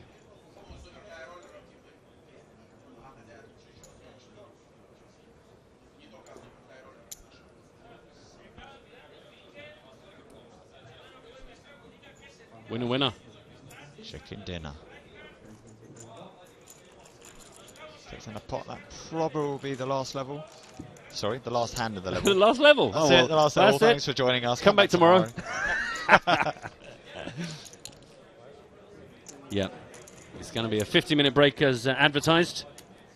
So if you've just tuned in, get the kettle on. We're going to come back in 15 minutes as we just review how things stand right now. Over 2 million for Dan Coleman, who was really down to life support a while back, but now is looking strong. So join us in another 15 minutes when we continue our coverage of the Super High Roller here from Barcelona.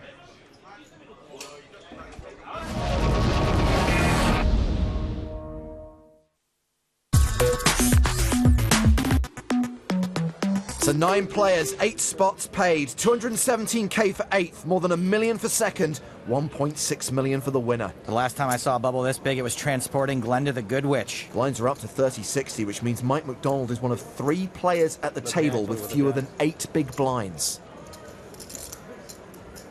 Asfandiari raises with ace-3, makes it 120k. He's got the stack to open this hand if he wants.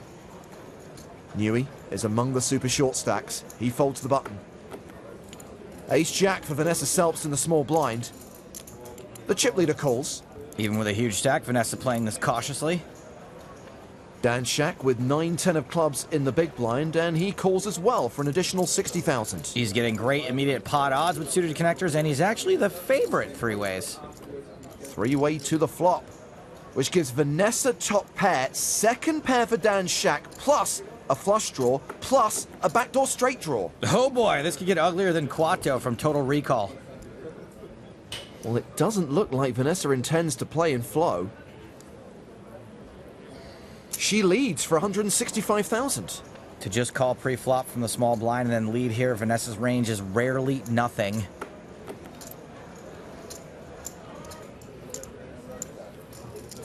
$400. Dan Shack raises to 400,000, gets an insta-fold from Antonio Esfandiari. This board is super wet, which is going to make Vanessa not worry so much about sets and 2 pairs. If Dan had a super monster and Vanessa led into him, wouldn't he probably just call and let her lead again on the turn? It's free money. So no, I don't see Vanessa folding top pair, top kicker here. Call. She calls. There is now 1.25 million in the middle. Huge pot building here on the bubble, and there are 3 guys at the table running on vapor. The board pairs on the turn. Vanessa now a 3-1 favorite. She checks. All in. And Shaq shoves! OMG ICM suicide. I commend Dan Shaq for having stones so big. They are now considered the islands of the Bahamas, but this bluff is risking crazy amounts of real money against a person with a stupid strong range. I call. Vanessa calls! And Dan Shaq is at risk of bubbling the super high roller. What a ridiculous sweat. Everyone is just giddy with the prospect of making the money. It's like they're 8 and someone announced a pizza party. The short stacks don't believe it. Yeah, these two, not quite as giddy. What an unnecessarily huge pot. Dan Shaq does have 11 outs. He can hit a club or a 10 on the river. It's a 10! That was not supposed to happen. He's doing a victory lap. He's coming back.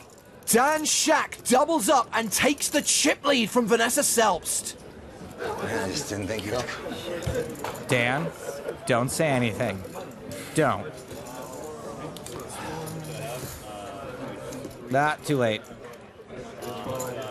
I just lost like 2 million chips. I lost 2 million chips.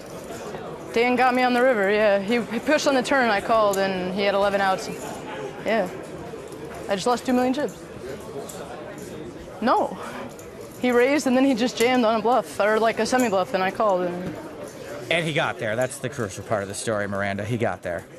How does Vanessa always find herself in these situations on TV tables? Particularly brutal for her, not so much because she might bubble now, but because she was in such a great spot to win this tournament. Nice hand, Shaq. No.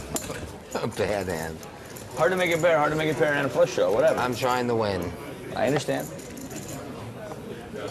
But obviously I didn't like seeing that hand.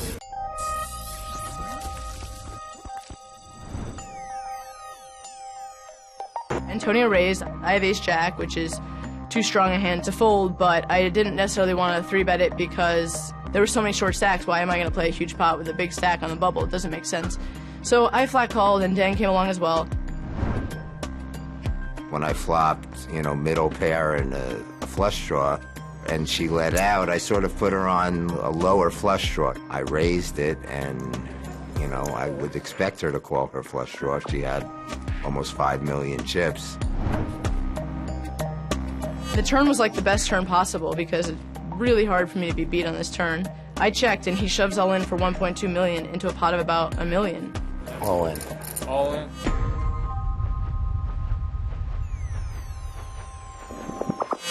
It's just so hard for me to be beat there that I'm just never even considering laying that hand down. I call. It looked bad, obviously, once the cards were turned up. First of all, I was surprised she had ace-jack, and second of all, I was surprised she called with it, because I wouldn't. I got to give her credit. She made a great read, great call. I personally would have folded ace-jack. He just kind of had a pair and a flush draw and just decided to gamble. He put himself in a position to potentially walk away with no money. We shouldn't have been playing that big a pot at that stage of the tournament, given the situation with all those tiny stacks. You hit it, you're the chip leader, you miss it. You went from 1.8 million chips and basically guaranteed the final table with, 3 people with, 100,000 chips. So, of course, it was a great risk. Whoa! I was just a little bit frustrated just given how absurd it was, given the situation with all those tiny stacks. If I had won that hand, I would have had almost half the chips in play going into an 8-handed final table, which would have been a dream spot to pretty much almost lock up a win. I'm trying to win, and, I went with my read. It was not quite a right read, but I knew I had outs. Vanessa's a better player than I am, but, I still have the confidence that I can win on any given day with the right circumstances.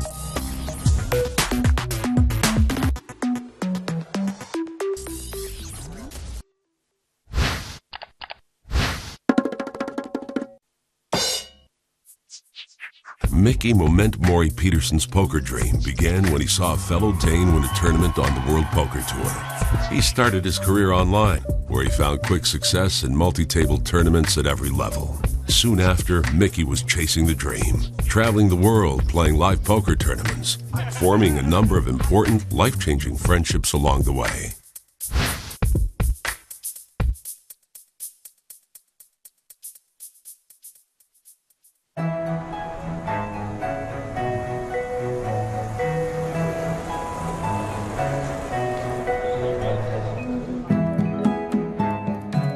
My name is Mickey Peterson. I go by the online screen name Moment Mori, and I'm part of PokerStars Team Online. My main games are multi-table tournaments. I play pretty much all the stakes, anywhere from $1 tournaments and up to 1,000.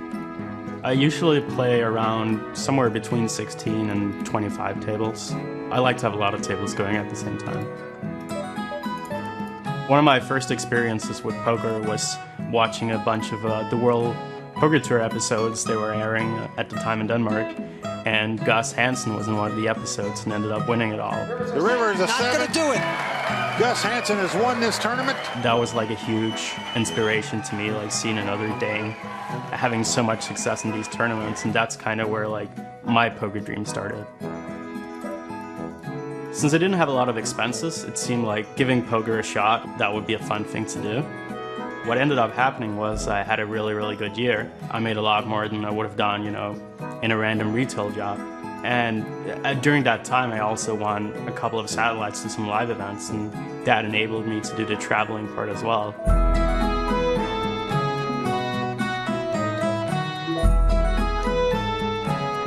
It's hard for me to even like remember how many countries I've been able to go to because of all these poker tournaments.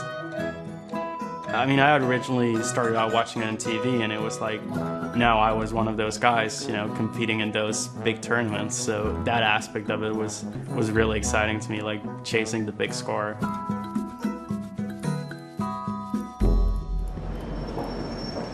Customer service update message. We currently have no service operating by 4 lines. When you travel to these live tournaments, like there are a group of people that you get to know, because you're all going like all over the world and you don't really know anyone there, you know, besides each other. So that bond that you get is something I find fairly unique, because everyone has a different background and a different, you know, nationality and story, but it's sort of like everyone is there for the poker. Like we all have that in common. I met Mickey through online poker.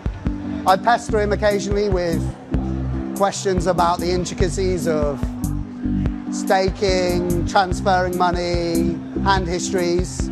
He mainly tells me to fold. I would have folded pre, but it's useful. It's useful having him there on Skype to ring occasionally and pester. But you always play so many tables, so sometimes it's hard to get through to you. Sam and Dan are two people that I've met through both talking to them online and at various live tournaments, and they both live in London, so I hang out with them from time to time. We all knew each other from online, we played each other, but like Mickey was famous like worldwide, I guess, like in the online community. And then so yeah, we just had a few beers and had a laugh, and then we became mates on Facebook and AIM. You can have people that you see face to face every day. Remember, like before, obviously we've all done like other jobs, you know, and they work in your office, but you don't have any kind of banter or talk about anything real or deep with them. There are people that you get really good relationships, and you say, look, we'll meet in this tournament, and then when other stuff happens, like let's go out for New Year or whatever, like people make, you know, the extra effort, and there is the possibility to form real friendships. And some of us use social media to tap up girls, don't we, Mickey? I mean, that does happen. They're all about it, yeah. I mean, that does happen, I've heard. The most important person I've met through all of these like sort of online channels would definitely be my girlfriend, Elena. But I'm your small boy. Okay. Mickey and I met online. We had been sort of chatting for a while on Skype and Facebook and things like that. And then after he played PCA in the Bahamas last year, he decided to come to the US. And that was the first time we met. And yeah, we just hit it off really well. And Mickey came back in March, and that's when we started sort of officially dating, I guess. I was definitely a little nervous going over here the first time because it's always, you know, you never know what's going to happen with someone, even though you've talked a lot online and you haven't met them in person. But at the same time, it sort of just felt like, you know, what's the worst that can happen? And you know, it's going to be a good story regardless. So I decided to go, and it turned out to be a really good decision. Technically, I guess you could call our relationship a long-distance relationship, but it doesn't really feel like that to me, just because we're able to see each other so much. You know, he's able to come visit here a lot, and I went to see him in London. We just, you know, sort of try to have little vacations with each other when we can. It's not like I was looking for a girlfriend, you know, on the online message boards or in the poker community, but I mean, it was just a great bonus, I suppose.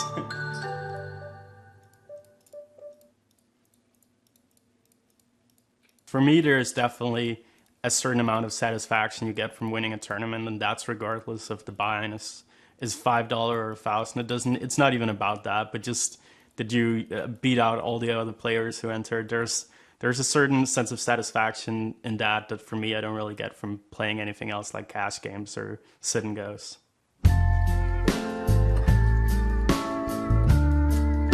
My biggest breakthrough in live tournaments came this February when I won EPT Copenhagen for 2.5 million Danish crowns. This is the hand. It's a 5, and that's it. That ends the tournament. Mickey Peterson has finally done it for the second time on the European Poker Tour. Pierre Neville is a runner-up. Winning that on home turf was just like amazing. For me, that was probably like one of the best tournaments I could win. It was like on the front page of like my local newspaper back at home that my parents could see, and like it was like all my friends had read about it and stuff like that. Copenhagen's quite known for being quite hard with Scandis. It's one of the toughest EPTs. So. It's not that you were... What was that, Mickey? Speak up. Speak up. The cameras... What was that you said? It's not one of the toughest EPTs. You just want to make sure that's on... Like you want to make sure that's in your video. It's not San Remo, Liv. It's not San Remo. Obviously, after watching all these shows and after watching Gus Hansen win the WPT, like, ever since that, I've been kind of chasing the dream of winning one of those big live tournaments. So when it was finally me that won, that was a very special moment for me. It was sort of like all of that stuff sort of got fulfilled at that moment. And actually, the next day, Gus Hansen sent me a message on Facebook saying congratulations. So that felt pretty nice.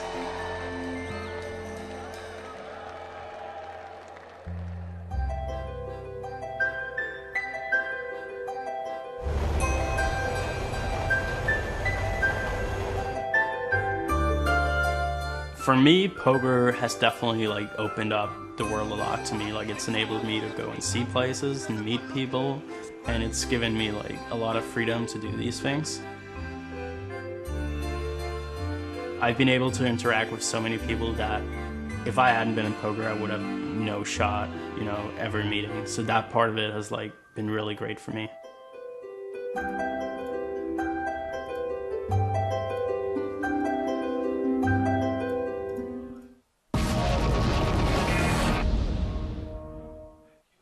Hello everybody, welcome back to the PokerStars.net EPT Barcelona, where we are about to launch into level 15 of the Super High Roller with 22 players left, and today we want to get down to our final table of 8 players.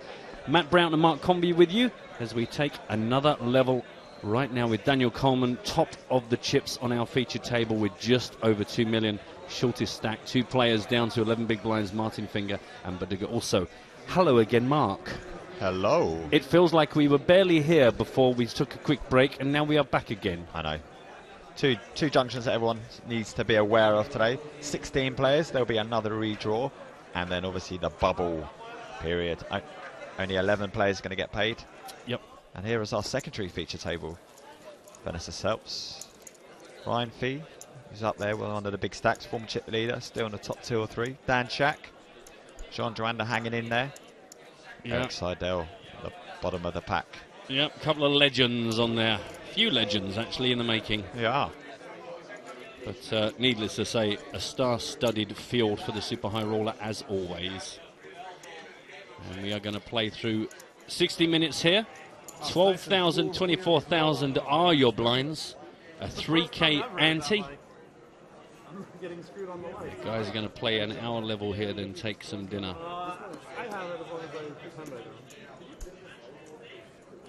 Scott Seaver, I think, was complaining about the lights on the set there. Poker players don't like daytime.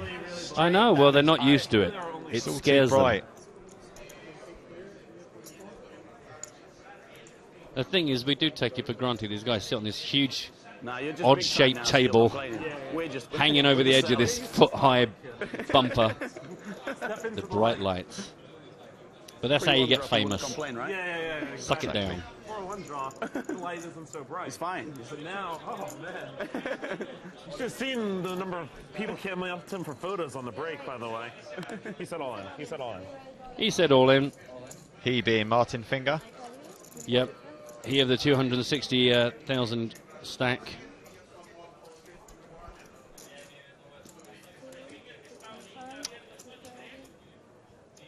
So Tony Greig raised up to 50k. Finger shoved over the top.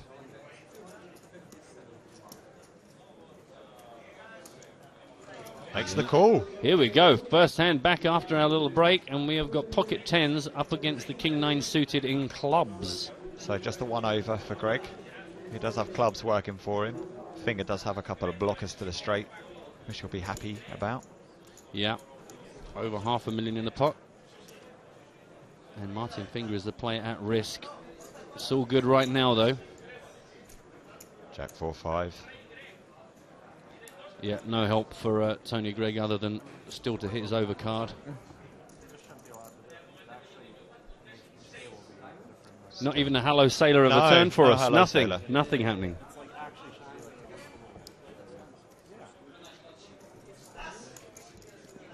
And the tens hold. And though I have nothing against Tony Greig, I'm very pleased to see Martin still in this.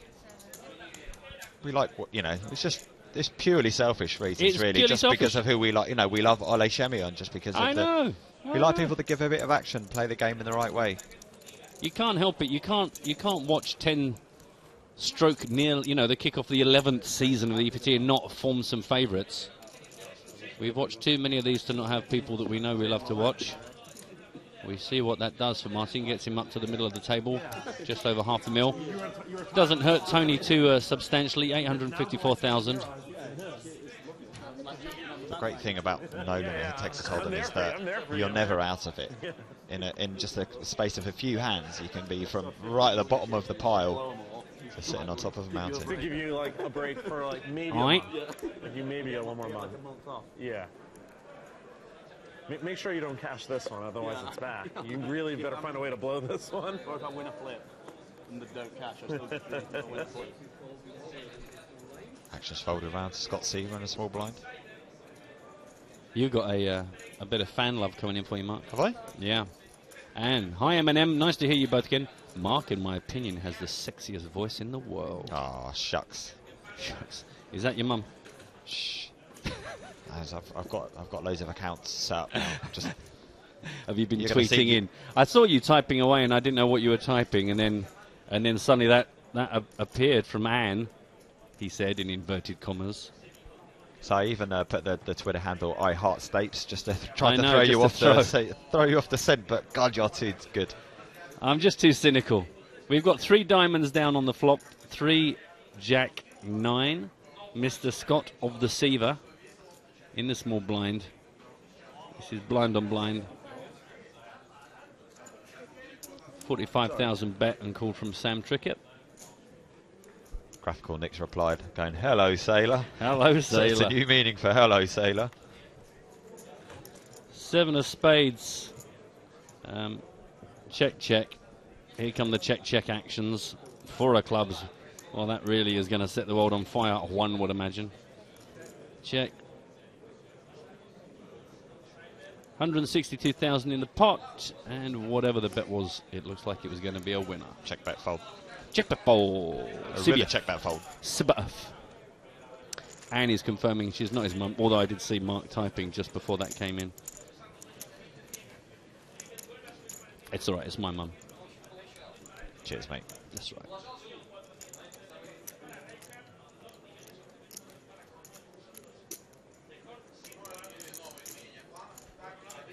Don't forget, incidentally, if you would like to pretend that you're a fan of Mark's, hashtag EPT Live or email nuts@pokerstars.tv. Keep in touch with us. Let us know what you're thinking. Who do you fancy out the remaining field? You've got some big names to pick from. Some classic old school, a bit of Johnny J. Jawanda, a bit of Mr. Seidel, Vanessa, Sam Trickett. Who do you think is going to take this down? Or who, more importantly, would you like to see take this down?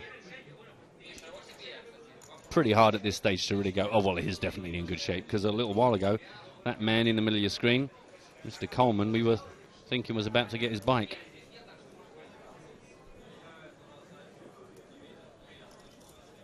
All right, cut. Opens the pot. 50,000, just over the minimum. As a reminder, blinds are at 12,000, 24,000 with a 3,000 ante.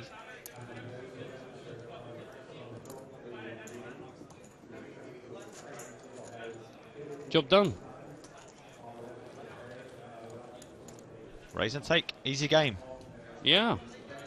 Wouldn't be awful if we ever had to watch a tournament where that was how the whole of the tournament went. Just raise and take. I don't know. I don't think it's physically possible. Yeah, but I don't think. Yeah, I don't think it would be a very popular webcast if. No, I don't think anyone's going to be using the replay very much for that one. I think we'd be giving away an awful lot of card protectors if that was the case. That's true. It would essentially be a quiz show with a little bit of poker as a background. Yes. Yes. Hey, you know, I don't know if you're watching, if viewers are watching that clip with the really old poker coverage back in the day. Ah, with Gus Hansen, yeah. It looks so dated. I was watching some, just for fun really, I was watching some really old coverage. I had some like old NTSC videos that I had really, really like ridiculously old poker. And it made me laugh, all the terminology and all the nicknames and stuff everyone had. And it made me think, oh, hang on, hold tight. I believe I just heard an all-in. Let me just interrupt myself here. Yeah, that terminology is still the same as back in those days. Exactly. Martin made this 50,000. Scott has come all in for 451,000. Samuel Trickett's interested. Yeah. All in as well. Oh, hello. Hello, double sailor. Two sailor on sailor action. I would imagine Martin's probably going to need aces here or he's folding. Good news for you. Looks like a big ace for Sam, certainly. Yeah, looks like big slick, pocket fours. Is that a classic race on the way? You don't really like it, do you, with the fours? I think it's got to be, I know mathematically it's exactly the same, but it feels like, well, it isn't. But it feels like it's got to be at least jacks, maybe even tens for it to be a classic race, but You have the 4 of clubs. it doesn't matter. Too. Yeah, that's great news for me. Is when I hit that set, it just really duds you. I think Scott's just been told that 1-4 is out. Queen 5-5. It's not a great flop for Seaver, even though he's still ahead. Now there's 3 queens out there that will counterfeit his hand, as well as the ace or the king and Trickett's. Yeah, that is the. I will give you shit if you that is my absolute worst way of getting donked out of some tournament is counterfeiting. And that's a terrible turn card from him as well. Opens up 3 9s, all those flush cards as well. 19 outs. It's too many outs. It's too many outs. When you have this many outs, you never hit. Wow. See? Too many outs, you never hit. What are the chances? Is a lot of love for the dealer. A 1 out of full house. Good lord. Well, So with the many 4s outs. anyway. Ace, king, queen, 9, or club. Wait, 9. So stupid. 12. So oh my stupid. god. You win like 3 flips there. What is it? 4, how much is that then? 4. That's only 4. Well, if I won 3 flips, each one was only like 100K. Each one was like 5 big blinds then. On the plus side, I'm not giving you shit yet. The biggest flip you won was being in a flip. You're right about that. That was like the 80-20 against I knew too. he was going to have that scabby hand as well. Then let it go. No, I like to gamble. You had no money in and you got it in bad. I like to gamble. A lot of love for Vanessa on the Twitter feed. A couple of votes for her. We got a vote from. To win it. Yeah. Francesca's going for Sam Trickett. Bit of UK love. Yeah, a couple of people going for Dan Coleman. On a heater this year.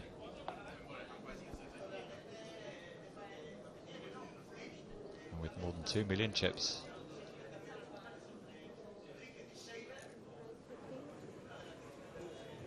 That hand between Trickett and Scott Seaver's really bunched up the pack in the middle.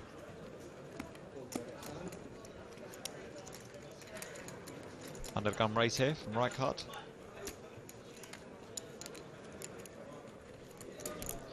Yeah, particularly interesting considering that shortest stacks on the big blind here. Got to watch out. Get yourself into a complicated situation unless you've got the goods. Folded all the way around to the shorty. Flicks in a call. I think we're going to see the old stop and go here. Well, yeah, 136,000 out there, and not a huge amount more than that left in his stack.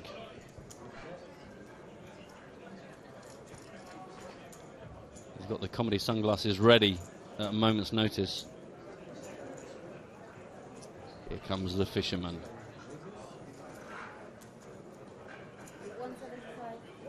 All in. All in, and a very quick call there. It was 175. It was an overpot bet designed to achieve one thing and one thing only, I would say. I think that was ace-jack for Rijkaard. There's a good chance that Buduga's ahead here.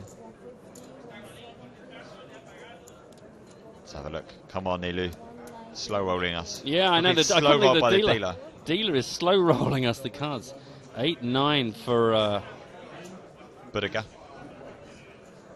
Ace-jack, okay. Well, I guess Buduga had to have hit, but not a great spot. Oh, well, that stinks. It's one of those hands where if you don't hit, you might just stop and go shove. If you do hit, then let your opponent do the shoving. Yeah, I guess that's the thing, isn't it? And the script works perfectly until the cards come out and wallop you around the chops. Unlucky. Did nothing wrong in that move, but sometimes the cards do that, don't they? He's off.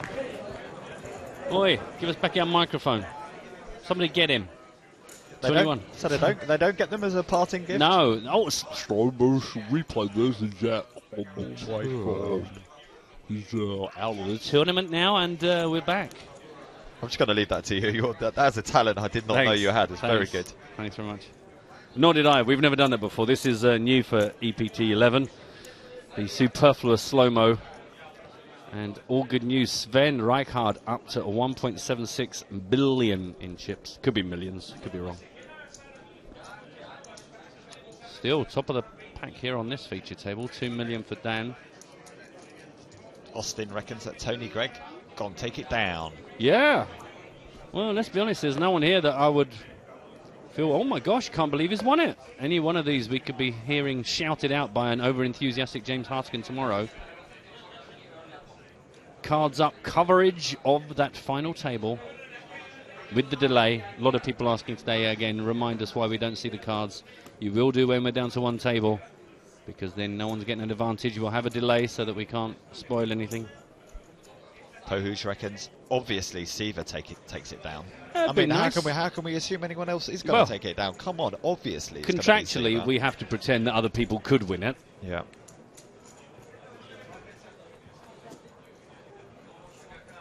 You know who I reckon is going to win it?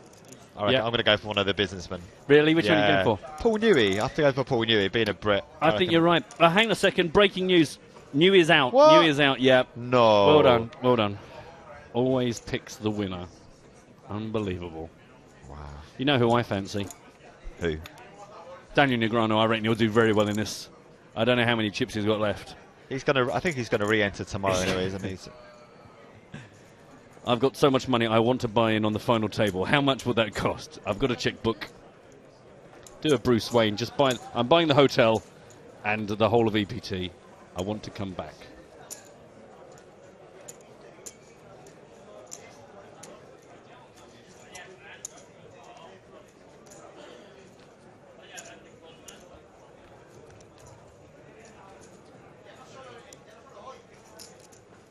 Here we go. Eyes down for a full house.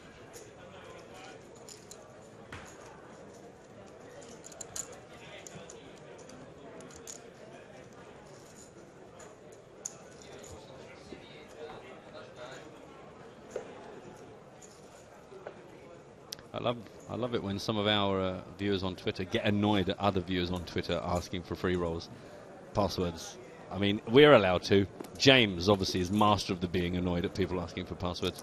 But when our very own viewers just go, for people, search Twitter, it's out there, you know. I know, but I don't feel as angry when, like in Austin's case, he's obviously probably just joined Twitter with people without any avatar pictures.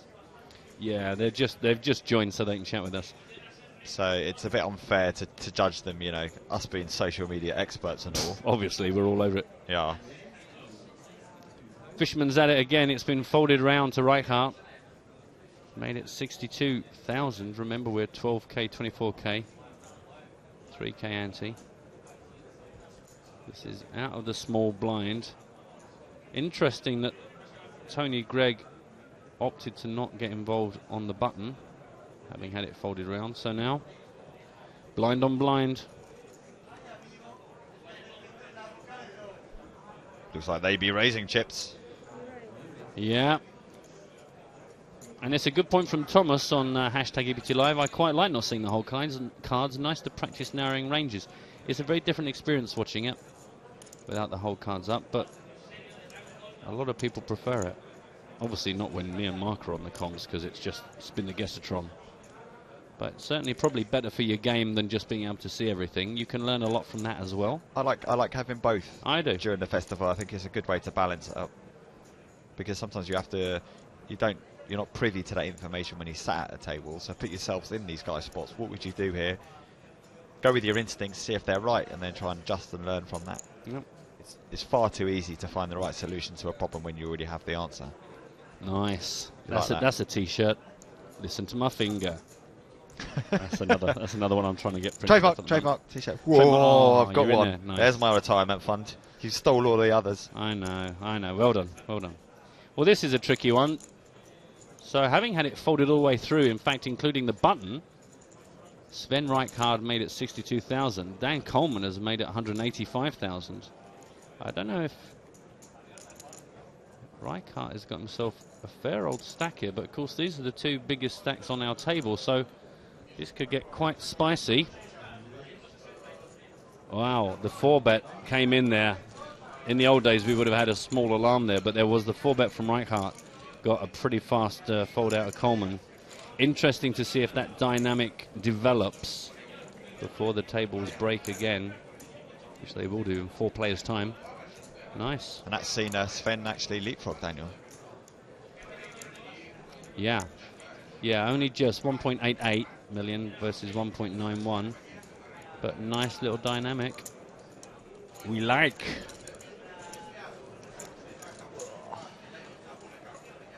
Had one of the 3 hands that I bluffed there, a 3-bet bluff.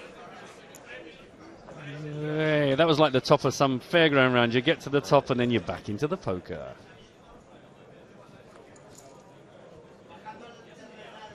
Makes me dizzy, if I'm honest.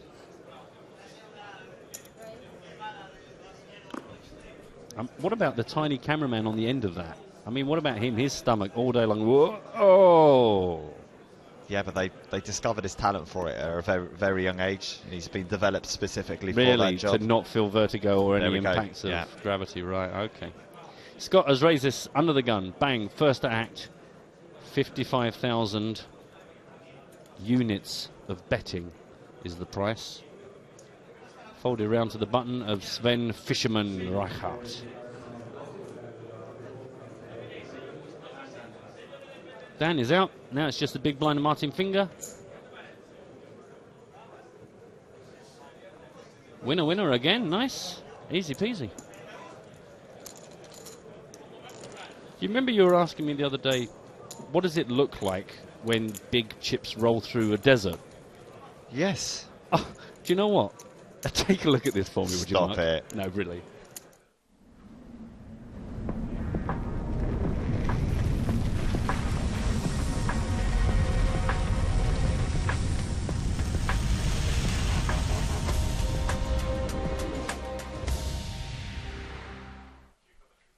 Not just one, three. Three in one shot.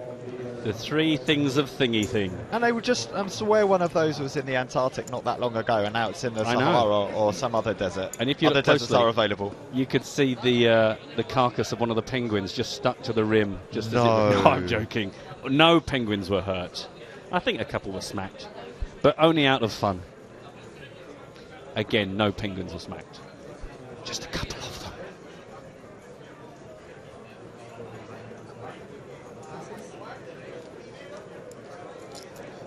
Francesca wants to know if we think it's a good idea to have a beer Yes. festival. Oh, sorry, I just stopped at beer. I was like, Oh yes. no, with a fair.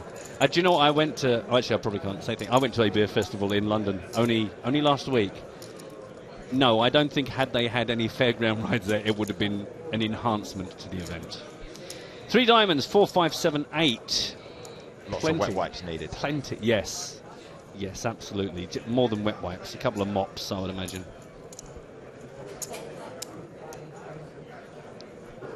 Mr. Seaver turning up the heat here. He's got a few hands in a row going on. 1.13 million. Very moist board there. Moist. It was Scared moist. Tony Gregg away.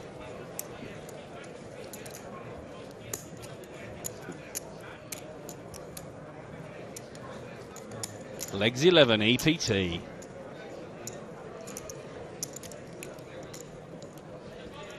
There must be somebody somewhere in PokerStars that just goes, right, 11. What should we do? How should we incorporate it into the logo? Oh, let's just make it slightly bigger than the letters EPT. Yeah, all right, done. No, there were lots of... You see how it's slightly angled? Slightly angled. Yeah, they at one point they were afraid, does this look too much like a 7? 2 sevens? EPT 77? Yeah. So they Do we went back put a few degrees the other way, a bit more upright. And do we put a little like base and a little hat on the one, or do we just leave it as it is? These are the decisions that people way above us make so that we can focus on the things we have to focus on, such as Martin raising it to 50,000. One day, Maddie, one day. We'll run this place one day, Mark, at which point it will shut down within hours. Well done, Martin. Wins another one. $500,000 for him now. Keeping his head just up, out of danger.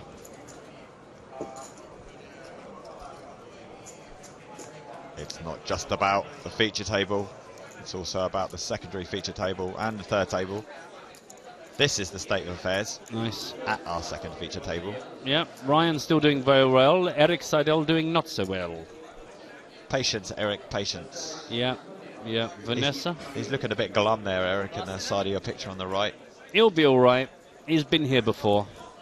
That he has. And Vanessa, a lot of people saying if Vanessa's in the tournament, she is a danger. That is true. Agreed. Eric Seidel's one of the people I most respect out of the, inverted commas, old school players. You know, because a lot of them have fallen by the wayside. He's consistently, up there and challenging all these young kids. Daniel Negreanu, another one at all. Yeah, But, Eric's still in there doing it off his own dime. Yeah, absolutely. You got to take your hat. If you wear a hat, you have to take it off to him. If you don't wear a hat, you have to pretend you have a hat and then take that off. And Jones saying, not many of us will be around to see it if there is going to be an EPT 77. That's not the spirit. That's not the spirit. Yeah, thanks. Let's all just think about that, shall we? Just think of Futurama. Even if we're here, just our heads to talk, we can carry on. Mickey Peterson, he'll still be here then. He's the youngest person. What a gentleman. Wow. Meanwhile, being asked about Jason Mercier. Yes, we had him on our feature table earlier on. Tyler he's only just come back from work. He was here. Check out the PokerStarsblog.com and the live updates for so fill in all your or rewind the stream. So many options. A weird feeling that time. And a gentleman and a good person. We got a little 133,000 pot out here between Ryan Fee, Ismail Erkinov.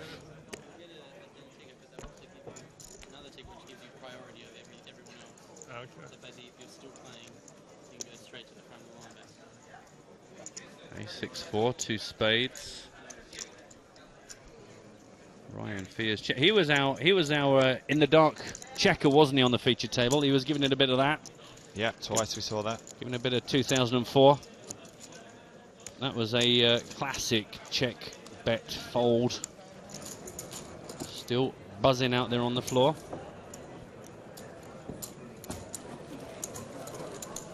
In fact, a reminder on our Twitter stream about Challenge Stapes. Don't forget, get your votes in. Not long. You want to see him try and raise €100, either selling sand on the beach, doing portraits. I didn't realise, but the portraits has to be in the style of Picasso. That's what I hadn't realised. I thought he was just doing caricatures. So basically, you can make it angular and look rubbish, and you get away with it. And see if people will go, well, that's absolutely wonderful. Or being a busker. And again, I believe he has no musical talent, but I could be wrong. I've heard him sing "Everyone Loves a Chop Pot," and that, if that's an indication of the kind of quality, I don't think he's going to make much money. Did you not see the improvement? PokerStars played for singing lessons for him in the off-season, yeah. We shall find out, but yes, get onto the European Poker Tour Facebook page, get your votes in. I believe you've got just under an hour. The Chop Pot song stretched into a 3rd season now. Well, it's very popular. It's not like a 4-bet alarm or a 5-bet horn. It's got serious staying power.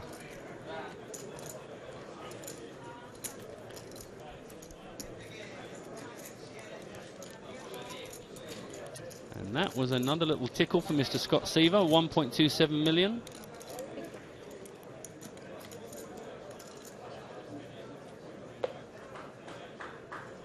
Lighting rig shot, very popular shot from EPT. Yeah, 20 players remaining. There is a dinner break to be had as well. Good. And apparently it's either going to be at the end of this level, or we get to 16 players, whichever comes first. Half an hour for 4 players. I guess it's possible, but they're not racing here, are they? They're not racing. Trickett's made it just over min, 50k. Fisherman's out.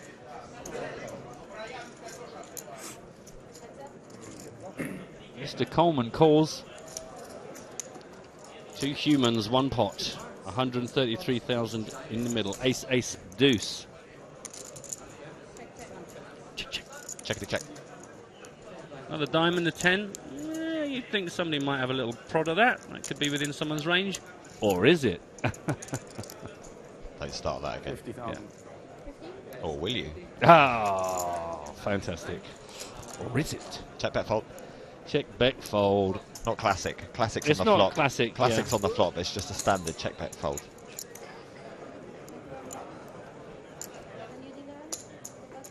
Thanks.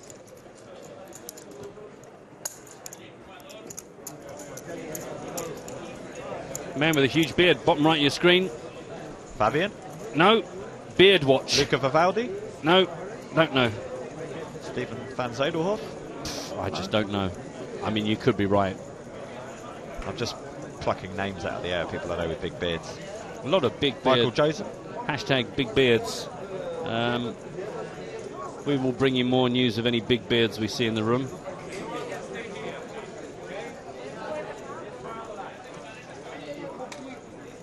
We have another big hand here. This is Vanessa all in. 371. Mr. Dan Shack made it 55,000. Vanessa is all in for a last 371. Looks like the shove's going to get through. Yeah, it would have been nice, wouldn't it? A bit of an action between Dan and Vanessa. Wow, we saw a bit of that before, didn't we, at the PCA, I think, in one of the breaks. Yeah, we have Huge history. hand on the bubble. Last time that he did that, he had like With Dan shoved. Yeah. And that's a draw the turn and got there. minute. I was like, oh, I'm in good shape there. Bit of needle. Oh. Fantastic. God, I love playing poker. Mr. Seidel's got half an hour to make something of his 9 big blinds.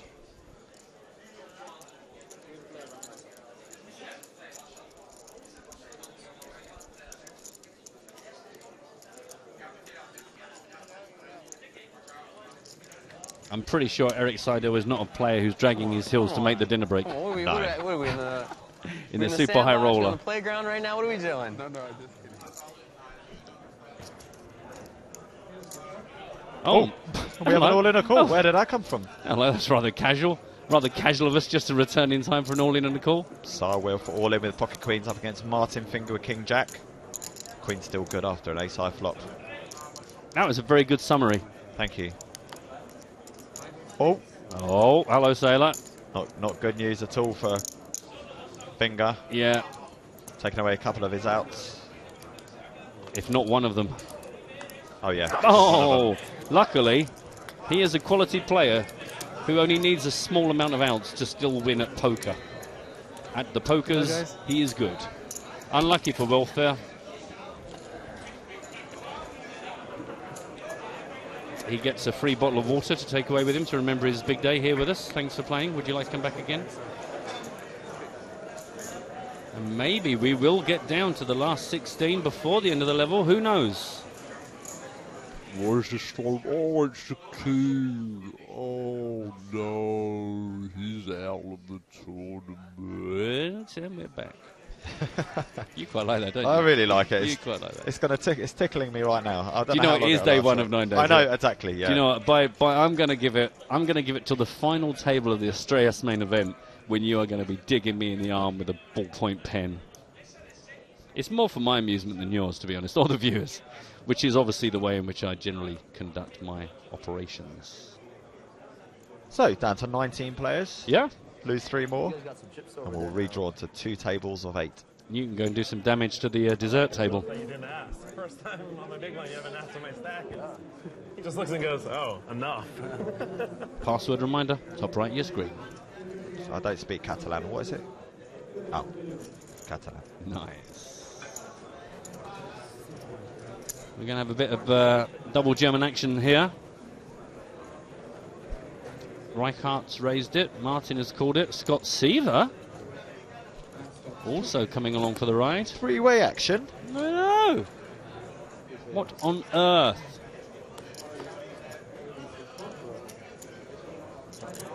Two hearts. Ace, 8, 5. The ace and the 8 are hearts, in case you're watching in black and white. Already.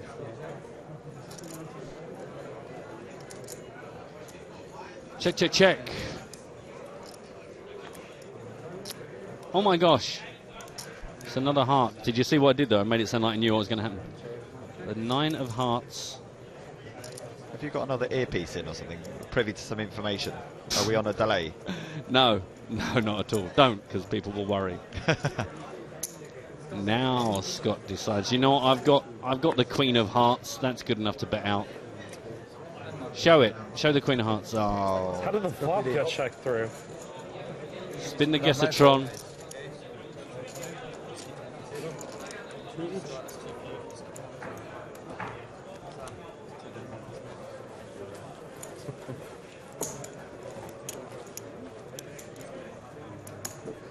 Man with a microphone in the way. Unbelievably rude. What's the point of playing that garbage if they're just going to check the flop?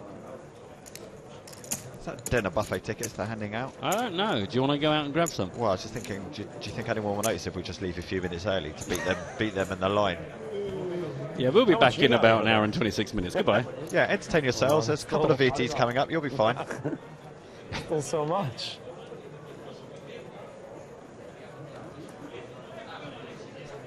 Not long until the free roll starts. I think the first one of the season. Get involved, people. Yes, and unusually we've actually got some seats opened. So don't forget, password Catalan on your screen right now. C-A-T-A-L-A-N. Catalan. And don't forget to share the stream. Share the stream. There'll be extra prizes up for grabs in that free roll. In the EPT Live League. Instructions appearing on your screen. Yeah. So the free roll stays at 1500, but the EPT free roll league.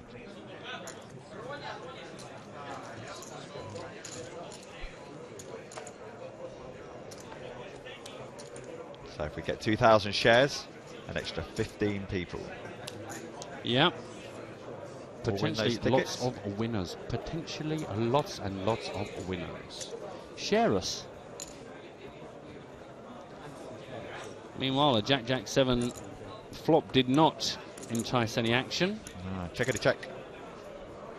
between Mr. Seaver and Mr. Greg. Yep. Two American heavyweights of the modern game. 142,000 out in the pot for the grabs. This line worked for Seaver last time. He's trying it again this time. Yeah. This time only to one opponent. 95 grand is the asking price. There's still one street of action to come.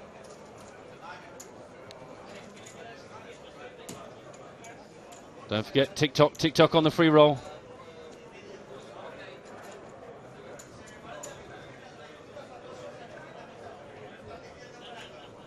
Job done, Mr. Seaver. He's having a nice little level here. 2 in a row. Yeah. It's always a nice feeling to win a pot from the blinds. Yeah.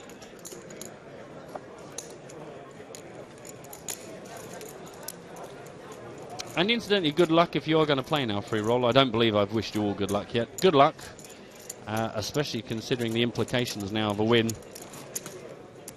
And you'll be glad to know the somebody's done a very clever algorithm, so it's not like, you know, once you've lost one, you can never win the league. We've got the whole season to get this league going. Get involved. You shall be rewarded for consistency. Yeah, exactly. Spread the word. Share the stream. Increase the number of places paid when we come to that league. Victor's written in. He's looking for a list of all the players in the high roller, please. My friend, please head over to the PokerStarsblog.com. Check out the live update section, and you shall find the list that you are looking for. Yeah, we're bringing you kind of updates here, obviously, on our feature table and the secondary table, but as my colleague says, check out the blog for the whole story. And rewind if you would like to see any of the action from today. Or perhaps if you missed the quiz questions. Aha.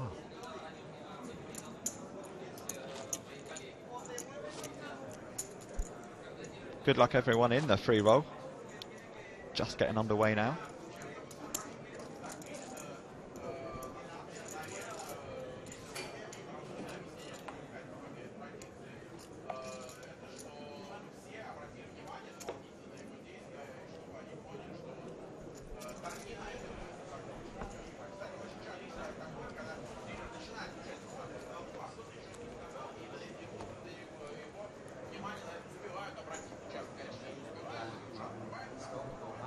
Action folded around.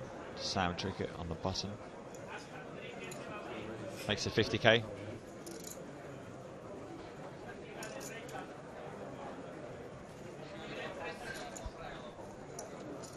It's the Greg stare down.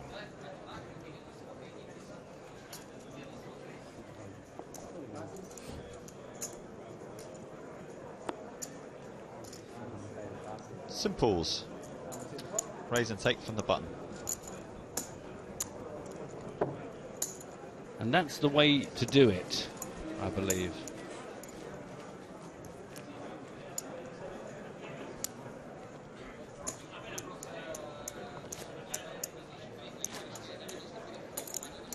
Now, you know what a lot of people are very excited about? The shark cage. A lot of excitement. Yes, they should be. They should be. So let's take a look at that.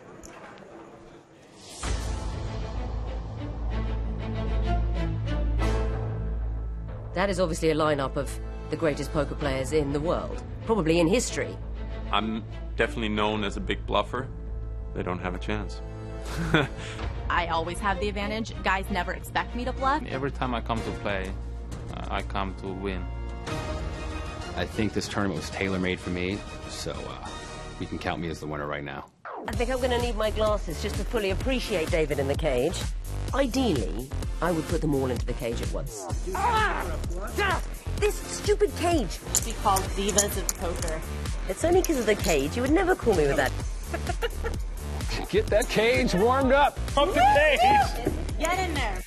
I'm really nervous about playing against the great players. I might have a surprise in my backpack for all the pros. Please welcome Matthew Firminiano. When Matthew walked out, I thought, okay, this guy's going to be fun. What is... Yes! The sickening factor of the cage.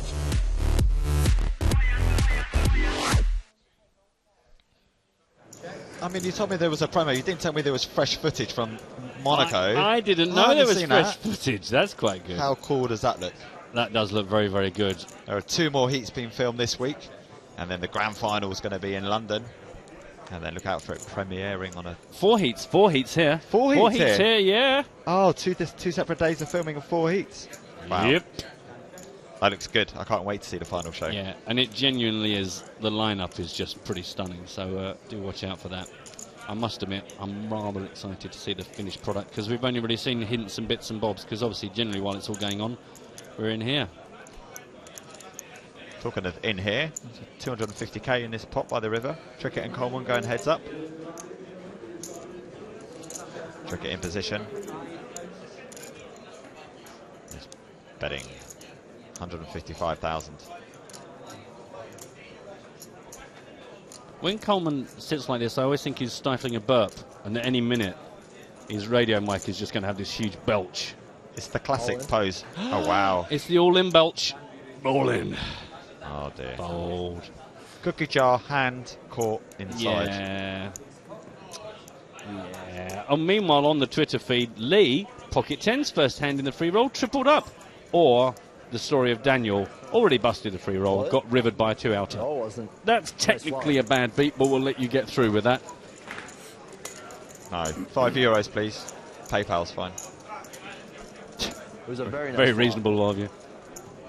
And Francesca's saying, when will the shark cage air? I believe the little tag said this year. Autumn, I think, was as specific as it said for the UK. Yeah, autumn for the UK. Yeah, I don't know what that means. That means when the leaves are falling off the trees. No, you've misunderstood. I know what autumn means, but I mean, I don't know what that means as far as just before Christmas. Just not aware of what level of education you have up in Essex. So. Do you know what? I must admit, we only have summer or drunk. Those are the only 2 seasons. And hibernation, isn't it? No? Hibernation. We sleep a lot. Kyle's a bit late, asking for the free roll password. Good luck, Kyle. Hope you take it down. I'm so mean. You're not going to give it to him? It's empty seats. Oh, come on. Got an update for you. Catalan. No, no. I mean, that's right. I will accept Catalan. Oh, okay. October. I'm able to go from saying autumn in a non-specific way to saying October for the UK. I'm assuming that is only. For Technically, October is autumn. It is. In the UK. I will accept that. There you are. Good news. So Scott Seaver raised this one to 56,000 from under the gun. Martin Finger defended his big blind. 6-8 deuce. Rainbow. A lot of bad beats coming on Twitter. Please stop that immediately. Okay, we're going to take a turn. 262,000 in this. Second spade, the queen. Check from Martin. Scott very V-pippy in this level. Checks it back. Did the arm check there. Did you see that? Did he? Up on the old forearm there. That riles Hartigan. Why? Because he thinks it's lazy and he should have, traditional check or say it. Meh. That's just pure Hartigan. Classic Hartigan. I told him he was a grumpy old man. And he said, what do you think of that? I said, I I think don't you're mind. a grumpy old man. I think as long as it's incredibly obvious that that's definitely what it is, I don't really mind where it is. Yeah, and a dealer always says, check anyway, so yeah, as long as the gives you dealer's the aware. Yeah, it gives you the opportunity to go, no, I was just tapping my arm because I like to. 130,000 into the chops of Mr. Finger.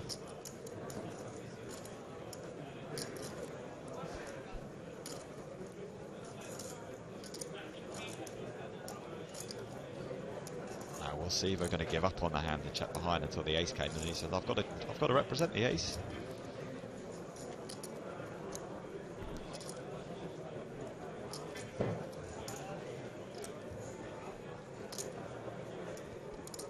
These are the decisions. Make a man. You know, I was thinking about that Shark Cage promo. David Williams, I thought his head was going to do a full 360. There was a bit where he was looking at us, and then his head just suddenly turned, going, this was made for me. Stop and it. I thought, is he going to keep going? Is he going to keep going? You give me nightmares. Oh, this is Ryan Fee on the wrong end of a 4-1 favourite all in. That Dan Shack hitting a set of queens. Who would have thought that Dan Shack could ever be on the luck stick end of poker? Especially in high rollers. I mean, that's pretty well when he's all in. If there's a time to get lucky, down towards the money of a super high roller is probably one of my favourite times to do it. No, I had close to $1 million. Wowza.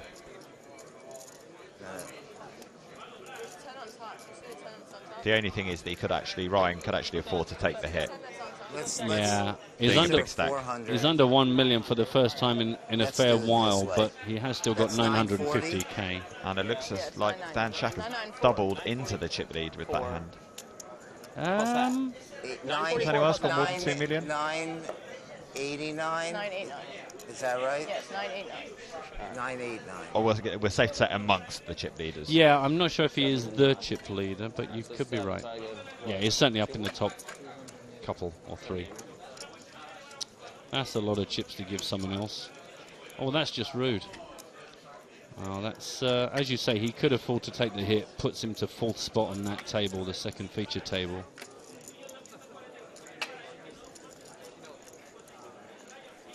Eric down to 7 big blinds. Just now. looking at that. 13 minutes left on the level. Going to be absolutely gagging to get those chips in before things get expensive. Next level, the antes go up to 4K. 15,000, 30,000. Still got 30 minutes of that level. And apparently it's Olivier Busquet, he's the chip leader. He's at our 3rd table. He does all right as well, doesn't he? He does all right. That's a fair comment. Meanwhile, back to our big table. And I thought Dan has got 2.15 million. So I thought that Dan Shack couldn't be leader just because I knew we had more sitting on our feature table. But it is Olivier Busquet out on the 3rd table. I'd forgotten about that hand of Sam Trickett. Yeah, slotted him back up there. Yeah. If it hadn't been for that hand, I think you probably would have been closer. Trickett is now the shortest stack at this table. I know, that's not right. Well, no, it is. I can see it. No, I mean, I didn't mean it's not correct. I meant from a karmic kind of point of view. It's not the story I wanted to hear.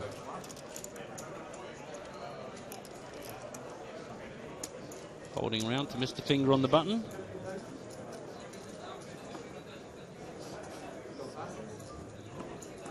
$50K. Nope. Job done.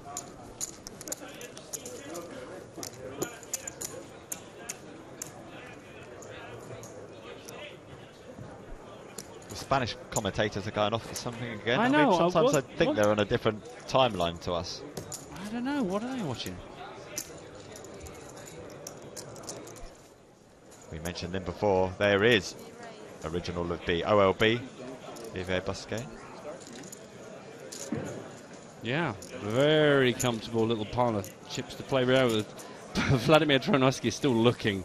Staying patient. Staying patient. That's the name of the game for him today.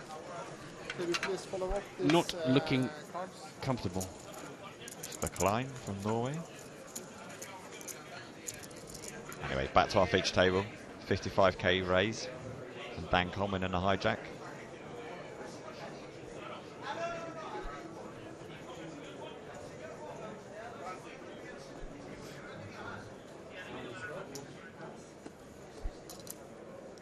Maybe Rafa Nadal or someone like that's just tweeted them. It's something along those lines. Something very exciting is happening in the world of Spanish commentary.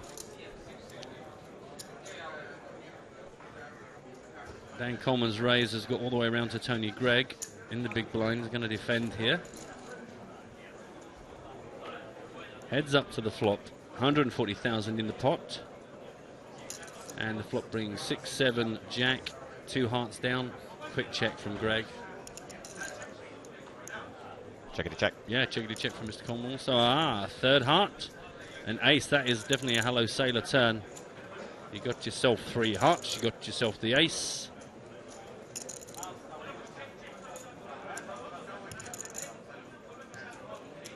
Checked again from Tony Greig.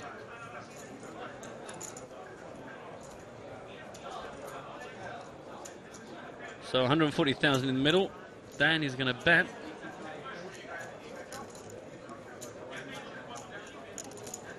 $85.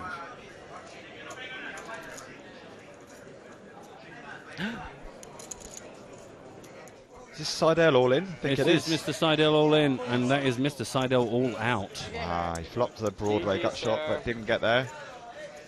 And he leaves us, so we're down to 17 players. It's going to be very close, isn't it? Whether the clock gets us or the last 16. A legend and superstar player.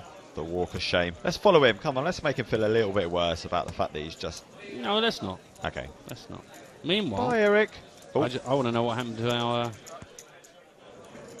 Our hand is still going on between Tony Greig. We've got down to a river of the 5 of diamonds. You can see how this board developed. We had, if you remember, we had a third heart that was the ace. It actually went check from Tony, Dan bet 85 and got called. Pot 310,000. Tony Greig been very passive in this, but has come along for the ride every single time Dan Coleman has bet.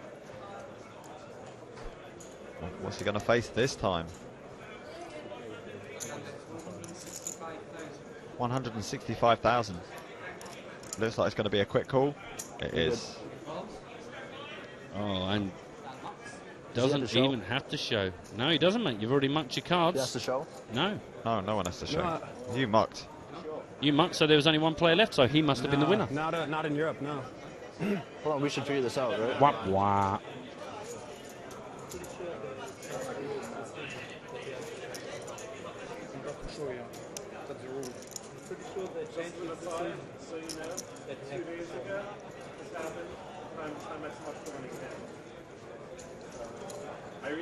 He called fast enough. He gets caught either way, but I hope. I'm surprised this has caused a bit of interest, because I think this is pretty standard. If you fold it, then you've passed, and therefore your opponent wins.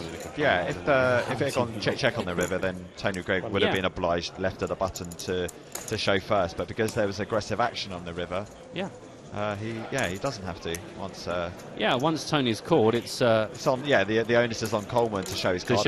And if he mucks, well, then he's lost the hand. It's as simple as that. And just in case it wasn't clear, when we saw Eric out, it was Ryan Fee was the player that knocked him out as we watched him leave. We kind of sped over to that second table, but we see how things are there on our features still, Dan. Well cleaned up there. Well cleaned up. Thanks very much. Dan Shack over 2 million, 84 big blinds. And with Eric Seidel's departure, that second table really now focusing on John Juanda and Vanessa Selps, see if they can get themselves back in this. With 7 minutes left on the level. I think the secret's out, you know? Going to pick up a little point from Daniel on the PT Live hashtag, saying about playing in the free roll with lots of people sitting out. That's something I used to hate when I played a lot of free rolls. Don't forget, guys, if you do sign up for our free rolls, if for some reason you then can't actually play, unregister, because that way we can make sure we get as many live players into the game as possible. That's it. This really is just a bit of courtesy. By all means, sign up, but if you can't play, I don't know why Daniel's complaining. Surely it's easier to win. Nah, I know what you're saying, but it's just horrible, isn't it? If you sit at a table and there's 4 people sat out, it's like, well, this is not the game I wanted, and especially depending on the position of the players, if you've got blinds to your left, if there's someone sat out to your left. I've had that in a live tournament, somebody doesn't turn up. Everyone's just chewing through you. Anyway, that's it. I thought I'd get it off my chest, just to support Daniel. You may have a little bit of a dynamic forming here. Yeah. Coleman raised under the gun. Tony Greig, 3-bet from the small blind. I like it. Coleman folds 2 in a row. Yeah, getting close to $1 million for Tony Greig now. Putting his foot down a touch here in the end of this level 15. 951,000.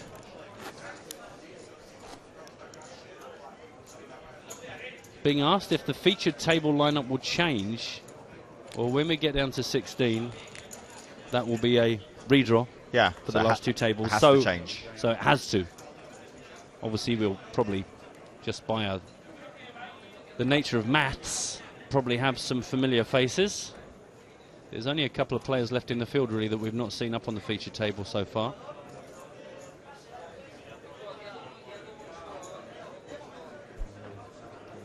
Finger raise to 50k. Quickly folded around to the blinds.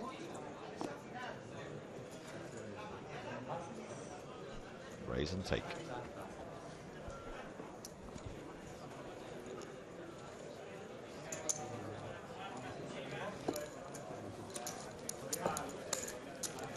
The race is on, Matt. Less than 5 minutes left with the level. Yeah. Right now, it's just hard to say, isn't it? It's been very close. Will we lose another player before the clock ticks out? Doesn't really make a lot of difference at this point. I can't imagine if we come back with 17 players that it'll take very long to get down to that 16 anyway. It would just be better for us, wouldn't it, really? Yeah, I mean, it's just a bit of a hassle to come back and then they get down. So we could be back on air 2 minutes and then have to go away on another 15-minute break. Yeah. You know, we could be destroying the dessert buffet at that, you know, well, for those exactly. 15 minutes. I would rather, you know, we want as much live action here as possible. But logistics dictate we have to give people time to move the chips around to get the new table. That's it. Seats.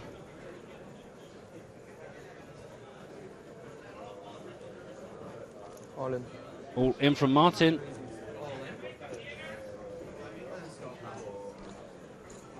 Subtle as a brick.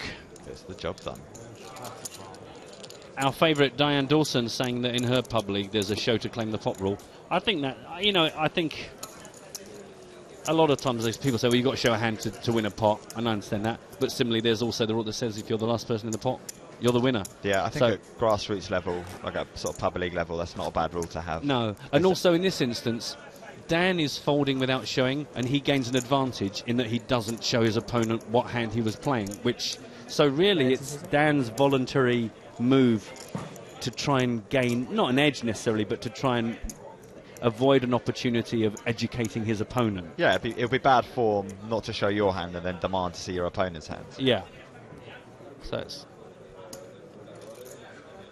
Yeah, I think that's it.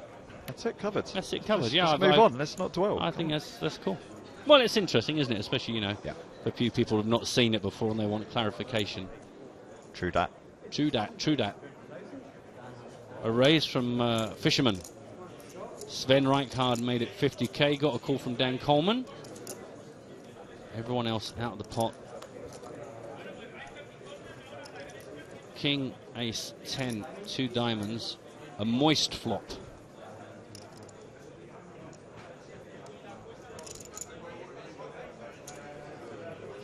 Worst flop imaginable. No. Really? I'm so glad I didn't get the time to say, well, this is probably helping Coleman a lot more than Rijkaard with calling the position with Clearly not, yes. 3 connectors. He thought, that's quite moist. Just as I said, that's quite moist, he thought, that's moist. Let's get out of there. That flop is no good. He probably had 2 black deuces or something like that in his hand. You mean he was fishing against the Fisherman? Yes, sir. With a big hook. With a big hook. Hello. Well, I reckon time for a couple more hands here as we say goodbye to level 15. Unless something happens here on one of our other 2 featured, our secondary feature table or the third table out still live. Our last 17 players here in the Super High Roller.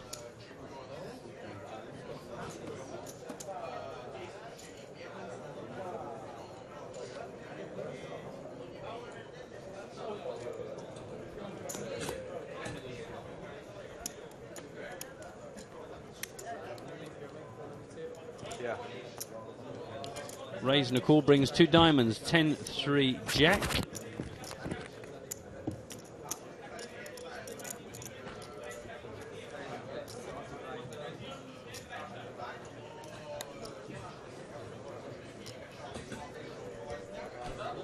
Look at that Scott Seaver running off to the buffet in the background. Yeah. And Tony Gregg.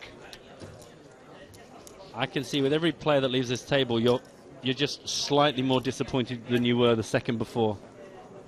Oh, there's a hand going on, so I was a little bit distracted. Yeah, I could see you putting your trainers on. Wow, Germany versus Germany is getting quite fruity. 75,000 was the bet from Sven.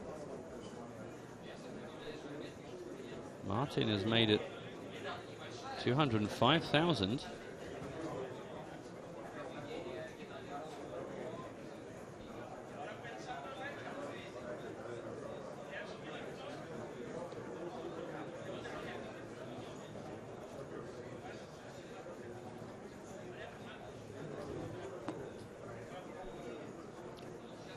There's a little look back at his cards here. All in. All in. Wow. He's only got 1.8 million. Effectively the all-ins for 7-3-3, and we have a call. Wow. Ace-Jack. For Martin Finger, I believe, my... Yeah, top. Oh. Wow, there's a pocket queens. Bit of a cooler there. Yeah. He's got a backdoor diamond draw with the ace of diamonds. Oh, I'd be disappointed to see Martin Finger go, but right now that's the way the odds are looking. Of course, this is poker, so that could count for nothing. This was Dan Shack. I'd be thinking otherwise. Hello, Diamond. Sailor. Hello, Diamond. We could be down. Yeah, we could have hit both things, both the clock and the 16. Who'd have thought? Who'd have thunked it?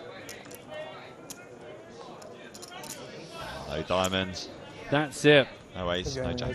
So ironically, we do get down to 16 players, and we do run out of level 15. We do. So I guess while the players are on their dinner break, we will do our redraw. That's all worked out actually about as perfectly as tidy. That is tidy. Tidy. That's the sort of ship we run here at EPT Barcelona.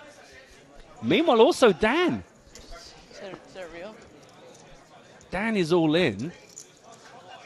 Well, that's Vanessa that's all in. Two pair versus the trip deuce. Oh, wow. Top two for Vanessa.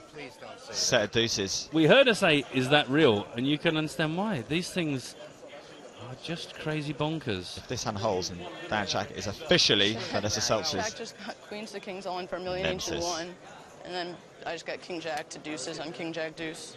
Quick wine, get it out your system. Now he has all the chips again, and I'm out. He does have all the chips, 2.66 million. Yeah. Can you do? Sorry. Word on the street, Andrew Pantling also out. So we go trifecta from all three I know. tables. What?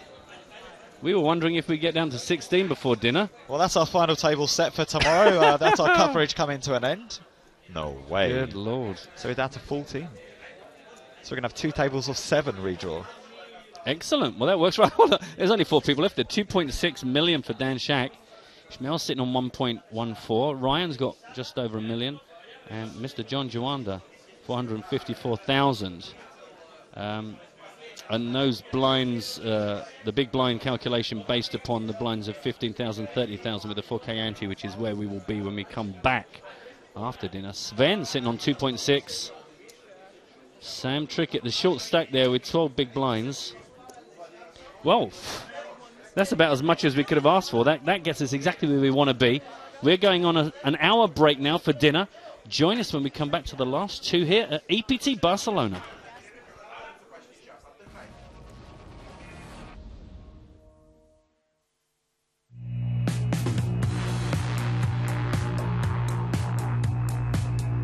Zoom from PokerStars is fast fold poker.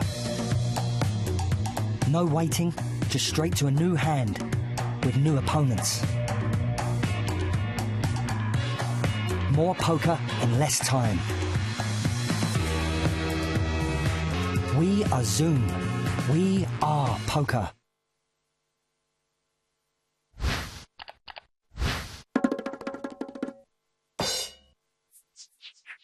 Isaac Ike Haxton fell in love with strategy games early in life.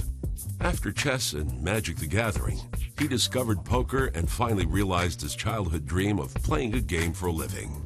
His 10-year career has been filled with many unexpected twists and turns, but throughout it all, he's never lost his competitive drive. With over $5 million in live tournament earnings, and over $3 million in online cash game winnings, Isaac has proven himself to be one of the best professionals of his generation.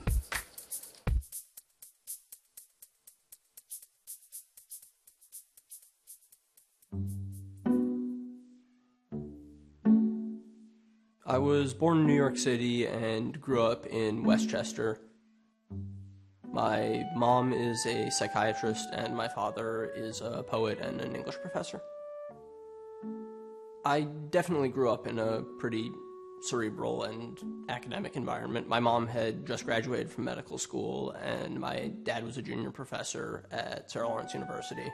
My parents were definitely very serious about education and expressed its importance to me early on. I was very close to my parents growing up. When I was very young, I started playing a lot of games with my father. Isaac and his father started out playing simple games like checkers and Go Fish. But when Isaac turned 4, his father introduced him to chess, a game that would capture his imagination for years to come. We would handicap the games where he would start down a few pieces, and we would play with that handicap until I won 3 consecutive games, and then we would move to a smaller handicap, and certainly by the time I was 10, I was winning pretty consistently.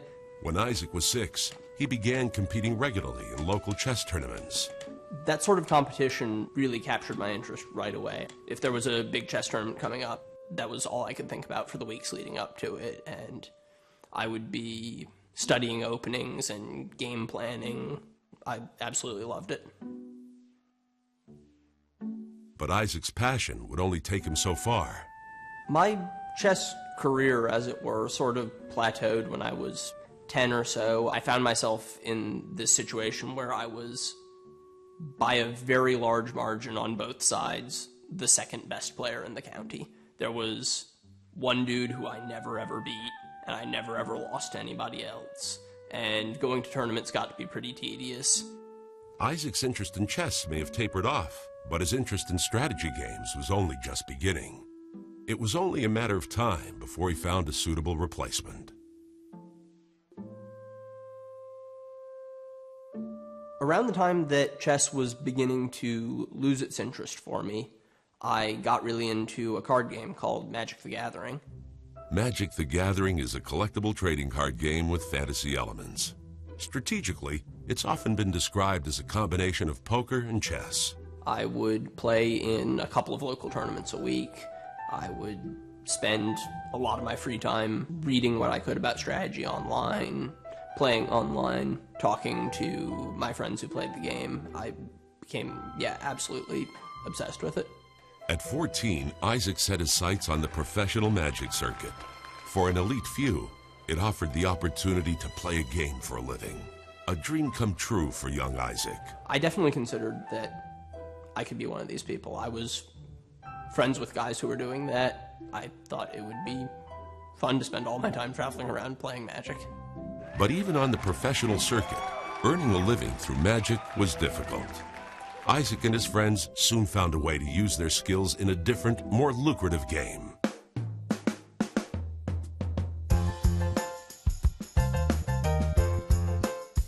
A lot of the guys I knew through Magic started playing poker before me. A lot of them were a few years older than I was. I think mostly they got started by going to the local casino outside Syracuse.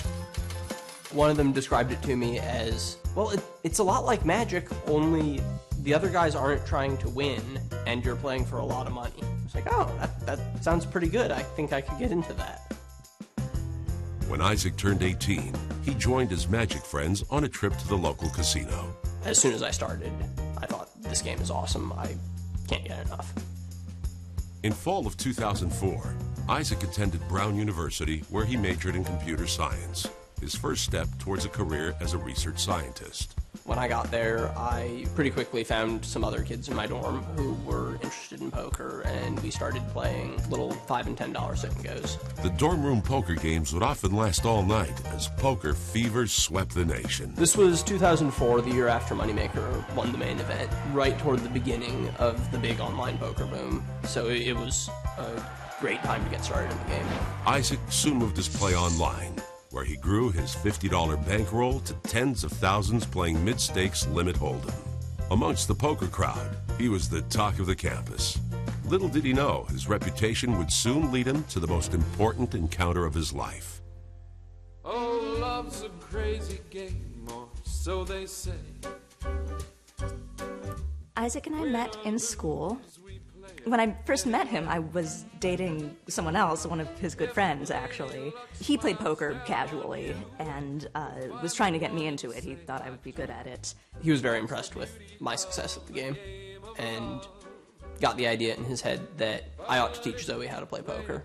He sort of encouraged me to get to know Isaac and learn from him. And by then I already had a bit of a crush on him, and so I would sort of use that as an excuse to go hang out in his dorm room and watch him play and stare at his beautiful shoulders.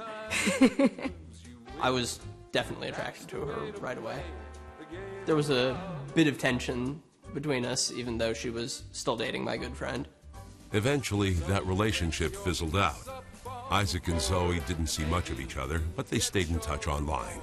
2 months later, Isaac finally made his move. It's Valentine's Day. I'm sitting at my computer in my dorm room talking to Zoe on Instant Messenger, and we're basically commiserating about how much we both hate Valentine's Day. Isn't this so annoying? All of the couples who are so pleased with themselves. Don't you hate Valentine's Day? Yeah, I hate Valentine's Day. It's the worst. Could really go for a drink. Well, I have a bottle of gin at my apartment. Do you want to come over? And basically the rest is history. Zoe brought new energy to Isaac's life, and poker was going better than ever. Unfortunately, his studies were an entirely different story. Spring semester of my junior year, I kind of hit a wall with computer science. I would go to the computer lab to work on a project and sit down, and my mind would just go blank. I would stare at the screen, and an hour would go by, and I would just still be staring at a blank screen. By the end of his junior year, Isaac had failed all his classes. With his future in research science looking more and more uncertain, he realized he needed a new plan. It was around this time that there was this movement in Washington to crack down on online poker. In September 2006, Congress passed the Unlawful Internet Gambling Enforcement Act. No one knew exactly what kind of impact it would have on the industry, but suddenly, Isaac's future in online poker didn't look so certain either. I started thinking, I maybe have 1 year left to get as much money out of this as I can. I think that if I devote myself full-time to online poker for a year, I can make about $1 million. The Big No Limit cash games were very clearly the best place to be making the money at this point. I sought out people who were better than me, and I got professional coaching, and that was huge for me. After having started off at 2-4, within 2 months I was playing 10-20, and my goal of making $1 million a year seemed absolutely within reach. By the end of 2006, Isaac was well on his way towards his $1 million goal. His cash game results were impressive by any standards, but his biggest boost would come from somewhere totally unexpected.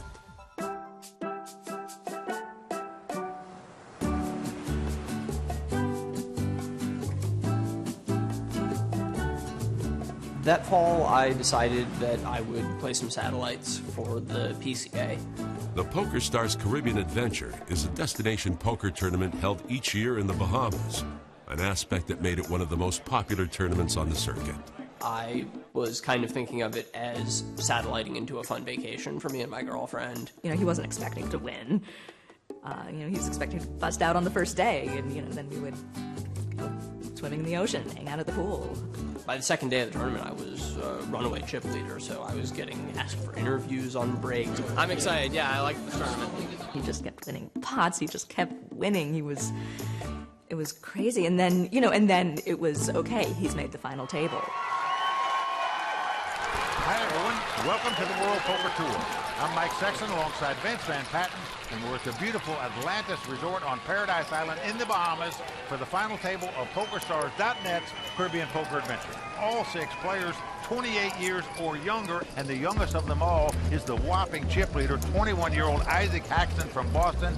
Going into the final table, I had more than half the chips out of the six-handed table. I mean, he had that huge chip lead, and I was very confident. And, I just thought he was the best player, period.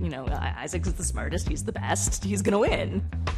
It was a much bigger stage than I'd ever been on before, but I kind of had this feeling that my whole life has been training for this. I'll raise to 80,000.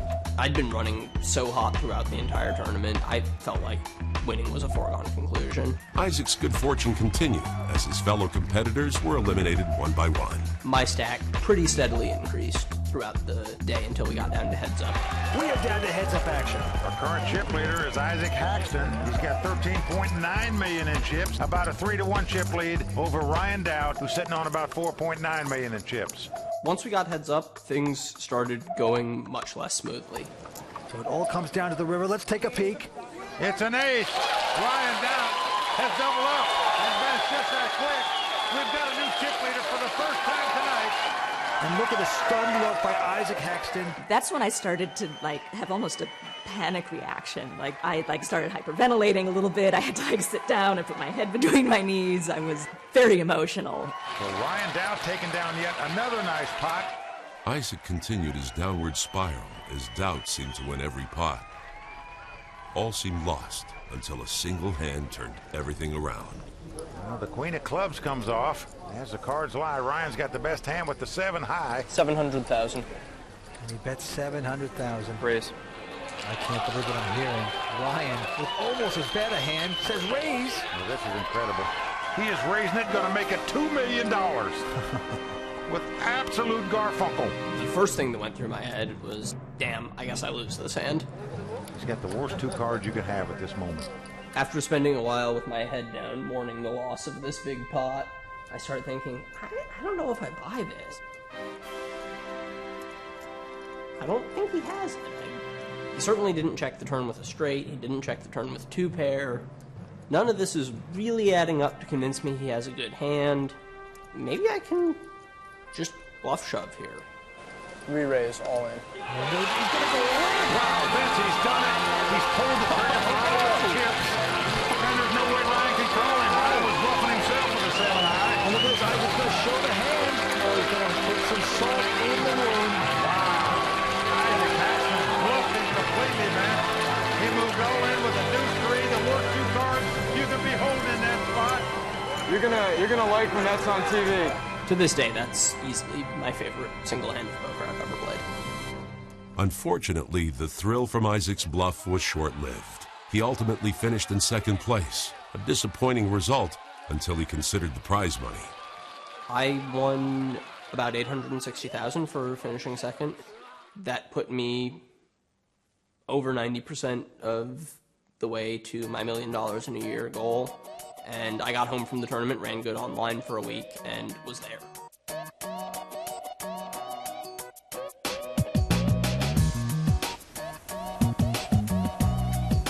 In 2008, Isaac and Zoe moved to Las Vegas.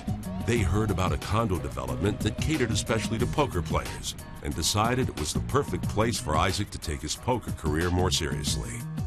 Panorama Towers is a high-rise development right off of the Vegas Strip. It's an exceptionally convenient place to live if you are playing live poker in Vegas. There was a time when it was essentially completely populated by poker players and strippers. And it was just a weird place to live. 1, 2, 3.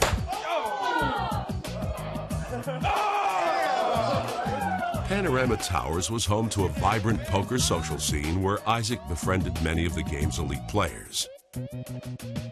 Together, they created a new world filled with online poker, fine dining, and all-night parties. I had a really good time in those few years in Vegas. It was kind of the start of my adult life, away from college, making lots of money, and with lots of fun stuff to spend it on around me. Their high-stakes, carefree lifestyle soon attracted the attention of the mainstream media. I don't know quite how we came to their attention, but Maxim decided they wanted to write an article about the poker players of Panorama Towers. Davey, the guy who wrote that article, did a really good job capturing what that scene was all about and how our group of friends operated. It was really wonderful to have all these friends around. We were all in this together and, living this totally bizarre Vegas life. And it was this joint experience that we all had, and we became very close. For Isaac and his friends, Panorama Towers was a party that never ended. It represented the kind of freedom where anything was possible, even the ability to play a game for a living. For 3 years, they were living the dream, but no dream lasts forever.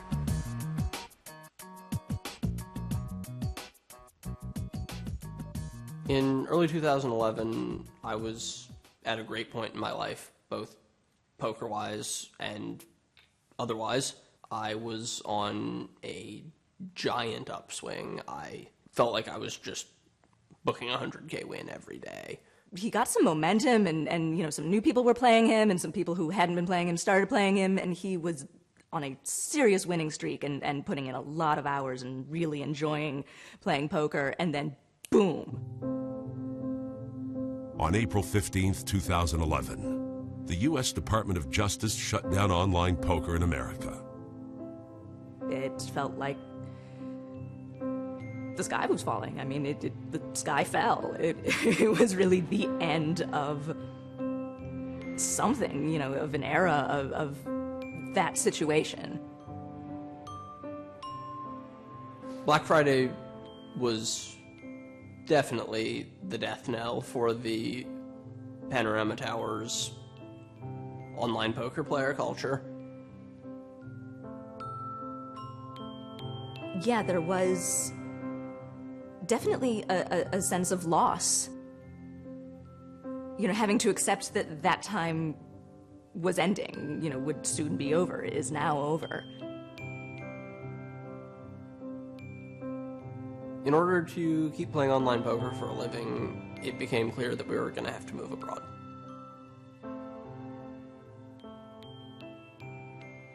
One afternoon, we were sitting on the couch in our pajamas talking about the various legal hoops we were going to have to jump through. I said, this would be a lot easier if we were just married.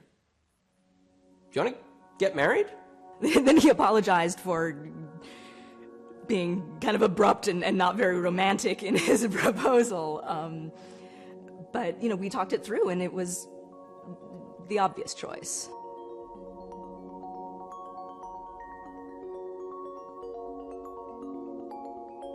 We had a big, beautiful, formal, lavish wedding, with our whole family, and a lot of our friends came, and that was a really incredible experience. It was a lot of fun to have everyone from Panorama back together for the celebration, and it was a lot of fun to introduce my friends from different stages of my life to each other. It felt sort of important to have our families and all of our friends, all together at once, meeting each other and joining us in celebrating our marriage. The celebration gave friends and family the opportunity to see Isaac and Zoe one last time before they began their new adventure. 2 weeks later, they moved to Malta.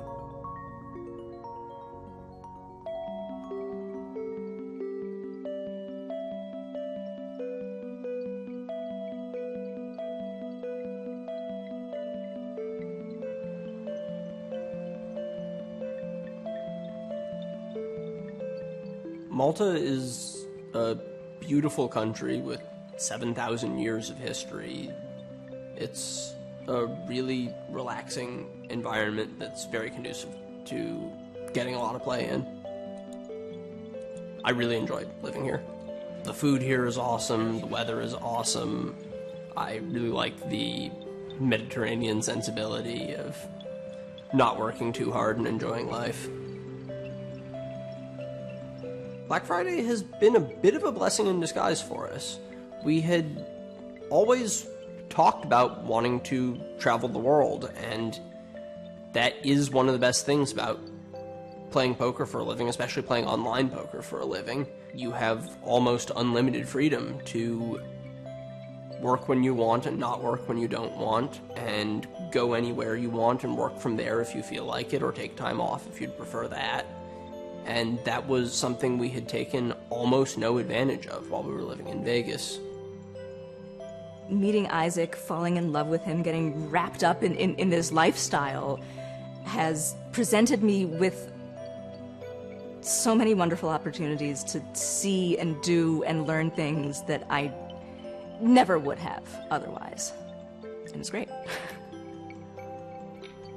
It is very hard to say what the future holds for Zoe and me. I have every intention of continuing to play online poker for a living, and what it takes to do that is an ever-evolving question.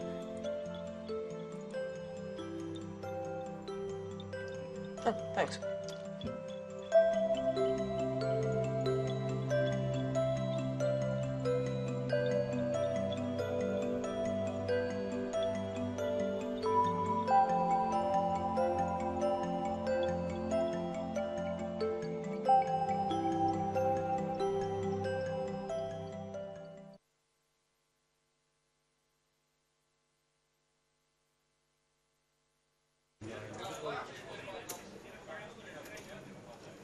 Juanda raising.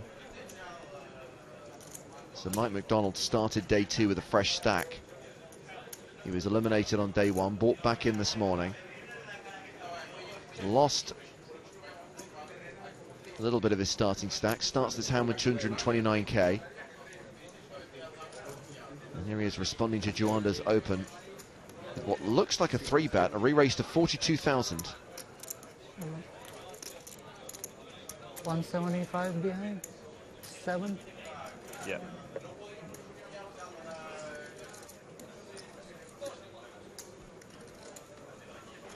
Now, we don't have the benefit of seeing every showdown or seeing all the whole cards, but it does feel like so far today it's been pretty straightforward. The only one real move we saw was Martin Finger with that river bluff.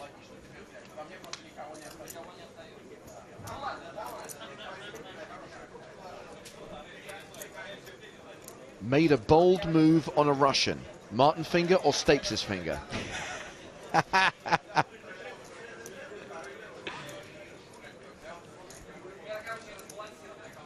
Both. Ooh, Juanda.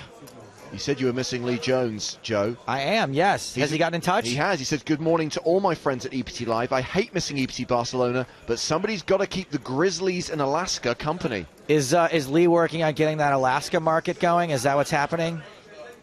Leaving no stone unturned.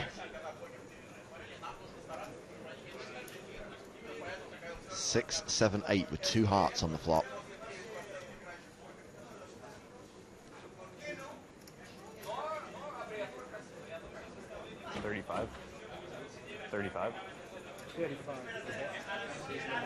I don't know what the Spanish commentators have witnessed unfolding in this hand, but they are screaming like it's the final hand of the tournament.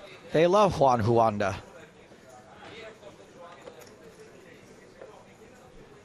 Mike continues for 35,000.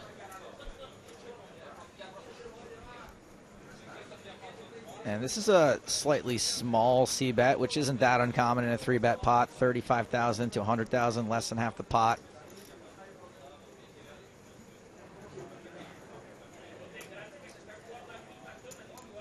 And you would expect, if you're Mike, that John's missed this flop a lot of the time. Well, Juanda calls the 35,000. You mentioned it's been pretty straightforward so far. There's another hand where we're going to see a move. 3 of spades on the turn.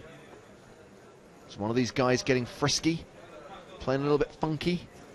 Entirely possible. Pretty raggy board. Coordinated, though.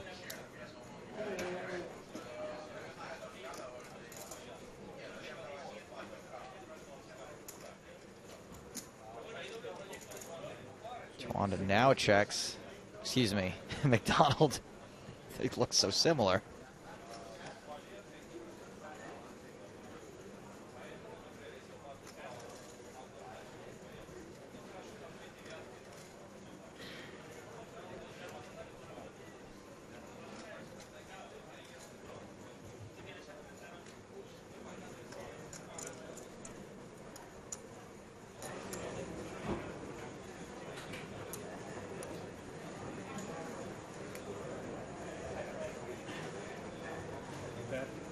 So Juanda takes over the betting.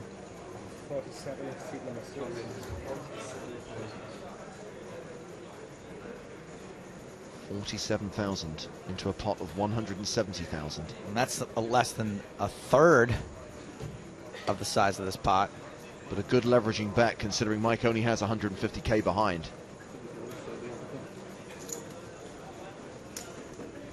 And this bet kind of says that, to me, that if Mike decides to shove, it's probably going to get called.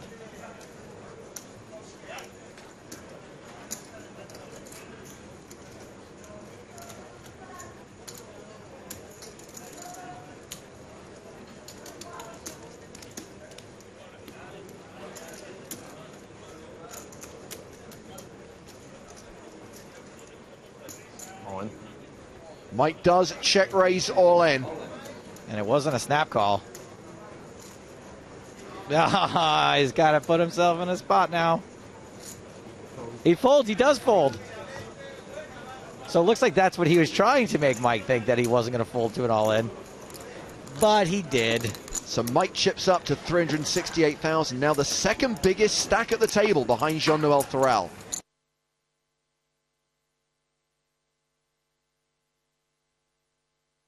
We do have an all-in and a call at the feature table. Ace-Jack versus two queens, not quite a race. Queens holding. Soshnikov, the player at risk, and he is behind. We are very likely to lose him on this hand. He's looking for an ace on the turn.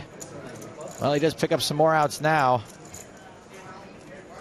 10 will make him a straight, so an ace or a 10. Otherwise, he is out of here. River, tray ball. Adios, Soshnikov.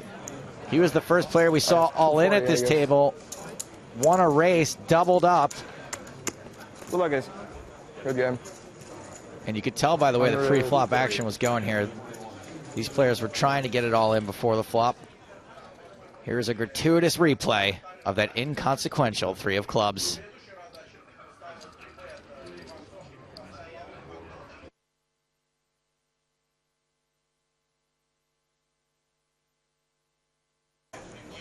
Oh, geez. 93. Ooh, first card is amazing. Noah Schwartz all in from the small blind. Yeah, last 92,000. McLovin gonna take a look at this one. Calls. Yeah. I thought you were calling king there. I think he may have just looked at one and made the call. Was it an Yeah, ace? he's amazing, yeah. Yep.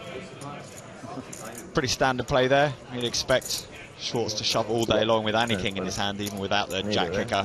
And as soon as Coleman saw the ace, he made the call. Some good luck back. Didn't need it. All right, great luck. Back.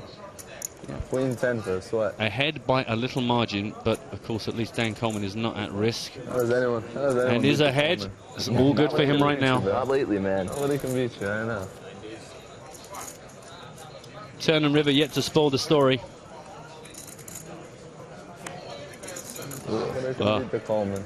Well, he didn't need to improve, but it has done now. A couple more. Going to be all about the River.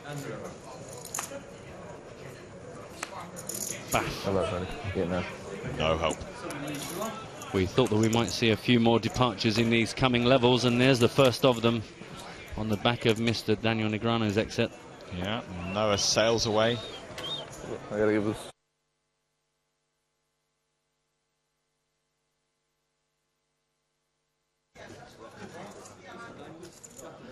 Two diamonds, ace-jack, 3 down on this flop, 3-way. Coleman raised it, got a couple of calls. Kurganov and Jean-Noel Thoreau.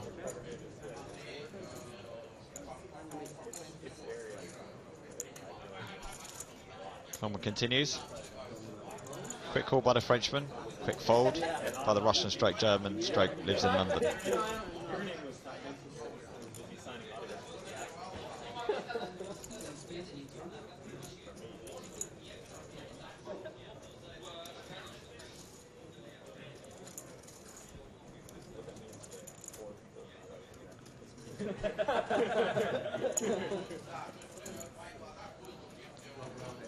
Coleman checks after seeing the king of spades roll out in the turn. I think Thorell bet very quickly did. Yeah. If Dan gives this up, this is going to be a couple of aborted attempts to pick a pot up here from early position. 75k and a prayer. Oh, I think that was an all-in declared by Dan there, was it? Yeah. 45, 105. And it wasn't that long ago Thorell asked total. what he was playing behind him. How much more? Not a lot, buddy. 80, 125 total. Right? Just 50 more. Exactly. Crazy. Keep it simple. It's one of those old school tells, isn't it, when people either tell you exactly what the total is or how much more it is to call. It's like you're trying to make the number seem big, you're trying to make the number seem small.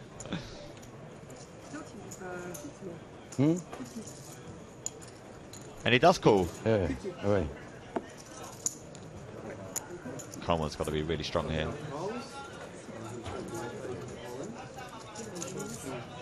Ace Queen for Dan Coleman. And King Queen. Thorell. 10. Coleman's in the lead. Only card. Only one card. Oh, no. Possible the king comes. There's no chance. Two king or king or 10. I want to see you suffer ring once. Oh, no, come on, man. Just for fun, man. This is fucked up. No, king. Okay.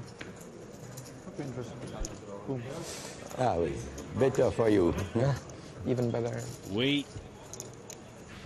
Coleman gets his double up. Nice. Well, he had a couple of goes at it. That one got all the way.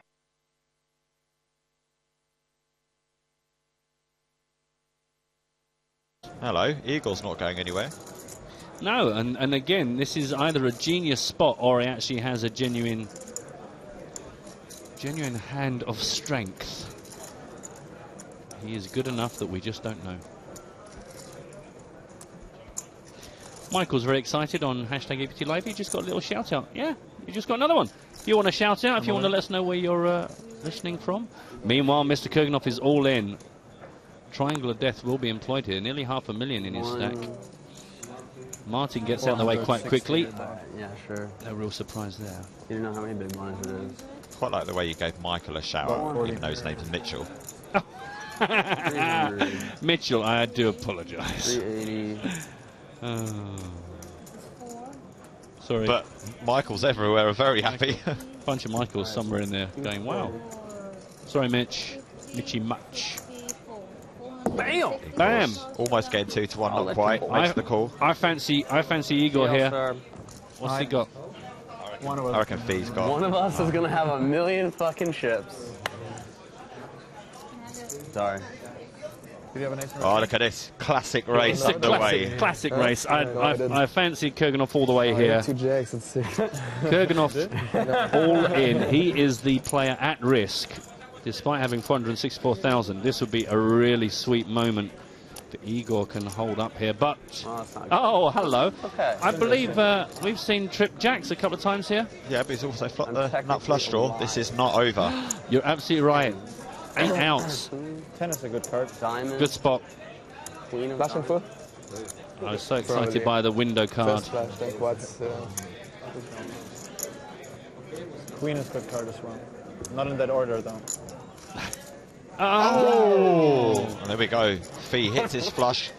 Well, that's not nice. You can't do a little dance, so he's going to have to make himself a full house here. Jack 10, 5 or 3. Jack 10, 5, 3. Jack 10, 5, 3.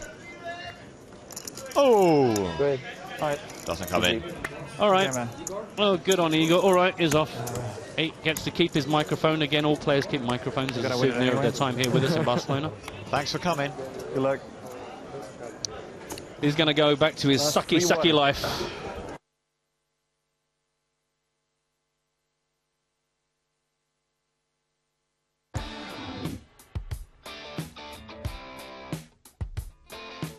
With PokerStars 7, it's easy for new players to get started. If you're brand new to the game, click on Learn How to Play Poker, and we'll take you to a website to help get you started. You'll find all the basics, including hand rankings and some videos to help you get comfortable before you sit down at one of our tables. The Quick Seat Lobby option allows you to spend less time trying to find a game and more time playing. Click to choose between real money and play money, and then select the game you want to play. The Feature Guide option will highlight important information around the software. To find out more about a particular feature, just hover your mouse over it. And when you're done, just click to close the Feature Guide. You can activate this guide in any lobby. You don't even need to create an account before trying PokerStars 7. Click on Try as a Guest, and you'll be logged in with a guest account, with some play money and a selection of games to try. If you love playing on PokerStars and decide you want to create an account, it's easy to do in PokerStars 7. Just click on Create Account, choose your user ID, enter a password, and provide us with your email address and country of residence. It's never been easier to start playing poker with PokerStars.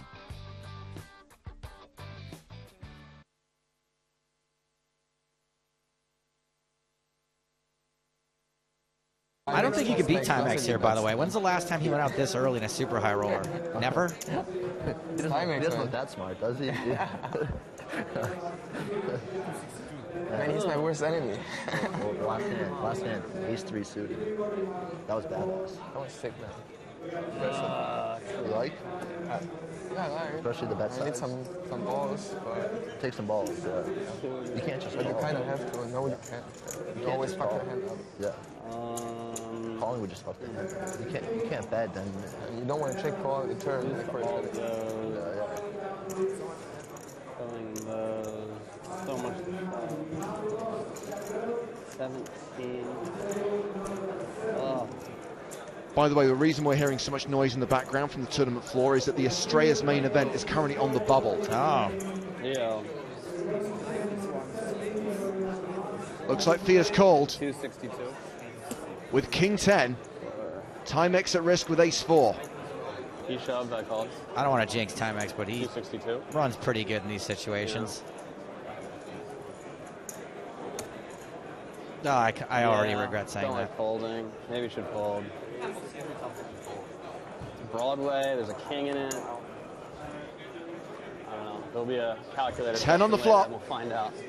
Antes as well, though, so it's not smaller than like 17. GL. Sorry. I'll take a 5. Bad flop for Timex. The heads up, but never King 10. Yeah. I mean, yeah, there's like obviously inflections in like some cards. Needs an ace. King Oh boy. I'm sorry, Mike. Fuck it, just gamble. Just gamble it up.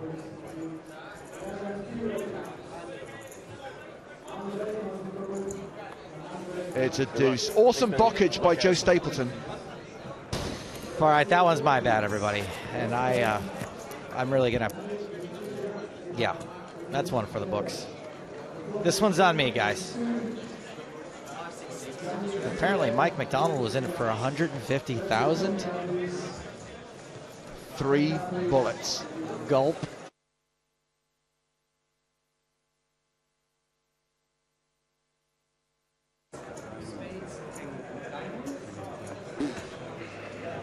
Thorell all in again and racing.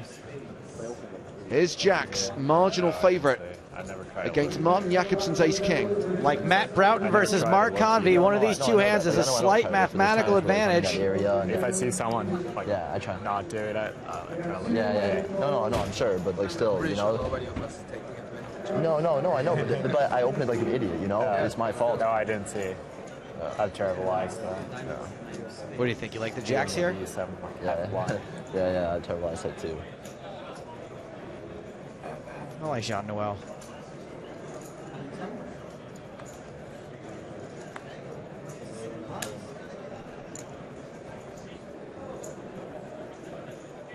Just has to fade an ace or a king on the river.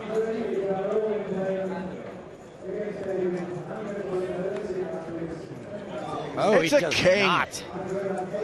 Jean-Noel Thorell eliminated by Martin Jakobsen.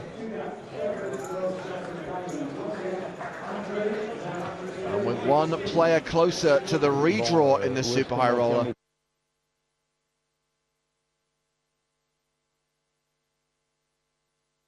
Now these two players have got history because they fought it out heads up for the Super High Roller title at the PCA this year. Dan Shak all in, and Fabian Cross deciding whether to call. And perfect synergy, Daniel. We're just talking about those difficult decisions on the turn. Fabian Cross in that spot right now. Yeah. This is really bad for my fantasy team because I have both Fabian and Dan Shak. You know what I'm also impressed with the Germans, you know, Fabian being one of them, is they're using the psychological aspects of the game too, asking questions, talking, thinking. You know, they're not just playing like ABC, you know, math poker. They're really trying to get physical reads as well as thinking through the hand. Yeah, he's thinking through it. The pain on his face. One of our production team has a question for you, Daniel. Chris says, would you be able to grow a beard as impressive as Fabian? That's a pretty cool beard, bro. I don't know. He trims it on the side, too. It seems like he's really... And his hair is perfect. You notice that? He's gonna be really anal about that beard. I picture him with like a pair of scissors snipping individual hairs It's out like of that he's thing. going for this wild, crazy beard, but it's all trimmed and perfect.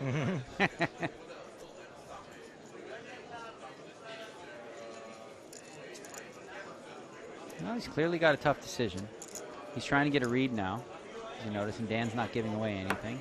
He called and doesn't want to see it. Dan doesn't love his hand. He's got a draw. What's this? Fabian's got an... Oh, he's got the gut shot and flush draw? Oh, no. Huh? He's got 2 9s, I think. That's the only thing that makes sense. There it yeah, is. 2 9s, okay. So he made a great call. A great call against Dan. Dan needs a king 8 or a spade here. Is Dan going to do it? Oh, of course. He got there on the river against Vanessa Selbst on the bubble of that Super High Roller in the PCA, and here he gets there against Fabian Cross and eliminates Fabian, taking us down to 25 players, 1 away from the redraw. That is some classic Dan Shak right there. A tough spot for Fabian there. You know, he felt like he was ahead. He made the good call. But, you know, even the tough thing about those spots sometimes, even when you make the right call, your opponent's going to have out. So you're going to lose the hand maybe 30%, 20% of the time.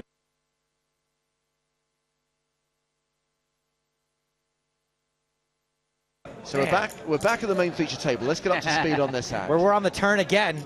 Yeah, well, Coleman was the original raiser. Jakobsen led the flop, having defended his big blind. And now on the turn, Jakobsen set to bet again. Well, that's a really good turn card for him to bet if you bet the flop. Because let's say you bet a hand like 7-8 or 8-10, you know, like a gut shot. That 10 is pretty meaty. So if Coleman has a hand like ace-queen, ace-jack, he may decide to give up now, where if it was like a paired board or something, it might not be as good a card to bluff at. But also, it's very likely that Jakobsen does have something here. If he led the flop and also bet that 10.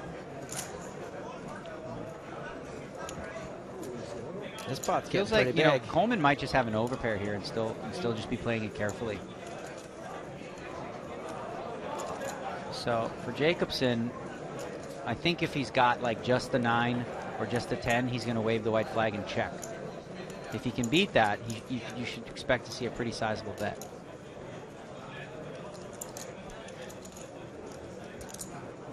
And, you know, Coleman, he could have hit 3 kings there. You know, it's very possible that he's got an overpair here to the 10 high board. All in. Oh, he hates it. Look at that. He does have an overpair, I think. He called. What's this? Set of 4s. Yeah, against ace high. Okay. So Coleman sure flopped that the face set. was warranted. Wow, quite a gutsy play Sure. from Jakobsen. He's certainly capable of making a big bluff, and he really went for it there. He probably put Coleman on an overpair like I did and thought he would throw it away. And that's it. Martin Jakobsen, with that triple barrel bluff, is eliminated. Yeah, but you know, notice like he was disgusted Yep. with his Yeah, set, the right? heat is real. So Yeah. if he didn't have a set, that play would have worked a lot. Block this.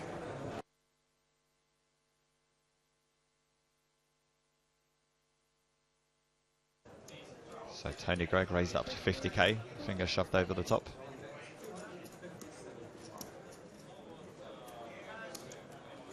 Makes the call. Here we go. First hand back after our little break, and we have got pocket tens up against the king nine suited in clubs. So just the one over for Greg.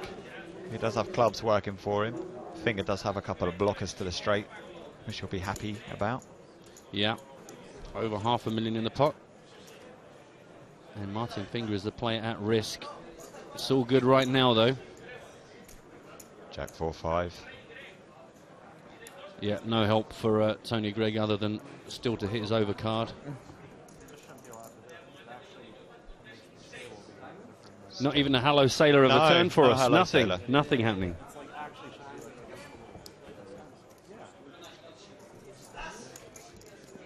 And the tens hold. And though I have nothing against Tony Greig, I'm very pleased to see Martin still in this.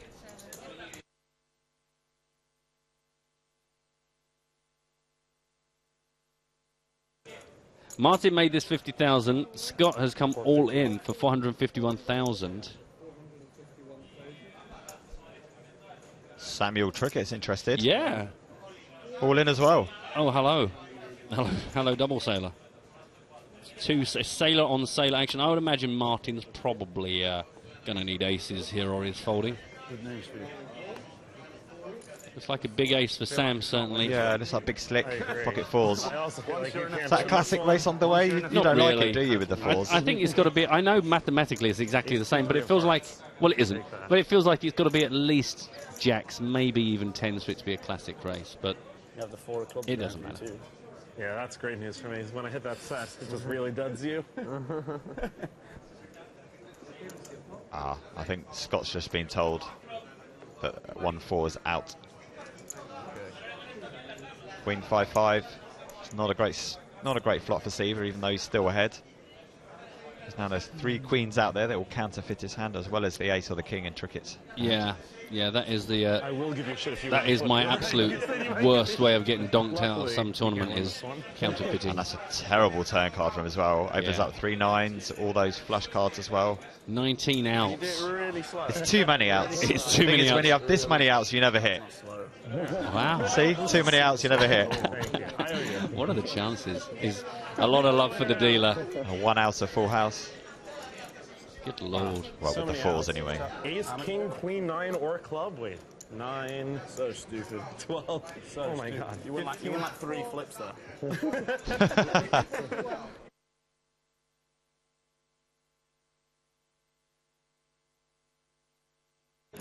Folded all the way around to the shorty. Flicks in a call.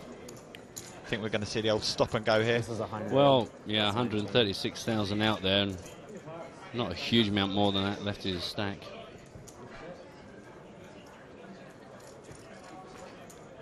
He's got the comedy sunglasses ready at a moment's notice. Here comes the fisherman.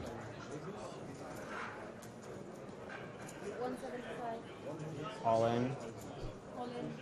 All in and a very quick call there. It was 175. It was an overpot bet designed to achieve one thing and one thing only, I would say.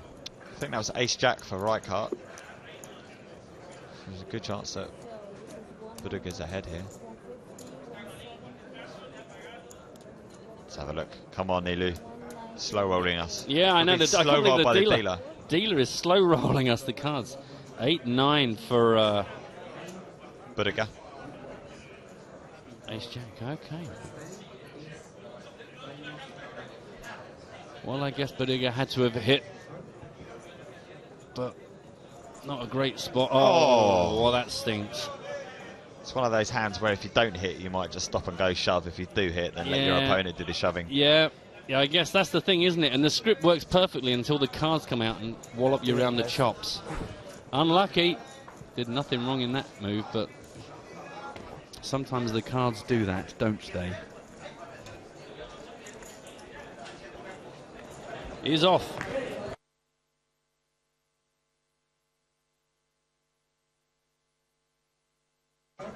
Oh, we have an all-in a call. Where did that come from? Hello, that's rather casual. Rather casual of us just to return in time for an all-in and a call. Sarwell for all-in with pocket queens up against Martin Finger with king-jack.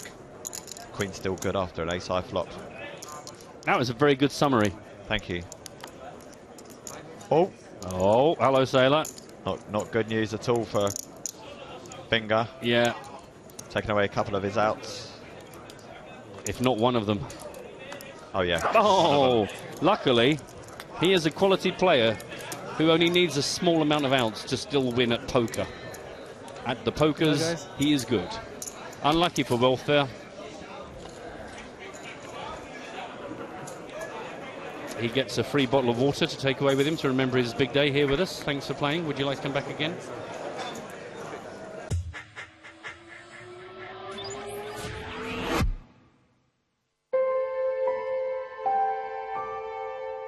I genuinely have no idea what my job is. I think I would say I'm a writer, because that's the thing I do that's difficult.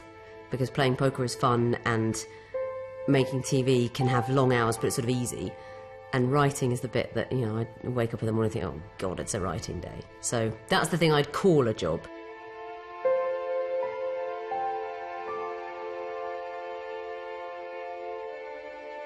My father was a writer, and my mother was a doctor, so a fairly straightforward and middle-class childhood, except my dad was sometimes on TV, which I suppose is weird, although it didn't seem weird to me at the time. I just thought that's what people did.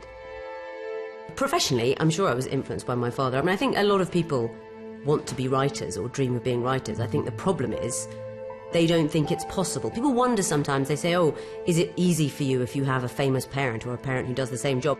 The advantage is really that you think it's possible. As soon as I was writing, it was sort of professionally. I wrote a newspaper that I sold at school for 10p. It was a newspaper with sort of fake news about girls at school, and I think it cost me 6p to make each copy, and I sold it for 10, so I was making 4p a copy. Very entrepreneurial.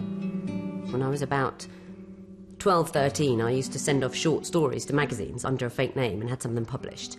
The first story I had published, I remember getting the letter, you know, and it was written obviously to my fake name. This letter came and my parents were like, who's that? And I'll take that, thank you very much. It says, thank you for your short story. It's a bit rough in places and needs a bit of a rewrite, but we'd like to buy it at our usual rate of £90, which was incredibly exciting. You know, these days I'd immediately be suspicious because they said they wanted to rewrite it. But then, you know, I was 13. I thought, I'm having a story published. And I'm going to get £90, which is more money than there was in the world at that time. And then I decided to put my real name on. I thought, right, if it's actually going to be in there, I want it to have my name. And there was a short story with my name on, and it felt very sort of old-fashioned and romantic and like an old film, you know, where someone gets a story published. It was amazing. Writing columns is probably the trickiest way of doing journalism. I've done interviews, which are fun to write up, and features. Columns are difficult because, you know, you have to generate opinions all the time, and especially these days, you get stick for them. When I find a story that makes me angry or that I think is funny or that I have an opinion about, that's what I write about.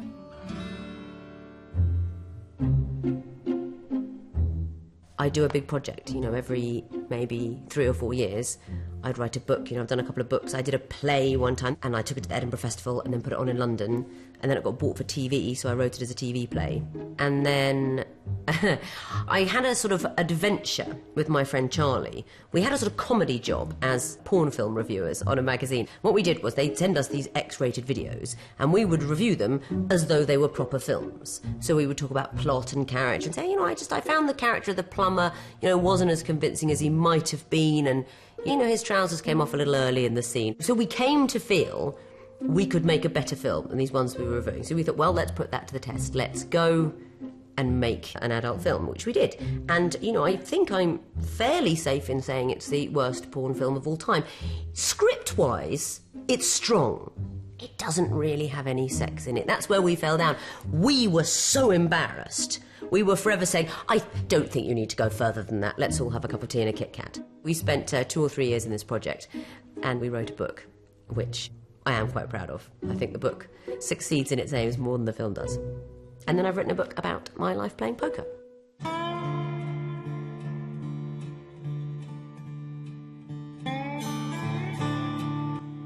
The place of poker in my weird life sort of changes all the time. I mean, it was always a hobby, and I think it still is one.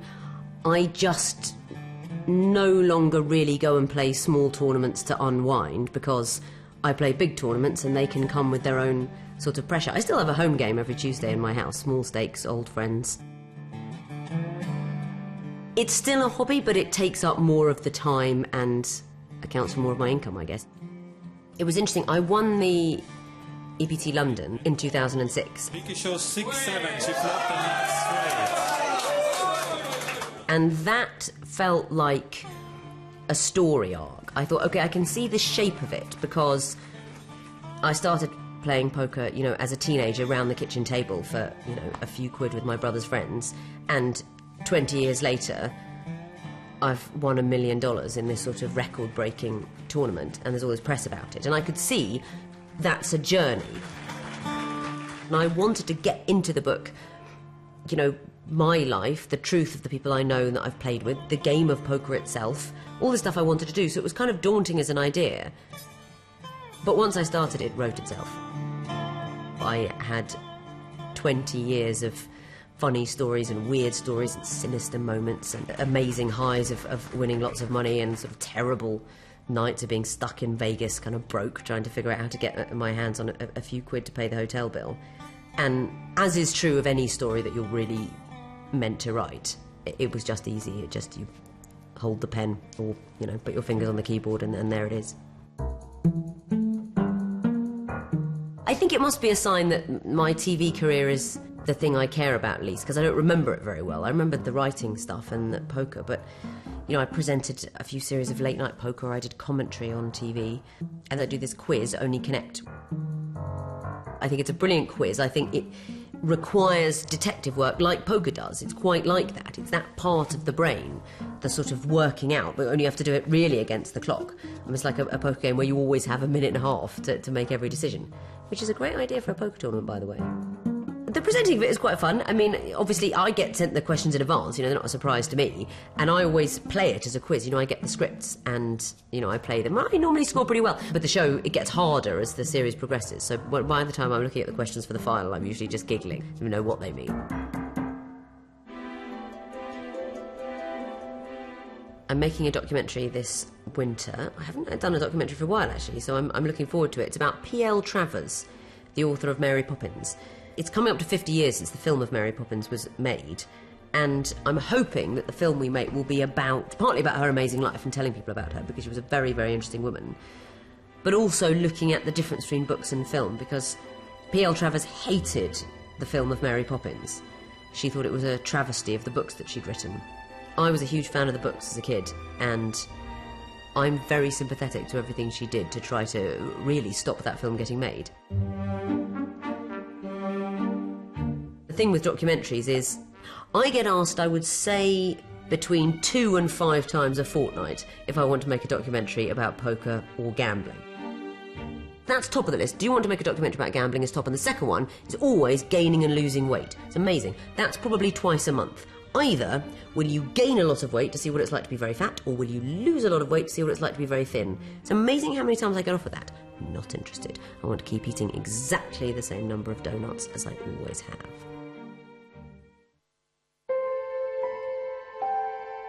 It's something that people ask you quite a lot. You're either in poker or out of it. What are you hoping to achieve next? What do you want to win? What do you want to do? I never really think like that. I don't have a sort of game plan. I don't think I want to be the world champion. I want to win the Booker Prize. I want to host a variety show. It's probably very much jack of all trades and mistress of none. But I don't want to stop doing any of them. So, you know, I think I want to have another year doing the things I like doing, trying to be a bit useful and, you know, pay the mortgage. Maybe I should have bigger goals, but I think small, little goals.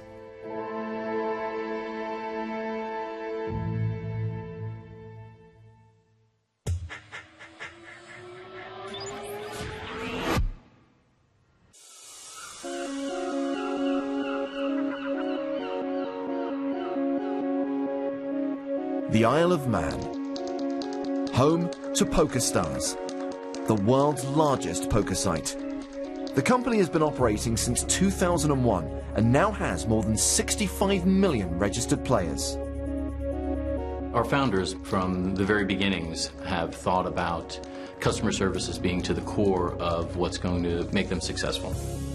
And I think understood that it was going to be super important to communicate with players, to be very transparent about what the company represents, about how we present the product, and how we expect players to interact with each other. At the end of the day, we're a platform that is for the players. I think PokerStars has an incredibly important mission to make poker fun. Poker is for everybody. It's professionals, it's brand new beginners, and it's everybody in between. PokerStars puts security and integrity first, with one of the most secure data facilities in the world. We host some 800 servers here in the Isle of Man. When the players connect to PokerStars, the game that they are running is actually running on one of these servers here behind us, and then every single transaction is then written to the disk subsystem. This room in itself is only accessible by a very, very small number of people. There's a locking system on every rack, and an engineer can only get into a rack with his key code and also his fingerprint. The shuffle, or the random number generator, is sitting in this room, and it's actually based on a photon approach. So we fire photons at a small mirror, and the direction that those photons come off the mirror at is actually what decides what cards the player gets. So it's something that's completely random, cannot be reproduced, and also cannot be interfered with.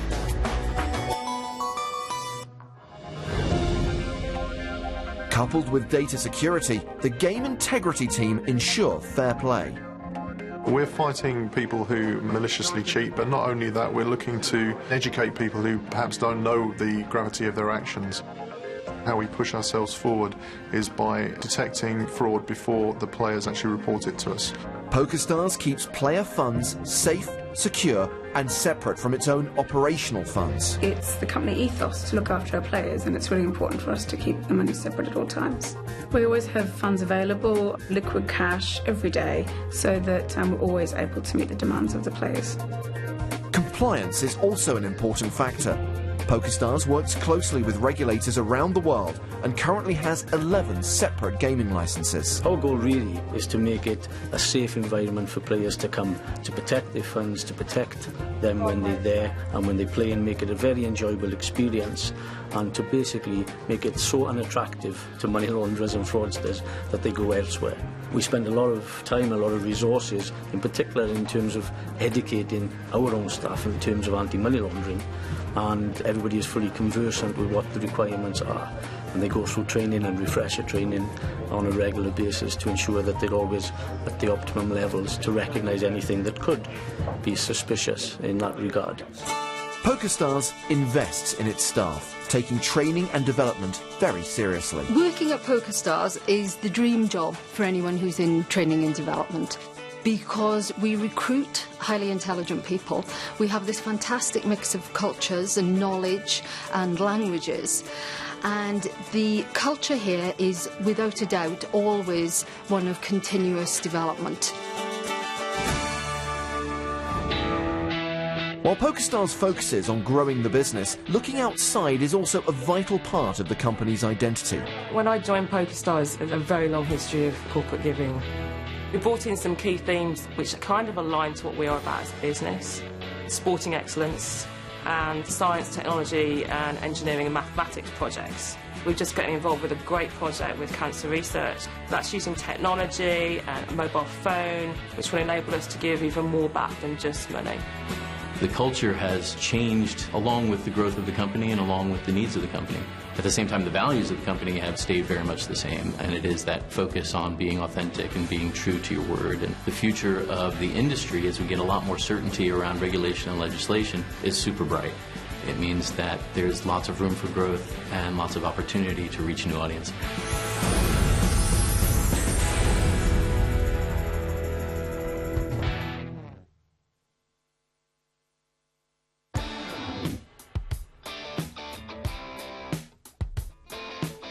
The main lobby of PokerStars 7 is easier to use than ever. Filtering games has been improved. Main tabs have been restructured. And there's a redesigned tournament lobby. Let's have a closer look at some of these options. In PokerStars 7 you can switch between play money and real money games with a single click. You can interact with single filters or many at the same time. The More Filters button allows you to narrow down your choices even further. You can also save your filter settings, so you can see your favourite games when you next log on. And if you want to turn them off, the Disable Filters button takes you back to the full selection of games. The Cache Games tab combines all the Ring games into one place, with the most popular games being displayed first. The More Games button shows the full range of cache games that PokerStars offers, and the Zoom tab will show you every Zoom cache game running. For Sit and Goes and cache games, you have 3 views to choose from. The Games view shows a full list of all games. The Group view gives a simplified overview of all the available types of games, with a Play Now button for each game type to help you find an open seat as quickly as possible. Finally, the Combo view combines the games and group views to give you 3 columns of extra information, including the option to show a miniature view of each table directly in the lobby. The Tournaments tab has every scheduled tournament that PokerStars has on offer. Simply click to open a tournament lobby, and you'll see that the lobby in PokerStars 7 has 4 tabs. In Home, you'll find general information about the tournament, including the start time, the number of players registered, the buy-in, the total prize pool, player stacks, and the payout details. The Tables tab highlights where all the players in the tournament are seated. There's a chip graph tab where you can track your progress in a tournament alongside the average and largest chip stacks. And in the Structure tab, you'll find the blind levels, the payout structure, and more detailed information. If you prefer qualifying to tournaments rather than paying direct buy-ins, you can use the side panel, where you can click to see all of the available satellites to each upcoming tournament. The Online Events tab is where you'll see PokerStars' biggest tournaments, including our annual championship events, as well as tabs for Micro Millions, the Sunday Majors, and the Saturday lineup. And the Live Events tab has everything you need to access our live tour destinations, with events shown on a map for ease of use. Wherever you are, you can find a live event that suits you. Click on a star or a number to see more information about a particular location. Once you find the one you like, open the event lobby to see the event schedule and discover all the ways you can get there. The main lobby in PokerStars 7 is designed to make navigation easier and give you more control over your PokerStars software.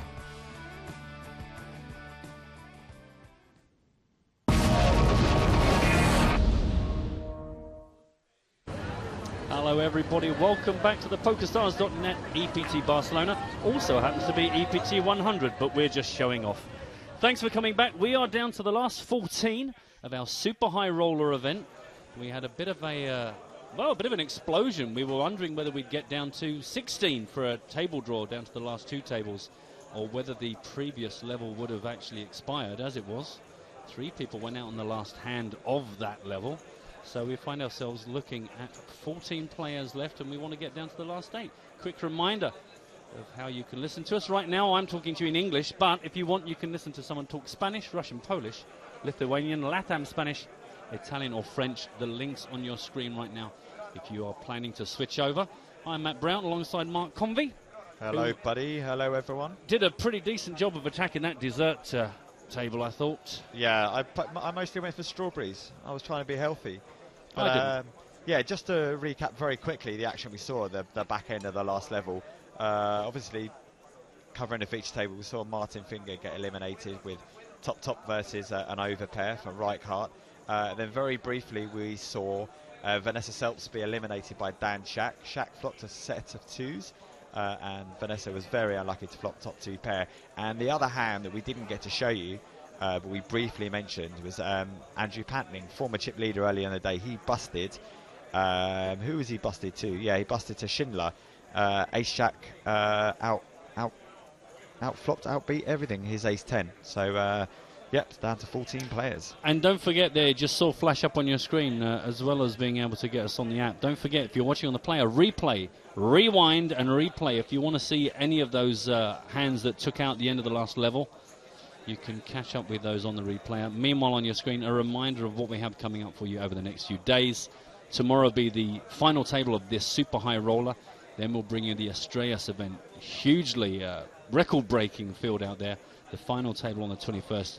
And then it is main event all the way through. We pick it up at day 1B on the 22nd, and we will follow it all the way through to Cards Up final table on the 27th. So tons of poker to bring you make sure you are with us.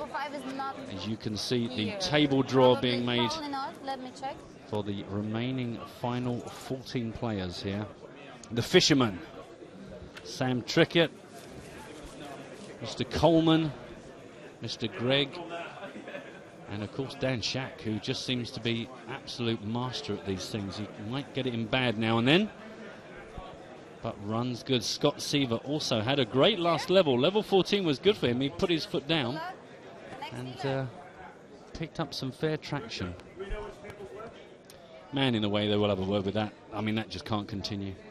It's just not on. It's just not on. Don't forget, keep us company. Hashtag EPT Live on Twitter.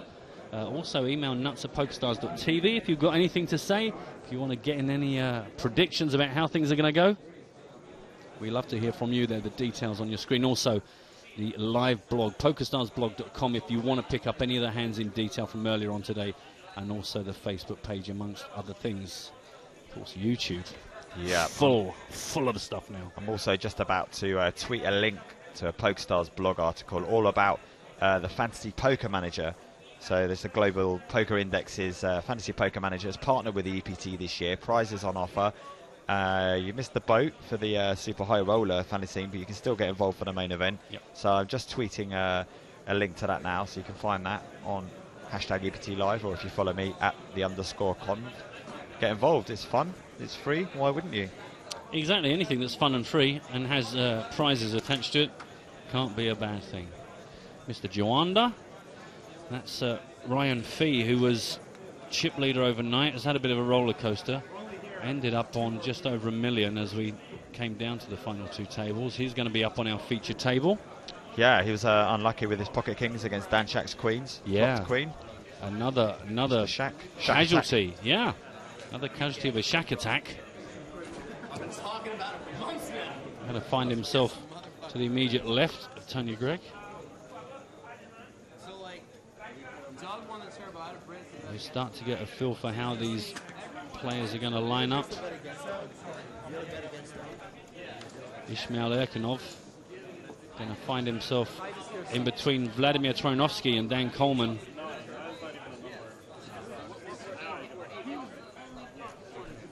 Dan Coleman, I think he's been on the feature table all day. Yeah. In the limelight. Yep. It's the way it goes, isn't it? There's a few players we've not seen so much of that have been down on the lower tables. Vlad was up here earlier on and got broken down to a different table. This is our second table now. Down to the last two tables here, as we said. See John Joanda down there. Olivier Busquet was the chip leader. I'm guessing he isn't anymore because of Dan. Yeah, I think he's leapfrogged him. Yeah. Scott Seaver as well on that table. Sam the Man Trickett. Yeah, looking for a bit better luck. Didn't really enjoy the last level, but he's still in it. Got to be in it to win it. Daniel is on EPT Live saying backing Scott Seaver for the win is a nice bloke, and he is the captain of my fantasy team. Little nod to the fantasy team that Mark just made mention of. Good luck to you, whoever you are following and whoever is in your team. There is Dan with plenty of racks of chips. More racks than a torture chamber. Sven the Fisherman building up a nice little feature table for us here. Some real talent, as you would expect in a field like this. Bit of support for Dan Coleman as well on the Twitter feed to take this down. There was a point earlier on today we thought he was going to be out of here, but he has come back in some style.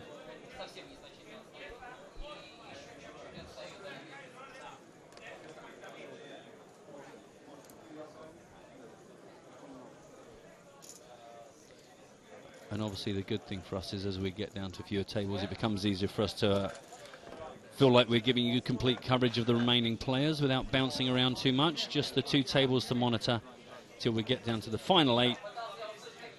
Unless we get some kind of double elimination and get down to a smaller number. But 8 is the target. We will draw for our final table. And then tomorrow it will be cards up, final table coverage. Joe and James take you through with, I would imagine, the usual lineup of guests that like to come in. They love it when it's cards up. It's easy. They do. They avoid it when it's cards down. They're like, yeah, I'm not available because. Yeah, we'll let Eminem cover that, and then we'll come in for the glory. Exactly, all the easy stuff. I like cards down coverage. It gives you just more opportunity to just act a bit stupid, really. Well, I guess the beauty Not of it... you, I mean you as one, in the greater yes, you, yes. us, one, yeah. Yes. I don't know. I think I've probably in my time done way more cards down. So you kind of... I guess the main thing is you lose that sense of dissatisfaction in never knowing. Is you just have to kind of feel happy with where you thought the hand was going, and then wait till the TV shows come out. But I think, as we mentioned earlier, I think we get it spot on the EPT. You know, we get the balance right. You know, we've got 3 full days of cards up action, and then another 6-7 days of cards down. Yep, it's a good blend, especially when you think you've been, if we've been watching these guys today, and then you kind of feel like you have a handle on the way in which they play, what spots they're raising early, etc., etc. And then tomorrow you get to see a bit more proof as to exactly how the players like things. We have now for you the lineup here. This is how the players are sat. This is table order, so seats 2 round to 9. You can see the chip leader is obviously Dan 2.6, but Sven Reichardt not too far behind him. In seat 8, Dan Coleman 1.68, and then you see Erkanov, Fee, Greg, and Troinovsky. Great draw for Shaq. Second biggest stack directly to his right. One of the hottest players in the world at the moment, Dan Coleman, looking for back-to-back super high roller titles on the EPT, and won the one drop for a cool 15 million. Yeah, and also bodes well for us in a selfish way, because apart from Vladimir Troinovsky on 18 big blinds, everyone else relatively comfortable, kind of, that tricky 30 big blinds area for Tony, Greg, and maybe Ryan, but with a 60-minute level ahead of them. Hopefully we see some good, solid... What'd you say? Good solid poker without anyone having to shove lightly. Like high stakes, like cash game players that play in these. Smitty's another guy writing in support. Scott Seaver, nice guy. Which is a great show we've got going on. Thank you very much. Also, there's also tough. You need obviously a very good bank. You need one of two things: either a big enough bankroll or like a network to be able to sell. And if you're you're just like, all right, I'm like this cash game player, good to see the Dyer back as well. They don't even think to. For me, let's say 2 years ago, I wouldn't even know where to start, who to talk to. Yeah, for sure. As far as selling action goes. Yeah, of course we're picking up the guys at the end of their day. They're getting home, had a bit of dinner, got work out of the way, and now they're going to be with us for the rest of the night. I would hope. Maybe if there's a person in my circle of friends that knows somebody or deals with it, but good chance it's not, especially because cash game tournaments, obviously the players are fairly segregated, especially online. Yeah. Once you get the crack in your vein, though, there's no turning back. Yeah. No, this is what I do now. I do this, and then occasionally go play heads up online, when there's action. That's it. Or just sit on my ass and I don't know. This is you, me. And here's our secondary feature table, our outer table, the only other table. Yeah. Again in seat order. Olivier Biscay, the big stack, right in the middle of the pack there. Seat number 6. Of course, both tables only playing 7-handed. Yeah, and 3 players in the field with 2.6 million to muck around with, so that's got to be about as comfortable as you could fancy yourself right now. A couple of names here I'm not familiar with. Mustafa Kanit. Italian. That's all you know, isn't it? No, he's yeah. Oh, I was he's got an Italian flag. Yeah, no, it was. You look. Do you know? You could have got away with it. You could have said, "Yeah, big winner on the." I know. I could have got away with it. Just maybe if it was 3 o'clock in the afternoon, I might have given it a go. The caffeine's wearing off from the little espresso shot I had after the buffet. Really? And now I'm feeling gluttonous. Oh, I was relatively controlled at the buffet. I got to say, the main casino here is absolutely heaving. There must be so much action up there. Yeah, if you fancy coming down and play some cash games on Friday, then come down now and sign up, because it won't take you that long to get a table. It is absolutely belting up there. Rammed. So here we are, boys and girls. Let's get this show on the road. Get some chips out there. 15,000, 30,000 with a 4K ante is where we're going to find ourselves. We heard Tony Gregg saying there that playing these high roller events is like cracking the veins. Once you get involved, you're hooked to it. And Ondra's rooting for Tony Gregg. Very, very, very good player. Nice guy as well, really polite, very unassuming, takes beats and wins nice. We like people that win nice. He wins nice. He is a good winner. Let's get cards in the air. Yep. First hand, small blind 15,000, big blind 30,000 with a 4K ante.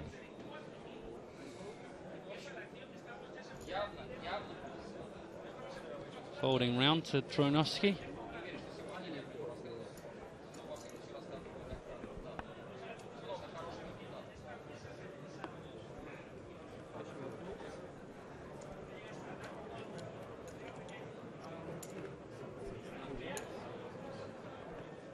Coleman just completes from the small blind.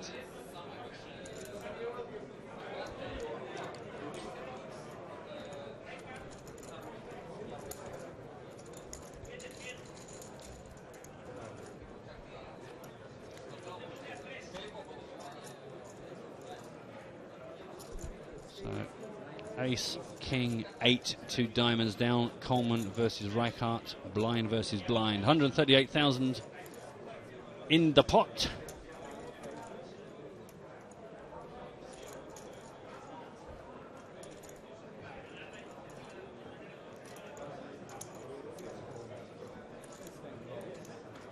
Bet of 35,000 called by Reichart. Second spade, the 5 of spades on the turn. 158,000 to fight for.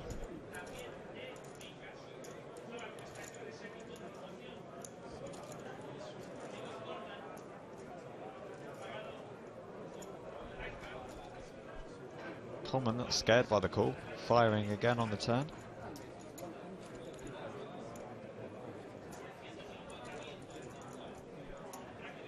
$150.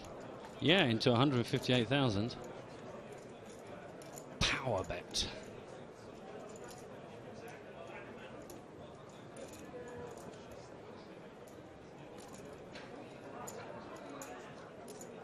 I thought Dan Shack, who folded, was about to get involved in that. They looked like he was going to call. Just tidying up his stack. The camera angle we had there almost looked like it was all in as well. Exactly, exactly. It looks like there's a lot of chips in the middle there. Is that a raise? No, it's just Dan's enormous stack intruding on our shot. Sven Reichard taking a bit of time over this decision. Nah, gonna let it go. Fisherman fold. Fisherman's friend. That's about like 100. Okay, makes more sense. Yeah. What? On my phone, sorry. Yeah, I counted the pot wrong. I thought there was 200. I think that was Dan Coleman saying they actually didn't mean to bet 150. You want to bluff smaller? I want to bet 75%. Get a calculator. I never got to congratulate you, by the way. Oh, thank you. I agree. I've never not done interviews, but I certainly can agree with you. Yeah, I got a lot of, from other poker There's players. no they're question there's a dark side. They're like, we've all had these similar thoughts, but no one's ever like taken the initiative to do that. No, I liked it. And a lot of people said, like, you know, now a lot of people are probably going to follow and do the same, you know? I've always thought that. Yeah. That's why I would never say I did it for a career. Yeah. I love the game, but it's like to be sponsored too, like you're part of the marketing that's like getting, I don't know.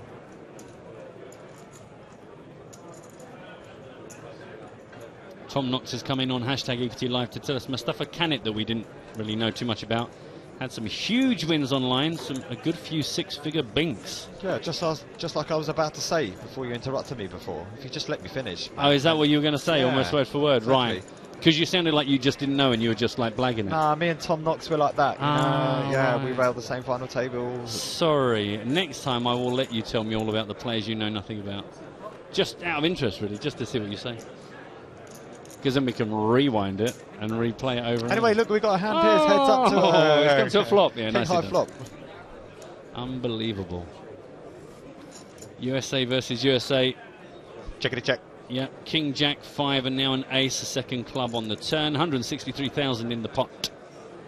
Check, check. Nobody fancies this in any way whatsoever. Oh, I do apologise. Sorry. Coleman has not checked on this yet. Overbet it again, or has he now got a handle on the chips? Whatever the bet is, it has been called.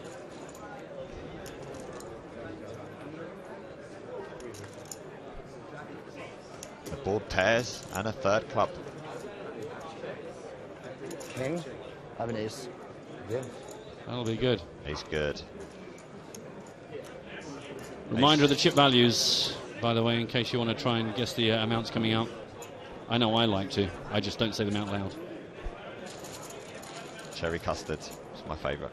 Oh, cherry custard. Cherry custard tart. Well, that is going to be nice for Mr. Coleman, who continues to gain momentum. Very nice. Shy of 2 million.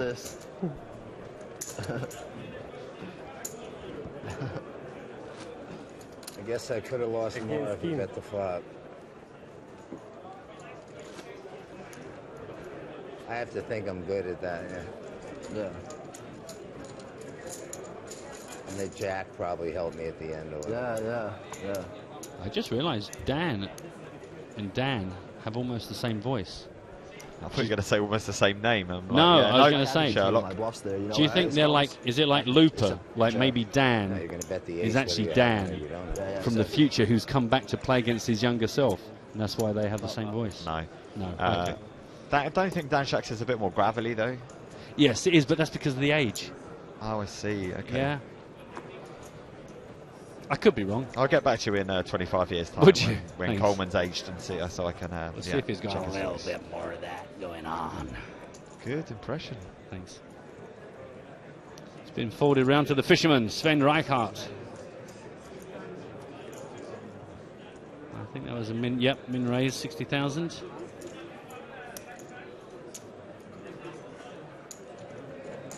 Boom. Easy game. Easy game.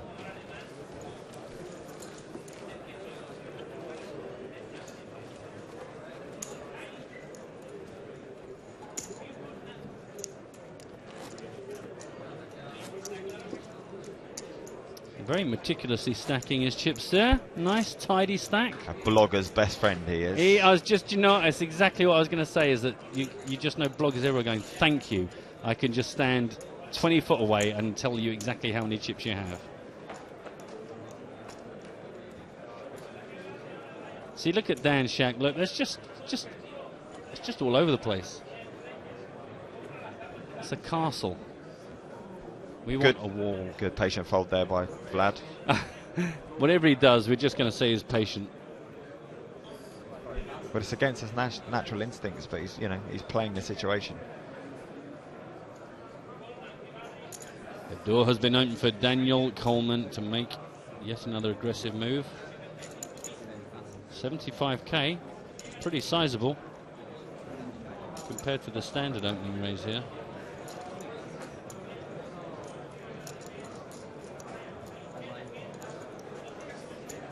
Ryan Fee is going to defend his big blind here.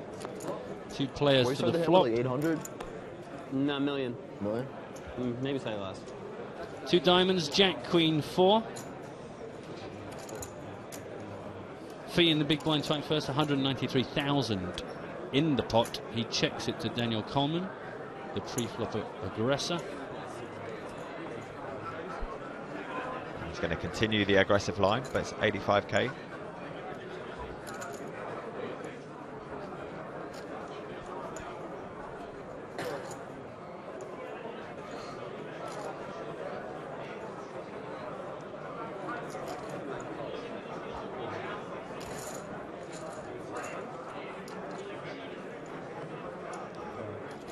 Turn brings slightly harmless looking 8 of clubs, but you just never know.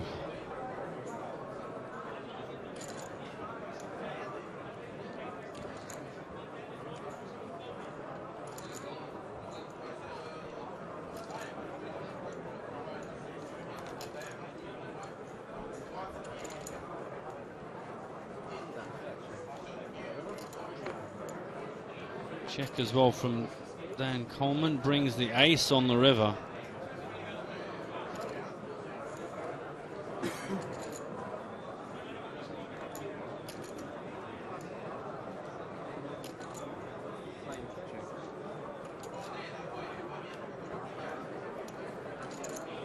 Murphy checks this, as does Daniel Coleman. 363,000 in the pot. Well, oh, there you go. Ah, wouldn't you just know it? If only Joe and James were here, they'd sing you a small song. True. Meanwhile, all I can tell you is that apparently most people are very keen on a pot that gets split equally.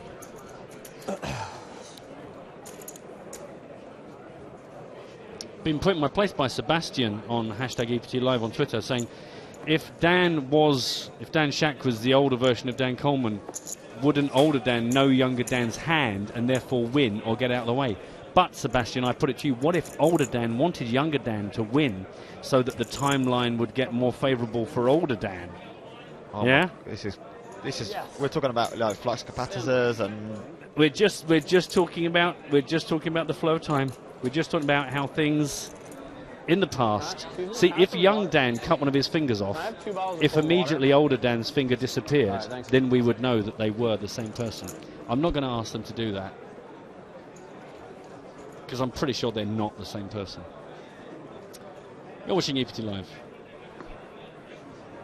Jordan Cousins has written in asking about any information on the next stop in London. The UK IPT also.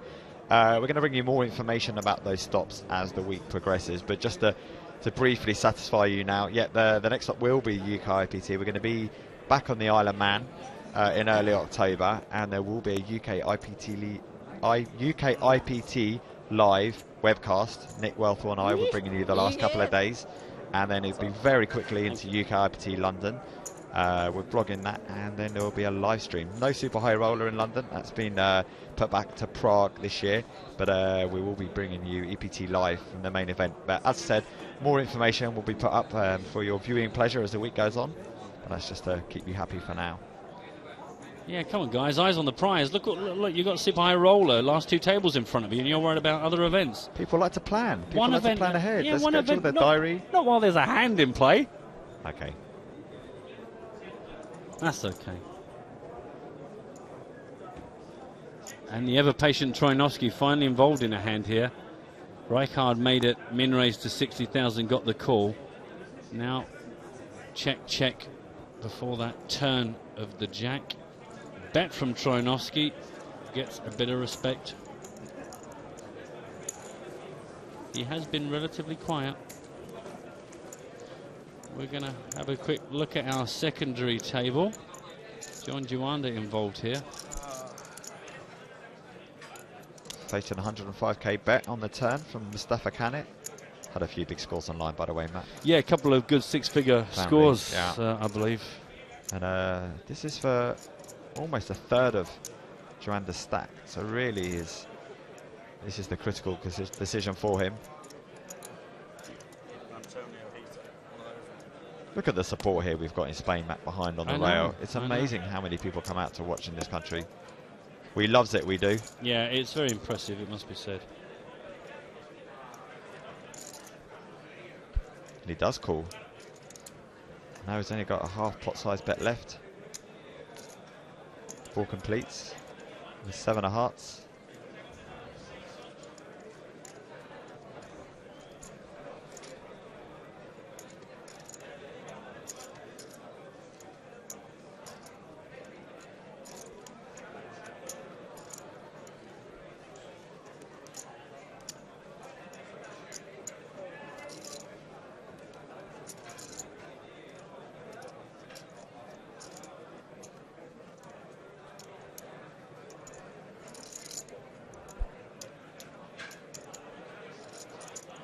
Okay, so Juanda has checked.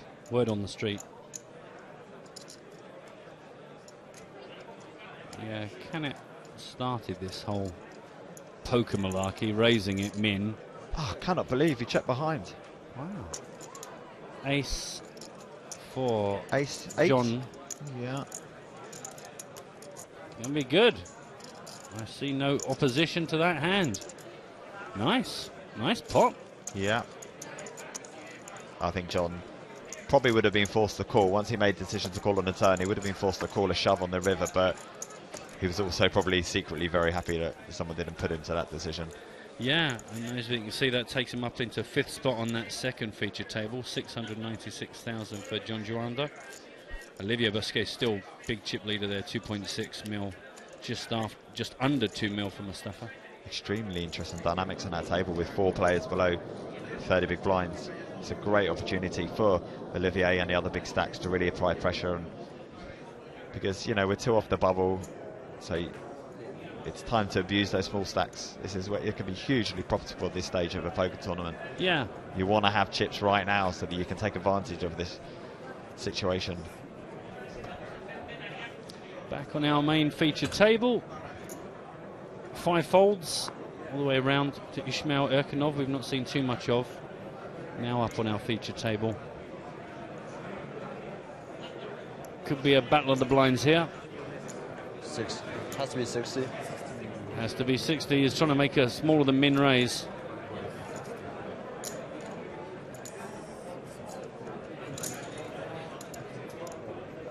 Dan, more than happy to take a look at this, especially considering Erkinov seemed to want to make it smaller than min. 7, 8, 10. Hard to see Erkinov winning this hand unless he's hit big. Going to have another little look. It was only a minute ago you knew what your cards were. Come on. 2 hearts out there as well, 148,000 in the pot.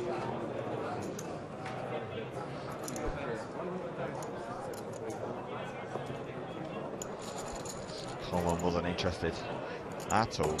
Very, very quick fold. Yeah. Good job that Ismail decided to fire out there.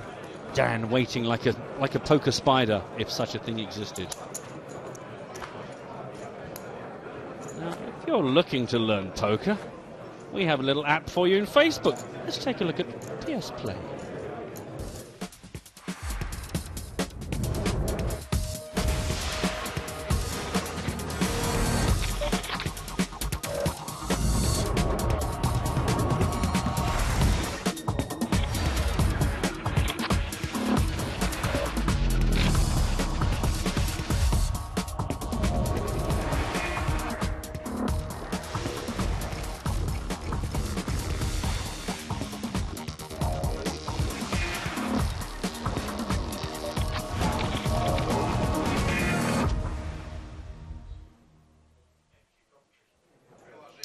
There you are. It's a very attractive app, I can assure you. If you're watching this going, what on earth is happening? What are all these men doing sitting around the same table and none of them are eating? I'm just going to let that one pass. Thank you. I appreciate your support in this matter. Blinds once again. Going to see plenty of this, I guess, while things have slowed down slightly. King 8, rainbow. See what I did there? I like it. Thank you.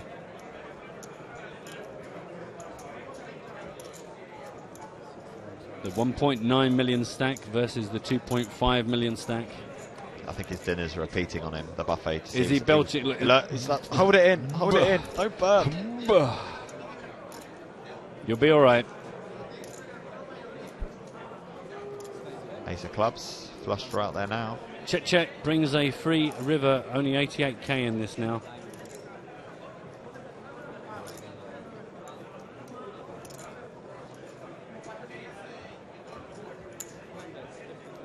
And now a tiny tickle. 25k each, those chips. So needless to say, 2 of them make 50,000. Thanks very much. You're watching EPT Live. Oh, Sven's making his I'm not likely to get too fruity with this particular hand face. It does. Oh, and Dan Coleman pretty quick to turn over his hand there. Looks pretty confident with his 3 pair hands. 3 pairs. He's got 3 pair with a nice kicker. That is one of the strongest hands you can have in the game of Texas Hold'em. Hold'em being a 7-card variant of the 5-card Hold'em. Correct. Ezra's on hashtag EPT Live saying, is Coleman playing a miniature kazoo? maybe he's not belching. He's got a very tiny kazoo. That's a good shout, that. If we had the mic just up a bit louder, would we hear the dulcet tones? I think not. But it's a good shout, Ezra.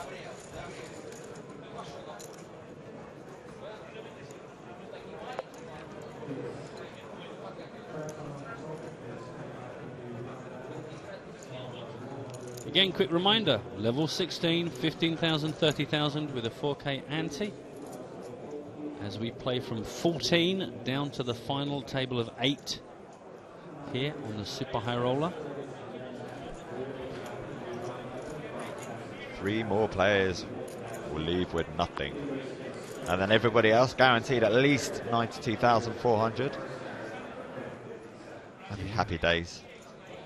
Absolutely, a big smile on your face, but of course the eyes on the prize tomorrow. Over €1 million for top spot. What? Yep, 1.016,700 euros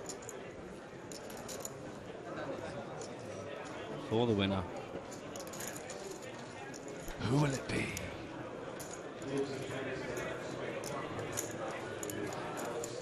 Paul Newey, obviously. Daniel Negreanu. Yeah. What's that? There it is, a reminder of the 1.016,700 euro top prize. 722,800 for runner-up. Big jump between third and second, isn't there? It really is. If I did win, I'd just keep the round million. So that's all right. Leave the 16,700 for the commentary team. You know. For the commentary, good. I thought you were going to say the dealer air for a minute, or the catering stuff. No, the commentary team. Particularly the commentary team that have to deal with all of the cards down elements. Because the cards up guys, I can't remember their names. John and Jeremy or something. Jace Jacks or something. Jay. They just say what you see. Say what you see. It's the guys consistently talking about nothing and guessing what cards people have that I think are the real heroes here.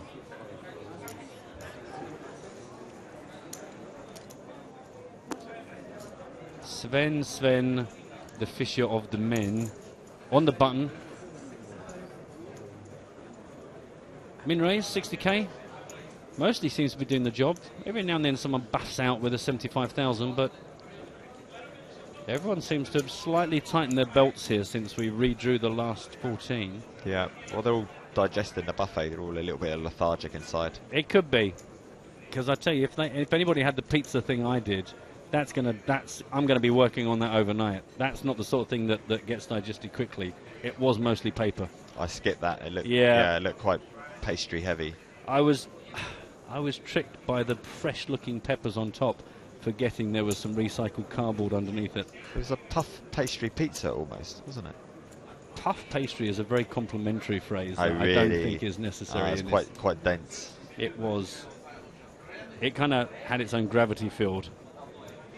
Hello, 3-bet. Good lord. That must be quite exciting for Graphical Nick to get the word 3-bet out. We've not seen too much of that.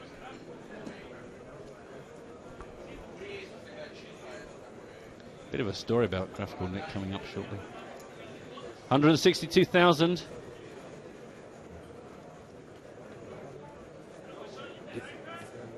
Did he say all in, or did he just go bob? No, surely. Did he just go bob?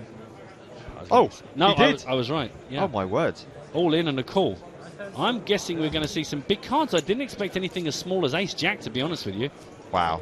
Versus Ace Jack. I only have one. What an anticlimax! We see a huge 4-bet shove and a call. Quick call. I believe that everybody will be loving a chop pot, but I could be wrong. I'm amazed at how quickly that Greg called as well. Snap called all in. 3 off the money.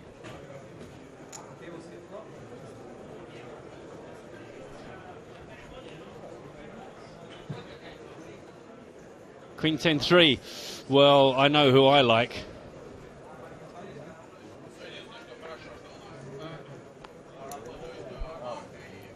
Well, I've got a good feeling about this hand. I don't know about you. It's you and him? 1 or 2. I guess of the button being a big blind dynamic. But I'm still quite surprised at the way that hand played out. I was trying to put together because no chips were out. See who's in the hand. I should pay attention.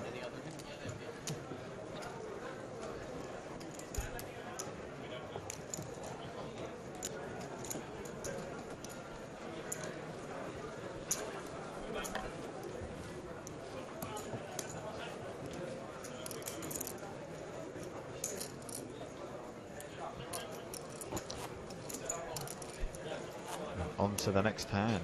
Quick reminder how things looking. 24 big blinds, 27 all the way up to 80 and 81.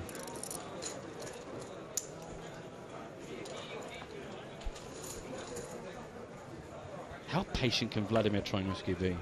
Very. I mean, I'm giving him 9 out of 10 right now on the patientometer.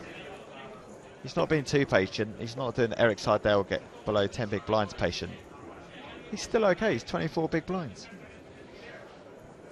And we know he's not scared money because we've seen him play before a lot. Do you know what the thing is? That is the difference between the experienced guys, isn't it? Is if you have 3 hours of just nothing really going for you, well then roll on hour 4.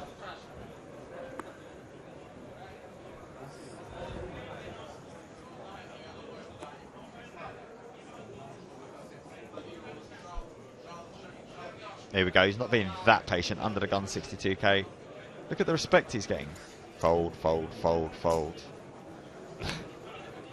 I'm just waiting for someone to shove. Look, hang on, look. Never mind your respect. Cool. It's the fee and a big blind. These two are going to go heads up to the flop. 10-10-5, 2 spades.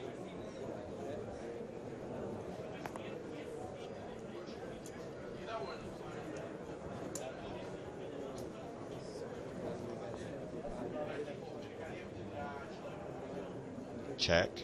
Bet. Think.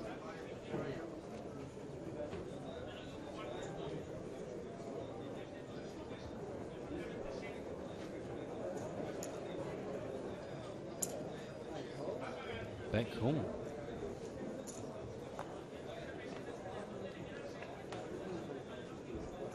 Meh. Three of clubs. Throw that back. Put it back in the deck. Deal us another one. Because that is not changing anything.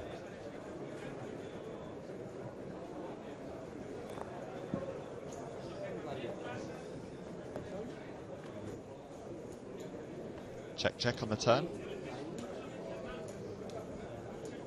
I think the diamonds similarly feels like it's a large percentage of the time not going to have much to do with the final decision of the players here. 237,000 in the pot. Vlad is happy just to see what's literally on the cards. Looks like it was that an ace. I thought it was an ace 8 there. Ace 9, ace queen. Okay, high card plays. No value bet there. Come on, Vlad. Very patient. Against you, I bet on the river. Against you, I bet on the river. Value. Come on, man. A little needle, I like it. Small bet because you might be pushing. Oh, then you call my raise. Yes, of course. I think we've confused Valete before. Do you want to, when we were talking about tree pairs, do you want to explain it? Get to the root of the problem? Yeah, but don't bark on about it too long, otherwise I might have to leave. If there's 2 pairs on the board and you've got a pair, then obviously you've got 3 pairs. There we go. That's it, really. Just using the 7 cards, obviously with a kicker. I'm joking, of course. It's when you've got 2 shrubs. I told you not to bark on about it too long. I know. It was very good. I was branching out with my comedy. Oh, definitely going to leave now. Nice. Let's get to the root of the problem. And other tree-related gags. If Joe was here, they could go on for hours. Foldy fold, round to Sven, and no thank you, Dan. Thing is, he's a bit of a plank though. Nice, all right. All right, leave it now. I can see I've caused a splinter in our group here. Would you?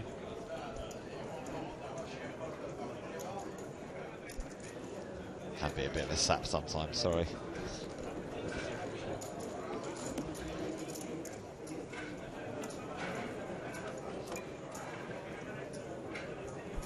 10-7 ace, rainbow.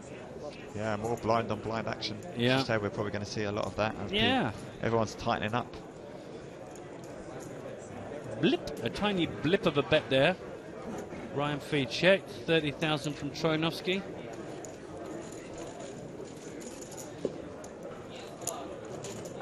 Bottom's good.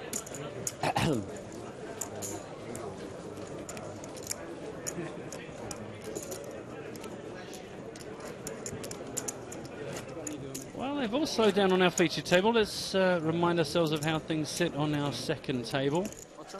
Only these two tables live now, last 14 players. Livio has actually extended his lead, 2.76 now. Yeah. Not such a great level for Scott Seaver though. He was soaring pre-dinner break at our feature table. Looks like he's lost half his chips since he's moved to the outside table. If I had gone all in every hand, I would never. Mr. Trickett definitely looking to have some good news on this table sometime soon. I feel like I'm free rolling. Saw Mustafa Canet raising pre-flop here, called by Klein. C-bet 75,000. Jack 9-4, 2 spade flop. It's so hard not to think. It's like, it has to go up. It doesn't? I know it doesn't.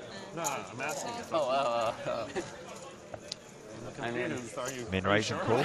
Yeah. Nearly $500,000 in the pot now. I've missed for 7 hours now. It's got to be this one. I feel like the devilfish. I feel like the opposite. Morton Klein deal me nothing. shopping out. Reasonable size bet here. Just give me juice 3 after juice 3. 200 and something, 225,000 there.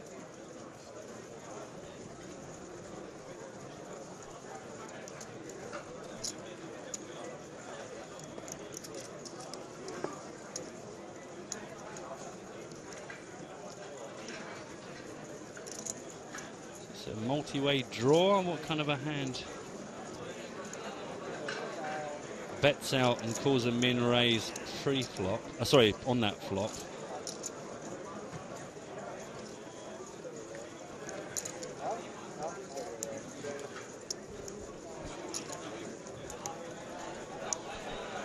They be raising chips.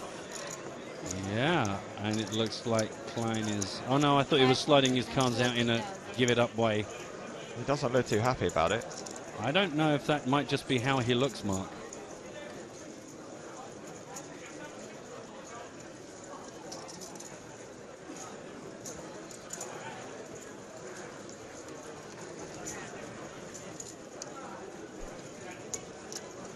This could be a serious table-turning hand if things go further here. Yeah, this could end up being the biggest pot of the tournament. Wow, and he calls. Biggest pot we've seen, 1.57 million in the middle now. Klein's only got best part of 900 behind him now. Wow, ball pairs on the river and the flush comes and the in. Flush, yeah. This could be curtains for someone, and I'm not talking about Olivia's hair. Nice. Thanks. We're certainly not talking about Klein's hair. It would be a very short conversation if we were.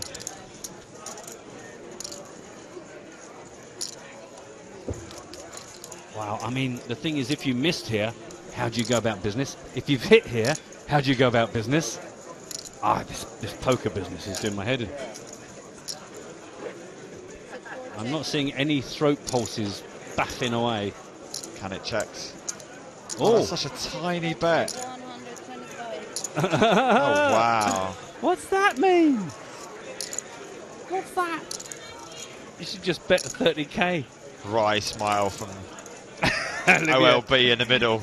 He loves it. He's going, well, that's quite well, he loves it because he's hoping that he has the call, so exactly. he's going to get to see all the information.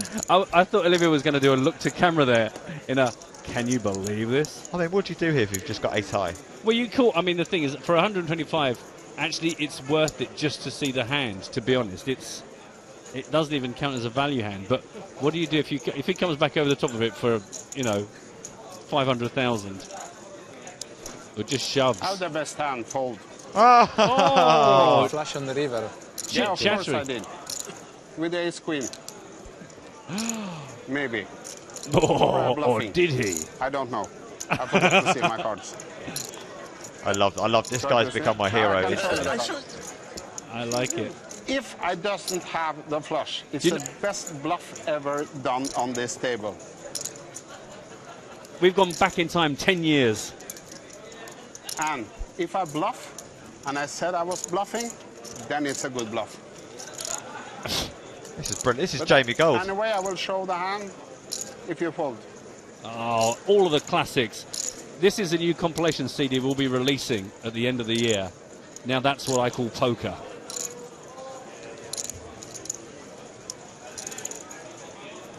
Oh. Featuring Too Rich for My Blood. Now, he actually declared his hand there at the beginning, so I don't know what that means.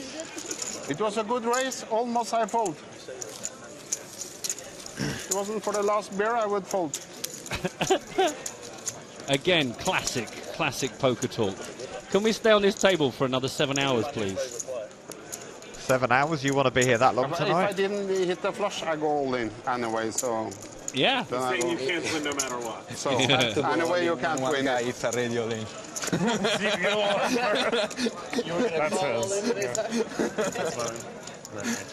Well, the good news for me is that he's going to be around a while. But I'm honest, I like you, Mustafa. Why spend 100? Everybody like Mustafa. Why spend 125 more for this? I'm honest. No, I'm always honest in poker. You look like an honest guy. Yeah, That's not true. Poker.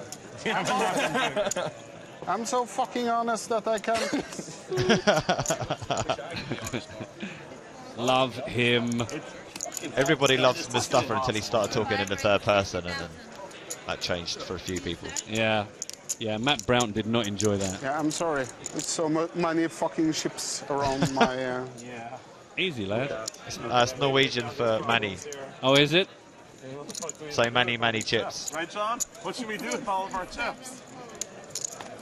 Oh, that's fantastic. Yeah, a lot of people are saying I've got a new favourite player. Yeah, Klein's a boss, says Eden. Oh, meanwhile, Sam is all in on top of Olivier's raise. Okay, yeah. I thought a small blind to big one. Oh, it's a misstep by Sam. He didn't realise that Olivier had already raised. I think...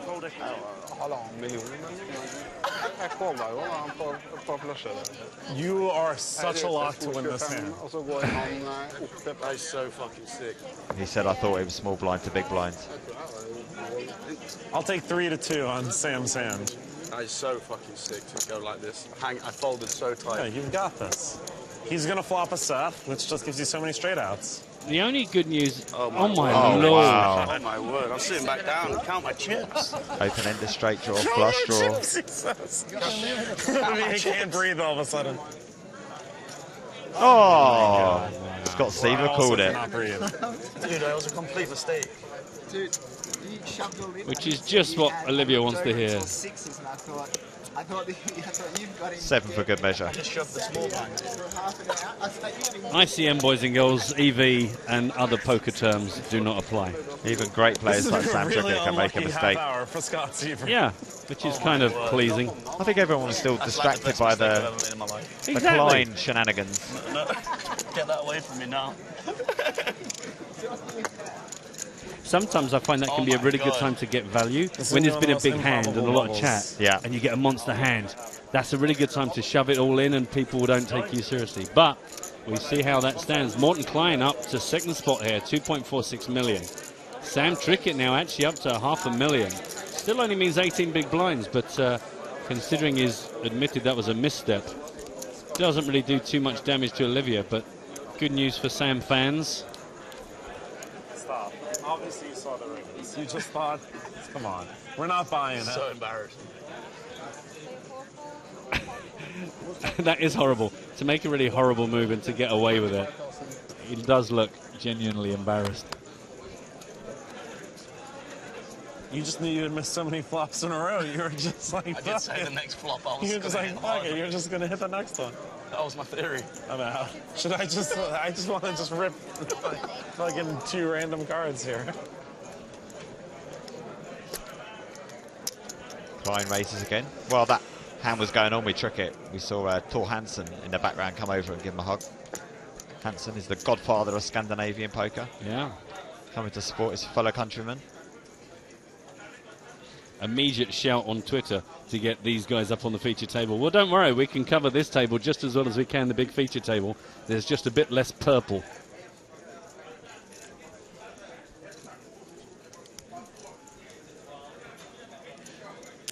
Yeah, Diane's picking up on the point that I briefly mentioned, that declaring your hand will not apply in EPT then. It does apply, but I think maybe it has to be reported by another player or the dealer. And I think with everything that was going on, I think that point kind of got forgotten in there. I think context matters as well. Yeah, a little bit of common sense. I think with any of these rules, you need to kind of look at it objectively and go, does it serve a purpose? Is there any advantage or disadvantage or unfairness? Maybe this is the karma for him that he's facing this 3-bet now. I fold. And he folds. There we go. He's a dealer's dream. You never don't know if he's folding or raising or calling. Nice big ace there. Oh, nice ace king. Or jacks or nice for kings Jake. or something. I don't know. I don't remember. Love this guy. Nice answer. Thank you. Do you know Jake Schindler much, Mark? Thank you, Scott. Happy to help. Yeah, but you know, it'd be a shame to tell you everything I know about him. Okay. All right, Mark, let me tell you everything I know about him. Hold on. You trash talking his name? Oh, I see. This is you. There we telling go. me. Right, that's fine. Well, it's just you're a bit more savvy on the EPT archives. Yeah, afraid not. No, that's all good. Kind of nice to have some more, you know, some unknown elements to us anyway. You know, normally the super high roller we are spoilt with kind of the best of the best. So these guys clearly unknown genii. Folded round 2, said Jake Schindler. Nope, doesn't want to use his button, Mr. Joanda. Trick yourself in a mare. I know, he just threw his phone at the dealer for no good reason.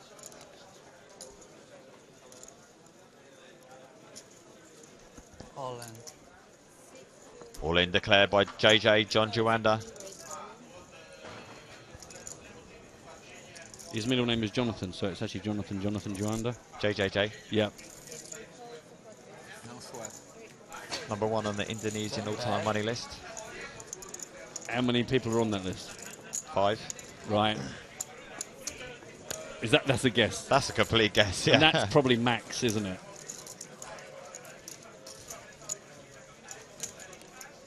Keeps John Joanda alive. Will not be feeling comfortable, but if you got chips, you can make that final table. I love it when these random guys just appear from nowhere and entertaining us. Everyone's hoping that Mr. Klein makes the final table tomorrow, and he's in great shape to do so. Yeah, well, it would have to be a bit of a roller coaster next couple of hours for him. 2.4 million now he's got after that little coup.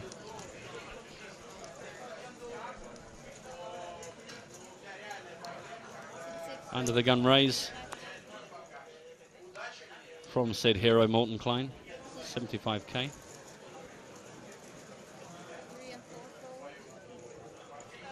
Folded all the way around to Biscay in the big blind.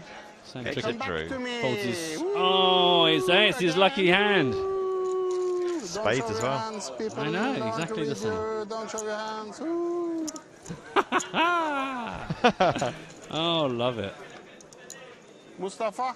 Uh-oh. Same hand. I see. He was there. I'm here on the same table. Because I tell you, don't call me. 125 more.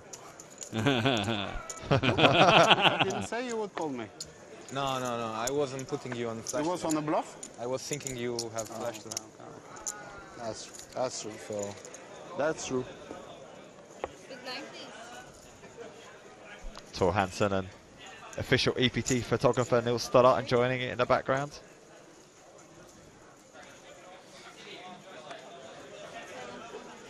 Scott Seaver folds. Sam Trickett.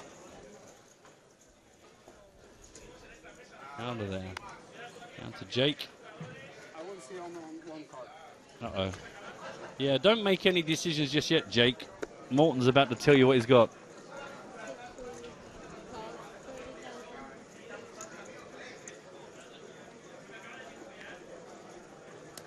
Yuanda, I need a race. Is that okay? Is that a limp? It is. No. What from Schindler? They got raised to 30,000 if the big blind's 30,000. No, I believe our information is wrong. I see one card. I check anyway. I see one card. It's just a call. It's just a call, yeah. It's for some reason now. Graphics is ignoring the fact that we have blinds.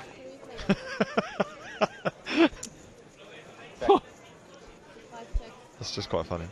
I actually have to check the other card. 7 King 5. 3 completely different suits, in no way related. Check, check. King bet. He knows how poker works. Now you're just being silly. 38,000. Yeah, Morton is now just giving a little slap on the head there. If there's more than 2 of you in the hand, you need to keep it down. Both of us are bold, so okay, who cares? Sir. Are you sure? I can't talk when there are 3 people in the hand. I can't talk. 100%. I can't talk. 100%. Check. You can talk about what you're gonna do tomorrow, what you're gonna eat at the restaurant. Girls. Bald hair, ladies. My wife. My wife. Take my wife.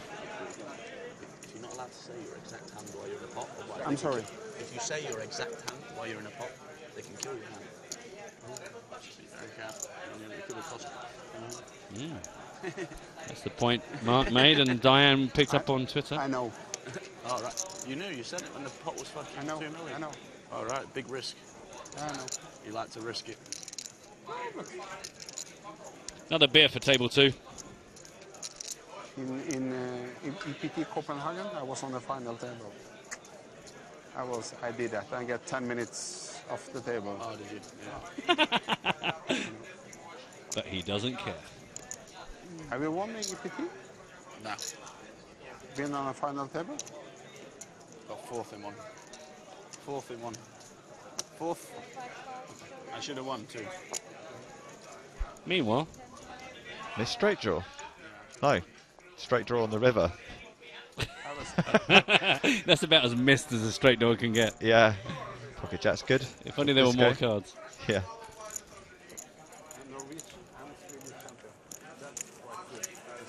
Apparently there are 20 players on the Indonesian all-time money list. Thanks, Daniel.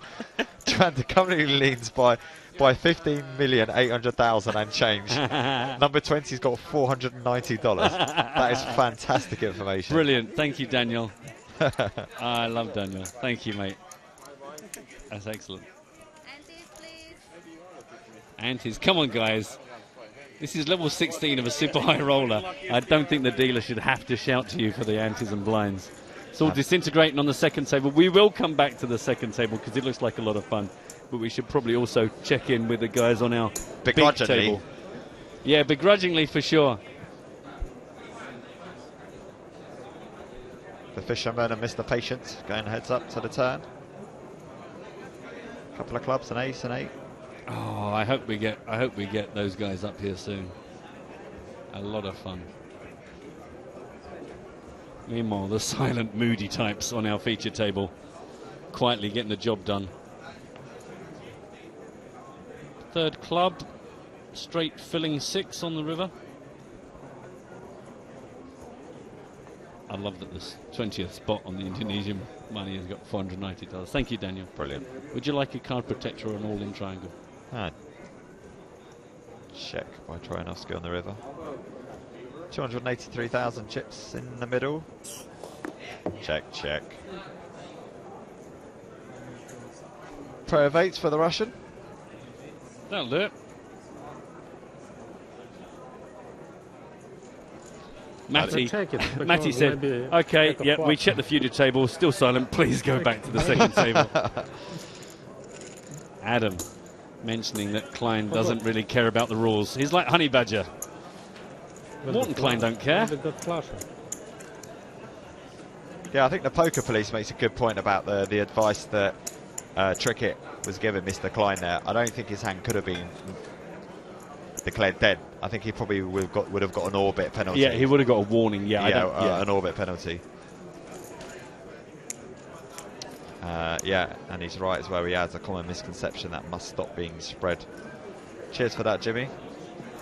Your input always welcome.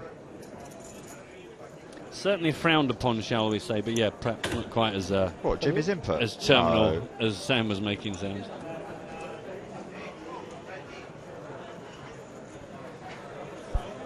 Maybe Sam just wants to stop him giving loads of information to players to his right when he's in position, and maybe with a couple more beers in the Norwegian's stomach, he can take advantage of. Are you suggesting that alcohol does not improve one's cognitive features? Hey, I'm just going by the rules of the road. I'm, you know, transferring it across. How you doing over there? Well, Vladimir Trojanovski going to make something more happen here. He's clearly decided to get involved. Hello. Oh. He's gone feral. Well, that's weak that you say that. He's gone to get the cameras back. What a hero. And it's worked. It's pretty weak by you to say it and then move all in, though. I've never seen a player get the camera back to his table. Fantastic. True, but like maybe you have the Jack 10 and you're just like, oh, well, that's weak also. Well, I'm not sure what Vladimir Trojanovski had in mind, but I'm sure we'll find out later on if it was anything important. Meanwhile, back on your favour table. If Ludovic Geilich was the hero of EPTs in terms for excitement, Mr. Klein's an early contender for the season 11. Ludo. Hero to the people. Where is he? He'll be here. He's here. Is he here? He's here. Sorry, he'll be here, but he is here. He is here. Yeah, he played the Astraeus main event and... Good. Yeah. He'll be in the main event as well, pretty sure. Ismail and Vladimir getting involved blind on blind here, 162,000, silently checking their way to victory. Patiently. Patiently, silently checking to victory. Thank you. Sorry about that. A couple of tremendously interested players, literally having the times of their lives.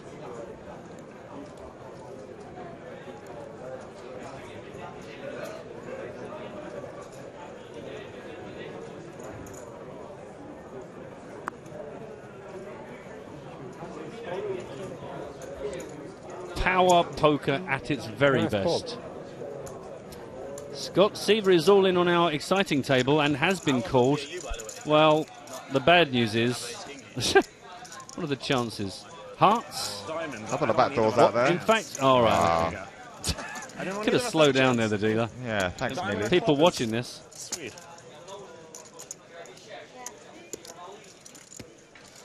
Let's chop trick it up. There he is. Look, now the cameras love him. We're waiting for him to do something outrageous. So we're still awaiting a player to bust since we've come back from dinner break.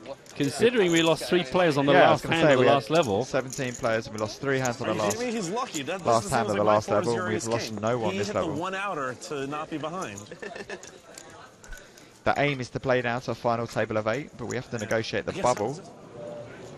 Yes, that is true. Yeah, only 11 players getting paid. Shout out to Stuart, who is joining us back from work. Glad to have you with us.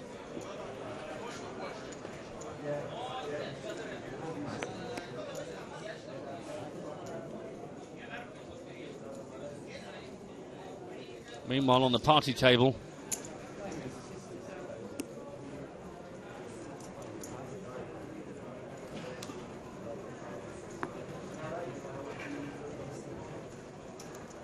Ismail Erkanov sitting on the small blind, deciding whether to get involved with Ryan Fee. How much do you have? Like 7? 660. 660. Story checks out. Ish. Coleman comes along for the ride. Grab yourself a bit of value. 208,000 in the pot. Blinds and cut-off involved. 7-10 tray. Splishty splash.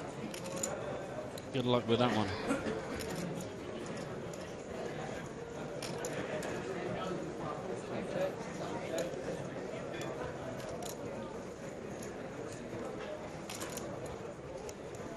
Come on. You know you want to. All the books say you're meant to.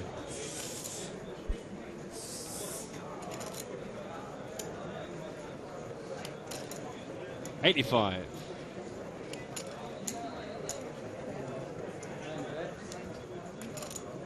$85 or? Close enough for me. Continuation bet. Gets rid of Ishmael.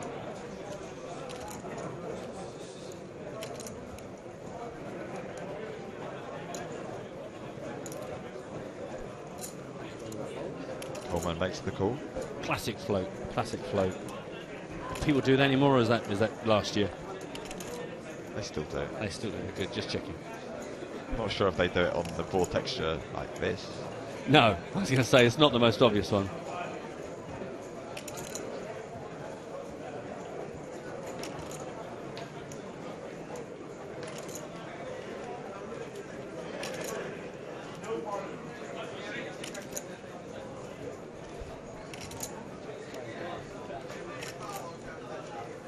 Check, check. We're going to see ourselves a river for free. It is another 7 and another spade. So you'd like to think that means something, but of course, probably it doesn't. I'm being positive here, Mark. Don't look at me like that. I know you didn't look at me at all. No, I you wasn't looking at you. I was just smiling. It was a knowing smile. It was a knowing smile that I would try and make that seem exciting. Come on, Ryan. All in. All in. Meh.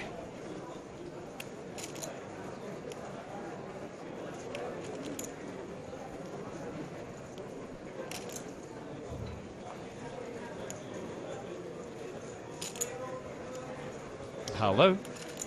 Hello, yes. Hello, yes, Matt. Could you just let Ryan know it's his turn? Thanks ever so much. Cheers. Okay, bye-bye. Small in. Told you. Right on cue. Very weird. Very weird, he's got it. I'm not sure if that's the kind of poker analysis we're looking for, but I will accept very weird. What could you have, Ryan? Tell him. He's backed into a flush. Or even bigger. You reckon he's got a full house? I might just have some scrappy 7 and didn't fancy it and now fancies it. No, I guess he would have bet that out. What am I talking about? You think Coleman might have a 7? Is that what you're saying? No. I was just wondering if he could have some sort of scrappy. But if you hit a flop like that with some sort of scrappy 7, then you. How much is it? 180. Yeah, and you're not going to go all in. No, I retract all previous thoughts.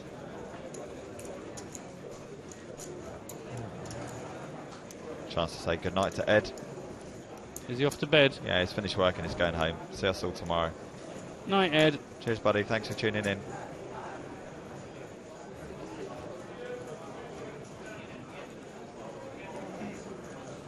I doubt Dan Coleman would be asking for this without being interested.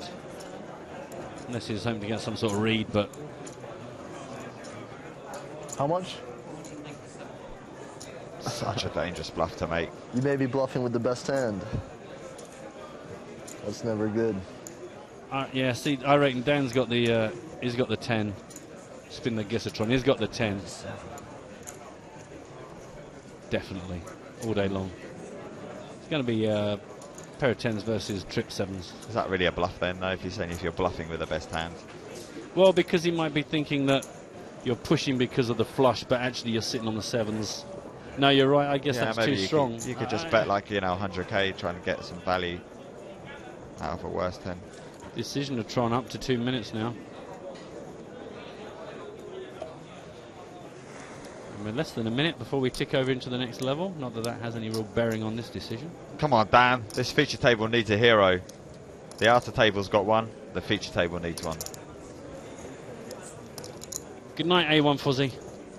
All of our Twitter followers are going to bed. Oh, good night. Not all of them. I mean, I've exaggerated.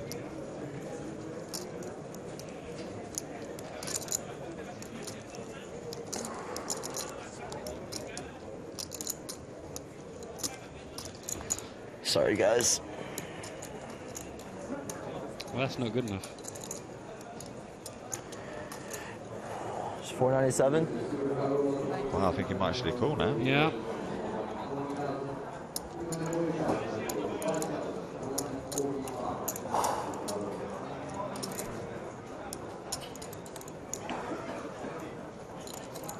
A tiny bead of perspiration at the top of his forehead.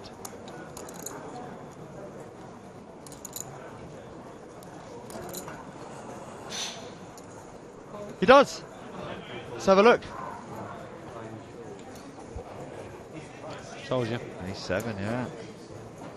I thought he'd be scrappier than that. All in a call. Both cards have to be shown. Called with king high. What? Wow. He was hoping to look like a superstar, wasn't he? With his.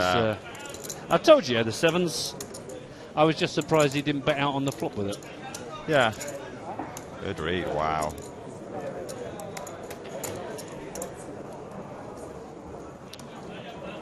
Well, Mr. Coleman, not getting it right that time, but let's enjoy better times for Mr. I wish I Daniel had Coleman. like ace-6, like the ace. Turn card is another 3. Coleman on the verge of victory now. Jungle. It's a blank. Coleman. Dan Coleman has taken down the super high roller here in Monaco.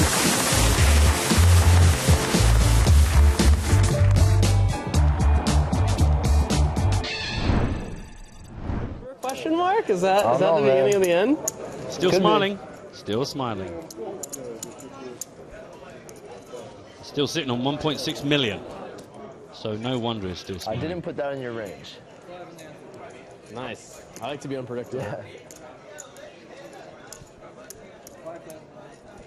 1.38 million for Ryan Fee after that.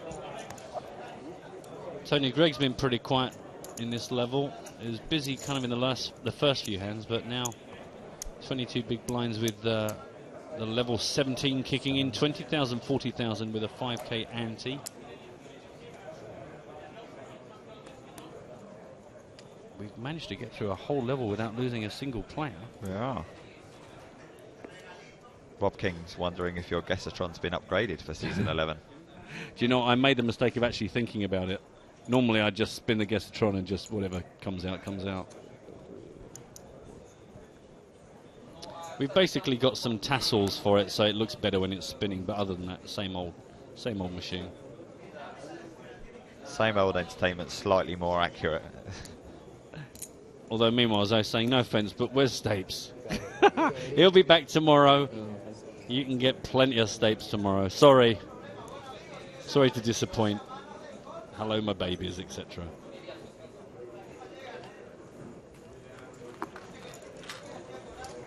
Min Rays round to Ishmael.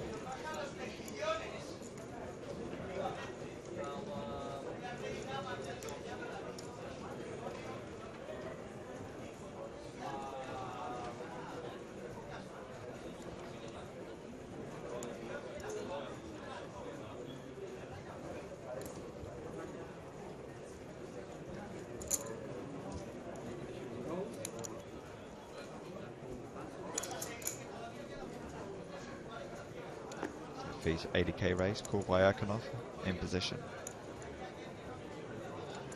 Big blind, Sven Reichardt will have a defendo. So nearly 300k and 3-way.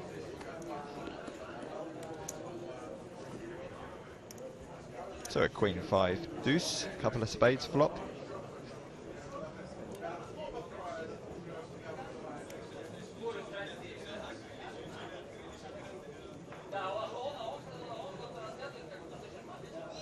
Check. 3 checks. Brings a free turn of 3 of diamonds.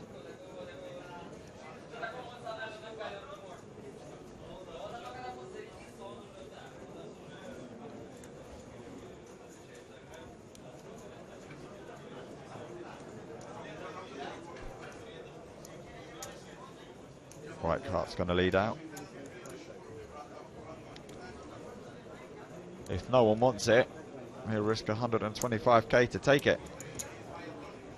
Fee folds. Not so Erkanov.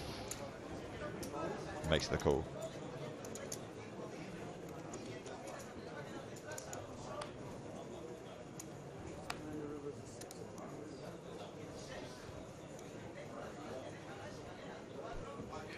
6 of hearts completes the board.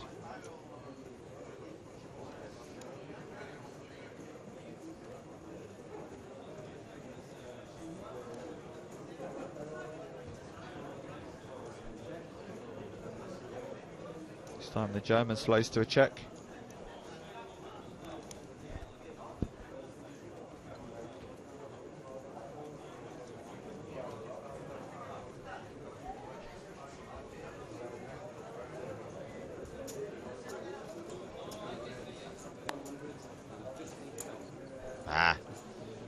So Rijkaard had the invitation to lead out on the turn, and now he's passed over the invitation for Erkenhoff to bet the river. And he calls. Ooh. Looks like the German's good. That's quite a confident declaration. Yeah. What they got? What they got? Show us. Show us. Show us. Let me see. Let me see. Let me see. Let me see. Let me see. Come on. Come on. Oh, 2 pair off the river, having been on the flush draw. Oh, we'll never know.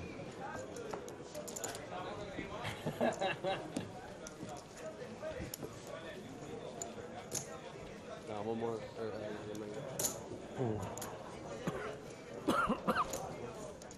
Oh, Mr. Juanda. He appears to be on his feet.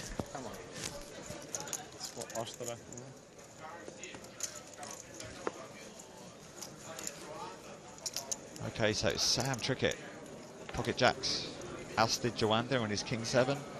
He was short. JJJ was short. It would have been difficult to find the chop in that. We thought it could be happening. Have to do it. A lot of work. He leaves with no money. Just about stays on top of the all-time Indonesian money list. Well, I think there's going to be some shifting of positions on the Indonesian all-time money list. We'll keep a look on that. Yeah, still just the 15 million ahead of anyone else. Bad beat after bad beat. Trickett's on the recovery. Got a little bit lucky. Found a big hand. He's got more than 20 big blinds for the first time in a while. Yeah, and with the best part of a full level to actually do something with that. So just one more to go, guys, and then we will be on the bubble. And it's not just any old bubble. It's a bubble worth more than 90k.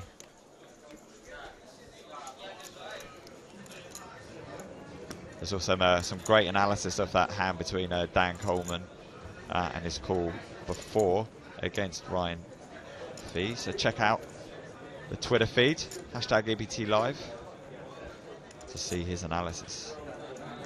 Me and you. A7? A7 maybe? Maybe. Suited. Suited. I hope so.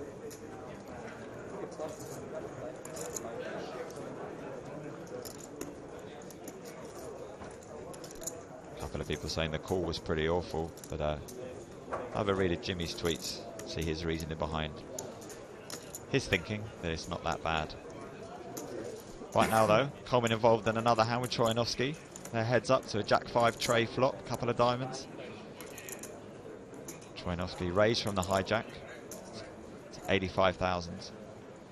He's called in position by Coleman. Coleman also calls the 85,000 continuation bet. 10 of clubs on the turn, 2 flush draws out there.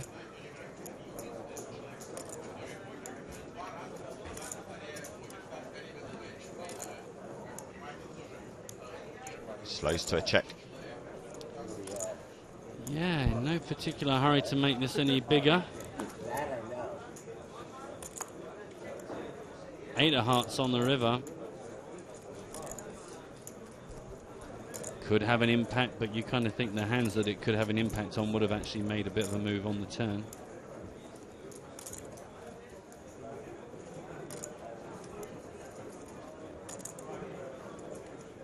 No.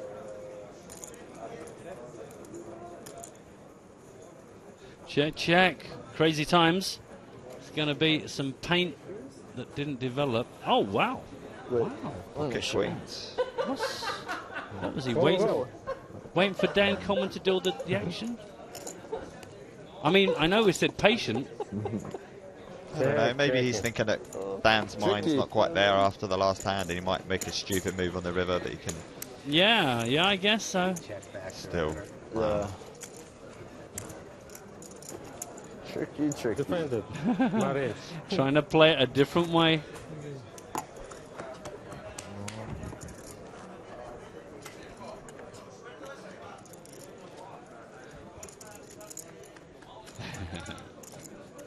Sometimes they work, sometimes they don't. Sometimes you can outthink yourself. Sometimes you think you've got to be a bit more clever than you probably do.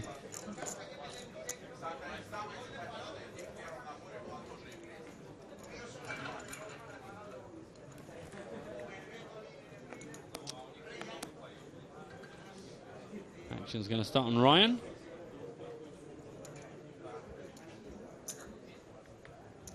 $20,000, $40,000, 5K ante. Are we in the land of min raisers? Yep, 80 grand it is. That's smooth. I like that camera just sliding across. Just moving round.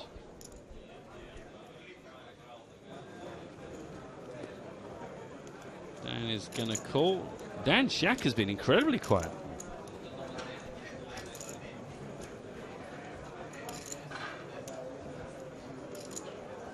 Maybe he thinks he's used up all his good fortune for today. No. Batten down the hatches. Plenty more where that came from. Odds one time. So three-way, 3 Americans. 315,000 in the middle.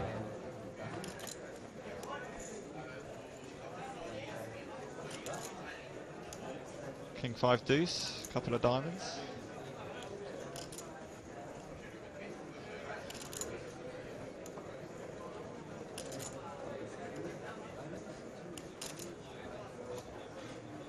Power check out the small blind. Strong check. Strong check.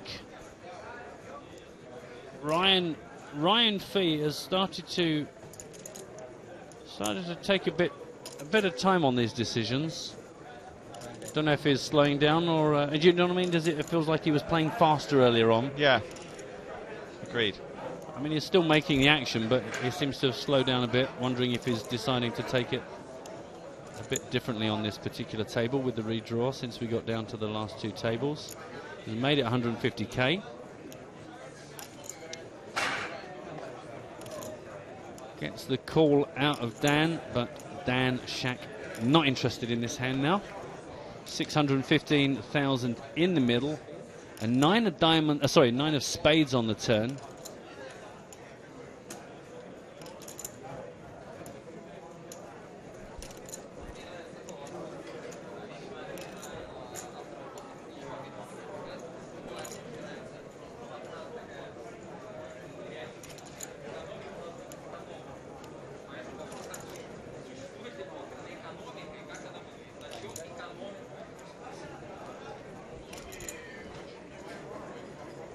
Power check.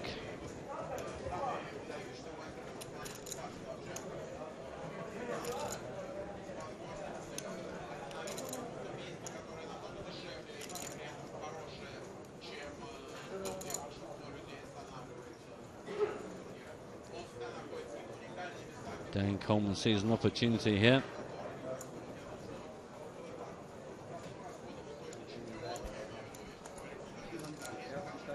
So 230,000 into 615.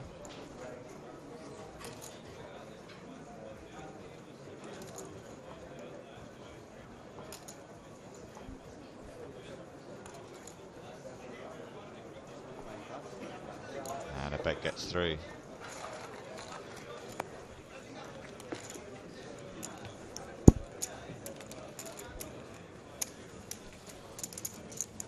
Let's check out our secondary feature table on our friends, our hero, Mr. Klein, involved in a hand. Tournament chip leader, Olivier Busquet. Yeah, the 2 big stacks out of the second table. Somebody had 600 and somebody had like 400. Klein's 3-bet. Olivier. Button versus small blinds.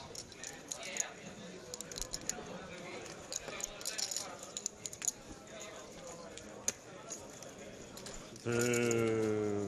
That gets through. Come on, for the fans.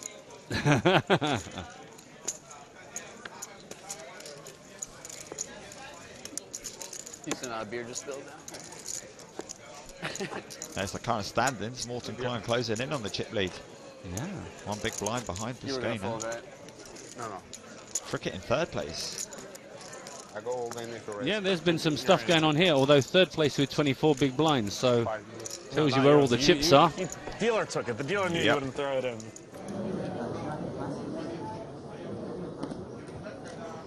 I don't see this every day. Had like a 12 diamonds. That was the good one.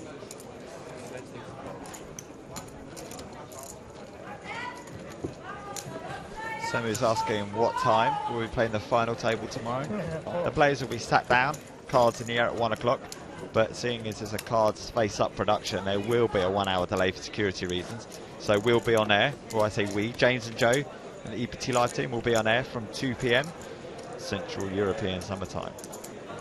Summertime. Yep.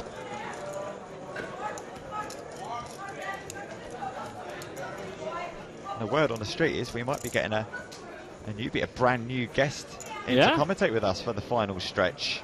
Word on the street. Yeah. Popping a cherry will be Doug Polk, better known as WCG Rider Online. One of the biggest cash game players in the world. It was a breakout year in 2014 in the live arena, so it'd be fantastic to get his insight, be able to analyse this way better than Matt or I ever could.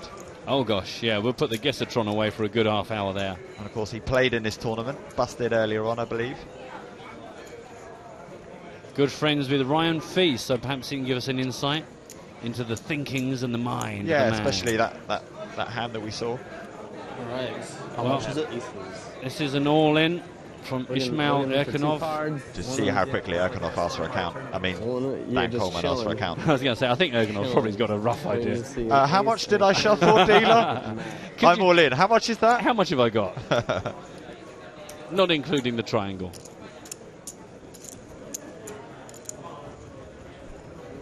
And he makes the call. Well, anybody else want to get involved in this? Calls 500,000 in one day.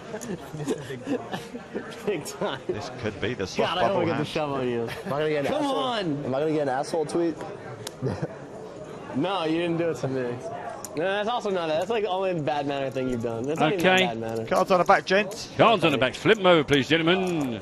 Looks like a pocket mla. Pocket fives. Call's a call. Call's a call. Ace queen. Ace queen. All right. Let's Do you race have them, any baby. Is it either real? In your hand? Flip it. No, I didn't. I also didn't have a five. Давай 3-4 нас. Cool. Get there anyway. It's got the most green, right? You can just do it that way. That's a good start. Okay. It's good. One Broadway's not bad. 6 is a decent card. Coleman's stacking out his chips, but it ain't over yet, my friend. Ooh, well, it's a miss, but it does open up some other possibilities now beyond the overcards. Yeah, 4 jacks for Broadway. And oh, the ace will do it. Yeah. Ismail Erkanov is out of here. And we are on the bubble. It's official. It's official. We are onto the bubble. Don't forget, 11 players are going to get paid because of that expanded field. Huh? Meanwhile, oh, wow. Scott Seaver has got himself all in here, and Sam Trickett is thinking about it. You don't recognise? Who busted? Oh, the old Russian? Was it the short stack? Was it Vladimir? Do you know Bob Troy? I'm not shocked if it was a Russian. I think yeah, it was the guy that we don't know. Okay, so yeah, it was the really short one that busted then. So yeah. Stop looking so delighted, Scott. It might be considered grotesque. But it wasn't the short stack. It was the really short stack that busted. It was the so the other one's got quite a few chips. So that means you don't want to call now. So even if you go out, you might get some money. You can't. You don't. Is there 12 left? Yeah, there's 12 left. I just asked Luca. There's 12 left. I know you. Sam, look at me. Sam, we can get through this together. You're working so hard for this hand now. It's making me think you're weaker than Small blind, big blind. No, I obviously I've got it. I've got it. No, you wouldn't. You would do this with queens. Okay, tell me what you have so I know if I should act I'm weak not or allowed strong. to. Tell me like what you have ish. Jack of spades. What do you have ish? You have like 7-8 of diamonds? You're like he goes, it's pretty. Oh god, I'm not even thinking now. I'm just staring. 1 sec. Take your time. Yeah, get yourself back in the zone. It can't be so bad. It just can't be that The bad. clock is paused. That's no big deal. too big a decision to rush out. Yes, of course I'm all in one. Don't. Cool. I mean, do whatever you think is right, Sam. Do whatever you think is right. Yeah. I can't believe I'm folding this. This is Well, don't then. Don't do it. Seriously, not going to fold this. What's Trickett got here? He's got 965,000 at the top of this.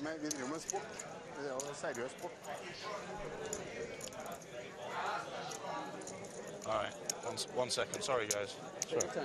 Yeah, let's let them all concentrate. Let them concentrate, everyone. And the good news is the clock is paused because of the situation, so actually it's not like it's impacting on anyone. Apparently he's been thinking for nearly 5 minutes already. How much do you have, Mustafa? Only like $1 million. 950? Wow, another stack and only 6 figures. That's interesting. Shut the fuck up. Everybody loves Mustafa. Fold. Look, I have it. I got you. I got you. See, I have you dominated. Wow.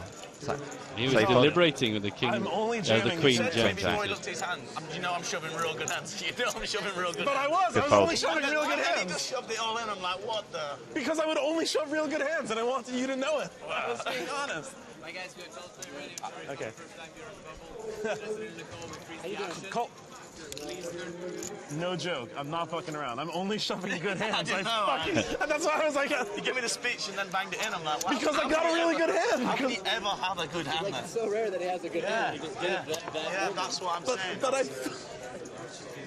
Oh, so difficult. Stop. Queen jacks. I know, I'm raging. You'd have been raging. I really thought he had like King 10 or something. So I didn't want to call. Yeah, I thought he had something. I thought he had something about like I was not dominating. Scott Seaver, 14 big blinds. I knew he wasn't thinking with an ace. No ace hand is pretty. Hanging in there. But the money is just around the corner. Now we're on the money bubble.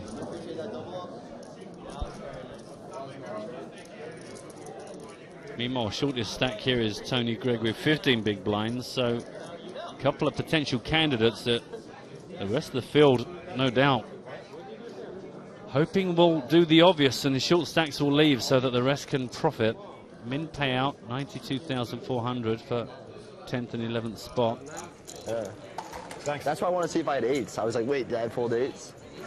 Yeah, Dan, at break, Dan was chastised for mucking his hand because it could be good. So now he'll always show. That's true. No more hand mucking. Some people were saying Some people were saying I was trying to angle you. I was just seeing what the rule was, you know? No, I didn't think you were trying to pull. No. Yeah. No one here thought you were angling. The internet thought you were angling. Yeah. The internet hates you. That's true. We all think you're all right. Well, the internet hates everyone, though. So. Yeah, that's hates true. everybody. It's funny too, the people that say mean stuff on the internet, like I'll check out a post on 2+2, I'll click the person's post history, and it's all bad stuff. Like all the person does is just hate on everybody. Yeah, man, there's a lot of haters out there. Like, the internet's great for them. Wait, gents, we're going to play hand friend. We're in the bubble. If there's something in the ball, please do not pull your cards over until you do so. So play is going to go hand for hand here. From different tables. They're going to chop the 11th place finish. We have 2 play rounds from the same table. We're going to count stacks. Cool. So Luca just explaining to the players there that if during the same hand, if one player busts from either table, then they'll chop 11th place money. If 2 players bust from the same table, then whoever has the smaller stack at the beginning of the hand will be the bubble boy. On the bubble. On the bubble, enormous indeed. graphics just to make it clear what's happening here. All eyes on you, kid. All eyes on you. No pressure. I'm extremely excited to introduce our new guest, EPT Live newbie, Doug Polk. Welcome to the booth. How are you, buddy? They both have like pretty much the same stack as me. We're just going to see if we've got your microphone turned on. Oh, you're not. Do you know what?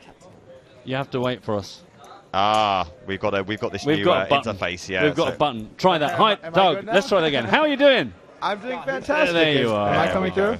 All right, That's cool. all good. Welcome along. Thank you. Thank We you. were just testing you. We like to make it as difficult as possible for anyone coming to us for the first time.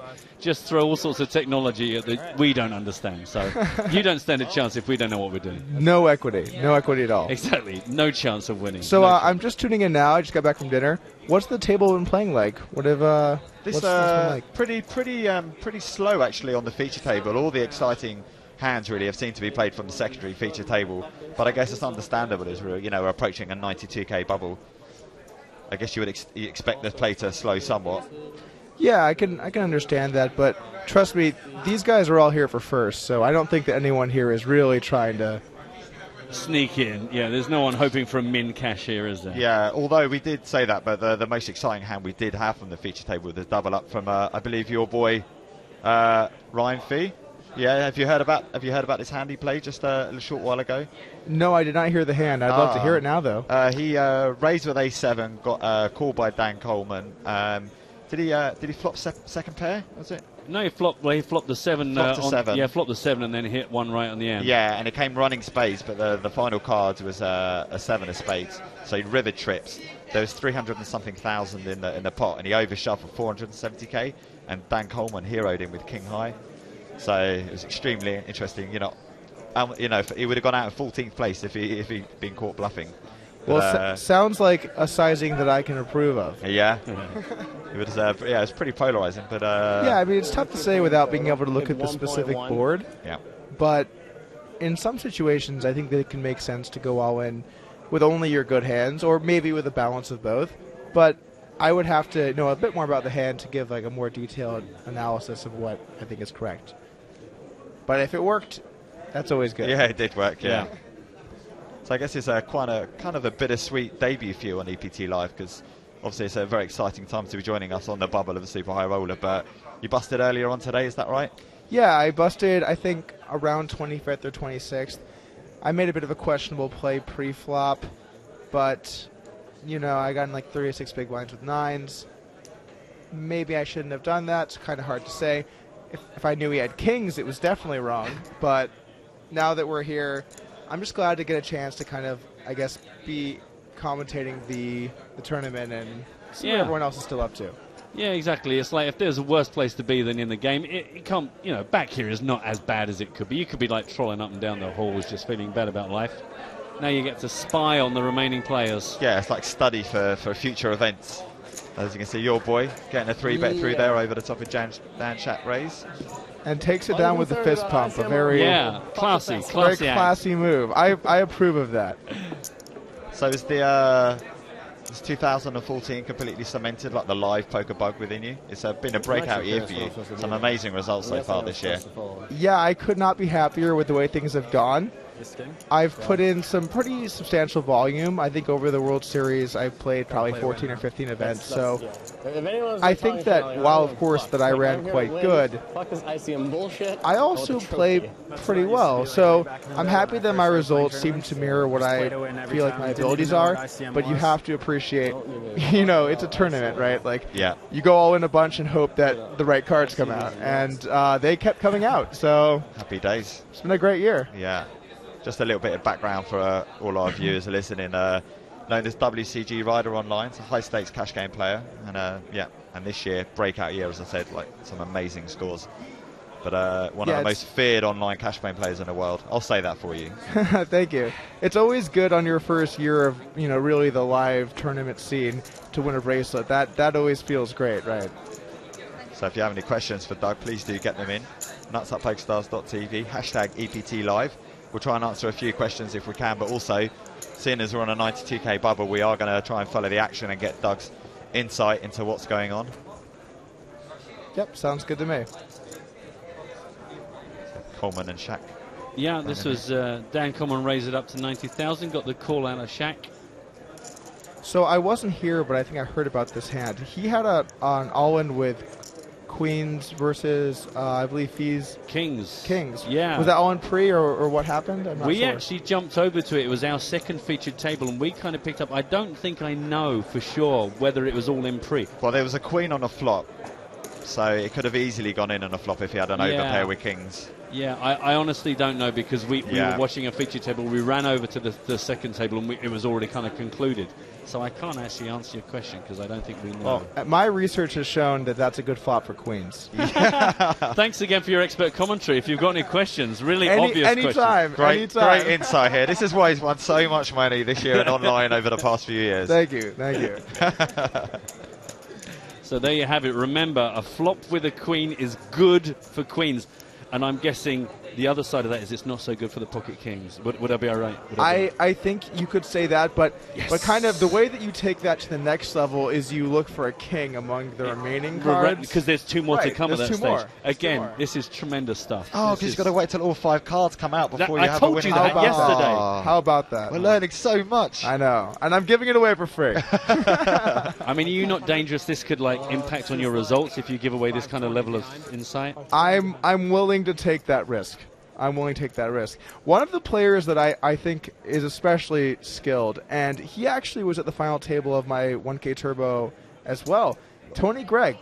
Great player, very disciplined, understands poker well, and puts in the volume. I'm actually excited to get to see him play some hands here today too. Okay, cool. Yeah, he's done well before in a lot of these high roll events. He obviously won the one drop in between the 2 big one drops, the 110k buy-in at the World Series back in 2013. Which, by the way, still a massive field. Yeah. That's the largest 100k ever, right? I believe it is. I think it is, yeah. 170 or 180 entrants. Yeah. That's sizable. More than $4 million for first. That's ridiculous. Yeah, I didn't win that one. Well, could you try a bit harder then? Sorry, I'll do my best. Dan Shack, I think, is also a pretty fun player to watch. I think he comes out with a lot of unique plays. I was actually just watching 2 or 3 hours ago at the London High Roller final table, where it was him versus Vanessa, and he had 10-9 of clubs and jammed the turn. Yeah. It was a huge pot. Was that the PCA? I think. PCA. Sorry. How dare I? That was on the stone bubble as well. It was on the stone bubble. It takes some cojones to make a move like that. It does, and frankly, I think if anyone could do it, it would be Dan Shack. So I'm interested to see how he plays tonight as well. Who's the short stack right now? The short stack at this table is Tony Gregg, actually, yeah. But he's got a couple of 100,000 more than the shortest stack right now in play on our second table. We've got a couple around the 200, 300k. And apparently the kings versus queens, so we're talking about, it was all in pre, and he actually turned the queen. Oh, okay. We have very, very knowledgeable viewers that pay way more attention than we do. Well, it's good to have people watching. Yeah, they do save us on more than one occasion. We do this thing where we're just going to check into the details, and then we just stare at the Twitter feed praying that someone was paying more attention than us. And it works out most of the time. It does, yeah. Yeah, you guys definitely have quite the setup here. I'm pretty impressed with the whole situation. Yeah, we've got the wet wipes, we've got empty cups. We just need a couple of empty pizza boxes, and it's really basically, it's just a home away from home. That's exactly what it is. Well, here's your boy Fee in the big blind up against Coleman. All right, we're about to see some magic happen. The magic of the check post flop. 230,000 in this pot. That was quite quick too. That was a very fast check. Second time the jack comes down on the turn. Check again. Power checking. I feel like Coleman is going to have ace high here almost always. The question is going to be, what types of hands is Fee going to decide to bluff or value bet with? And I'm not really sure what he thinks of Coleman, which is definitely the most important factor. But it could be very reasonable to either fire out here as a bluff or quite thinly for value. I mean, if you have a hand like a 3 versus the way someone opens the hijack, that could be a very reasonable hand to bet for value. Coleman's not going to have a jack. He's not going to have trip 8s. He's never going to have a 5. So a hand like a 3 could be good. At the same time, you might feel like Coleman might have some hands he'd like to turn to a bluff as well. So you kind of have to gauge, how thinly do I want to bet for value versus what does Coleman think I'm willing to check call? Because a lot of Fee's bluffing range depend how the board runs out in terms of texture, what he can represent. For example, can he, represent a jack here? Right. It's going to very much depend on the way he feels like Coleman is playing. I think that you have to consider the player, you have to consider the board, and you have to consider some of the sizings. So, for example, in that hand where he had the 7 and he decided to value bet that large sizing, Try and check raise the turn on me. I think that he is probably feeling that Coleman is going to be calling him a lot. So maybe that makes him bluff less. Maybe that now that Coleman has seen him show down the goods, maybe that makes him bluff more. But these are all the kinds of things that you have to think about as you're approaching river situations in wide range scenarios. Right. Yeah, makes a lot of sense. Not as good as the thing about the queens, but other than that, it was pretty good. Yeah, exactly. Motivation. We need to motivate our guests. Sorry. Come on. Okay. Just seeing here, actually, we just saw Tony Gregg down to 12 big blinds on our feature table. This is the second table. So Scott Seaver sitting on the same sort of scenario. It was pretty floppy for me. A couple of guys under 20 big blinds just sort of hoping to improve through this bubble. It seems to me that Scott Seaver gets himself in a lot of situations like this and a short stacker around the bubble of these high roller events, and then the next thing you know, you see that he's come first or second. He seems to gauge it very well. I don't know if you know that he's a really good short stack player in these scenarios, but that's the way it comes across to me. I would say Scott Seaver is very cagey. You know, he's got a lot of fight in him. So when he's down and seems like he's out, he'll definitely find a good spot to make a move or value bet thinly. But I guess it really depends how many big blinds you have. And when you're down to 12 big blinds, you only have so much room in the cage. Right. Yeah, makes sense. Makes sense. Well, Ryan Fee being a bit more busy this level than he was previously, pushing the action to Vladimir Trojanovsky, sitting on 1.35 million. It's pretty amazing how important every flop is right now. Like when you consider the pot size, like 250K compared to their stack size, so important. Surely like everything's magnified at this stage, every single move you're doing. So, personal note, via the pieces that I have, I need Ryan Fee to get at least second to break even in this event. Oh. So I'm definitely rooting for Fee 100%. But love it. This is the sort of inside information that our viewers there crave. You go, yeah. Actually, if he gets second, I lose 6K. Figure that one out, people. So there you go. You can figure it out from there. That's actually pretty impressive. Yeah, it's not easy to get yourself in that kind of a spot, to be honest. Oh, it's easier than you'd think. I think it's interesting, too, they put the high roller at the start. I'm not sure if I like or don't like that. I think if you have the high roller towards the end, maybe there's people that have won tournaments in the series that we would play. But at least the good news is if they put it up front, you get a good taste for the max you'll lose. You know, I'm only going to lose this much. That's true. Yeah, but it can never get as dangerous as it already has been. Yeah, exactly. But there is the standard high roller, which is a 10K plus one re-entry. So effectively a 20K fine. So that comes at the end. So that's, right, which is they're becoming really big. They're getting bigger and bigger, those ones. Which is of course huge. Yeah, but and you get a lot of people who have results in the side events flicking in for that one, maybe more than they would maybe for the high roller, because 50K is still a lot of money for most people. Oh, a ton. And it's 50K euro, which where I come from is about 70K. So it's quite the high stakes. Yeah. But yeah, it's interesting to have it up front, I think. Is that standard in the EPTs? This is actually the first series that I've been to in years. Yeah, it's standard. It's been both ways. Yeah. But they've decided to generally now the super high rollers are at the beginning, then we roll into the main event, and then at the end we have the 10K plus 10K. But we only have the super high rollers at 4 events a year. So yeah, London, the PCA, which is 100K one, Monte Carlo, which is Monaco, which is 100K one, and then 250Ks here and in London. Yep. Well, then I'm happy I had the pleasure of donating my money to the prize pool. Yeah, there aren't that many opportunities to do what you've done, so congratulations. Yeah, thank you. It feels only fair to pick up a couple of questions we asked for. Don't forget, hashtag APT Live or email nuts@pokerstars.tv. Tom asked, Doug, how much of your live play success is attributed to aggression? Well, that's an interesting question because it's sort of complicated to answer. Good. But those are the kind of questions we like. I will do my best. The way that I play poker isn't I try to just put people to the test constantly. I try to figure out what spots I can go for and when I can't. So there are some situations where I will have it a lot. Like, let me give you an example. I open from early position, and someone in late position calls, and I get a flop like King Jack 7. Well, I look at my what do I open? And I have kings, I have jacks, I have King Jack, I have sevens. If I'm getting a little frisky, I might have King 7. Yeah. So in those spots, it makes a lot of sense to get very aggressive and to barrel, representing all of the holdings that I very often have. In situations where I open from early position and someone calls behind me and the flop is like 2, 3, 4, you know, what am I opening from early? Am I opening 4, 3? Probably not.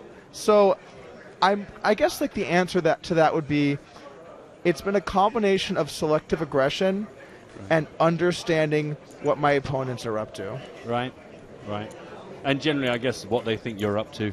Yeah, and I guess, like, that, it's kind of a benefit and kind of a curse. Like, I definitely feel that I get a lot less fold equity than some people have, because, like, oh, this guy, I've seen him, like, just bluff all these spots.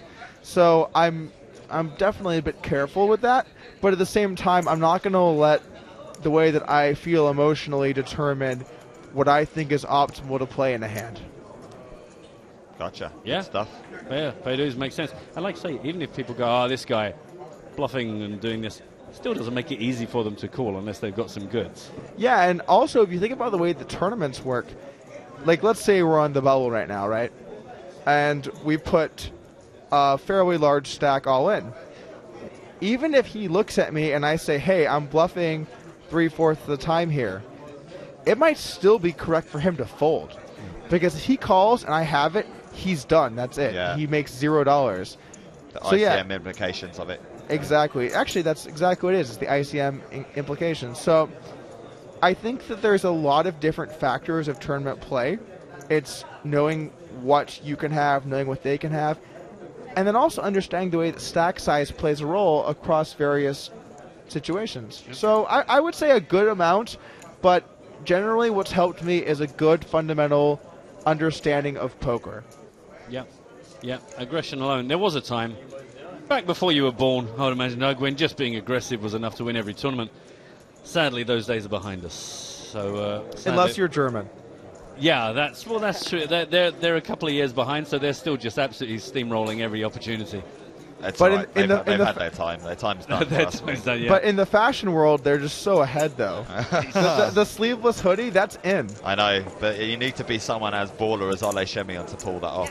Yeah. For many decades, Germany were a long way behind in the fashion stakes. Or the bright yellow trawlerman thing here, the fisherman going on from Sven Reichardt here. We're all going to be wearing these yellow hoodies sometime quite soon. There's your name in lights. They are. How about that? Well, that's great. Only took us like half an hour to get up there. But No, that's totally fine. I'm loving just to get to talk with you guys right now. Have you been putting much time in online this year then? Have you still been playing a fair bit? I actually haven't gotten that much time to play online. It's been a combination of other obligations. I live in Las Vegas, and also just when I'm out of the country, there aren't many people that actually want to play with me, which apparently is important for Heads Up. Right. So yes. Otherwise, a lot of alone time. Otherwise. Yeah, you know, a lot of time to think. So this year I have put in a lot less volume. However, still been a fairly good year. I think I'm up. I'm not sure, $1 million or $1.5 million or something. Nice. Something, That's you know, all right. reasonable. Yeah. Yeah, it's okay. Who's impressing you most at the moment online? Say like Heads Up and Six Max. Well, that's No Limit Hold'em. I guess, okay, so specifically in Heads Up, No Limit? Yeah, we got a question from Ben Kane here. He's asking you who you think the best No Limit Hold'em cash player, Six Max or Heads Up online is these days. Well, Heads Up easy. He's casting with you guys right now, and Six Max. It's a bit tougher. It's not one of the things that they all just battle out to decide who's the best. You kind of have to look at results. You kind of have to look at a bit about their stats and how they play. I would say if you look at the high stakes Six Max games, you really have to give OTB Red Baron. I'm not sure if you guys would even know who that is. No, but he's an online guy. You really have to give him a lot of credit. You just absolutely have to. I would probably take him over anyone. What you but started him with? 1.1. I don't think that I'm actually qualified to say who is the best, which is a funny thing to say coming from me. But I don't think I'm qualified. That is. Meanwhile, I have to jump in because, we got a $500,000 pot going in here. This was a min raise from Ryan. Got re-raised by Dan Coleman up to 200,000, and then Ryan Free called. Okay, so we've got 965 in clubs, and now 7 here on the turn with a check post flop. Yeah, so we have a very quick check. This is, again, it's a little bit similar to the spot before, but it's also a lot different. On this board, we're expecting the 3-better to have a range of a lot of the ace, king, ace, queen, ace, jacks. I would also anticipate him to bet most of his flushes, or maybe a hand like 2-pair on the flop. So when he checks back quickly, it makes me kind of think that he's strong, because if I think he had a hand like, let's just say ace, king of diamonds, is he really going to check back the flop? How is he going to be able to win that hand on later streets? What turns is he going to call? How is he going to be able to kind of like fight back versus aggression? So I think this is a very smart spot to check fold. What hands are you going to get to fold in the turn? What hands are going to check back and then give up? I feel like for the way that Fee should play this play this spot, is to proceed cautiously, pick a few good hands to bluff with, but understand that the in-position player is going to make sure that they protect their check range. Right. They both have the same 480 and 460, Scott said. 3 players over 2 million on our feature table. 2 players over 2.5 million on the secondary feature table. So what do you think the answer is to sort of help create more action online, to get you some action to play if people don't want to play you heads up and you're finding it hard to get a game? Do you think there's anything that can be done to protect the high-stakes game online in future? Well, you guys are asking questions that are much bigger than me. That's a hard question for me to answer. I think the very nature of a one-on-one game is to make sure that you have an edge, so there's not much incentive to take out people that have sort of established themselves at the top. So I don't think that that's really in the cards, so to speak. But I think the 6-max games still get a decent amount of action, and I really have to, I guess, have a heart-to-heart with Stars to figure out what they think is the best solution. Fair enough. Yeah, there's not too many Isildur ones out there who just like to play purely for the action. People want to make money, and there's a lot of money to be made or lose, when you're playing at such high levels. Well, if there wasn't, we wouldn't be commentating right now. True that. So Coleman comes up with the raise. Do we have a button 3-bet here? It looks like it. Yeah, Sven Rijkaard on the button gets rid of Tony Greig. Yeah, it was a min raise from Dan. Rijkaard made it 205,000. All the way back round to Dan Coleman. I always find these spots interesting because we're looking at 2 spots where we have relatively wide ranges. It makes sense to be aggressive in both situations, but you have pretty good odds. So without being able to see their whole cards, it's hard to say too much about what both players' strategies are, but it makes for good poker, I think. Yeah. I kind of always wonder, and this is kind of an amateur thought really, but like when you get 6-handed, can every single hand really have a legitimate thought process behind it? I know these guys are like playing at top level, putting in big bugs, but sometimes I think, can every hand really be complicated enough to warrant, well, he's opening wide with this? You go 6-handed and somebody's going to do something every hand. Do you know what I mean? I know it's kind of like a dumb question, but you think, is every hand that complicated? Or does sometimes people just go, I'm probably meant to raise here. Do you know what I mean? You just get some chips out there. It probably depends who you are. I think for some players, they're going to be very calculated. They're going to know what they're doing. They're going to pick selective spots to be aggressive. I think Dan Shack is a good example of that. He's not going to let the fact that it's the stone bubble of a high roller influence his decision. He's going to try and put people in spots and be aggressive versus them. Well, we saw that in the PCA, that hand that you That's were talking right. about before, yeah. Right. I'm sorry, I still just watched that hand, and I find it kind of amazing that, just the sheer brass that it took just to do that. But other players, they might not be as in tune. Actually, a big part of tournaments is being able to just be there for 8 hours or 10 hours or 12 hours and play well. Yeah. when you really need to make that key decision in your day, are you in the right frame of mind and paying enough attention to not make the mistake or take advantage of the spot that you've been waiting for so long? Absolutely. That's one of the benefits of having a lot of online play, I think, is you get to see so many more hands and so many more situations that it lets you have a broader spectrum to view poker that you don't quite get if you play maybe like 10 to 15 live tournaments a year. There's a lot of situations, scenarios. Do you now know what to do instinctively purely because you've played so many hands? Would you still have to sort of sit back and analyse each stage of a hand? It's a combination of both. My poker progression has been an interesting one. I started with full ring, small stakes cash, and then worked my way up, got stuck at mid stakes, moved over to heads up, found a natural calling there,